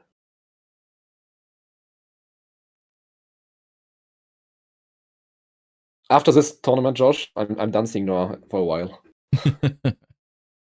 It is game 3, and it looks like Pearly is in a good position against Vanquisol here, so... And if Pearly wins this, then the feature match in the middle actually doesn't even matter, because if Pearly wins, then Team Blue is in the finals. Oh, in my head it was other way around. You're true. Yeah, no, if Pearly wins this... does not matter then. I don't even know if Vanquisol can out this. I think the win condition might just be Borger Burn. And she can always counter that with Sleepy and the other card that prevents you from taking damage. You can also just attach the Borger to this thing, I think, at some point. Josh, it's getting bigger. Do you think 12 is next? How many is this? 1, 2, 3, 4, 5, 6, 7, 8. 8 is not even close to 12. Tiny Noir, actually. Maybe he plays Dogoran. Could be. Some people have been doing that in Vanquisol. Insane. That would go hard now. And he would have slammed. He passed turn. Okay, so this is over. Oh, why did Robin draw a card there? The Sleepy in standby, I think. Ah, okay. So Robin passed on an 8 material Noir. And there is Delicious under it, so it is big as well. I do not see an out. Maybe Underworld Goddess. But do you actually No one play plays Goddess? that. Realistically, no one plays that. In Vanquisol. Maybe you can make your opponent scared of it, and then they use it to detach some materials, but... Arc Rebellion with Lupus? I guess Arc Rebellion is another not Meowth here. that unrealistic. Cold boy. Ooh, Meowth gets called by it. Okay. Johannes, if you're listening, please leave it like this. Do not go back into the middle game, please. If Josh I'm is fine down with for that. Yeah. Because if table 1 finishes, then table 2 does not matter. Yep. If blue wins, at least. And like both of those games are pretty simple to watch. Like Melo's doing Melo things and Noir sticking on the field. So is there a way where you can zoom into both left games, Josh? I could. Hold up. Like this. Perfect. Wow, this is great. But then this is fine. Just leave it like this. I'll put it there. Yeah.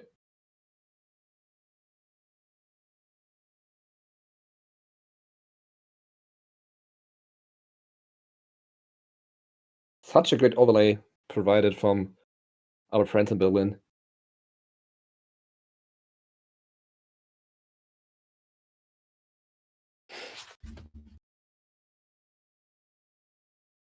So if there's one delicious under Noir, it's been a while. Is it 300 per material? It is 300, and I think there are actually 2. I think the first card on the left. That also looks like delicious. You're right. That looks like double delicious. Delicious. Dude, that's 8. It's so big. That is so big. That is plus 4,800. Yeah. 4,800. Oh, this doesn't look good for the red team.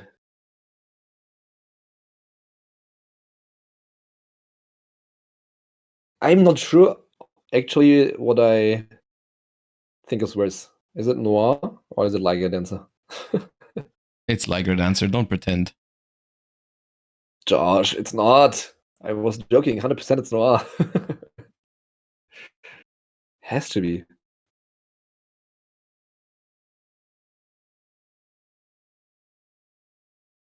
Yeah, Chad, tell him it's Noir.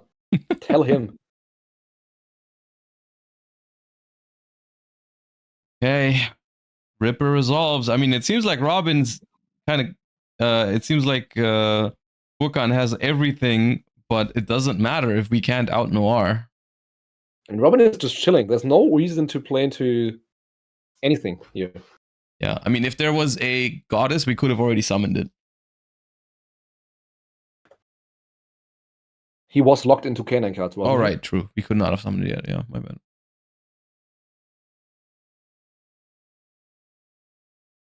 Oh, it's so sad that the Memento match doesn't seem to matter.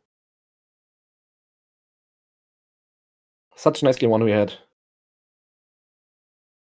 I mean, maybe you can actually try to go for the heavy burger win con, right?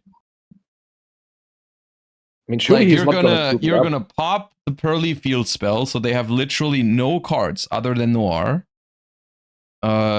You have a burger, and you just protect the burger with your life. I don't know how, but you protect it with your life. Like if it gets shuffled, I mean, Noir. I guess the good news is Noir, as a quick effect, can only put it back to the deck, so you can always grab it back, right? Yeah. And the Noir will not get bigger because you destroy the field spell. They have pretty memory to send cards to attach cards, but you can basically, what you do is you just let's say they set a card from their hand to send it for pretty, you immediately pop it with Caesar values, right? Or if they try to attach something, I think Heavy Burger, you can make it so Heavy Burger has the lowest defense on the field, so you can, if they try to attach it, you bounce it with Mad Love. You could keep bouncing it, yeah. And Robin just lets everything slide here. Yeah, and I think if you know what you're doing, like there could be a way you can burn, because you don't need that long with Burger. It's per turn cycle, it's 3,000 damage. And if they kept the trap card in, it's even quicker. And Masquerade, I mean, it does not negate the Noir, but it does half the life points. But only if they activate something, right? If they use Noir, yeah. I mean, obviously, if they just swing on the does it work if it doesn't successfully negate? I think so. Let me pull it up. Because if it's worded like, oh, negate the effect, and if you do half their life points, then it wouldn't work. Mask 104, right? 104. Yeah, C104. You can detach one material from this card, negates the activation, then you can send one. Yeah, okay. that doesn't work. That doesn't. Why is there national then?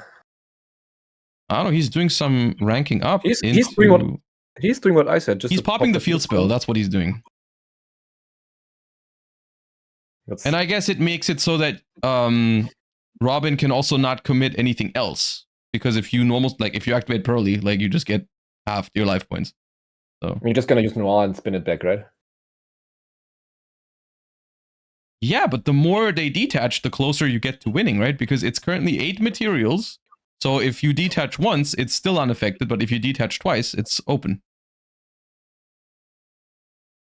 So, and unlike Liger Dancer, you can actually wall up against Noir a little bit, right? Like it attacks only one. Don't hate on my Liger Dancer, Josh. I don't know if it actually it might. I don't know if it has the other memory attached that gives it extra attacks. Maybe. Attack point is also the delicious. It's both. No. I mean, like there's the happy memory where you can attack multiple times. Ah, that one. It doesn't look like it to me. I think there are. All this sounds good, but I don't think Memento is winning that game. Well, yeah, but that's game 2. Memento won game 1, so that they could still win game 3.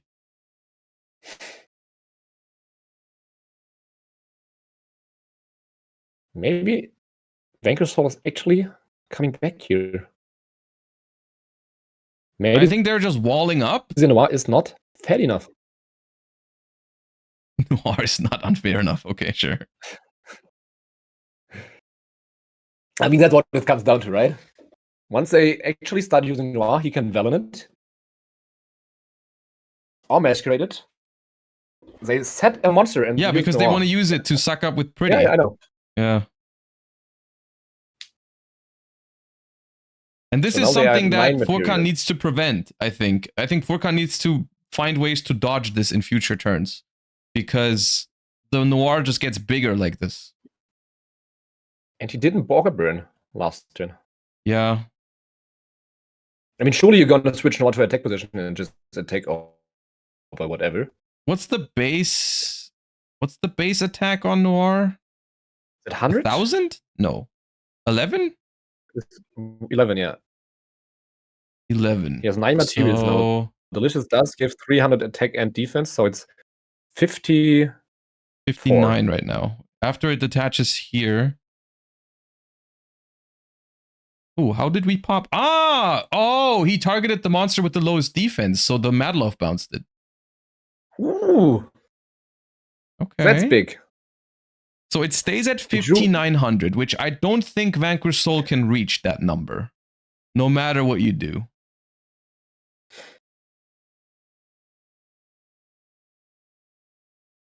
Noir can just attack Rock? No, right? You have to attack the Madlove. Or you have to attack the monster with the highest attack. He has to attack the monster with the highest attack, being Velen here.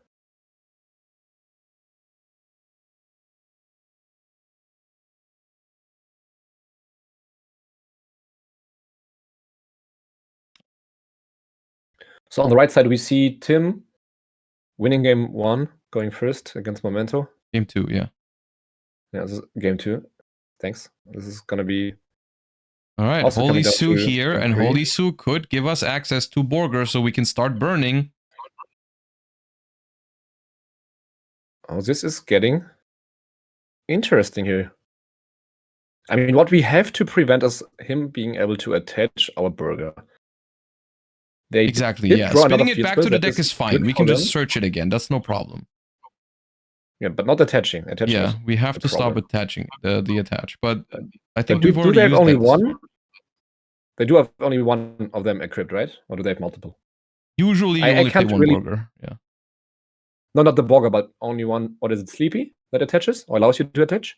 They currently only have one Pretty memory attached. Yes. Pretty memory. So the materials are too delicious a sleepy, and a pretty. So we only have one attack and one also attempt to attach. So we get rid of the field spell again, which is good because the field spell would give it more materials. I mean, also on the right side, luckily, Timo cannot draw worse than he did in game 1. So fair enough. It only can get better. We are running out of time, right? 14 more minutes.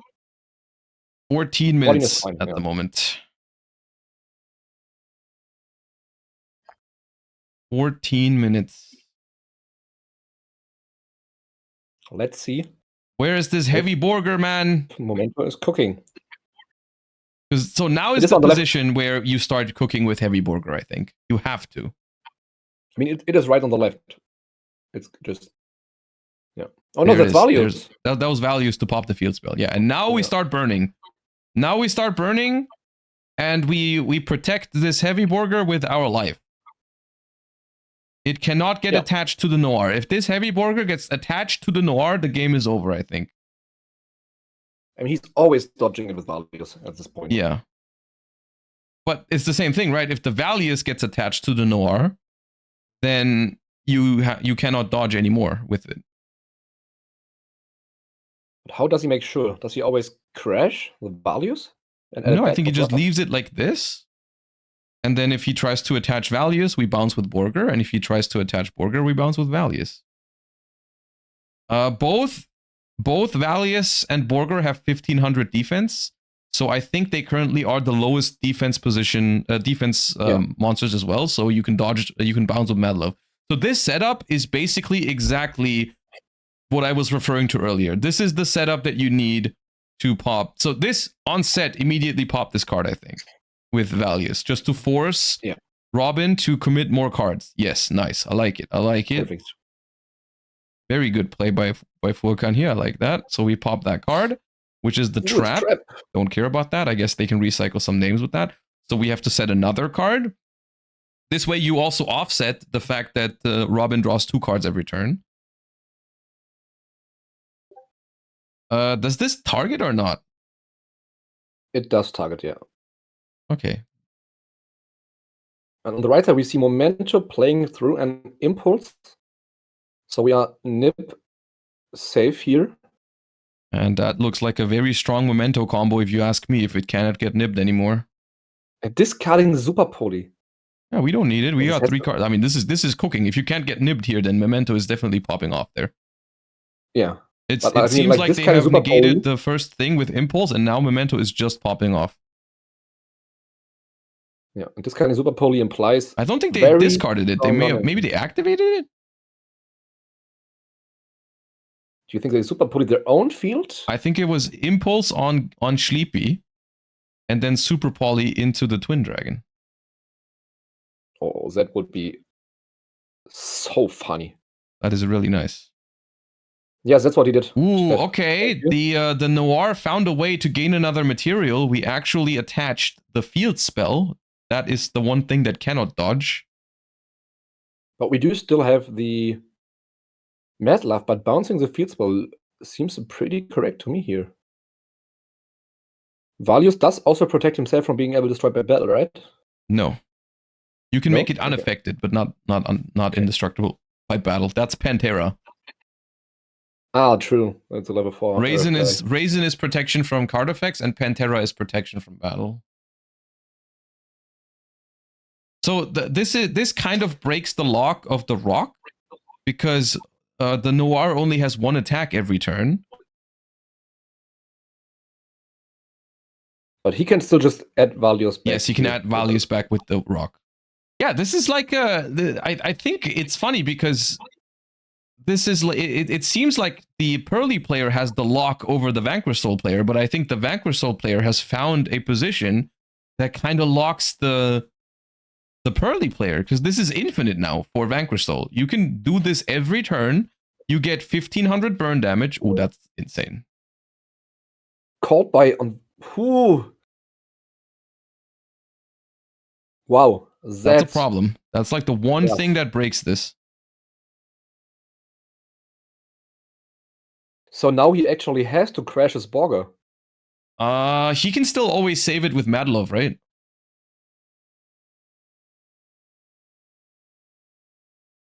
He can always save it with Madlove. Yeah, he has to attack the Borger. No, he does not have to attack the Borger. Okay, hold up. Let me get the life points in here because that seems important. Oh.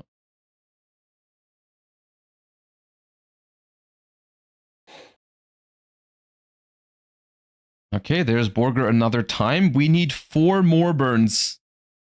I mean, Noir can still put back the Borger. Do we have access to Raisin to grab it back once it's at the bottom of our deck? You can summon it with Holy Sue. It's no problem if the Borger goes anywhere. Like if it's in the grave, you can get it back. If it's in the deck, you can get it back. It cannot get banished, and it cannot get under the Noir. If it's under the Noir, I think it's over. Because you cannot force the opponent to detach it. If it's under Noir, it's over. So we have to summon Madlove here to dodge the Noir. On the right side, we see Baldrake as well from Tim. Okay, the Borger is you. Wait, now he has no way.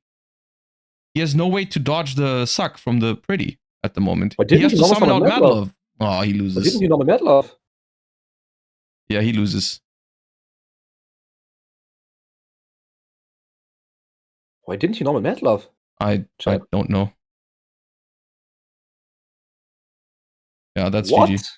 That's GG. No, that's crazy. What? Eh? What happened, Chad? I think the Called by the Grave kind of caught him off guard and he kind of lost focus after because he was playing very well until that point. I think he identified exactly what he needed to do, and then the Called by came down and ruined that. And now now I think it's over.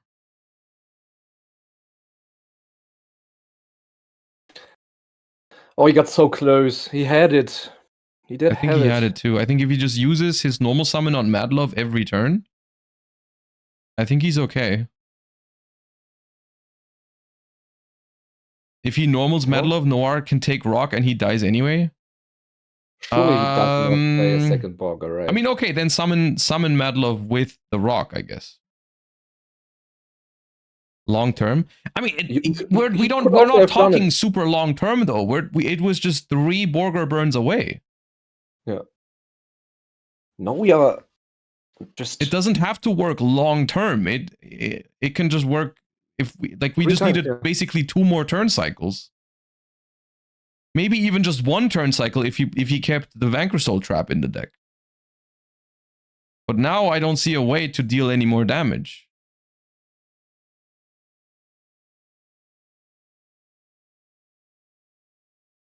I guess okay. But how does it work what if Teemo wins with Memento against Malice, and it's 1-1, and they go to time?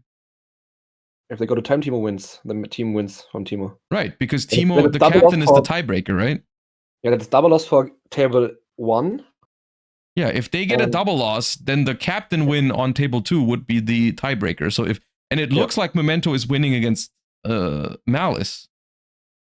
So all Fokan has to do is bring it to time here, yeah.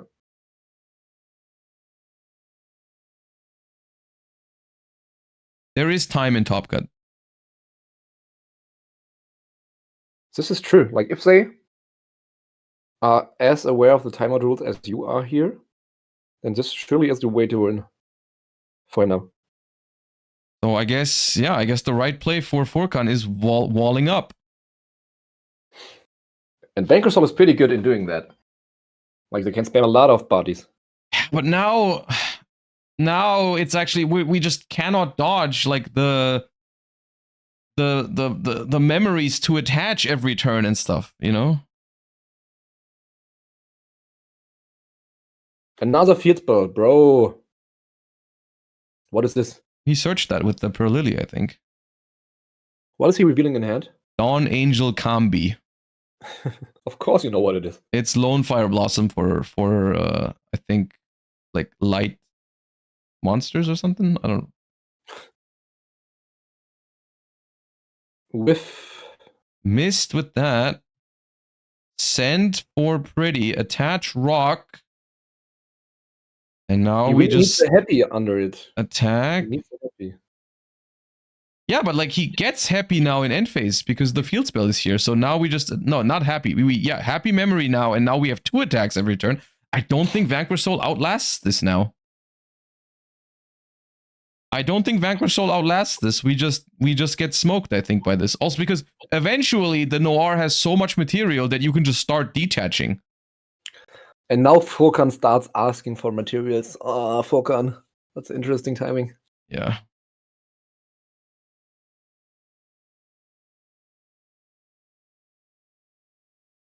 All right, so it might get bigger than 12.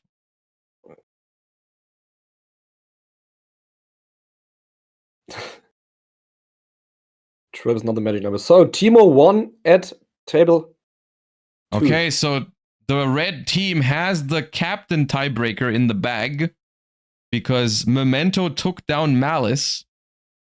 Can Furkan survive 3 more minutes, chat? Johannes, can you please put it on game 1? Yep. If you're listening, I will tell them. You don't have to do it, Josh. They should be doing it. No, I'm just going back to normal. Thank you. So we are back to the normal view. Okay, SP to banish the field spell, but now the board is completely empty and that Noir is fat. Is it more than 12? The field spell? I would guess it's a 3 of. Materials, Josh. It is 12. It's 12 right now. 1 more material and we actually break the record. And I said it couldn't be done, so. That's why I'm here, Josh. Mm-hmm. I got you. I may not be a good help in my solution. Okay, we have 3 bodies on the board again. But now the Noir can attack twice. 12 material Noir with double delicious. 24 times 300. 72. It's 8,300. But Furkan is at 9k. Yeah, he lives 1 hit from it, basically. He lives 1 hit over a monster. He destroys his own SP because he doesn't want it to get run over. Then he uses the Mad Love to bounce the Raisin to not leave anything in attack mode. Okay, I see. Then he passes. He's just trying to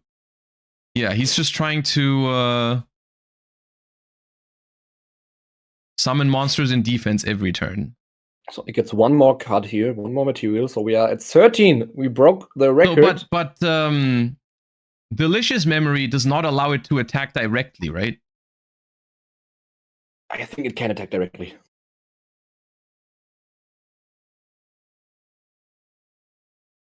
Well, it cannot. It can do attacks on monsters. It can do extra attacks on monsters, and I think they are not. He did concede. Wait, they're reading the card. It's only 89 attack. It's only 89 attack. It's not game. Yeah, they caught it. They caught it. Perfect. It cannot attack directly. It can attack directly once because he used the effect to spin the monster out of the way. But does it work like that? Can you use your happy attack on your body? No, he didn't attack at all. There were 2 bodies. Yeah, he sucked one with the pretty memory and then used the effect on the other one. Ah, but then it's not game. It's not big enough. Yeah. I guess what they're trying to work out right now, I guess they're counting how big it is. And I think because it can only attack once directly. It cannot attack directly multiple times. So but now they surely get a minute extra time, right? They will get extra time for this. Yeah, I'm pretty sure. Yeah. I mean, that's also only all what Robin needed here. So I guess the timer in the top now might not be correct anymore. We're not sure. I guess we're gonna find out at some point what happens. But this is. He just passed? No. He draws for Sleepy every. Oh, okay. Yeah, and now he scoops. Okay, fair enough. Why does he scoop? Surely he can spam a bunch of bodies on the field. But yeah, he's just gonna remove. I don't know what the situation is, dude. I mean, Fukan is at like probably 1200 life points, and Robin would just remove every single body in standby phase and just attacks full game with the remaining materials. This was very close. Not gonna lie. Yeah. So we do see Pearly and Double Malice in finals. Huh? We do see Pearly and Double Malice in Pearly the finals. in the finals is probably the biggest news. And I mean, they are holding up their own here as well. They're not just like getting carried. But yeah, that was a very interesting game. I really liked how it was like, well, they don't have an out to this, and then slowly realizing, wait, they actually have an out to this if they do this properly. And then you gotta give it to Furkan. He did do it all. He did it very well until the called by came down. I think he had it figured out, but then the called by kind of ruined the entire plan. Yeah, just caught him so off guard. Yeah. I mean, he got back to realizing Mad Love is his win option. I think he still had it after the called by, because really all he needed the Caesar for was to keep dodging the pretty memory to attach the Borger. But Mad Love is doing the exact same thing. Yeah. Exactly. Mad Love can do the same thing, and you can just keep summoning Mad Love from your hand every turn with Rock, and then yeah. But I guess then the question is, what happens if the Noir targets the Mad Love to attach it?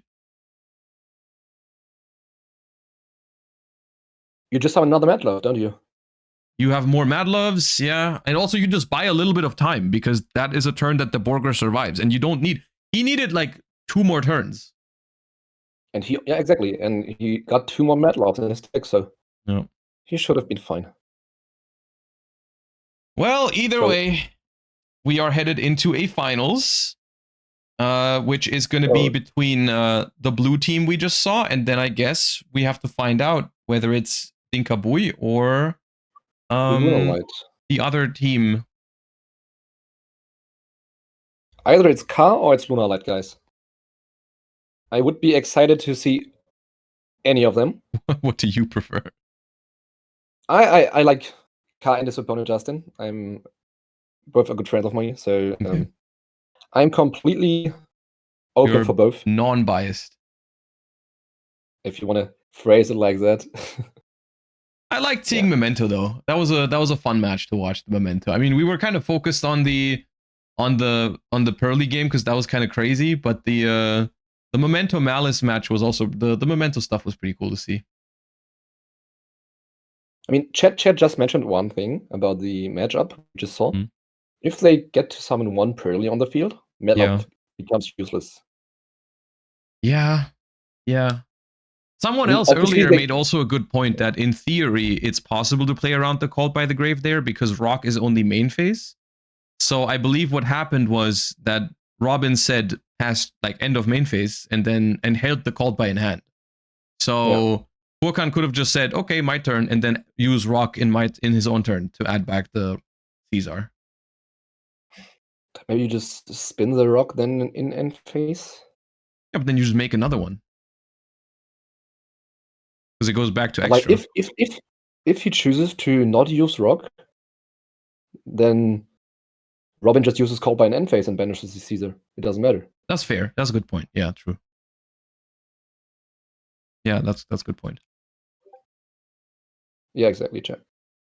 So can we just not beat the Called by there? It is Dinkabui. It is Dinkabui, Chat. I see his name. Of course, it's Dinkabui.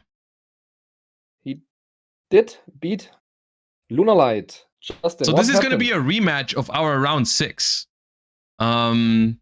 which was both of these teams undefeated at table 1, and now they are both here in the finals. So essentially, both of these teams are completely undefeated, except for the fact that Tim's team lost to Dinka's team in round 6. Oh, but I'm pretty sure that's not Ka spinning the pen there. He's not doing that, and that's not his throne. And it's also not his jacket. No, that is not Ka. It's also not Tim, is it? Not sure. We will find out soon who is joining Wait, was Ka Tim did playing in with the Vanquish Soul finals. K9 Draco Tail?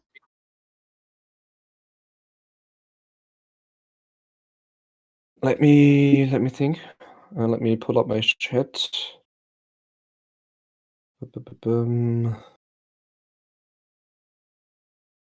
Yeah, he was, in fact. Yeah, Ka is playing Vanquish Soul K9, but Marius, to the right of Dinkabui, is playing Vanquish Soul K9 and Draco Tail in the same deck. Yeah.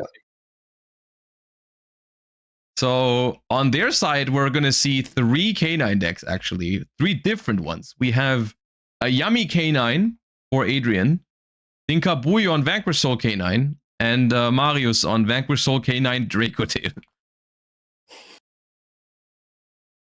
Really understanding how strong Izuna is right now. Yeah, it really is. So, Josh, we have to pick a match before we start with the final. I mean, I would like to see the Vanquish Soul K9 Draco Tail in action. I know everyone probably wants to see Dinkabui, but that's a deck that we haven't seen all day, only like on the sidelines. So, I mean, I am pretty sure that the finalists cannot hear us right now. yeah. And we know that Marius is only siding a small amount of Draco Tail cards. He's siding Draco Tail cards? He's siding a small amount of Draco Tail cards. Okay. I feel like that makes it a little less interesting. I still want to see what's going on there. I mean, we also have the opportunity to see Pearly in action, like one full match.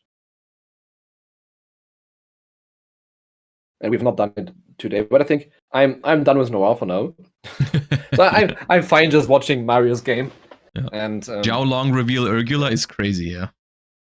Yeah. So I'm gonna let them know that we want to see Kevin against Marius.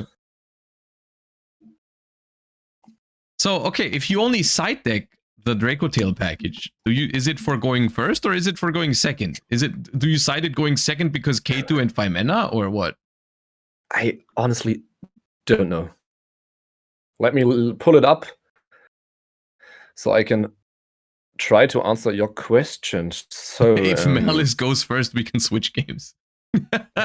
Yeah, let's wait for the dice roll to decide what we watch. Because if Malice goes first, we just watch table 1. That sounds like a deal. Oh, do I agree? I do agree on that one.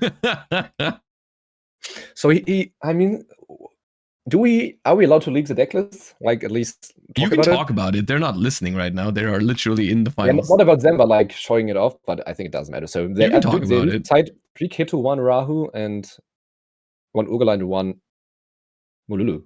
That sounds like a going second package, right? Sounds like I tried to break. Wait, no Femena? No Femena. Just the Ketu just into power spells with 2 Draco Tail names. Just power spells into breaking the field approach. Yeah. Okay. That sounds pretty interesting. So it's just 4 breaker spells basically, and the 2 Draco Tail names. If you draw them, I guess they kind of suck. I mean, okay, Mululu is fine, but Urgula kind of sucks, but it is a fire at least. Yeah, and you're lacking fires in your deck, so I think that's pretty unique approach. Not gonna lie. That's pretty fun. Yeah. Is Ka also playing that? I'm not gonna lie. No, he's not. But like that sounds like something Ka would do. Yeah, that's what I mean. Surely he came up with it. No, he's not playing it. Interesting, chat. Interesting. So what's the idea behind that? When you cite it for going second, is there like a specific thing that plays around? I guess it's good cards into draw, but I mean Ketu, not really. So you want to side out? What do you want to side out, Josh? Going second. You side out a lot of K9 engine, I think. Yeah. So you replace them with more spells that do not work with Holy Sue. Kind of weird. I mean, it's good stuff to draw into with Charmies, though. If the concept is still 9 Charmies, I kind of like it. Because if you put these combo decks under 1 or 2 Charmies and then you activate Ketu into them, it's pretty insane. They do not play 9 Charmies, Josh. I hate that.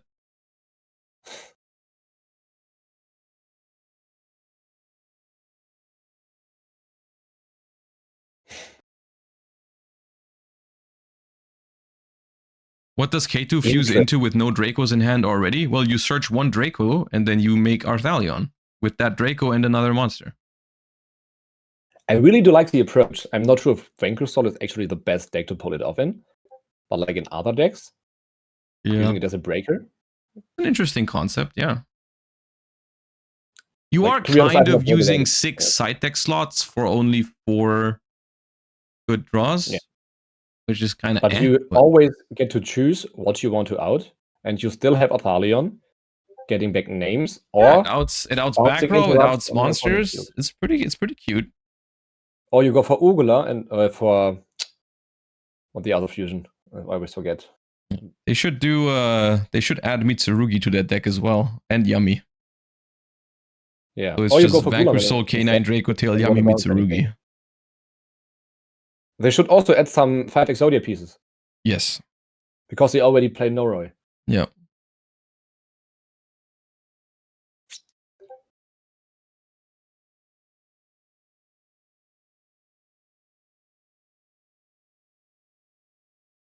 If you draw any Draco name with Ketu, the Rahu is dead, isn't it?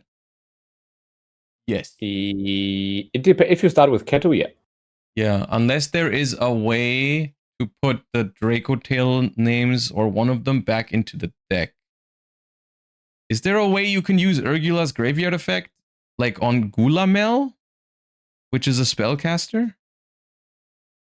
Rahu doesn't have to fuse from deck. Oh yeah, that's true. You can just not use one from deck. Fair enough. But you have to add one, don't you? Huh? You have to add one from your deck. Yeah, you go K2 first, add one, Yeah. then you have no more Draco Tails in your deck, but you can still use Rahu by just fusing 2 from your hand. Oh, that's true, yeah.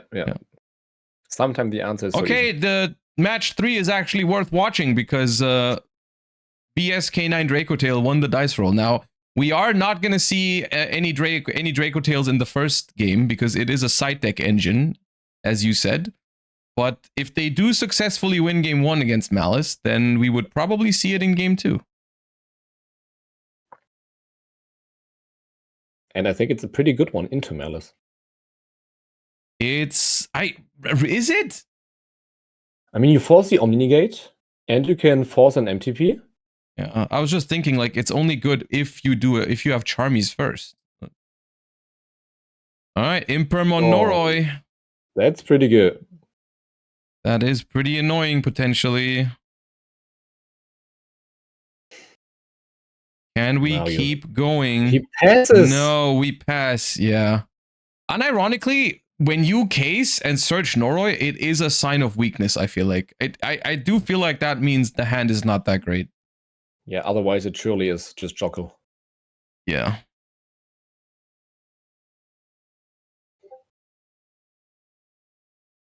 All right, and I see that Malice has Chessy Cat, and I think I also saw White Rabbit, so a very, very good start.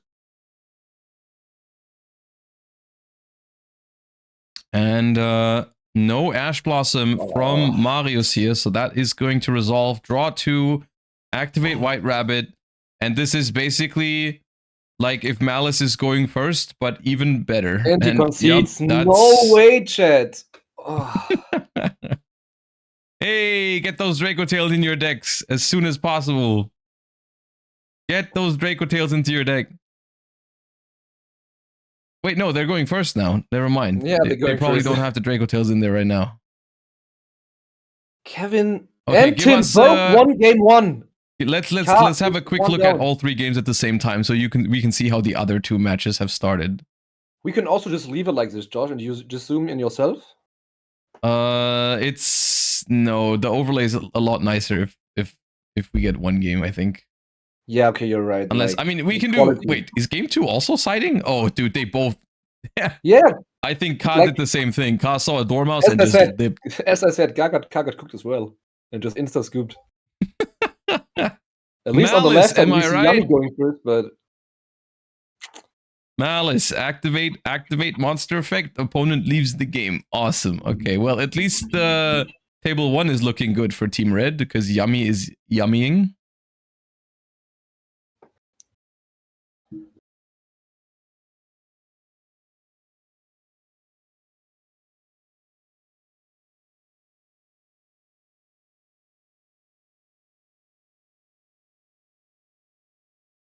Okay, well, I guess 2 steals from Malice, yeah.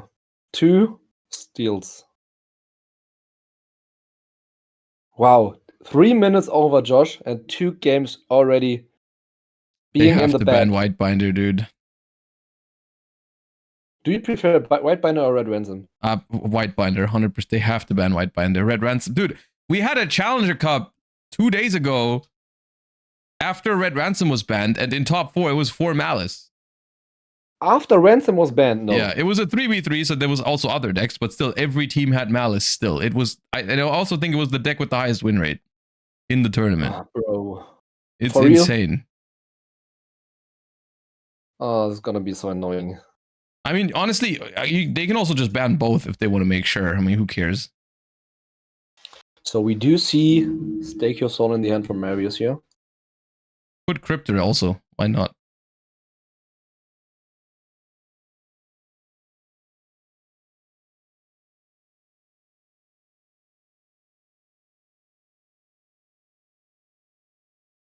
Okay, Stake Your Soul. Your nose is mine. Reveal Jiaolong. No Fuva, no Ash, no Impulse. Good start.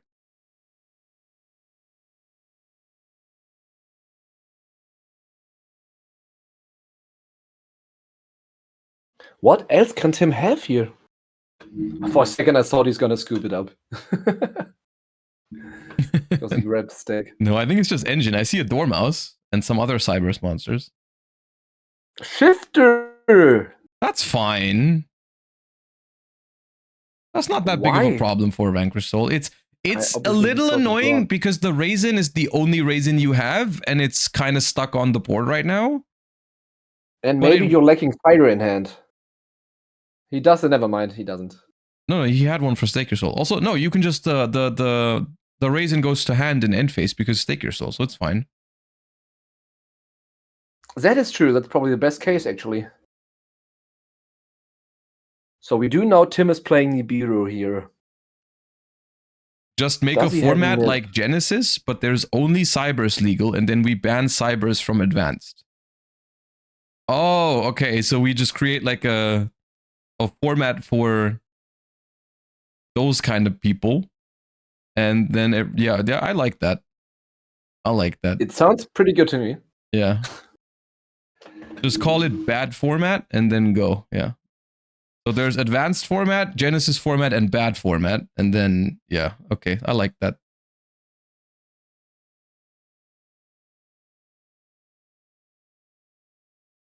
So we have start targeting the Holy Soul here. Probably grabbing a Borger to draw another card.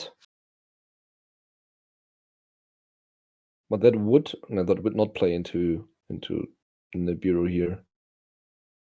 No, I think the line is basically just make rock so that you can summon Raisin from your hand on the opponent's turn easier. Go end phase, and then before you resolve Stake Your Soul to return the Raisin, you set the trap with start, and then Raisin goes back to hand, and I think you're fine. Yep. What time is it in Berlin right now? It is 7:20 p.m. So not too late, honestly, for a finals. They're going to be done by around 8 p.m. It's fine. Which is exactly what they told us, what they were expecting. So everything ran pretty smooth today, I think. They even had a 40-minute lunch break, so I think it was a pretty chill tournament.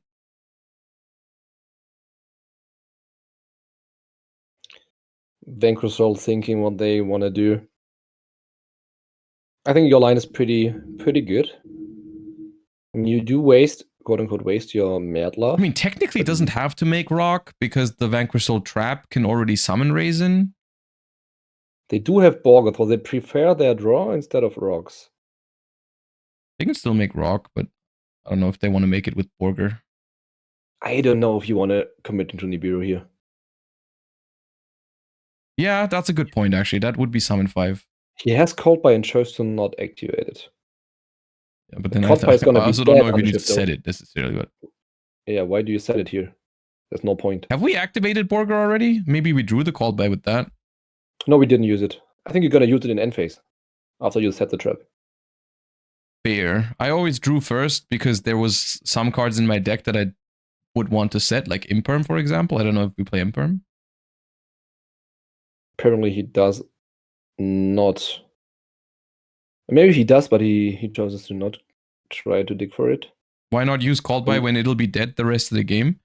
I do think in some ways the shifter being active will make it a little bit harder for Malice because, for example, you don't have to worry about Wizard at Ignister. Bestials, basically you can only use one, and Marchair you have to banish from hand. So if this is always your end board, like if you always the Raisin goes back to hand. Oh, the Raisin goes back to hand. They forgot about that. I'll message. Hold up. I mean, that's even better for Marius here. Yes, it is. Tim also has Called by the Grave. Oh, not Tim, Kevin. Kevin also has Called by the Grave in hand.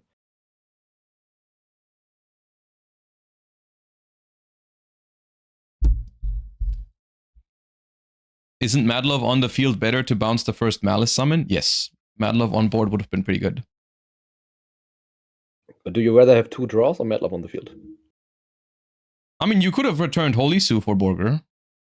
If you have another if you dart. needed a dark in hand. Yeah. Like, honestly, I'm not sure if 2 draws are actually better than bouncing.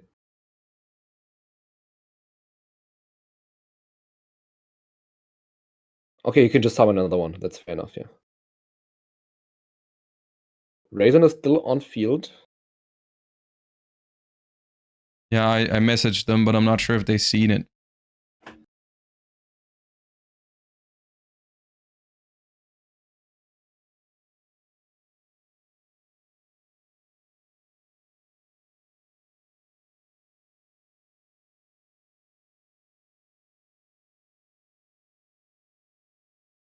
Yeah, there was someone pointing to Stake Your Soul. Yeah. Yeah. I don't think it changes anything so far. I mean, Lingerevo being there doesn't do anything. Kevin still has to get to another body. They summoned the White Rabbit in a zone that was occupied by the Borger, so they couldn't have summoned Raisin there anyways, but yeah. This is better for Vanquish Soul, by the way. Yeah, 100%.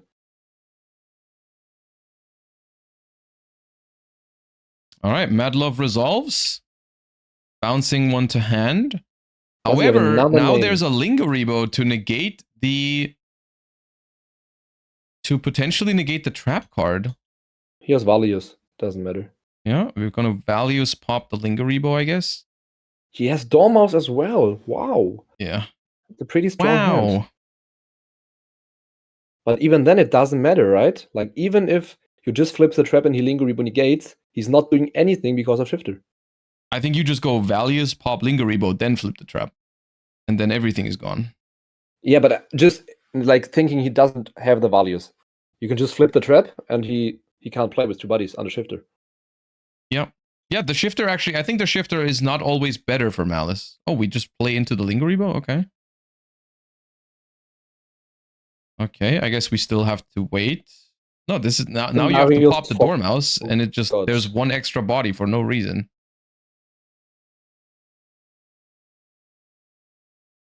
I think Marius forgot, to be honest. Based on his reaction, he forgot. Oh. Especially if he uses values now. Okay, so what if backup is there? What if you make a link 1 now, summon backup, and then backup searches Chessie and discards it? It goes banished and goes onto the field. You can lose to that. You would actually lose to that. And I think I saw a backup. I agree. I think I saw a backup as well. I mean, you probably don't lose, but it's still pretty bad for you. Yeah, I guess the question is how far do they get after with that one link 3, but I think it's pretty scary actually.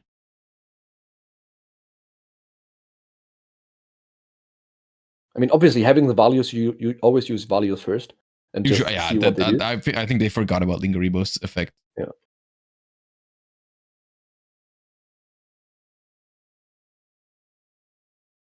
Being down a game in the finals, rough timing.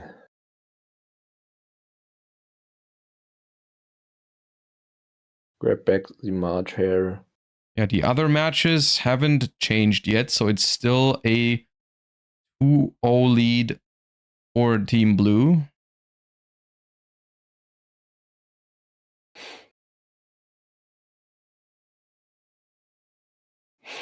Yeah, grabbing the chassis is gonna be insane, especially because you have White Rabbit in hand to banish. Get 2 more draws. Oh, it's gonna be rough. There's Jesse, and I think this is the last disruption from Vanquish Soul, unless there's an Nibiru that I didn't see. Do we know the set card? Called by. Called by, yeah. Pretty useless, yeah. Know. Apparently. Okay, so how far does this get? How far can we get here? We make a link 3. What is it? Ransom? First we draw 2 cards and yeah, we draw 2. Nice. Love that. Surely you just go Cryptor here. Just go Cryptor. Banish. Start. Attack over something. You can he hasn't used Dormouse this turn, right? So the Cryptor is 2500. He can like double the Borger and then bring it back and attack again. Yeah. To clear more stuff. So you can get rid of Caesar, you can get rid of Borger, you can get rid of Start permanently because they're getting banished. Mm.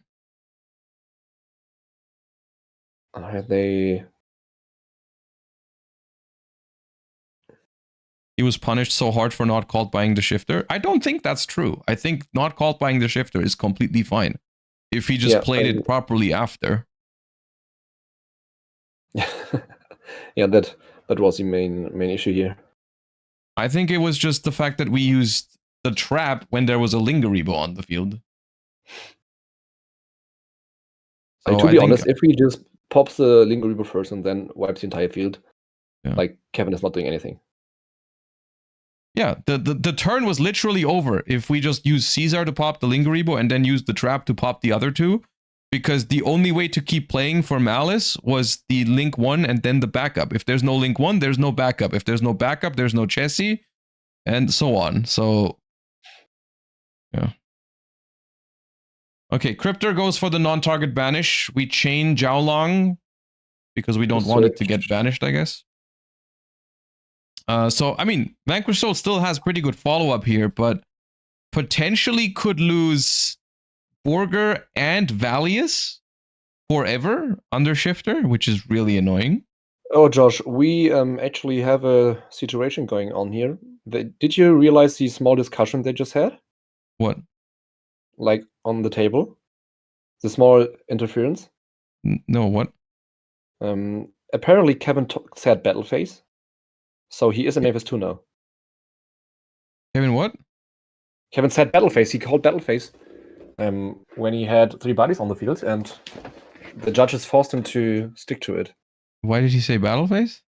I don't know, but now he is in Memphis 2. That's what I got told from the judges. Oh, well, that changes things. What is the official stream? I would like to watch the Pearly game. You are watching the official stream right now. Chat, how dare you? Of course we are the official stream. What do you think?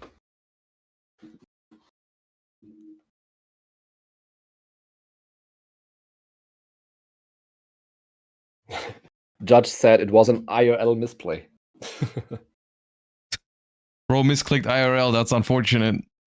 I mean, yeah, that is looking a lot better for Vanquish Soul then. I mean, it really only difference is that we could have lost 1 or 2 extra bodies, but even if, like, we still have the field spell, right, to protect one of them, so realistically, I don't think it makes that much of a difference because I don't think Kevin can go for game regardless, right? No, he cannot do it. No way. So what are you going to do? You can declare an attack with Hard Scriptor on Heavy Borger. Oh, you cannot, because he's in Memphis 2. Yeah, could have. Could have. So you banish the field spell, then as you said, he crashes. No, you can't. Like, if you... Yeah, no, I think you banish Caesar, then you declare an attack on Borger. They can protect Borger, but your Cryptor dies, so it gets banished, and you pay 900, bring it back, and then it's 5,000 and attacks over the Borger anyways. Borger was in defense. No, Borger is in attack still. So why do you not just banish the field spell, double Borger, and then attack over Valios? you can also do that, yes. And you get rid of the field spell permanently. Yeah, that's better, actually, yeah. By the way, Card did equalize the score, and Adrian won game 1 against Pearly. Okay, so Team Red leading 2-0. catching up. 2-2 now. Also looking winning here.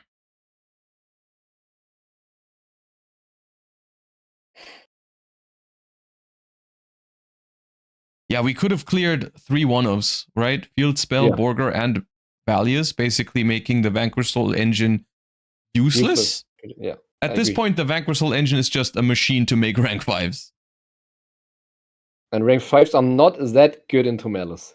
Into non-target banishes? No, yeah. So if we would have done that, I think it would have been pretty good for Kevin. Oh, okay, so Holy Sue is attempting to steal the Cryptor here. Forcing Kevin to chain MTP. Are we going to banish our own Cryptor here, right? or are we banishing an opponent's card? Maybe you banish your own Cryptor just to keep the non-target banish life as long as possible. I think he used the Cryptor. That's why the Dormouse is in that weird position. I think it was the target for Cryptor. I think it was Chainlink 1 Cryptor to banish, Chainlink 2 Holy Sue to take, Chainlink 3 trap. I don't agree on that play either.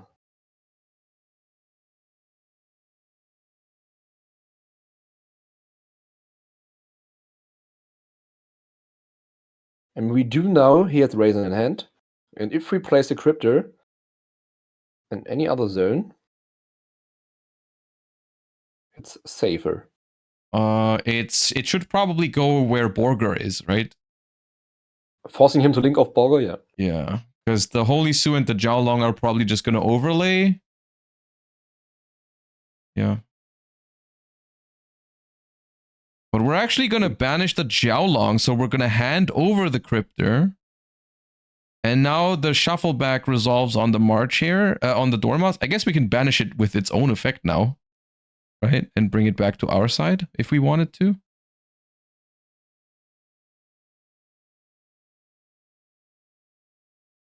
I mean, Holy Sue was chaining 1, so... No. No? No. But MTP is not banishing then. There's no link monster on the field, on its side. Yes, that's true. Why is MTP banishing?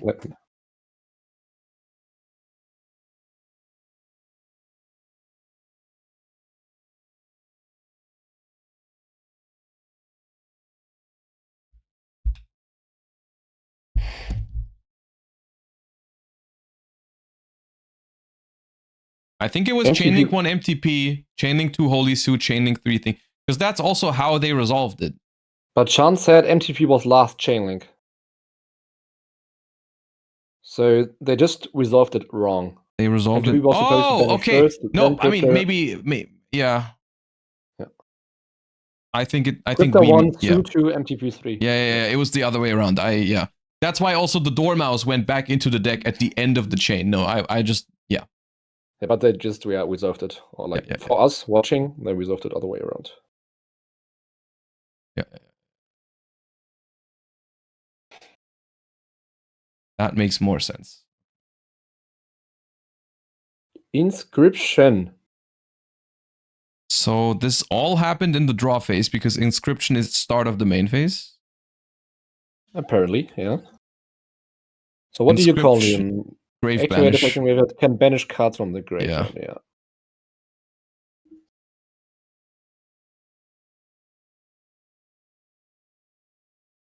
I mean, the other two are quite bad against Malice, right? Summon, what is it? Summon from grave or Dweller? Its first effect is Dweller, second effect is banish cards from grave, third is special summon from grave. Yeah. I guess our Called by the Grave is now dead, but I think that's okay. And Malice is on 6,800, so not the most work you have to do, honestly. We already have a lot of damage on the field. I'm pretty sure Kevin has Nip in hand. I'm pretty sure I saw it. Ah, but this is the first summon. Just saying. That's why Kevin probably didn't scoop yet.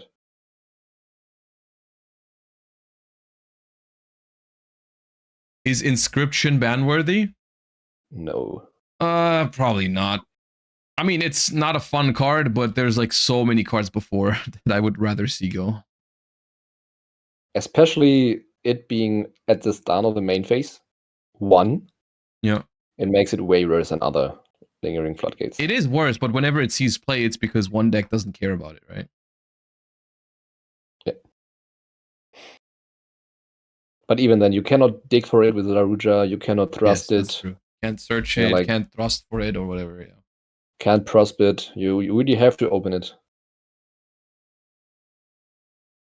Okay, so we reveal for Raisin 1 fire, then bring out Jiaolong, and I think this is now going to be a Ripper. So even if there is a Nib, we are safe from that for now.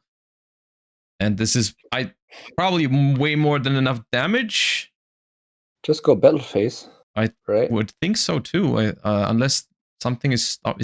Cryptor can attack, right? There's nothing that stops it. Yeah, it's 25. It's 43. Ripper is 23, right? Ripper is 23. Yeah. So he has to switch Mailer to attack, and it's 77.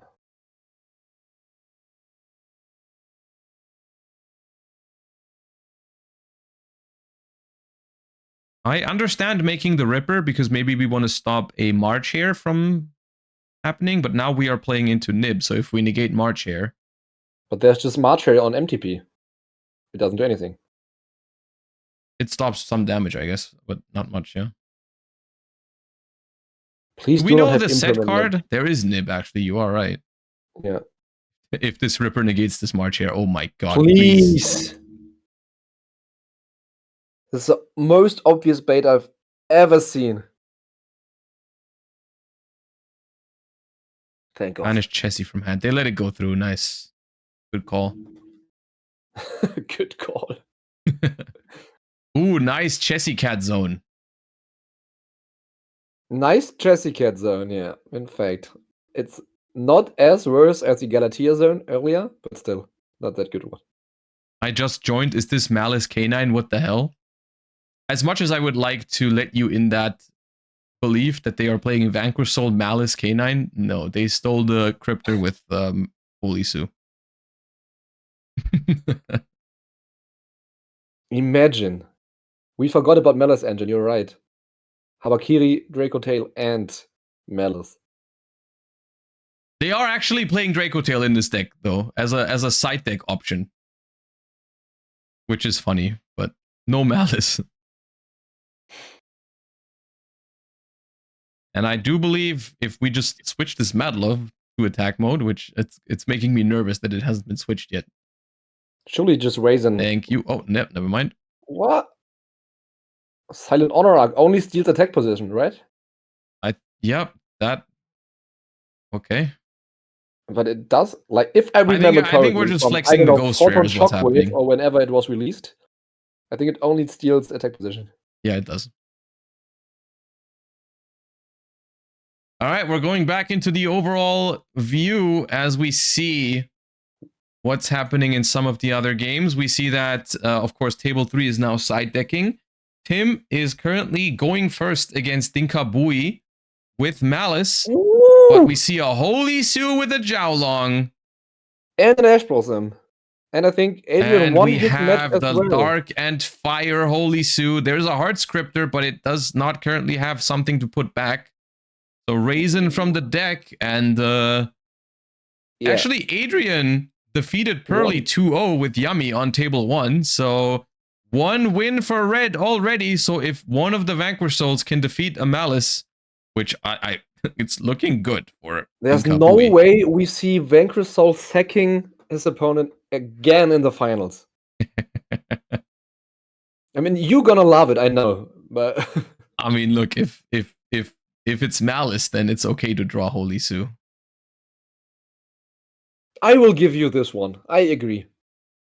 I do agree. That's what I am saying.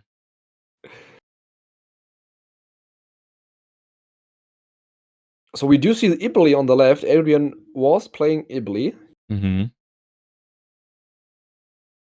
Now, I guess the question that we don't know about the match in the middle is there an active Charmy? Because it kind of looks like... Does it look like there's a card under Ash Blossom to you? I feel like it could be. It does on the bottom left corner, yeah. Yeah, right? Do we want to stay like this for the last 2 matches? Yeah, for now, let's stay like this, yeah. So you're gonna zoom in the, yeah, exactly here. Perfect. Perfect. Get a little bit bigger.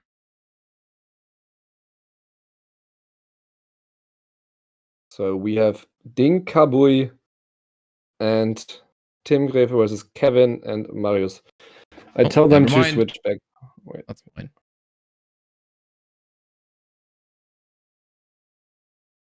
Actually, if you're listening, Johannes, put us back on the, yep, perfect. Awesome.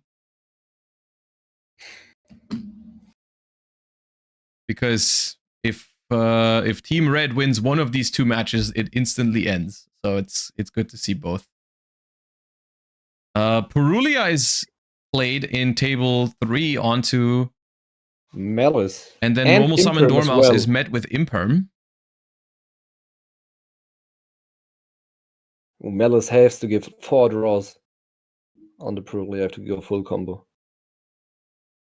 And already extending with a Baldrake here, so that is the second draw for Purulia already, but now we have 3 bodies on board. No Fuva, though, is the good news, I guess. Red Ransom. Ka has a bunch of cards in hand. I'm so excited, Josh, if we actually get to see Draco Tail spell traps. Spell cards. Imagine he draws K2, activates K2, and in that moment, Ding Kabui wins the game. So we don't get to see what he does with it. No, there is a Fuva active, actually, which makes this even worse for Tim Greve. So we were in fan, right? He just drew 2 cards for the Cyber's Wicked.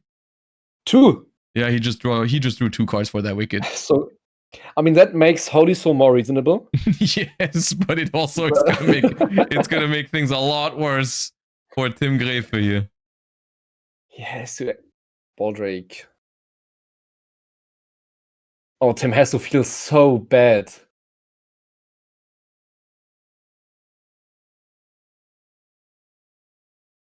Target March here for Baldrake. Get belled. Dude, if he just passes turn now. Oh my god. 6 cards in hand. I see Holy Sue. I see Jokul.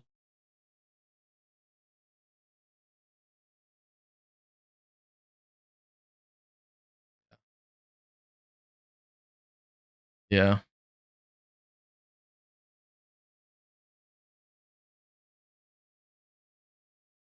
It is Ka's turn now. Holy Sue comes out.